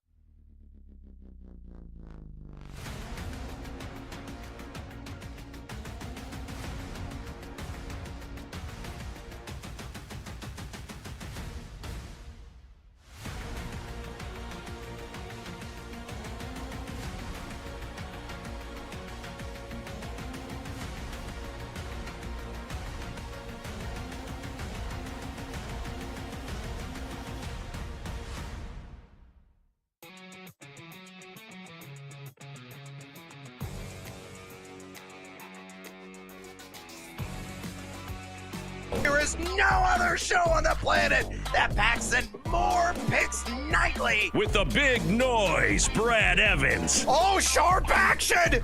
They gotta listen to the sharps! Get the heck out of here with that nonsense. I'm on JMU as well. Drake, hate the Drake. Love the Drake, hate the Drake. No, you never fade the Drake! And the mad better, Ryan Horvat. The Keep the Points special. I'll keep cashing tickets around here on Odyssey. Yeah, put me at night, baby. That's where we cash tickets. They're bringing the heat and helping you cash in big. It's a lock! It's over! It's a guarantee! It's easy money! Nobody wants to bet Seattle U, except for this guy. They're going to win this game outright, but I'll be safe and take the points plus 6.5. And delivering the late night sweats. And it's gone! It's gone! Oh, and it's gone! No way! It's gone! Holy God! It is gone! I need to celebrate tonight with my family! Do it for my kids! Do it for my boy! It's BetMGM tonight on the BetMGM Network. Welcome back to BetMGM tonight. Brad the Big Noise Evans with you. Ryan Horvat in the house on this hashtag Tequila Thursday. Master Tequila. And I think the Duke Blue Devils in here right now because they're tied with Elon. It's almost halftime of that game, 10-10, and Rutgers is trying to end my life. Just over 2 minutes ago in the fourth quarter, they're clinging to a 34-31 lead. Maybe they're in field goal range, but still be a one-possession game. I got a bad, sick, disgusting feeling in the pit of my stomach. They're going to find a crafty and creative way of screwing me over. We'll keep you up to date on all the action. South Florida continues to trounce Boise. That game about to wrap up there in Tampa. We're going to be talking to the awesome Brandon Funston from The Athletic. More fantasy football here momentarily. Before we bring Brandon on, go for the end zone without breaking a sweat. With a college football no sweat parlay token, you'll get your stake back in bonus bets if you don't win. So opt in right now, only at BetMGM. And by the way, phone line's still wide open. You want to talk college football with us? You want to talk the NFL? You want to talk Major League Baseball, WNBA? Or my recommendation, fantasy football? We're taking your questions. A simple way to contact Tori and I here on the show, just pick up the phone and dial us fools at 833-732-3875. 833-732-3875. You can also fire off your questions and comments via the X or the Twitter at BetMGM tonight. So bring the noise again on X at BetMGM tonight. Now, through the power of animated picture and sound, let's bring in the ultra sexiness of one of my closest friends in life, in the industry. We have shared many a beverage together and stories galore over the years. The one, the only, the strikingly attractive Brandon Funston from The Athletic. What does he do there? Well, he is a fantasy writer and editor at that fine site. I can actually read some of my work. I'm going to be writing a piece there weekly. I made my debut yesterday talking about some top season-long props. So check it out, The Athletic. And check out Funston on X, where he's always giving it to you there at Brandon Funston. Again, on X, at Brandon Funston. All right, Fun Buns, got to get your quick thoughts straight out of the gate. Micah Parsons going shockingly from the Dallas Cowboys or Northern Wisconsin and the Green Bay Packers. This has fantasy implications in your mind. What are they? Yeah, well, that happened fast, right? Like, hey, Micah Parsons is available for trade. Boom, Micah Parsons is traded. Like, oh my God, that was just like lightning speed. But you look at the Dallas Cowboys. I always found it was laughable that that there was a narrative out there that they were really going to try to run the football. So you bring in Javonte Williams and you wait until like right. Day 3 to draft a running back, and you got Miles Sanders, and you're going to do that, and you got a crappy offensive line, and you have, oh, by the way, one of the best receivers in the league. You have George Pickens, now one of the best number 2 receivers talent-wise, and you have a great pocket passer. I just think we know this defense is going to be bad. Now we know it's going to be even worse, and I don't think, if they wanted to run the ball ever, I just don't think they're going to have much of a chance to do it now. They're going to be playing in a little bit more shootouts. I think this is good news in fantasy for Dak Prescott. You took the over on his touchdown pass prop.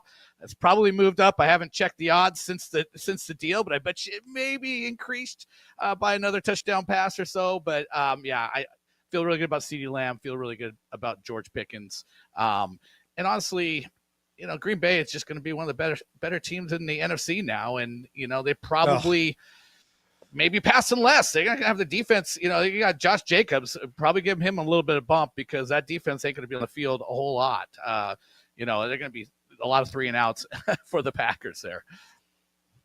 All right, Brandon, now that we have question for you before I hand it off to Ryan. Hang on, Ryan. I got one more follow-up with Brandon. I want to talk about the Commanders running backs with you real quick because they're taking on the Giants week 1. And at BetMGM, the lines opened up, and it's crazy, Brandon. Ja'Cory Krosky-Merritt, 31.5 rush yards. Chris Rodriguez, 26.5 rush yards, and Austin Eckler, 20.5 rush yards. Those are the actual lines available right now at BetMGM. And everybody was going bonkers for Ja'Cory Krosky-Merritt. So who has it wrong? The odds makers or the fantasy community? Is the hype soaring on his ADP warranted? Or are you all buying on Ja'Cory Krosky-Merritt? It's kind of interesting. I sort of think this may go in reverse order, but I don't hate a parlay over on each one of these guys because I do think we're going to see a 3-way split. I think I wouldn't bet on rookies in week 1, especially guys that are so far down the list. Had one game in college last year. Like you're going against the New York Giants. It's a division game. They have one of the best. They have one of the best front lines and defense in the league, and I don't think you're just going to throw a rookie to the wolves right away. Like you see that all the time. Even if you like a rookie running back, they're often slow played. I would expect the same thing in Washington. I would be more bullish on Eckler and Chris Rodriguez in week 1. Long term and going forward, I expect this thing to evolve towards JCM, but like I definitely take the over on Eckler. I mean, he averaged 40 yards against him in 2 games last year, as the ancillary back, and I think he's gonna have a bigger role out of the gate. So I like Eckler. I actually kind of like Rodriguez, and it's higher than I'd want it to be, but I think they're gonna, as a unit, they have a good chance to all 3 go over this number. Now that we know that Rashee Rice is going to be suspended the first 6 games of the season, where would you be comfortable drafting him?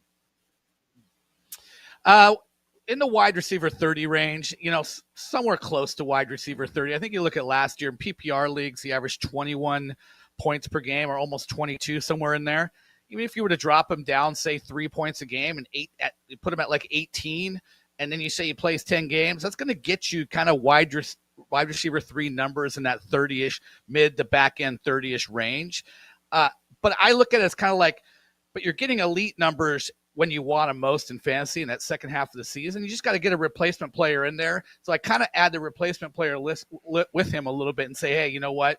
You're getting second half Rice plus, some replacement level player. That's better than, you don't just throw them all the way to the back, because you do want that down the stretch. And I think there's value in that. So I bump them up a little bit closer to the higher end of the 30s at the wide receiver spot. With it being a holiday weekend, long weekend, and with the season kicking off next week, a lot of fantasy drafts. If you don't get your hands on Josh Allen, Lamar Jackson, Joe Burrow, one of those top quarterbacks, who are some, I don't even got to call them sleepers, who are some other guys maybe in the later rounds that you would target? Yeah, well, I think, we already talked about Dak Prescott. He's certainly a target.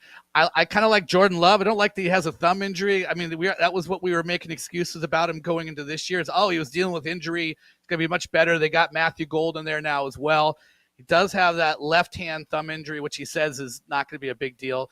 I do, in theory, like Jordan Love. I don't love the fact that he's already dealing with another injury going into the year, but assuming that checks out, I do like that. There's a lot of, I think, I start looking at, like, I can buy into this whole Trevor Lawrence with Brian Thomas and Travis Hunter and Liam Cohen there. I can buy into that. I can buy into Justin Fields and his rushing upside. And I think what the point is like, there's just so much goodness. If you're in a 1 quarterback league and you don't get those guys, you don't need to reach. You don't need to target shoot in the mid rounds on a guy. You can get a good quarterback or a couple good quarterbacks, and one of them hits and you have a top 10 guy, and I think that's fine. I just I wouldn't go out of my way for these guys. I just like them if you can get them at the back end of your draft. We're talking to the Fantasy Sports Writers Association Hall of Famer Brandon Funston, who is also writer-editor for The Athletic. Give him a follow on X, would you kindly, at Brandon Funston. Again, on X, at Brandon Funston. Fun Buns, Horvath and I have featured boom and bust picks at the major fantasy positions all week. At running back, who are your picks in both categories at the current ADPs? Okay, I'll rip through these kind of quickly. I kind of like the sleeper late. I like Braylon Allen and Austin Eckler. We already talked about them. I like them both as like borderline top 30 running backs who are going basically around 40 at running back. I just think there's value there. Braylon Allen, people throw out the David Montgomery role. Well, the coaches are open about that being a thing. Tanner Engstrom was Ben Johnson's right-hand man, and they're talking about they're going to be a lot more physical. They're going to be very run heavy, and I think Braylon Allen's up for a big uptick. I want to quickly say that and plug a column I wrote about today. Travion Henderson, I'm riding the wave. I am just riding the wave, and I usually push back on preseason hype, but Travion Henderson is in NFC leagues and in the expert leagues. He's kind of up to RB15 now. In the Joe Public leagues, he's more like RB20. I can see an easy path to RB15 with Josh McDaniels and the way he's used his running backs as receivers in the past. James White had an epic 4-year run where he averaged almost 70 catches per year over that span. I think they need his juice on the field. So even if he doesn't get more than 200, 220 touches, I think you start running the numbers and the fact he might get 50 or 60 catches, he can get to RB15. Then I'll just say I just don't have an appetite for Christian McCaffrey. He's going as RB4, RB5 in a lot of leagues, and I just won't do it. 3 out of 5 years, you've you've been, you're weeping, you're crying in your beer over Christian McCaffrey. He's 29 years old. He's older than that physically. And the San Francisco team, they got one healthy receiver in Ricky Pearsall. They brought in Brian Robinson. They have Isaac Guerrero. I think the reason is because they're probably not going to lean on him like he's been leaned on in the past. I just won't be the guy in the first round taking Christian McCaffrey. All right, Fun Bones, we'll get you out of here on this. Let's run it back. Give us your top boom and bust picks this time at wide receiver. I mentioned Ricky Pearsall. I think he's worthy of running up close to the back end of the wide receiver 2 range, maybe close to wide receiver 25. It just has a huge opportunity. And then I like Calvin Ridley to outperform his ADP as well. I think he's top 15. I think he's never had a 100-catch season. I think he could push it really close this year. And then I'll just say Drake London has been a lot of times he's kind of like after the Nico Collinses and the Brian Thomases and the Malik Neighbors. He was a top 5 wide receiver last year, and I like his situation better this year with Michael Penix. We know that he looked really good with Penix. I think he has a chance to be the top target percentage receiver in the league, and I have him in my top 4 receivers. So I love Drake London, and I just mentioned Nico Collins. If I'm dropping one of these elite wide receivers down, I am probably going to be lowest on Nico Collins. He's never been higher than top 12 at fantasy wide receiver. He's 4 years in. He's never been higher than 12 at receiver. Part of that is because he just doesn't play a full season. But you have to kind of bake that in when it's been 4 years and he's missed 2 to 4 games every year. And it might be the worst offensive line, might be the worst backfield right now in the league. And if I'm a defense, I'm just worried about Nico Collins, and that's it right now. I do like Jaden Higgins eventually, but if going into the year, if I'm a defense, I'm looking at stopping Nico Collins and Nico Collins only because that's the only guy I worry about on that Texans offense right now. Oh, fabulous stuff, as always, from the one, the only, Brandon Funston, fantasy writer and editor right now at The Athletic. Follow him on X, would you kindly, at Brandon Funston. Again, on X, at Brandon Funston. Funston, you cashed me a ticket. I hit the over on half a Washington Husky mention, and you cashed in with Michael Penix, so thank you for that. All right. You can always count on me. Have a great Labor Day. You too, amigo. We'll talk and catch up soon. There he goes, Brandon Funston. Outstanding stuff from Funston there, Horvat. He really is on a similar page that you and I have been on a number of guys. I brought up Calvin Ridley. You and I are both heavily investors in him. Love him at 1,000+ receiving yards at plus 135. I think you're a buyer on that. You have been talking up Drake London like crazy, and I agree. I think you were on him in the touchdown market, right? I had 8 or more scores of plus 105. You went 10 or more. Like, what was that? Like plus 130? Is that correct?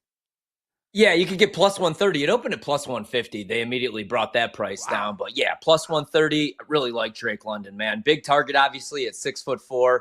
Big year for him. And last year, 100 grabs, 1,271 yards, and 9 touchdowns on 158 targets. And, I mean, it was only a 3-game sample size, but the split's much better with Michael Penix behind center. So as long as he stays healthy, I think this could be another breakout year for London.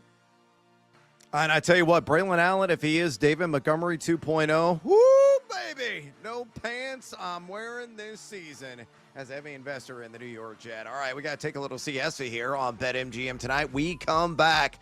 All the props, they have already dropped, and we are itching to get some action. We're talking Week 1 props, the NFL, coming up next right here. BetMGM tonight on the BetMGM Network.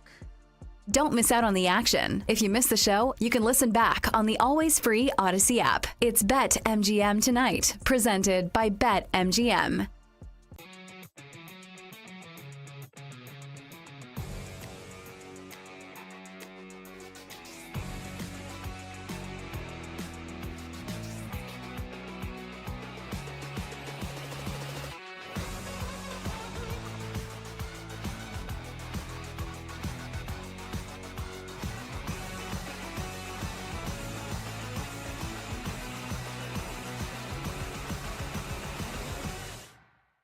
We're talking years down the road if this is going to be something that's good for the Dallas Cowboys. Because, season's over for Dallas. I'll tell you, their games are going to be fun to watch because their offense is going to be absolutely electric this season.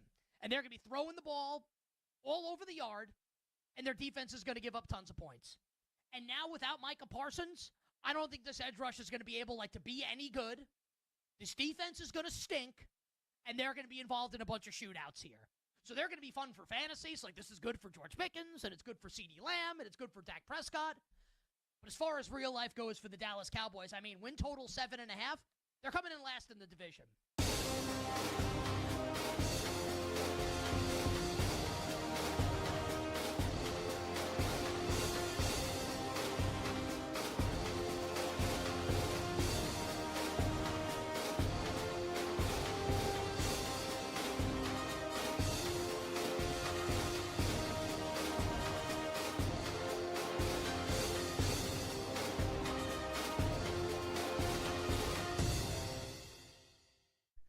Penn State, full stop. Penn State is following the Michigan model from 2023 and the Ohio State model from 2024. Retaining the players who would have been third or fourth round draft picks is your best use of NIL. These are players that are ready for the next level. They are physically already set for the title. And they come back, frankly, focus less on classes than they ever did because now they're graduate students. These are the kinds of guys that raise your ceiling the highest. Andy Kotelnicki developing Drew Aller for a second season. The week-to-week development that Kotelnicki provides is going to elevate Drew Aller's game even further. Best backfield in the country, best offensive line in the Big Ten, best defensive line in the Big Ten. I could go on. The only complaint is big game James Franklin. We were saying the same thing about Ryan Day after last regular season. Refresh my memory. What happened next? Won a national championship. Won it all.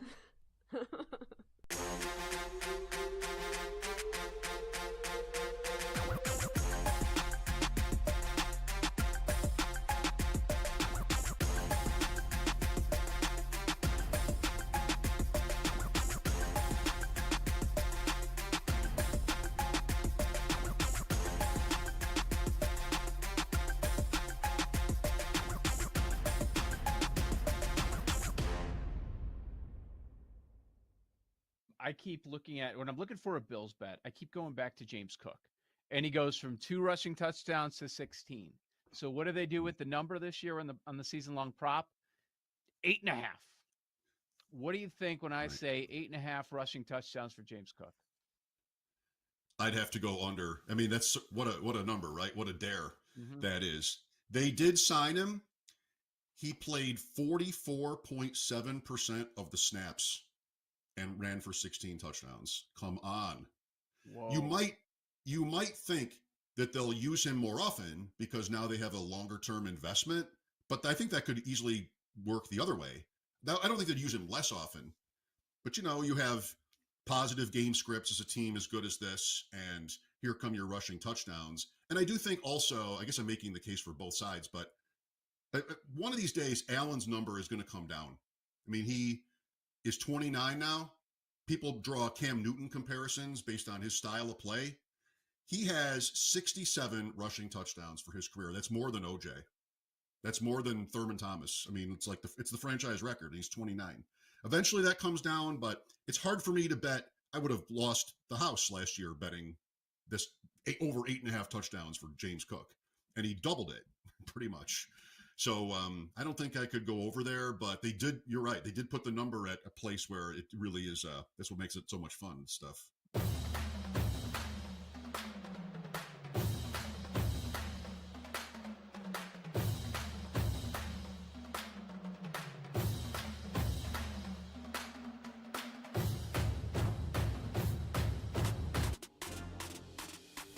It's time to place your bets. This is BetMGM Tonight on the BetMGM Network. Welcome back to BetMGM Tonight. Brad the Big Noise Evans with you. Ryan Orban in the house on this hashtag Tequila Thursday. We got our eyes peeled right now, the world of college football. And we have one of the main attractions tonight has just kicked off. Nebraska's got the ball back. Cincinnati didn't do anything and win their first possession 0-0. Just over 10 minutes ago, they are in the Queen City. Nebraska right now on the Cincinnati about 26-yard line. We'll see if anything materializes there. NC State inside the red zone, knocking the door. They're at the East Carolina 13, though it is 3rd and 8. They're up 17-7, a much lower scoring affair than I expected, Horvat. With 3:54 to go in the third. Wyoming up 3-0 on Akron. Here's the stunner tonight so far, folks. And Rutgers did win. They barely got by, 34-31. And, of course, South Florida clobbered Boise State in convincing fashion. Congratulations to those who got them on the money line at plus odds. But Duke and Elon just started the second half. They're tied up at 10. The hype around this Duke team, and I'm fully invested because that's who Illinois is going to be playing in game 2 this year, was deafening. I mean, everybody was like, don't sleep on Duke. You know, Duke could be one of the surprise teams this year. I mean, Elon, the Phoenix, the fighting Phoenix, they're hanging tough. It's 10-10, although Duke is already in the red zone, their first possession in the second half. Do you think they just open up a can in this second half, or are there some doubts starting to set in about really how good this team could be? Yeah, I might bet them live right now, man. I mean, last year I didn't expect them to do anything because they moved on from, or they didn't move on from. Mike Elko took the Texas A&M job, so they hired Manny Diaz, and I thought that they were going to be like a 4-win team. Instead, they win 9 games. And then Malik Murphy, he ends up transferring, and they pay $4 million for their quarterback. So I'm thinking maybe just new quarterback and a new offense, a lot of new members on that team, a lot of new players, but I didn't expect this. In fact, off the air, I was like, man, Duke might be problem this year. And then I look up and they're tied at 10 with Elon. So I would bet them live right now. I do think that they open it up a little bit here in the second half, but not a great start. Yeah, certainly not a great start at all for the Duke Blue Devils, again, who really opened up the purse to spend on the quarterback position, but tied up right now, though driving. That may change here in a moment. 0-0 against Elon. Yes, the Phoenix. Folks, that's kind of cray-cray. All right. By the way, we got our pole dancing poll question of the day live right now, and it demands your attention. It's asking you this. Week 1 player props are live on BetMGM. We're going to talk about some more of those here in a minute. But in the Dallas-Philadelphia opener, which one would you bet the over on? Your choices are Dak Prescott, 243.5 pass yards. Saquon Barkley, 94.5 rush yards. George Pickens at 51.5 receiving yards, or A.J. Brown at 68.5 receiving yards. So far, nearly 200 votes cast. Make your voice be heard. Exercise your Democratic right. Keep the votes coming and drop us a comment, a.k.a. bring the noise on X at BetMGM tonight. Again, on X at BetMGM tonight. Speaking of player props, let's get into them right now. Looking at really the main slate of games next week in week 1 of the NFL season. Again, there are hundreds of them available right now at BetMGM. Ryan and Horvat and I cannot resist. We love the player prop action, so we're already scouring across the offerings at BetMGM, trying to find some of those soft markets. And we're going to share a few of those right now. So Ryan, again, is going to receive the kickoff. He's got elite speed, folks. He's faster than Matthew Stinking Golden and Xavier Worthy. He runs like a 4.2 40-yard dash. So he's got to catch the ball and ramble down either left or right sideline and maybe take it all the way to the house. He's going to give you the first bet. He's going to give you the reasons supporting said first bet. When he is done with that first bet, he's got to drop out a football phrase. Brando, hopefully, will have a sounder ready of the football variety that will drop, and then that will be my cue to take the ball and run with it. So we're going to squeeze in as many bets as we possibly can here in this segment. So, Ryan, you're up first. What do you like? Week 1, NFL player props. All right. I was actually a little surprised to see this number this low. Let's go over 21.5 rushing yards on Kyler Murray. It is juice minus 120 to the over, but I like this against the Saints. Obviously, like on the ground last season, he had the second highest yards per carry among starting quarterbacks at 7.3. Usually, if he stays healthy, he goes over his season-long rushing prop. And this line is just too low, 21.5. That's lower than any other rushing line that he had last season. And he's going against the Saints defense that struggled really to contain rushing quarterbacks in 2024. And I expect it to be the same case in 2025. I don't think they're going to be very good this year. So Kyler Murray, who I'm really high on this year, over 21.5 rushing yards, minus 120. Week 1 against the Saints. Brando, set the edge. One of the most disgusting, rudest, sick demonstrations in my entire career. Probably the worst. When Wade Wilson got hurt, I actually looked up in the stands and saw people standing, clapping, and cheering when he was laying on the ground with a knee injury. And I'll say this, those are some sick, sick, sick people. Mentally sick. It's Jim Mora, right? It's got to be Jim Mora. Yeah. I'm pretty sure. Brando confirmed that. Is that Jim Mora? Yes, that's Jim Mora when he was with the Saints. Oh, God, that's outstanding stuff. I actually have done radio with Jim Mora. An absolute delight, a pleasure. He loved it when I did the Fantasy Flames and Lames. He was just tickled by that. But I was doing hits for Fox Sports back in the day. An absolute gem is one Jim Mora. And again, a man that had a lot of sounders worthy of replay, and that was one of them. Sick, sick, mentally sick. That was good stuff. All right, I'm getting down with my dude who? Oh, of course, it's Chase Brown. The line is crazy low there, Horvath, on rush yards against Cleveland Browns. Opened at 66.5, but I think he's going to be better than that. I'll take him 70+ at plus 105 if he gets to that alternate threshold, and I believe he will. You look at the Browns, number 16 in rush EPAD last year. They were respectable, at least, in that category because I have Myles Garrett. But you look at Pro Football Focus, they're number 7 projected defensive line in the NFL coming in the season. And you also look at Chase Brown, a guy that went 15 carries, only 44 yards last season in one match against Cleveland. The second one, though, 18 for 91. I think it's going to be more the latter than the former. We got a decent offensive line, not outstanding, but I think one that's going to be much improved compared to last year there in Cincinnati, and it's going to be a positive game script. I would be utterly shocked and in complete dismay if the Cleveland Browns somehow are winning that game by a sizable margin at any point over the course of 4 quarters. I think Cincinnati is going to win. They may win convincingly, and who's going to come in and salt away the clock? None other than my guy getting down with some Chase Brown, 70+ rush yards against the Brownies. Again, plus 105 is what I grabbed it at. Brando, hold. Richard, let me ask you the final play. Take me through it. Well, I'm the best corner in the game. When you try me with a sorry receiver like Crabtree, that's the result you're going to get. Don't you ever talk about me.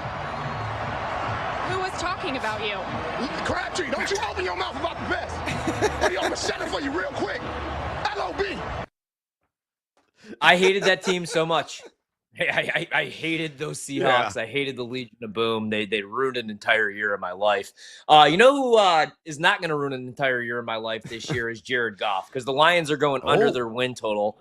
That said, though, he's going over 243.5 passing yards against the Green Bay Packers week 1. You could get this minus 120. I do think that the offense takes a step back without Ben Johnson, but I don't hate the hire of John Morton, who was the former Broncos passing game coordinator. You know, last season, the Broncos were 13th in deep pass percentage, and that didn't really open up until the second half of the season with Bo Nix because he had the handcuffs on the first 8 weeks of the season. They were 6th in deep passing grade, and obviously better weapons in Detroit, right? And against this Green Bay secondary, even with Micah Parsons out there now rushing the passer, I like Goff, man. Green Bay is going to play a ton of zone-heavy defense like they did last year and the year before, and Goff was the second most efficient passer in the league last year against zone defense. So Jared Goff, in a losing effort, over 243.5 passing yards, minus 120. Brando, throw me a bubble screen. We played them in the third game. Everybody played 3 quarters. The Bears are who we thought they were. And that's why we took the damn field. Now, if you want to crown them, then crown their ass. Crown them. But they are who we thought they were. And we let them off the hook. Oh, Denny Johnson, that's an absolutely tremendous soundbite, to say the least. We're like the old Coors Light commercials. I need to bring those back out of the woodwork. Yep. Those were some of my favorite from back in the day. A guy that was one of my favorites back in the day as well, before the catastrophic injury set in, coming off the broken foot, of course, a devastating knee injury. Rub-a-dub-dub in the Chubb Club, baby. We're getting bottle service behind the velvet rope in week 1. Why, Joe Mixon? He's not playing. He's out for the first 4 weeks. Chubb is going to be the main man. Going to split some time with Damian Dameon Pierce and Woody Marks, but when they're knocking to punch it in for 6, he's surely got an opportunity to do exactly that. I think he scores an anytime touchdown against the LA Rams, plus 175. Yeah, I rolled the shoulders and got seduced by that juice. A ridiculous price in my estimation because the volume is going to be cranked. Probably going to get 15 carries in the game. You look at the Rams, they finished number 20 in rushing PAD last year. According to Pro Football Focus, number 9 in defensive line rank. They only allowed 10 touchdowns at running back position in 2024. And Chubb, reportedly has lost a step, lost some of the explosiveness. I believe that. But, I saw him in the last preseason game. He was still carrying dudes. And he can carry a couple of dudes right across the chalk and score 6 and cash me in a plus 175. So nice value here. I'm going to ride it. Nick Chubb, anytime touchdown in LA, taking on the Rams at plus 175. Brando. Attacking an amateur athlete for doing everything right. And then you want to write articles about guys that don't do things right and downgrade them, the ones that do make plays. Are you kidding me? Where are we at in society today? Come after me. I'm a man. I'm 40. 40. Goat right there. Mike Gundy, who somehow still looks the same as he did when he was 40. Yeah. All right, I also have Mullet's an anytime bigger, touchdown. Plus 220. Yeah, a little bit. Let's go plus 220 on Matthew Golden. I think there's a reason why the Green Bay Packers made him a first-round pick. He runs really good routes, has really good hands, and if you're a film guy, you love the film, man. I mean, didn't do a whole lot until the college football playoff, really, at Texas, but I mean, I think he's going to be an absolute stud. Jaden Reed is going to try to play through a tough injury. Romeo Dobbs has been beat up in the preseason. Dontavian Wicks can't catch the football. And Christian Watson is going to miss most of the season after sustaining another major knee injury last year. So let's go Matthew Golden against the Detroit Lions. Solid secondary, but I do think he gets in the end zone, man. Plus 220. It might even be a gadget-type play. If Jaden Reed is playing at about 50%, they might not be able to use him the way that they want this year. Brando, hit me with a Hail Mary for Aaron Rodgers. Jimmy, my tight end is deaf. Yeah, I know. Jimmy, how am I going to coach a deaf man? Jimmy, I mean, I got to be able to communicate with him, and how? Learn to sign, Look at it this way. You'll never be called off sides on an audible. Oh, the late, great Gene Hackman. All right. I think it's a great call on Matthew Golden, man. I'm all in on him. I can't believe it was a significant plus money. I grabbed a plus 370 for him to do 1,000 yards this year. Are you kidding me? I mean, he's the only healthy guy that's proven to be reliable throughout training camp of the preseason for the Green Bay Packers. He's got to show up and show out starting week 1. Great call there. Give me J.K. Dobbins, also for an anytime touchdown, against the Tennessee Titans at plus 130. Now, the strength of the Titans this season on defense, if there is one, it's definitely on the defensive line. With Simmons, they have some talent certainly there. Pro Football Focus ranks them number 14 among the top D lines in the NFL. They did rank number 24, though, last season in rush EPA defense. You look at Mike Clay, he's kind of projected for 9 total touchdowns this season. I think he'll get one here. Tennessee did give up 22 scores, 22 touchdowns to running backs a season ago. And I think you and I both agree the Broncos are going to rock. They're going to roll in week 1 at home against Tennessee, which means J.K. Dobbins probably going to get an opportunity or 3 to punch one in for 6. So great value in my estimation. Anytime touchdown, J.K. Dobbins, week 1. I'm not too worried about R.J. Harvey in his first game as an NFL pro. I think he punches it in at plus 130. By the way, real quick, Matthew Golden's over-under on yards is 43.5 at BetMGM. Is that also an over for you? It is for me. Yeah, that's an over for me, man, right? I think that's going to be obviously a close game, right? I do like Green Bay. They've taken quite a bit of money now with the Micah Parsons news, 2.5-point favorites, but I think that's the only way that you could go. That would be the only wide receiver that I would play the over on, though, for Green Bay, man. I think that could be, honestly, 2 targets, 2 receptions, and he goes over that number, though. Yeah, and I kind of like him for longest yards on a reception. It's 20.5. I think one of those is going to go for at least 21. All right, we got to take a little siesta here on BetMGM tonight. We come back. Our cards breaking it down. Did we cash in tonight? Find out next. This is BetMGM tonight on the BetMGM Network. Playoffs? Playoffs? You kidding me? Playoffs? We're bringing the Wagertainment wherever you are. Stream the BetMGM network live on Odyssey, iHeartRadio, or TuneIn. Open the app and listen now.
Your great rookie year. We go back a couple of years ago, but Rice is going to be unavailable once again for Kansas City to start the season. You know how we reacted to that news yesterday? We're sitting on the set taping bear bets. Mm-hmm. We're all betting Travis Kelce touchdowns over. We just decided, like, this is the move. Now, he only had 3 last season. Only had 3. But if you go to the previous 5 years, 5, 12, 9, 11, 5. What's more important, last year or the last 6 years? The number is only 4.5. But if Rice isn't there for the first 6 games, you're going to have opportunities for Kelce. I don't know what I'm missing here. And, if he gets hurt, so be it. But 4.5 touchdowns on Kelce seems insanely disrespectful. Now, they're going to make you pay the price. It's $1.40. I think Jeff laid $1.40. We were looking at a couple other places that were $1.50, $1.60. I mean, talk me out of Kelce to catch 5 touchdowns this year. I liked it before the Rice news. So, yeah, just to get to that number 5, I would believe in the larger sample. Even though he's getting older and you see that slide in players' careers around this time, everybody believes, okay, it's going to be his last season, and Mahomes is going to want to feed his guy, Travis Kelce, in these spots. It was shocking that he was limited to so few, only 3 touchdowns all of last regular season. Remember, the narrative was, well, he's done, or he's just kind of coasting through the regular season, waiting for the playoffs. I mean, you can make the argument that was somewhat true, but just to add 2 more to get to 5 when he had 133 targets last year, that didn't change. He's still going to get 100-plus targets, you would think. So, yeah, I like that. I think it was a good bet with Rice on the field, and now he's going to be missing 6 games. That makes a lot of sense. Man, that's a really good bet. That's a really good bet. I think it is.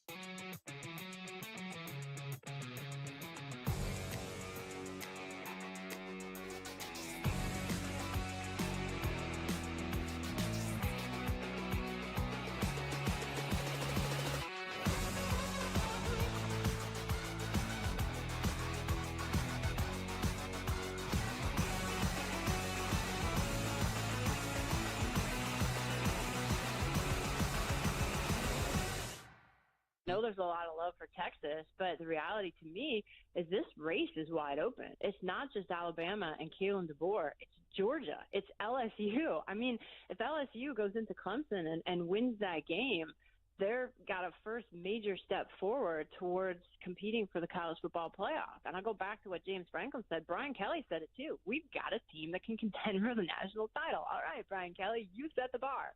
So, no one's talking about Georgia and Kirby Smart. I mean, they only played in the college football playoff last year. But, yeah, Alabama is absolutely, in my mind, a college football playoff team. Again, on paper, they should be very good up front. And I think with Kalen DeBoer bringing in offensive coordinator Ryan Grubb, one of the secrets to DeBoer's success has been the staff continuity, the familiarity with those guys. They've worked together forever.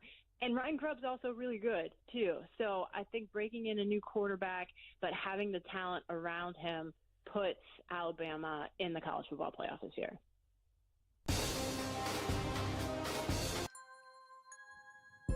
It's time to place your bets. This is BetMGM Tonight on the BetMGM Network. Welcome back to BetMGM Tonight. Brian the Big Noise Evans with you. Ryan Horvath along for the ride on this hashtag Tequila Thursday. Put the cherry on top of the Sunday in my final segment of the night. But stick around, fools. I got more pigskin talk and picks to come with Ryan Horvath in a bonus hour. Bonus time of BetMGM Tonight. So don't you dare touch that dial. We're going to be breaking things down on our cards here momentarily, see how things are going in our world of sports betting. But a friendly reminder, folks, phone line still wide ass open. You want to talk some fantasy football with us? I know you got a big draft on the immediate horizon. Of course, you got questions about strategies, certain players top of mind. Maybe you're already trying to debate start-sit decisions in week one. We're happy to help. Reach out to us very simply. Pick up the phone and don't be shy and dial us, fools, at 833-732-3875. 833-732-3875. You can also hit us up on X or the Twitter at BetMGM Tonight, where, let me go and shut this down, we had our pole dancing poll question of the day, and it was asking you this. Week one player props are live right now at BetMGM.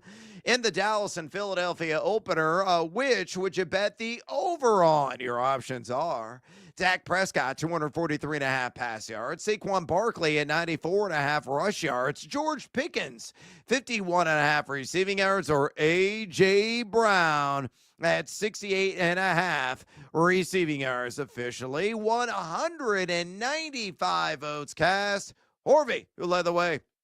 I'm going to say Dak Prescott passing yards, man, especially because today they traded away their best pass rusher, so probably a lot of shootouts. Let's go Dak and the running back room. We don't even know who's going to emerge as running back one in Dallas. Yeah, that would have been my pick, but that was number two, actually. The silver medalist at 23.1%. Resoundingly, it was George Pickens, over 51.5 receiving yards at 42.1%. Third place, Saquon Barkley, over 94.5 rushing yards at 21.5%. Dead last, A.J. Brown on the over 68.5 receiving yards at 13.3%. We had two comments. Of course, Brandon Combs, a.k.a. Brando, EP in the show, working the board tonight on BetMGM Tonight. He chimed in and said, I like Saquon over his rushing yards, especially with no Micah Parsons. Last time he faced a defense, he went for $165. So for me, it's not even close. He's going to ride with the quads and Mr. Barkley. Charcher also chimed in and said, all of them but AJ are easy money. So love the over on Dak, love the over on Saquon, love the over on Pickens, but A.J. Brown, not for him. So, yeah, I mean, I could see it with Saquon. It's a rich number. I love the over on Pickens. And by the way, the over-under longest catch for George Pickens, 21.5 yards. I'm over on that as well. Are you? Oh, yeah, absolutely, man, right? I mean, he's going to be the vertical threat in that offense. I love that one. 21.5, yeah. I would make that closer to 24.5, so you're getting a discounted price. That's probably going to be the lowest number that you get this year, so I love that. Yeah, and guess what, folks? We're going to have a plethora of player props tomorrow. The triumphant return of Predict the Prop. We're not doing one segment. We're doing two segments of that. Hopefully, Ryan hasn't seen some of the players that I selected, but I'm going to ask him, hey, man, predict the prop. He's going to throw out a number. We're going to see how close he gets, whether he gets the ding, ding, ding, ding, or the so you want to make sure you're tuned in for that. And of course, we're going to break everything down and Arlene's over-under on those specific player props. So tune in tomorrow for some of that hot, spicy action right here on BetMGM Tonight. All right, man, we got to get after it. And before we get into our cards, we did see what Kyle Schwarber did. I had to wipe away the tears from my eyes because, of course, he's no longer a member of the Chicago Cubs, now playing for the Philadelphia Phillies. He had 4 home runs in a single game tonight. That was the 21st time in Major League Baseball history a player has done that. And he also had 9 RBI. Let me bring in Monty because he's been updating on all the info all night long. There was another historical mark that he made that was tied to the 4 home runs and the 9 RBI. He was like one of 3 players that have ever done that in baseball history. Is that correct, Monty? Almost 4th person ever. So yeah, 3 before him. 4th tonight, 4 homers, 9 RBIs. Wow. Did batters-box.com, your awesome site, predict 4 bombs and 9 ribbies for Schwarber tonight? Of course not. That's insane. But he did have an elite matchup against Cal Quantrill. He was the fifth highest matchup, so that's pretty good. Hey, what did the Cubs, Monty? While we have you, what did the Cubs get in return for Kyle Schwarber? If you don't mind me asking. I do not remember, but nothing. I'm pretty sure. Yeah. Yeah, they DFA'd him actually. They cut him. Yeah. Good move. Yeah. Good move. Yeah. Go Cubs. Yeah, good times. Good times. Thanks for that painful memory that you've now conjured up. Sorry. And I'm going to now cry myself to sleep while curled up in the fetal position tonight. So thanks for that, Horvat. And thank you, Monty, for your site not getting a historical performance correct in your prognostication. But still, go to batters-box.com. It really is awesome. I use it daily. Although right now I'm done with baseball. I used to use it daily. But you should still go there if you like betting on the rawhide. All right. We like betting on the pigskin, and we certainly had a lot of action in college football tonight. Let's go ahead and get after with our cars this evening. These were our top 3 plays of the night on the gridiron. Horby, how are yours looking?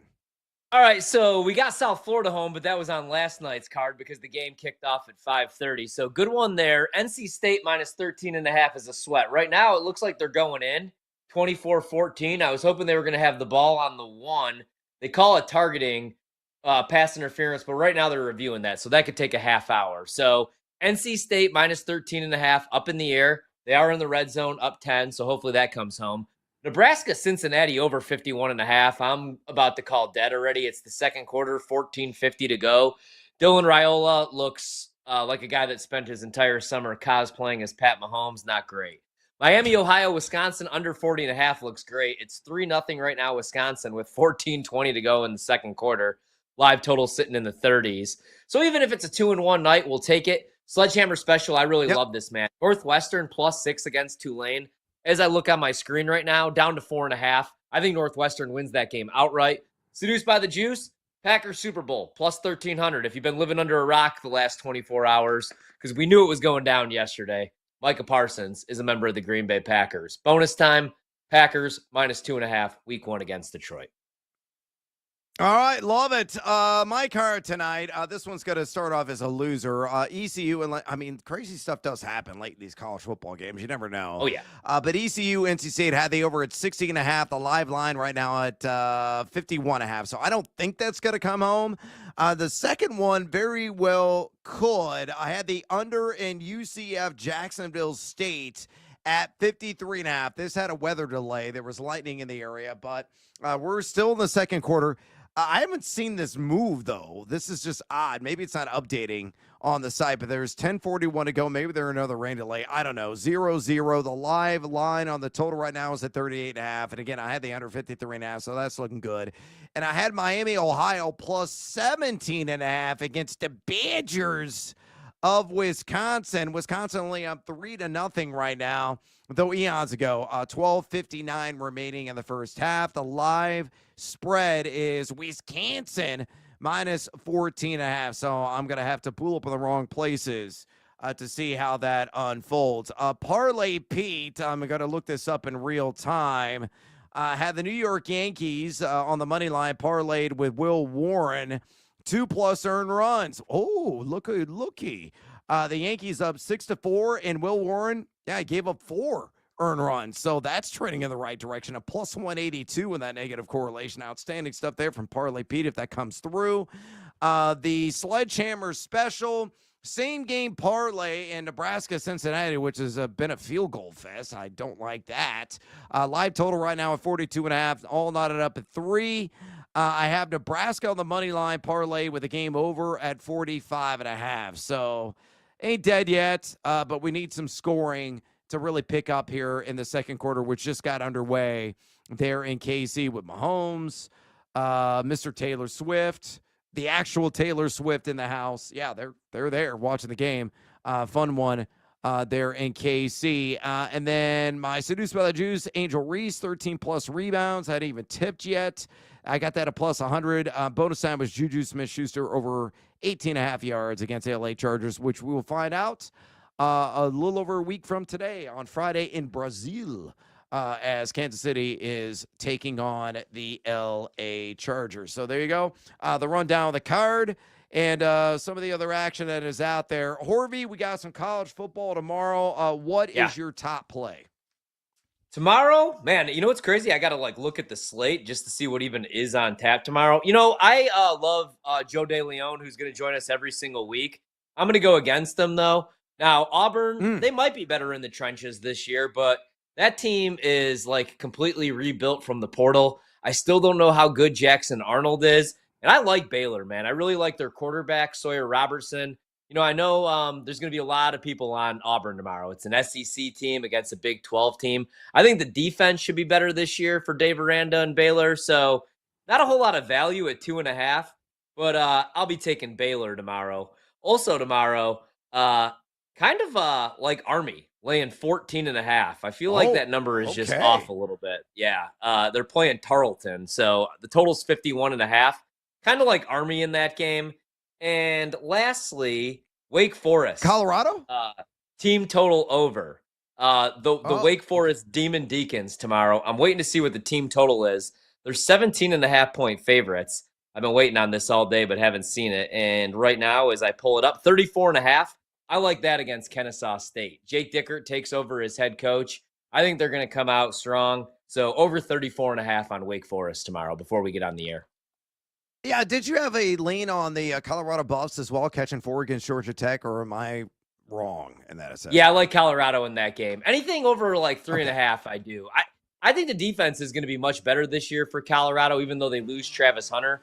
I think they're going to be better in the trenches, and I like the offensive side of the ball too with Caden Salter coming over. I think they're going to be more of a run-first offense. So I lean under in the game, and I like Colorado catching 4 or 4.5. All right, don't go anywhere. Horvat's got the bonus hour at BetMGM tonight. I'm going to exit stage left. Until next time, adios, amigos. Let's go, Huskers. Joe Ostrowski of BetSweats here. Friday morning at 9:20 Eastern. Can the Eagles make a legit push to repeat as champs? On the next BetSweats.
Say it right now.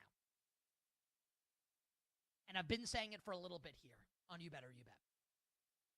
Color me concerned about this Bills secondary. There's a chance it's going to be bad this year. Not average, bad. Did you know that the Bills just brought back Jordan Poyer at safety? So the Bills secondary in the year of our Lord 2025 has Tre'Davious White and Jordan Poyer. Like what? Like was Cornelius Bennett not available? We couldn't get Darryl Talley on the phone? Is Mark Kelso somewhere with no cell service? What are we doing here? What's happening? Maxwell Hairston, the first-round corner, is on IR, going to miss the first 4 games. Tre'Davious White might not play in week 1. The safeties are bad enough that they signed Jordan Poyer, who was on the Dolphins last year, and think about how bad Miami's secondary is, and he's not back in Miami. Does anyone think this is good? And coming into town next Sunday night on national TV on NBC, Lamar Jackson and the Baltimore Ravens. I'll give a spoiler alert right now. The Ravens, I'm picking the Ravens to win that game next Sunday night in Buffalo. This is not going to go well for the Bills in the secondary. Now, I say that to say this. I don't think Sean McDermott's like a Super Bowl winning head coach. He's a good head coach. I don't know if he's ever going to win a Super Bowl as a head coach. He is a damn good defensive coach. And I do have faith in him to kind of figure this out as the season moves along in terms of wins and losses. I don't think the Bills are going to be 9-8. I'm not insinuating that the bottom's going to fall out on the defense. That's not what I'm saying. Just that when we're talking about, can they win it all? Get to the playoffs and have to face the Chiefs. Honestly, even the Ravens. Is the defense going to be good enough? A lot of smart people, and they could be right, think the Bills are going to win the Super Bowl this year. I don't know how they're getting over the finish line with that back end on the defense. I don't think it's very good. I think they're in a spot of trouble as far as that's concerned. But they are going to win the division.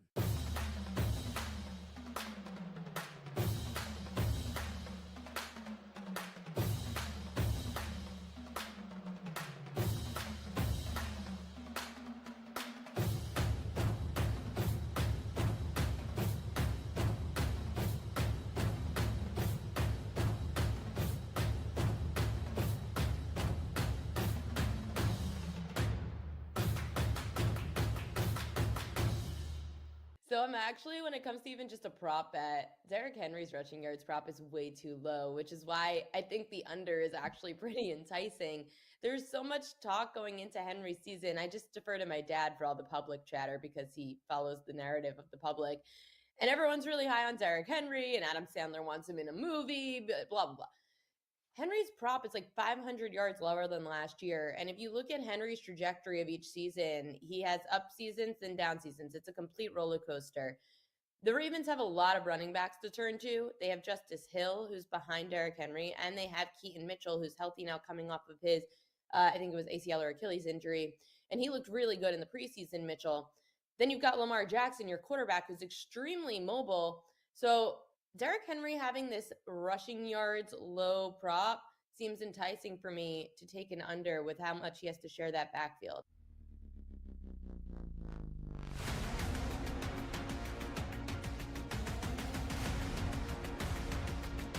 Raise up, take your shirts off, throw them around your head, spin them like a helicopter. It's BetMGM Tonight, After Dark, with Ryan Horvat. Some zig, I'm gonna zag. All right, the theme of the night is all dogs hopefully take us to heaven. Nobody wants to bet Seattle U, except for this guy. Presented by BetMGM, the sports book born in Vegas.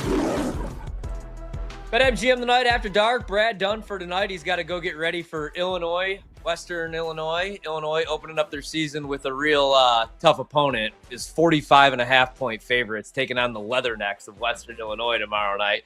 So he's all excited for that. Right now, we got Wisconsin only up 3-0 right now on Miami, Ohio in the second quarter. Cincinnati and Nebraska are tied up now at 3. 10:44 to go in the second quarter. Big reception, big completion right there from Dylan Raiola. And earlier tonight, South Florida knocks off Boise State in what many are going to call an upset, but we all bet South Florida 8.5. It closed at 5.5. So nice to start week one off with a winner. We welcome on now one of my favorites, one of the best to do it, Jonathan Coachman, all over the place, hosts a coaching company, works with the PFL, checked out the broadcast last week on ESPN, PGA. Coach, I want to talk college football. I want to talk a little NFL. But I have a request from my son. He's 11 years old. We're going to do this every week. So I hope you don't mind. I got a wrestling question. So tonight's was Do you think that there's any chance that Chris Jericho goes back to the WWE? I do.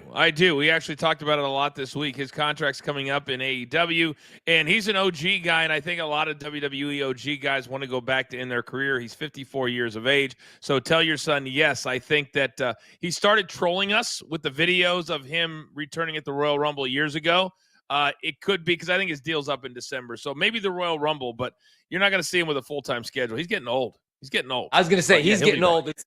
Speaking of old, and maybe a little senile, Jerry Jones, man. I don't like to take shots at the elderly, but I think it's time that Jerry goes away for a while. Now, they do get the Dallas Cowboys trade Micah Parsons, the one nice piece they have on the defensive side of the ball today.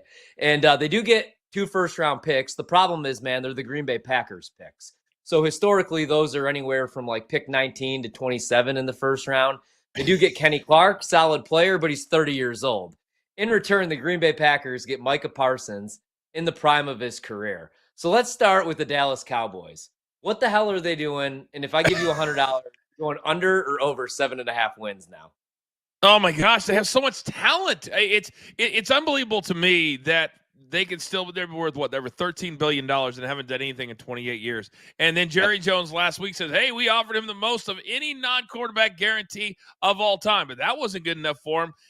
And then blamed his agent, the same agent who got this deal done for $40 million plus in Green Bay. Now, did they overpay for him? Yeah, they did. He hasn't been great since his rookie year, but he's still pretty good. I just don't think Micah wanted to play in Dallas anymore. I think that's what it boiled down to, or he would have signed that deal a week ago.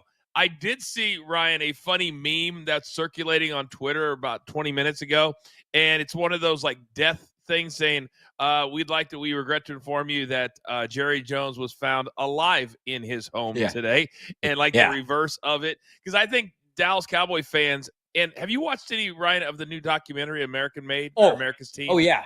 It's excellent. And Jerry's story is insane. Insane. And the thing he's best at, and now we know, is borrowing money, because he says it in every episode, and he clearly is not good at signing players that are cohesive. He's never put together a really good team, just really good players. So good luck to Green Bay. $42 million a year? Something like that. That's crazy, but good for him if he can get it. Yeah, I mean, and you know what, man? It's not like this is new either. If you go back in the 90s, I was talking about this the other night on the show. He didn't want to pay Emmitt Smith. Emmitt Smith led the league in rushing. The Dallas Cowboys go on to win a Super Bowl in the early 90s, and Emmitt had to hold out the first couple games of the next season because he didn't want to make him the highest paid running back in the league. He didn't want to give him Marcus Allen money because he had just paid Troy Aikman and Michael Irvin. So he's a crazy person. What about Green Bay? They move all the way down to 1,100 to win the Super Bowl. Who do you like in the NFC? Would it be Green Bay? Does this move the needle for you, or is there a team that you like a little bit more maybe?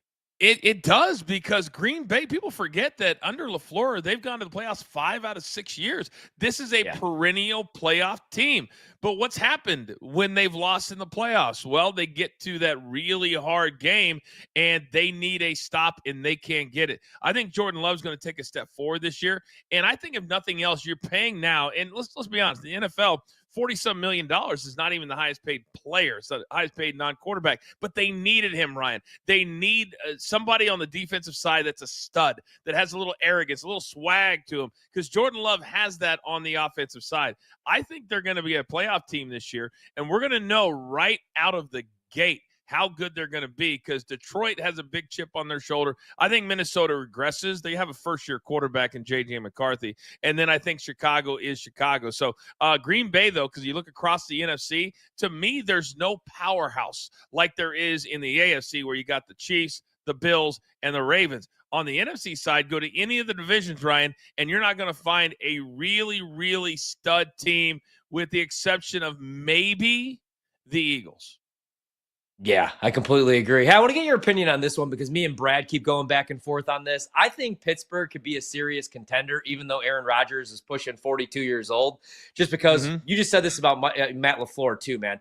Mike Tomlin, obviously we all know this, he's never had a losing season. And he's made the playoffs with Duck Hodges and Mason Rudolph and the corpse of Ben Roethlisberger and Justin Fields and Russell Wilson. Rodgers doesn't even have to be MVP Rodgers. He just has to stay healthy and be serviceable. Where are you at with the Steelers, though? Because that's such a tough division, obviously, with Baltimore, with Cincinnati. The Browns are going to be a joke. But what do you think about the Steelers this year? Well, real quick, when we have time, I have two amazing stories you won't believe about my time in the WWE and the Pittsburgh Steelers. That's all I'm going to say. And Big Ben. There are crazy stories when we have time. I'm high on the Steelers. And one of the guys on Coaching Company who works for ESPN, Mark Zeno, he's very high on the Steelers. He thinks Aaron Rodgers is going to have a nice bounce back year. He thinks that they're trolling us with some of the videos that have come out that I'm sure you've seen where he looks like he is moving in mud. I'm like, that can't possibly be the Aaron Rodgers of today. But he's very high on them. And when you look at the pressure that's now on Lamar Jackson in Baltimore, yeah, they looked good in the preseason. They always do. But now you have DK Metcalf, and now that you've got a high-paid and motivated TJ Watt, I think the Steelers could be a really, really good football team. And in their division, Cincinnati, Ryan, who are they going to stop? Cincinnati cannot score 45 points every single week to compete in the AFC. I think Joe Burrow, unfortunately, is playing for a franchise where he got his bag, and they don't want to give anybody else their bag. I mean, are you serious with Trey Hendrickson right now? They give him a $14 million raise and no extra years, and he goes, oh, it's an honor. It's an absolute honor. That's the team that the Steelers are dealing with. But Ryan, at some point, we've got to stop with the narrative of no losing seasons. Because to me, it's about playoffs. It's about, are you moving on in the playoffs? And as Mike Tomlin, as good as he is and as highly respected as he is, they haven't done anything in the playoffs for a really, really long time. And to me, I understand what they're about, but they've got to make a change if he can't get into the playoffs and then win in the playoffs. Yeah, I completely agree. I'm buddies with a lot of Steelers fans. They wanted Mike Tomlin out. I'm like, you guys are crazy. But I get it, man. I mean, it's almost like I'm a Bulls fan, and every year they make the play-in game. I call it basketball hell. I'd rather be terrible and get the next Wemby or get the next so Super true. Flash. That's so true. You know what I mean? Than win games with Kobe White every year. All right, so I got a quick story. It's not really that long, man. I was in Vegas. This is like a decade plus ago. This is when Ben Roethlisberger, I don't know that he was married at the time. He was a wild man. He had like the long hair going. And my buddies wanted to go to this topless pool party. And I was like, we do this every year, guys. Trust me, the girls that you want to see topless at this pool party are not there. Like, picture like my Aunt Meg. That's who's going to be at this party. We go, and it's wild, man. And I forgot. It was like Kelvin Harris was the DJ. But the first person that we see when we walk in is Ben Roethlisberger. And he is double fisting. I don't want to call the guy out. Red Bull vodkas, man, like 22-ounce Red Bull vodkas. And I was like, man, this man's heart may explode. I need that WWE story if we have time, where the Steelers or Roethlisberger won. I'll give you the two very, very quick. The year they won 2006, they won, and we happened to have Monday Night Raw in Pittsburgh the day they got there, or the night that they got their rings. So they had a party at Heinz Ward's bar. Well, and this is not me, I'm just quoting what they said, that you had to be a 9 or a 10 to get upstairs into the party. So I borrow Max Starks. He's a former tackle for the Steelers. I borrow his ring. I was the third string tight end for that night. One of the best nights of my life. If you know, Ryan, you know. And everybody there thought, oh, man, you were amazing. I was like, yeah, I'm on the field goal team. I'm on the punt team. Nobody had a clue, and they bought it for the entire night. The other one was, remember the playoff game that Big Ben played the Colts when the bus was down to the 2 and they take a timeout and there's a commercial? Yep. We had a house show. So I called Big Ben. We had become buddies at that point. I'm like, man, you guys got it. You got it down. You're going. And I hand the phone to Cena. Cena hands it to Kane. Kane hands it, and because it's an afternoon game. So all of us leave this message at the timeout, about a 2-minute message. They come back. I said, congratulations, man. Go get him. Click.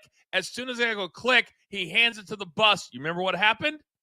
Fumble! They take it back the other way. All of us are horrified because we just left Big Ben a message that's sitting in his locker as a dude's running back the other way for the game-winning touchdown. And somehow, the slowest quarterback of all time tackles him around the 35, and we had to sweat it out. We're like, do we call him back? Do we say sorry? And Cena was like, no. Let's see what happens. They stop him on 4th down. No harm, no foul. And we never told him to this day that ever happened. He was like, thanks, guys. You guys are the best. We didn't tell him when we actually left the message. That's insane. Did you ever have like a bad interaction? Because, you know, obviously, like in the WWE, the WWF at the time, you guys would always bring in celebrities, bring in athletes. Like I remember as a kid watching Lawrence Taylor and Bam Bam Bigelow. Yeah. Did you ever have a bad encounter with anybody, or were they all pretty positive?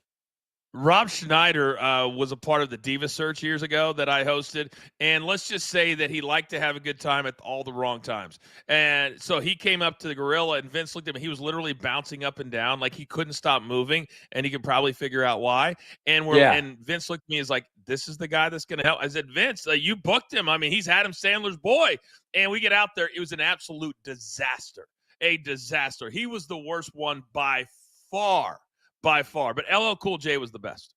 Yeah, that doesn't surprise me at all. Huge LL fan, man. I love the stories about him and Jamie Foxx on the set of Any Given Sunday. If you ever heard that, like Jamie Foxx did it in his stand-up where he said LL thought that like he was really on a football team. So every day they'd be going to the shoot and he'd be smacking him on the back of the head or on the pads, like, we got to get to practice. He's like, man, we are filming a movie. We are not real athletes. They ended up getting a fight, which it's a good story. All right, before we get you out of here, man, obviously we got probably the game of the year, definitely the game of the week in college football, Texas, Ohio State. Are you buying the Arch Manning hype? Are you back in Ohio State, the defending champs at home with 2 new coordinators? Who would you pick in this game now that we moved from a 3.5-point spread really to a pick at 1.5?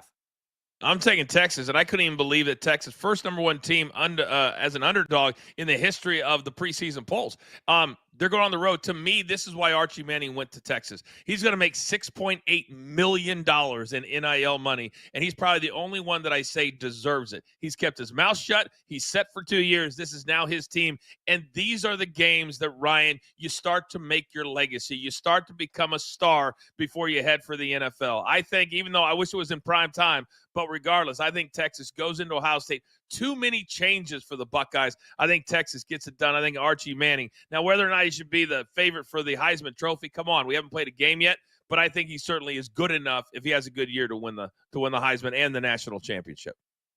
Bill Belichick makes his coaching debut at the collegiate level for North Carolina this weekend. They're actually 3.5-point dogs taking on TCU. I think there's like too much unknown to predict the game, but what do you think year one for Belichick, especially with everything going on in his life, man? Do you think it's a success, or do you think they're just average, or it's a failure year one at Carolina? I don't know if he's focused, because word on the street is him and his Boo thing just copyrighted Gold Digger a day or two ago. So if that's what his focus is on, instead of on his team and where the hotel they're going to stay in and all that good stuff, I really don't know if Bill Belichick knows what he's getting into. I don't know if he has the energy to be a college coach. I don't know if he has the desire when you've been in that many Super Bowls. So I just don't think North Carolina is going to be that good. And I think you're going to see more and more drama with Boo Thing. I won't even say her name. Yeah. I just call her Boo Thing. Yeah, I actually always forget her name, but I'm with you, dude. I bet their win total. That's probably why I do it, too. With the ACC, I was like, what is wrong with you guys, man? Clemson's in the ACC. Miami's in the ACC. You guys can't even name me North Carolina starting quarterback. Before we let you go, I know you said before we got on the air, you're finally back home after a month on the road. What do you got coming up next? Where can people find you? Yep, every single day we're live on the Stadium Network, Amazon Prime, DirecTV, 10 to 11 a.m. Coach and Company. It's sports betting. We also have the Coach and Bro Show 2 times a week. It's our pro wrestling. And then, of course, I've got my brand new SiriusXM daily pro wrestling show, 2 to 4 Eastern. It's called Off the Ropes with the Coach. So we're super busy. PFL's on hiatus for a little bit, but that's awesome. And the PGA Tour, as we know, is on hiatus. So I'm good until the beginning of the year, but we still stay super busy. So, and then I'll be here with you every week. So I'm hyped about that too. Yeah, I was going to say every Thursday we'll be doing this, man. We'll have Thursday Night Football, so a ton to get to. Thanks a lot, man. Enjoy your weekend. Take care. Let's do it again next week. Love you, brother. I'll see you next week. Tell the Sun, make sure those questions are ready every single week. Let's go. Every week. Yeah, every week. So that was the breaking news that we got here. Chris Jericho most likely coming back, but on a part-time role because he's old, like Jerry Jones is old. Jonathan Coachman right there. He's going to be joining us every single Thursday night, talking some NFL, a little college football, maybe even some golf when we get a little bit closer to the season. You can catch his work. Obviously, he hosts the Coach in the Company, and he just told you where else to find him. We're going to take a quick break. When we come back, we got a lot of scores to update you on. Unfortunately, NC State's going to be a loser for us. BetMGM tonight. Wherever you go, we're there. Listen to the BetMGM Network live on Odyssey, TuneIn, and now on the iHeartRadio app. Wagertainment for every fan.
years down the road if this is going to be something that's good for the Dallas Cowboys. Because, like, season's over for Dallas. I'll tell you, their games are going to be fun to watch because their offense is going to be absolutely electric this season. And they're going to be throwing the ball all over the yard, and their defense is going to give up tons of points. And now without Micah Parsons, I don't think this edge rush is going to be able to be any good. This defense is going to stink, and they're going to be involved in a bunch of shootouts here. So they're going to be fun for fantasy. So, like, this is good for George Pickens, and it's good for CeeDee Lamb, and it's good for Dak Prescott.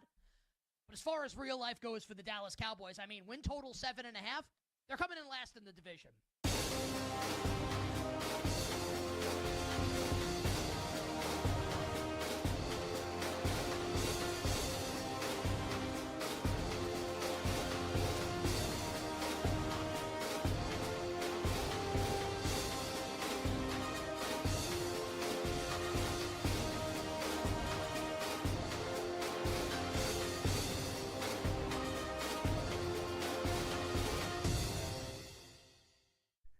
Penn State, full stop. Penn State is following the Michigan model from 2023 and the Ohio State model from 2024. Retaining the players who would have been third or fourth round draft picks is your best use of NIL. These are players that are ready for the next level. They are physically already set for the title. And they come back, frankly, focus less on classes than they ever did because now they're graduate students. These are the kinds of guys that raise your ceiling the highest. Andy Kotelnicki developing Drew Aller for a second season. The week-to-week development that Kotelnicki provides is going to elevate Drew Aller's game even further. Best backfield in the country, best offensive line in the Big Ten, best defensive line in the Big Ten. I could go on. The only complaint is big game James Franklin. We were saying the same thing about Ryan Day after last regular season. Refresh my memory. What happened next? Won a national championship. Won it all.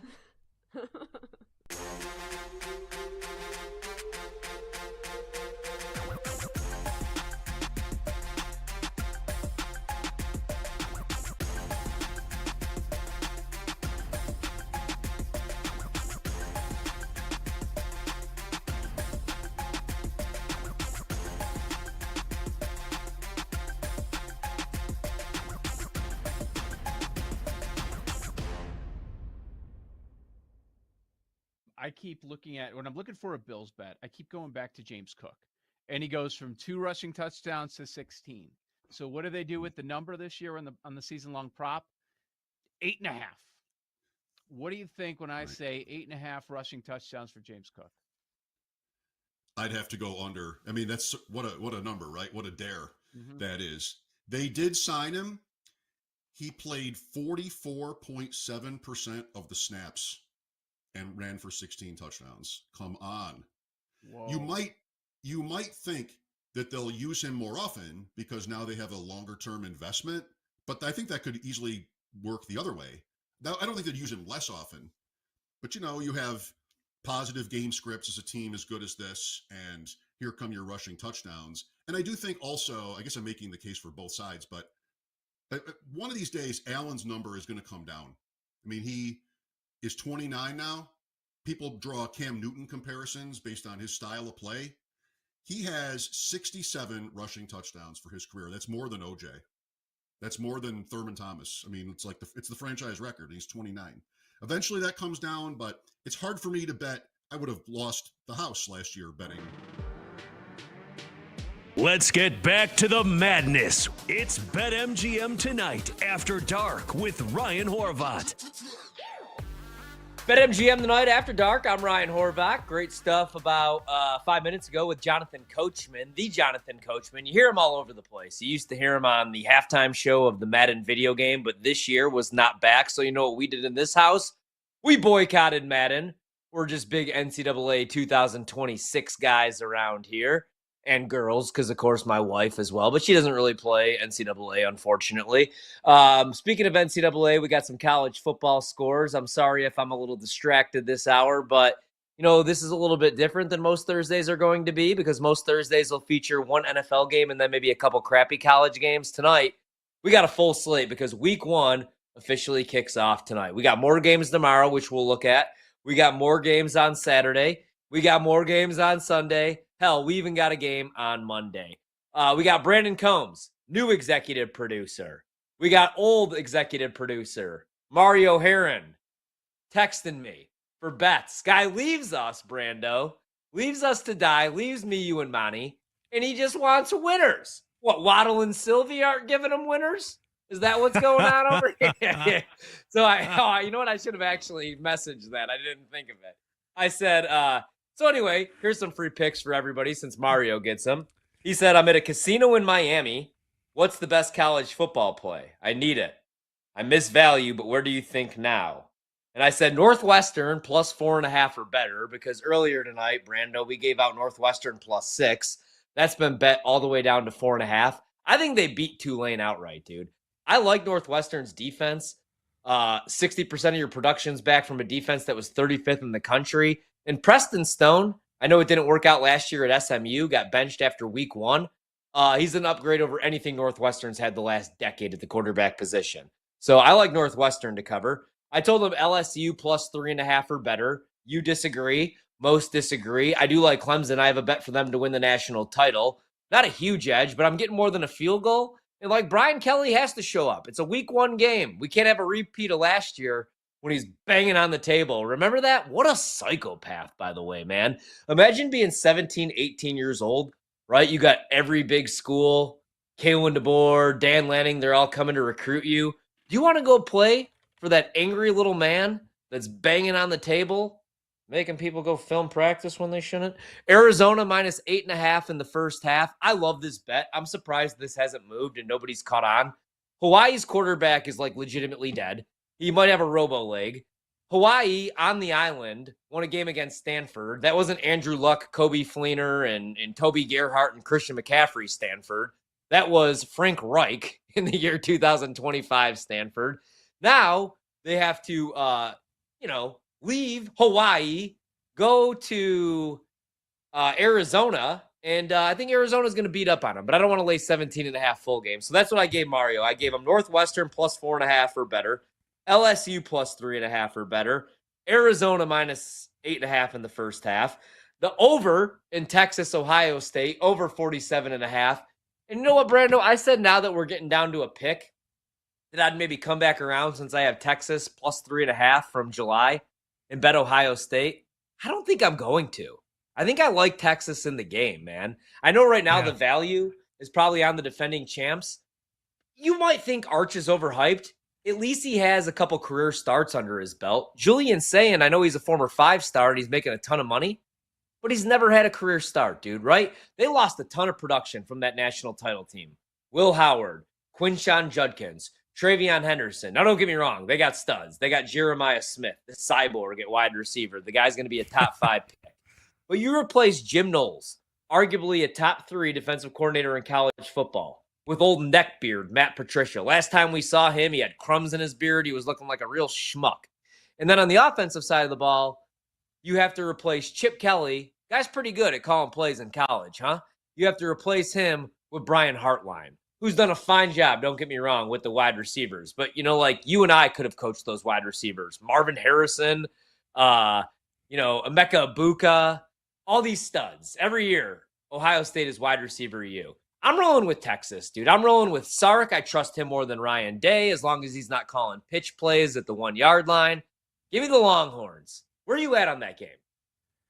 Yeah, I'm with you. I'm on Texas, and when we talked about Ohio State earlier in the year, I mean, one of the things that I compare them to is the Detroit Lions, right? Because you lose 2 really good coordinators, and how do you rebound from that? How do you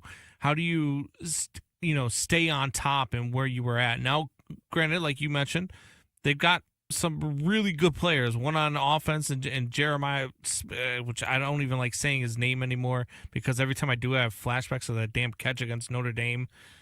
Same. And it's Ohio State. I don't know. There's just something about Ryan Day and his painted on, drawn on, freaking Sharpie markered beard that I just don't like. And I'm all over Texas this year, man. I like Texas a lot in this game.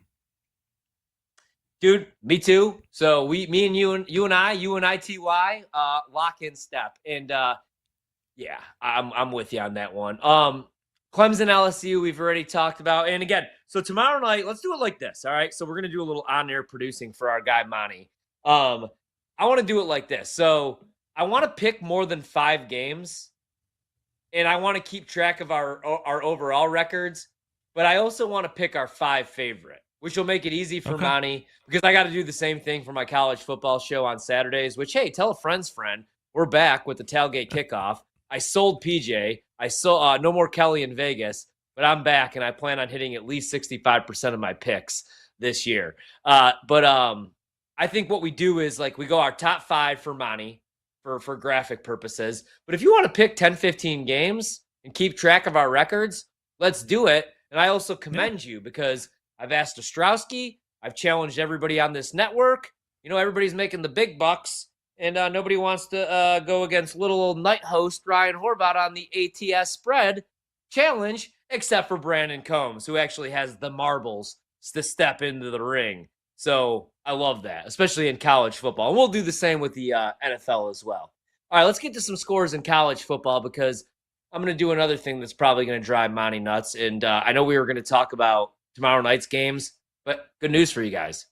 We're here tomorrow night. We don't get Fridays off, so we'll give you those bets before we get out of here. But we got to get to the breaking news in the NFL. We got to talk some Micah Parsons. But first, let's update the people on what's going down in college football, in case you're out and about on a Thursday night like a normal human being.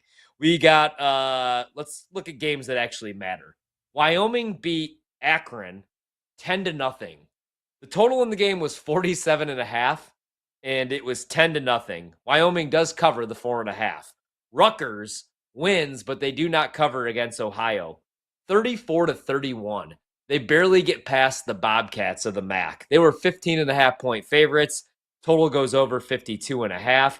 Also earlier tonight, I lost my first bet of the night. North Carolina State, those jerks. They were in control the entire game, and they don't cover. After all of that, they only win 24-17.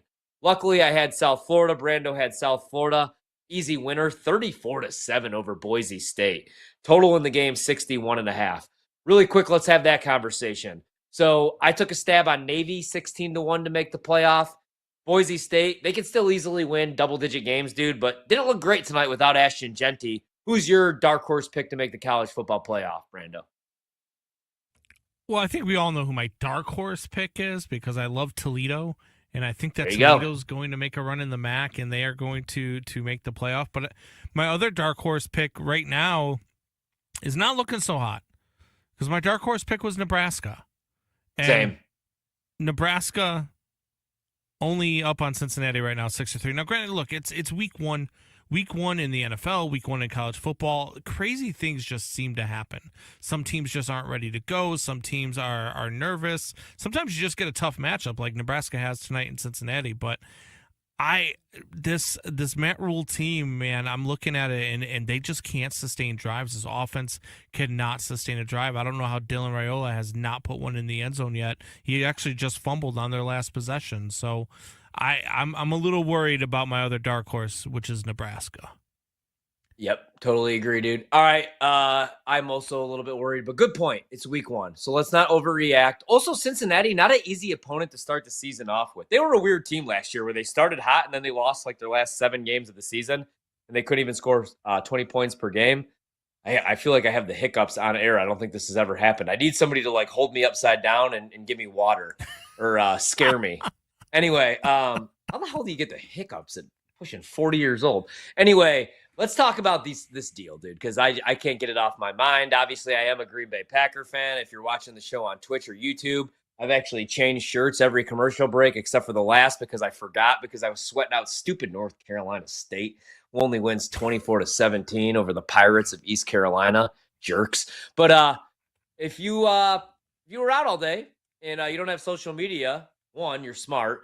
And 2, I got some news for you. The Dallas Cowboys, hold on for this one. They trade their 4-time Pro Bowl edge rusher, Micah Parsons, to the Green Bay Packers earlier today. Now, in exchange, the Cowboys receive 3-time Pro Bowl defensive tackle Kenny Clark, who is 30 years old, and 2 first-round draft picks in 2026 and in 2027.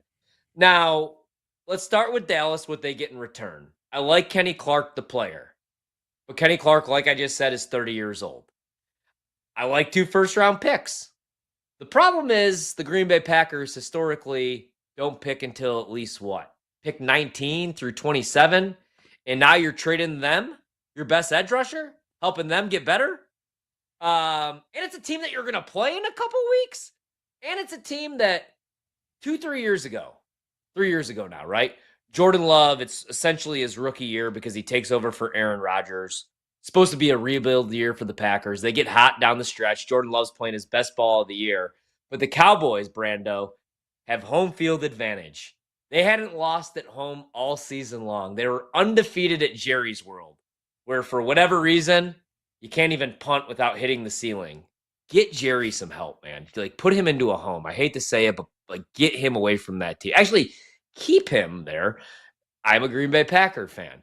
But remember that year Dallas didn't lose at home? They get Green Bay, the youngest team in the league, which they still are, and they wet the bed. Jordan Love outduels Dak. Dak throws a terrible pick six to start the game. And now, a couple years later, again, you're going to see the Green Bay Packers. You are in the NFC. This isn't an AFC-NFC trade. And granted, you're getting 2 first-round picks and a solid player, but you're trading them arguably the best pass rusher in the league, definitely top 3, in the prime of his career, dude, to the team that just beat you in the playoffs a couple years back. They're in the NFC. You're going to be a contender. You're going to probably run into the Green Bay Packers, and you're trading Micah Parsons in the prime of his career. Now, I know Dallas has more than a few holes on the defensive side of the ball, the secondary, but I promise you, trading Micah Parsons before he even turns 27 years old is not a very good decision. It was not the way to go for Jerry Jones. Now, the Green Bay Packers turn around, and this is why this deal was actually done, I guess, according to Adam Schefter from ESPN a couple days ago, but the Packers had to figure out the money because this is why Micah Parsons wanted out of Dallas, right? Because Jerry Jones is insane. Jerry Jones, like, I will always be, like, people give me a hard time as a Green Bay Packer fan because I've been tough on Brian Gutekunst. You know why, though? Because I will always be pro player, over team even. You know, so when he said goodbye to Aaron Rodgers, I was pissed. When they lowballed Jordy Nelson, I was pissed. When they moved on from Clay Matthews and tried to lowball him, I was pissed. Because I look at NFL players like modern-day gladiators, dude. They're taking years off their life. Their careers, most of them, you know, not everybody's Aaron Rodgers and plays till they're 41, or Tom Brady and plays until they're 40-something. Most guys' careers over at 26, 27. So I want them all to get the bag because on Saturday, Sunday, Monday, they play all the time now. You know what I'm doing? I'm sitting my fat ass on the couch with a bag of Doritos and a 6-pack of beer while they're out there playing the most violent sport on the planet. It's like UFC fighters, dude, right? That was my problem with Dana for so long. Pay the guys, man, because, again, this is they're modern day gladiators. This is like Russell Crowe in that damn movie, right? So give them the money. And Jerry never wants to do it. I talked about this earlier in the show and last night, but Emmitt Smith was the best running back in the league in the 90s. He didn't want to pay him. He had to hold out, right? It was CeeDee Lamb. It was Dak Prescott. Jerry does this every year, every summer, and he always waits to the last minute, but then gets the deal done. I can't believe he actually traded Micah Parsons. Now, the Packers are paying him a lot. It's a 4-year, $188 million contract, which includes $120 million fully guaranteed. That's like baseball money. $136 million in total guarantees, which now makes Micah Parsons the highest paid non-quarterback in the league. And it makes sense because his first 4 years in the league, over 12.5 sacks. There's only been one other player to do that in NFL history, Reggie White, who the Packers traded for years ago. And what did they do that year? Won a Super Bowl. Brando, we got to talk a little bit about the NFC North. I know that we already made our predictions in the North. Now I think we have to redo these because Jerry Jones, he's senile, he's old, has lost his mind and traded away Micah Parsons to the Green Bay Packers. The Packers moved from plus 260 to plus 170. They're now the favorites to win the North. Is that the best bet, though? We'll talk about that on the other end and wrap up the show. BetMGM tonight.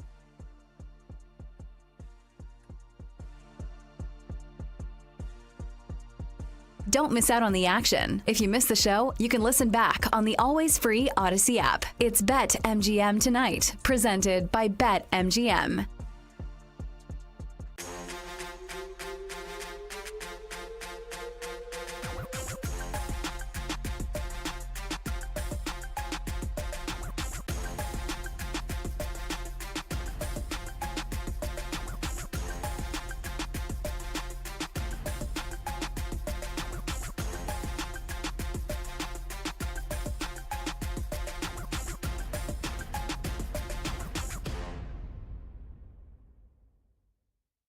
to say it right now.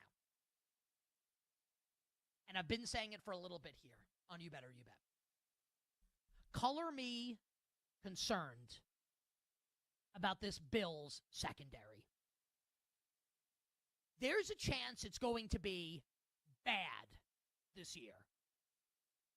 Not average, bad. Did you know that the Bills just brought back Jordan Poyer at safety? So the Bills secondary in the year of our Lord 2025 has Tre'Davious White and Jordan Poyer. Like what? Like was Cornelius Bennett not available?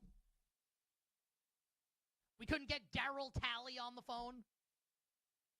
Is Mark Kelso somewhere with no cell service? What are we doing here? What's happening? Maxwell Hairston, the first-round corner, is on IR, going to miss the first 4 games. Tre'Davious White might not play in week 1. The safeties are bad enough that they signed Jordan Poyer, who was on the Dolphins last year, and think about how bad Miami's secondary is, and he's not back in Miami. Does anyone think this is good? And coming into town next Sunday night on national TV on NBC, Lamar Jackson and the Baltimore Ravens. I'll give a spoiler alert right now. The Ravens, I'm picking the Ravens to win that game next Sunday night in Buffalo. This is not going to go well for the Bills in the secondary. Now, I say that to say this. I don't think Sean McDermott's like a Super Bowl winning head coach. He's a good head coach. I don't know if he's ever going to win a Super Bowl as a head coach. He is a damn good defensive coach. And I do have faith in him to kind of figure this out as the season moves along in terms of wins and losses. I don't think the Bills are going to be 9-8. I'm not insinuating that the bottom's going to fall out on the defense. That's not what I'm saying. Just that when we're talking about can they win it all? Get to the playoffs and have to face the Chiefs. Honestly, even the Ravens. Is the defense going to be good enough? A lot of smart people, and they could be right, think the Bills are going to win the Super Bowl this year. I don't know how they're getting over the finish line with that back end on the defense. I don't think it's very good. I think they're in a spot of trouble as far as that's concerned. But they are going to win the division.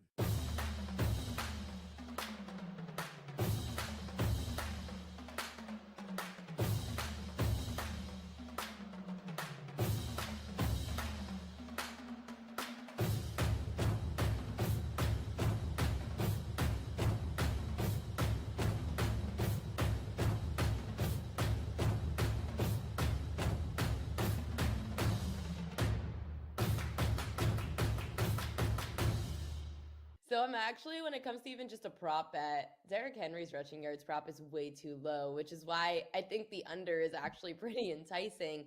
There's so much talk going into Henry's season. I just defer to my dad for all the public chatter because he follows the narrative of the public. And everyone's really high on Derrick Henry, and Adam Sandler wants him in a movie, blah, blah, blah. Henry's prop is 500 yards lower than last year. And if you look at Henry's trajectory of each season, he has up seasons and down seasons. It's a complete roller coaster. The Ravens have a lot of running backs to turn to. They have Justice Hill, who's behind Derrick Henry, and they have Keaton Mitchell, who's healthy now coming off of his, I think it was ACL or Achilles injury. And he looked really good in the preseason, Mitchell. Then you've got Lamar Jackson, your quarterback, who's extremely mobile. So Derrick Henry having this rushing yards low prop seems enticing for me to take an under with how much he has to share that backfield.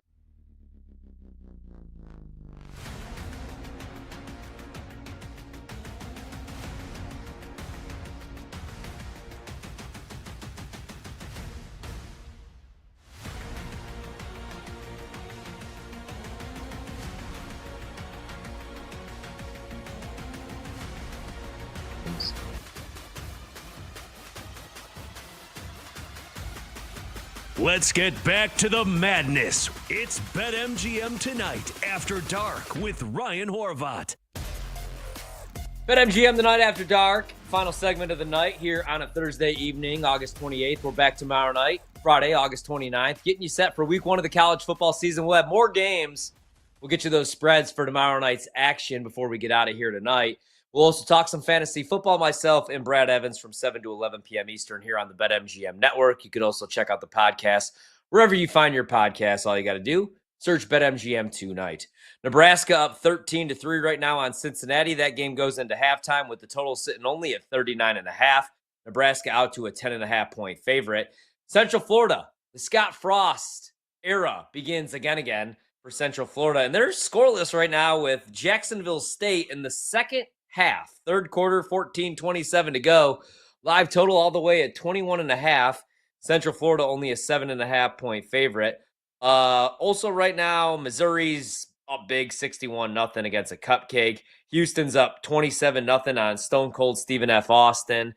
Minnesota only up 13-10 on Buffalo. That game's going into the fourth quarter. The Gophers, a 7.5 point favorite. Live total all the way down to 35.5. You want to talk about a low total. Wisconsin only up 3-0 on Miami, Ohio in the first half. And they play the toughest schedule in the country. We're talking non-con games against Bama, all the good teams in the Big Ten, and they're struggling right now with Miami, Ohio. And Ben Roethlisberger is not quarterbacking that team. Live total, 21.5. Wisconsin, only a 10.5 point favorite. That is disgusting, man. Tomorrow night, 6 p.m., Army, Tarleton. Army, a 14.5 point favorite. Total 51.5. Wake Forest laying 17.5 against Kennesaw State. Total in that one, 51.5. Michigan State, 20.5 point favorites over Western Michigan. That total, 49.5. Illinois opens up their season, ranked 12th in the country. Don't remember the last time they were ranked this high going into a season. 45.5 point favorites because they're playing Western Illinois, my school. Colorado and Georgia Tech tomorrow. Colorado catching 4.5. Gone is Travis Hunter and Shedeur Sanders. In is Caden Salter, former Liberty quarterback. We'll see what he could do at Colorado. They're taking on Georgia Tech, who brings back Haynes King and a bunch of studs. The total in that game, 51.5. And the highlight of the night, in my opinion, Auburn-Baylor, man. I like Baylor in the game. I'm waiting to see if we could get back to 3. It's 2.5 right now is the spread. Total 58.5. I like Baylor's quarterback, Sawyer Robertson, a lot. And we're going to figure out how good Auburn is, man. A lot of new players come over from the portal. Before we hit the break, I teased the NFC North. Originally, I picked the Chicago Bears as my wild card team. Got to erase that pick. Talked about this 2 nights ago or last night, whenever we did. It all kind of blends in on a Thursday.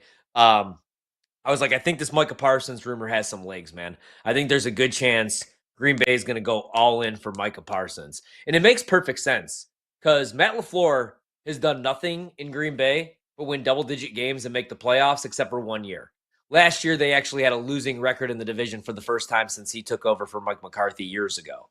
But he's only got 2 more years left on his deal, has not received an extension yet. Brian Gutekunst, who technically, I guess, is the general manager, whatever the title is, because the Packers don't have an owner, he has 2 years left on his deal. And he had to make a splash, man, right? Because he took over Brando for Ted Thompson, who, consistently won, obviously. Drafted Aaron Rodgers, but never really made the big splashy move, which is hard to do if you're the Green Bay Packers because you're not a huge market team. It's not Chicago or Los Angeles. But I always joke because they're always in the mix, whatever that means, right? Oh, the Packers lose out on Odell Beckham Jr. He goes to the Rams, but they were in the mix. The Packers were in the mix for Randy Moss, but now he's a member of the New England Patriots, breaking every single record with Tom Brady on an undefeated team. They finally did it, though, man. So I was shocked that it actually went down, but I was happy that I bet that plus 260 the other night because now they're the favorites at plus 170. Does Micah Parsons move the needle that much for you, though, to where now the Green Bay Packers should be the favorite in the North? Would that be your bet? Yeah, I mean, that changes a lot of things, right? Because now all of a sudden you've got a premier pass rusher on your defense. You've already got a decent enough offense, and you already have one of the best coaching staffs in the division as well. So I already liked the Packers in this division. I did bet the Packers to win this division before, as I said, as much as it makes me want to throw up in my mouth. I did bet them to win this division, but man, it's still going to be a really, really tough division. It worries me when they play the Bears because the Bears have no left tackle. I don't know. I can't. The thought of Braxton Jones having to try to contain Micah Parsons, it's going to give me, an eye twitch because I've watched this guy get beat all preseason long by third and fourth stringers. So I'm worried about it as a Bears fan, even in the rest of the division, man. Look, they're going to be better than the Lions, I believe. This definitely puts them up above them. And then you're going to be better than the Vikings, even though I think the Vikings are going to surprise some people this year as well. So it's going to be a really tough division. It's going to be a lot of fun to watch. And you just, as long as Micah Parsons stays healthy, it's a really, really different Packers team. Yeah, dude, totally agree. I mean, I'm shocked that they actually went out and they made this move. It's a huge move, for the defensive side of the ball, obviously, because Green Bay has really struggled with their pass rush for more than a decade, to be honest with you, man. I mean, the 1 year that they had a top 10 scoring defense, Aaron Rodgers won a Super Bowl. That was the only year Aaron Rodgers ever had a top 10 scoring defense, which I always laugh when we do ring conversation. Oh, Marino never won a ring. How good could he have been? Says like the new kids. Well, it's not it's not a one-on-one sport. It's the 11 best players on a team, right? Or Mahomes would win it every year, but last year he didn't. Does that mean Jalen Hurts is a better quarterback than Pat Mahomes?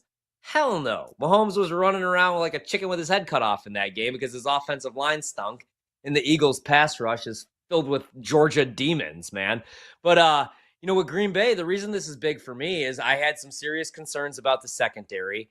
And I'm cool letting Jair Alexander walk because he really hasn't been the same player the last couple of years. Now watch, he'll go to Baltimore and be an all-pro again because he's playing with his buddy Lamar Jackson. And anything that Baltimore does, any player that they draft, trade for, bring in through free agency on the defensive side of the ball, always hits. Remember when people weren't sold on Kyle Hamilton for whatever reason? And then today, or yesterday, whenever it was, he gets the bag, gets paid. He's the ultimate chess piece. You could put him in the box. He's great in coverage. Loved him at Notre Dame. I am a Notre Dame homer, but loved him at Notre Dame. Love him in Baltimore. So Jair could easily ball out, but he hasn't been the same player since that shoulder injury a couple of years ago. So I was cool with Green Bay moving on from him. But then when all you bring in is Nate Hobbs and, you're drafting guys in the 7th round and you're moving Bo Melton, a wide receiver, to corner, I had some concerns, even though I like the safeties. I love Xavier, obviously. He's maybe the best safety in the league. But they needed, if they weren't going to go out and get a big-time shutdown corner, which isn't there, right? Then you had to get a pass rusher. And they get the best one in Micah Parsons. And they're going to see, like I said, Dallas in a couple weeks. Can't wait to bet the Packers in that game. Micah is going to be looking to rip the head off of Dak Prescott and maybe Jerry Jones and prove him to be an idiot for not giving him the bag. But now, dude, you can't double team Rashawn Gary, so his sack numbers probably go up. He's been really good against the run, but the sack numbers hasn't been there since he got $100 million guaranteed. And maybe, Van Ness becomes more of a situational player, but Mike is going to eat a lot of double teams, which opens everything up for everybody else. What were you going to say? My bad.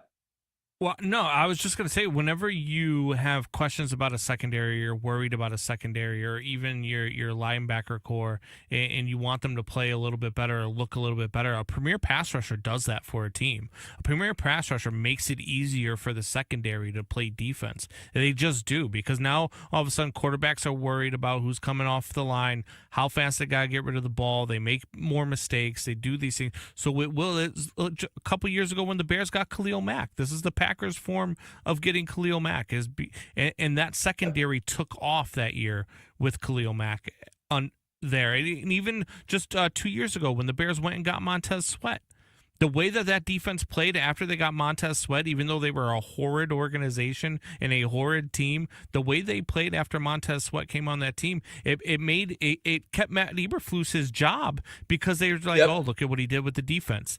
A premier pass rusher changes a secondary. It changes a linebacker core. It makes everything easier when you have a guy that everybody has to game plan for on the line.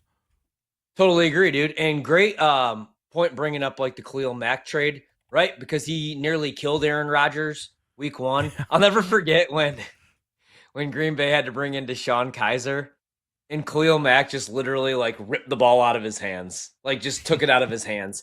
And then Rodgers Bay comes still back won in that that game. One of my favorite memories ever, all perked out on a broken leg and beats the Bears. But they go on to win the division that year. And Khalil Mack, I would argue, was the reason why. And that's why I love this move for Green Bay, right? You're coming off an offseason where you made Jordan Love one of the higher paid quarterbacks in the league. Now you're telling the team, you're selling that locker room that the Super Bowl window is right now. It's not in the future. It's not like, hey, this is a rebuild. We're the youngest team in the league. It's, hey, we're going all in to win a Super Bowl this year or next year. Because again, Mike is in the prime of his career. He's 26 years old. Like I said, he and former Packer and Hall of Famer Reggie White, the only players in NFL history with at least 12 sacks in each of their 4 seasons. Micah, 52.5 sacks, 5th most in a player's first 4 seasons. That's what the Green Bay Packers are getting. Why would the Cowboys do this? Well, let's look at their roster. What do they feel comfortable with? They have Dante Fowler Jr., Marshawn Nealand, Sam Williams, sounds like a guy that was like an extra in the movie Tombstone, James Houston, who was a 2nd-round pick. And all those guys right now have a combined 73 sacks in their careers. Micah, in 4 years, has 52.5. If the Dallas Cowboys are ever going to win another Super Bowl, Jerry has to go away. You know, he really does, dude. And I bet the Cowboys over 7.5 wins, thinking, no chance they really let Micah walk or they really move him, man. Not in the prime of his career. But they did just that today. It's like Madden. It's like a game of Madden. The Green Bay Packers go all in. Yeah, I was trying to tell all of you, bet them right now. But now you've missed the boat. Now I'm not betting the Packers at plus 170. Now I'm coming around and betting the Bears. But luckily, we did bet Green Bay at nearly a 3-to-1 price 2 nights ago. All right, Wisconsin's up only 3-0 on Miami, Ohio, I should say. I'm going to go watch that game, watch Nebraska, who has a 10-point lead. We're back tomorrow night on BetMGM tonight on the BetMGM Network, 7 to 11 p.m. Eastern. That's a wrap. Come back for more Wagertainment on BetMGM tonight, Monday to Friday, 7 to 11 p.m. Eastern on the BetMGM Network. Make it legendary. We're talking years down the road if this is going to be something that's good for the Dallas Cowboys. Because, like, season's over for Dallas. I'll tell you, their games are going to be fun to watch because their offense is going to be absolutely electric this season. And they're going to be throwing the ball all over the yard, and their defense is going to give up tons of points. And now without Micah Parsons, I don't think this edge rush is going to be able to be any good. This defense is going to stink, and they're going to be involved in a bunch of shootouts here. So they're going to be fun for fantasies. Like, this is good for George Pickens, and it's good for CeeDee Lamb, and it's good for Dak Prescott. But as far as real life goes for the Dallas Cowboys, I mean, win total 7.5, they're coming in last in the division.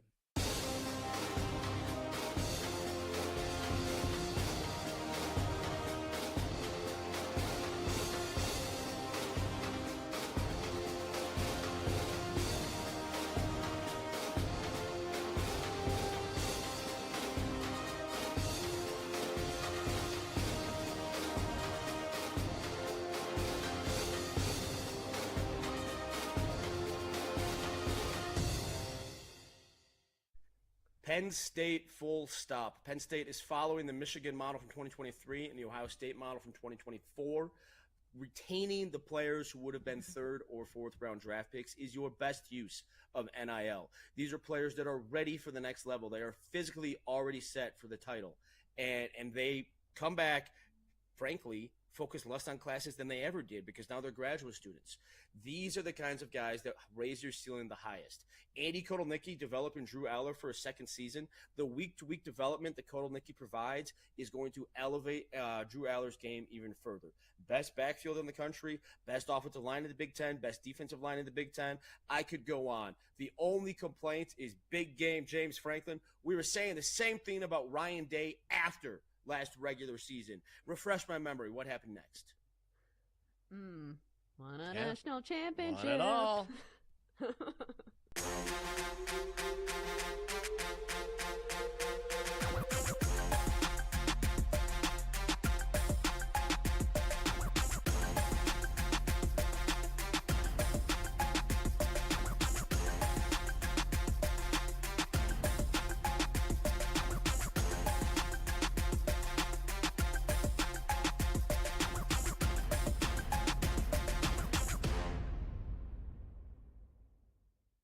I keep looking at when I'm looking for a Bills bet, I keep going back to James Cook. And he goes from 2 rushing touchdowns to 16. So what do they do with the number this year on the season long prop? 8.5. What do you think when I say 8.5 rushing touchdowns for James Cook? I'd have to go under. I mean, that's what a number, right? What a dare Mhm. that is. They did sign him. He played 44.7% of the snaps and ran for 16 touchdowns. Come on. Whoa. You might think that they'll use him more often because now they have a longer term investment, but I think that could easily work the other way. Now, I don't think they'd use him less often, but you have positive game scripts as a team as good as this, and here come your rushing touchdowns. And I do think also, I guess I'm making the case for both sides, but one of these days, Allen's number is going to come down. I mean, he is 29 now. People draw Cam Newton comparisons based on his style of play. He has 67 rushing touchdowns for his career. That's more than OJ. That's more than Thurman Thomas. I mean, it's the franchise record. He's 29. Eventually that comes down, but it's hard for me to bet. I would have lost the house last year betting this over 8.5 touchdowns for James Cook, and he doubled it pretty much. So I don't think I could go over there, but they did. You're right. They did put the number at a place where it really is. That's what makes it so much fun.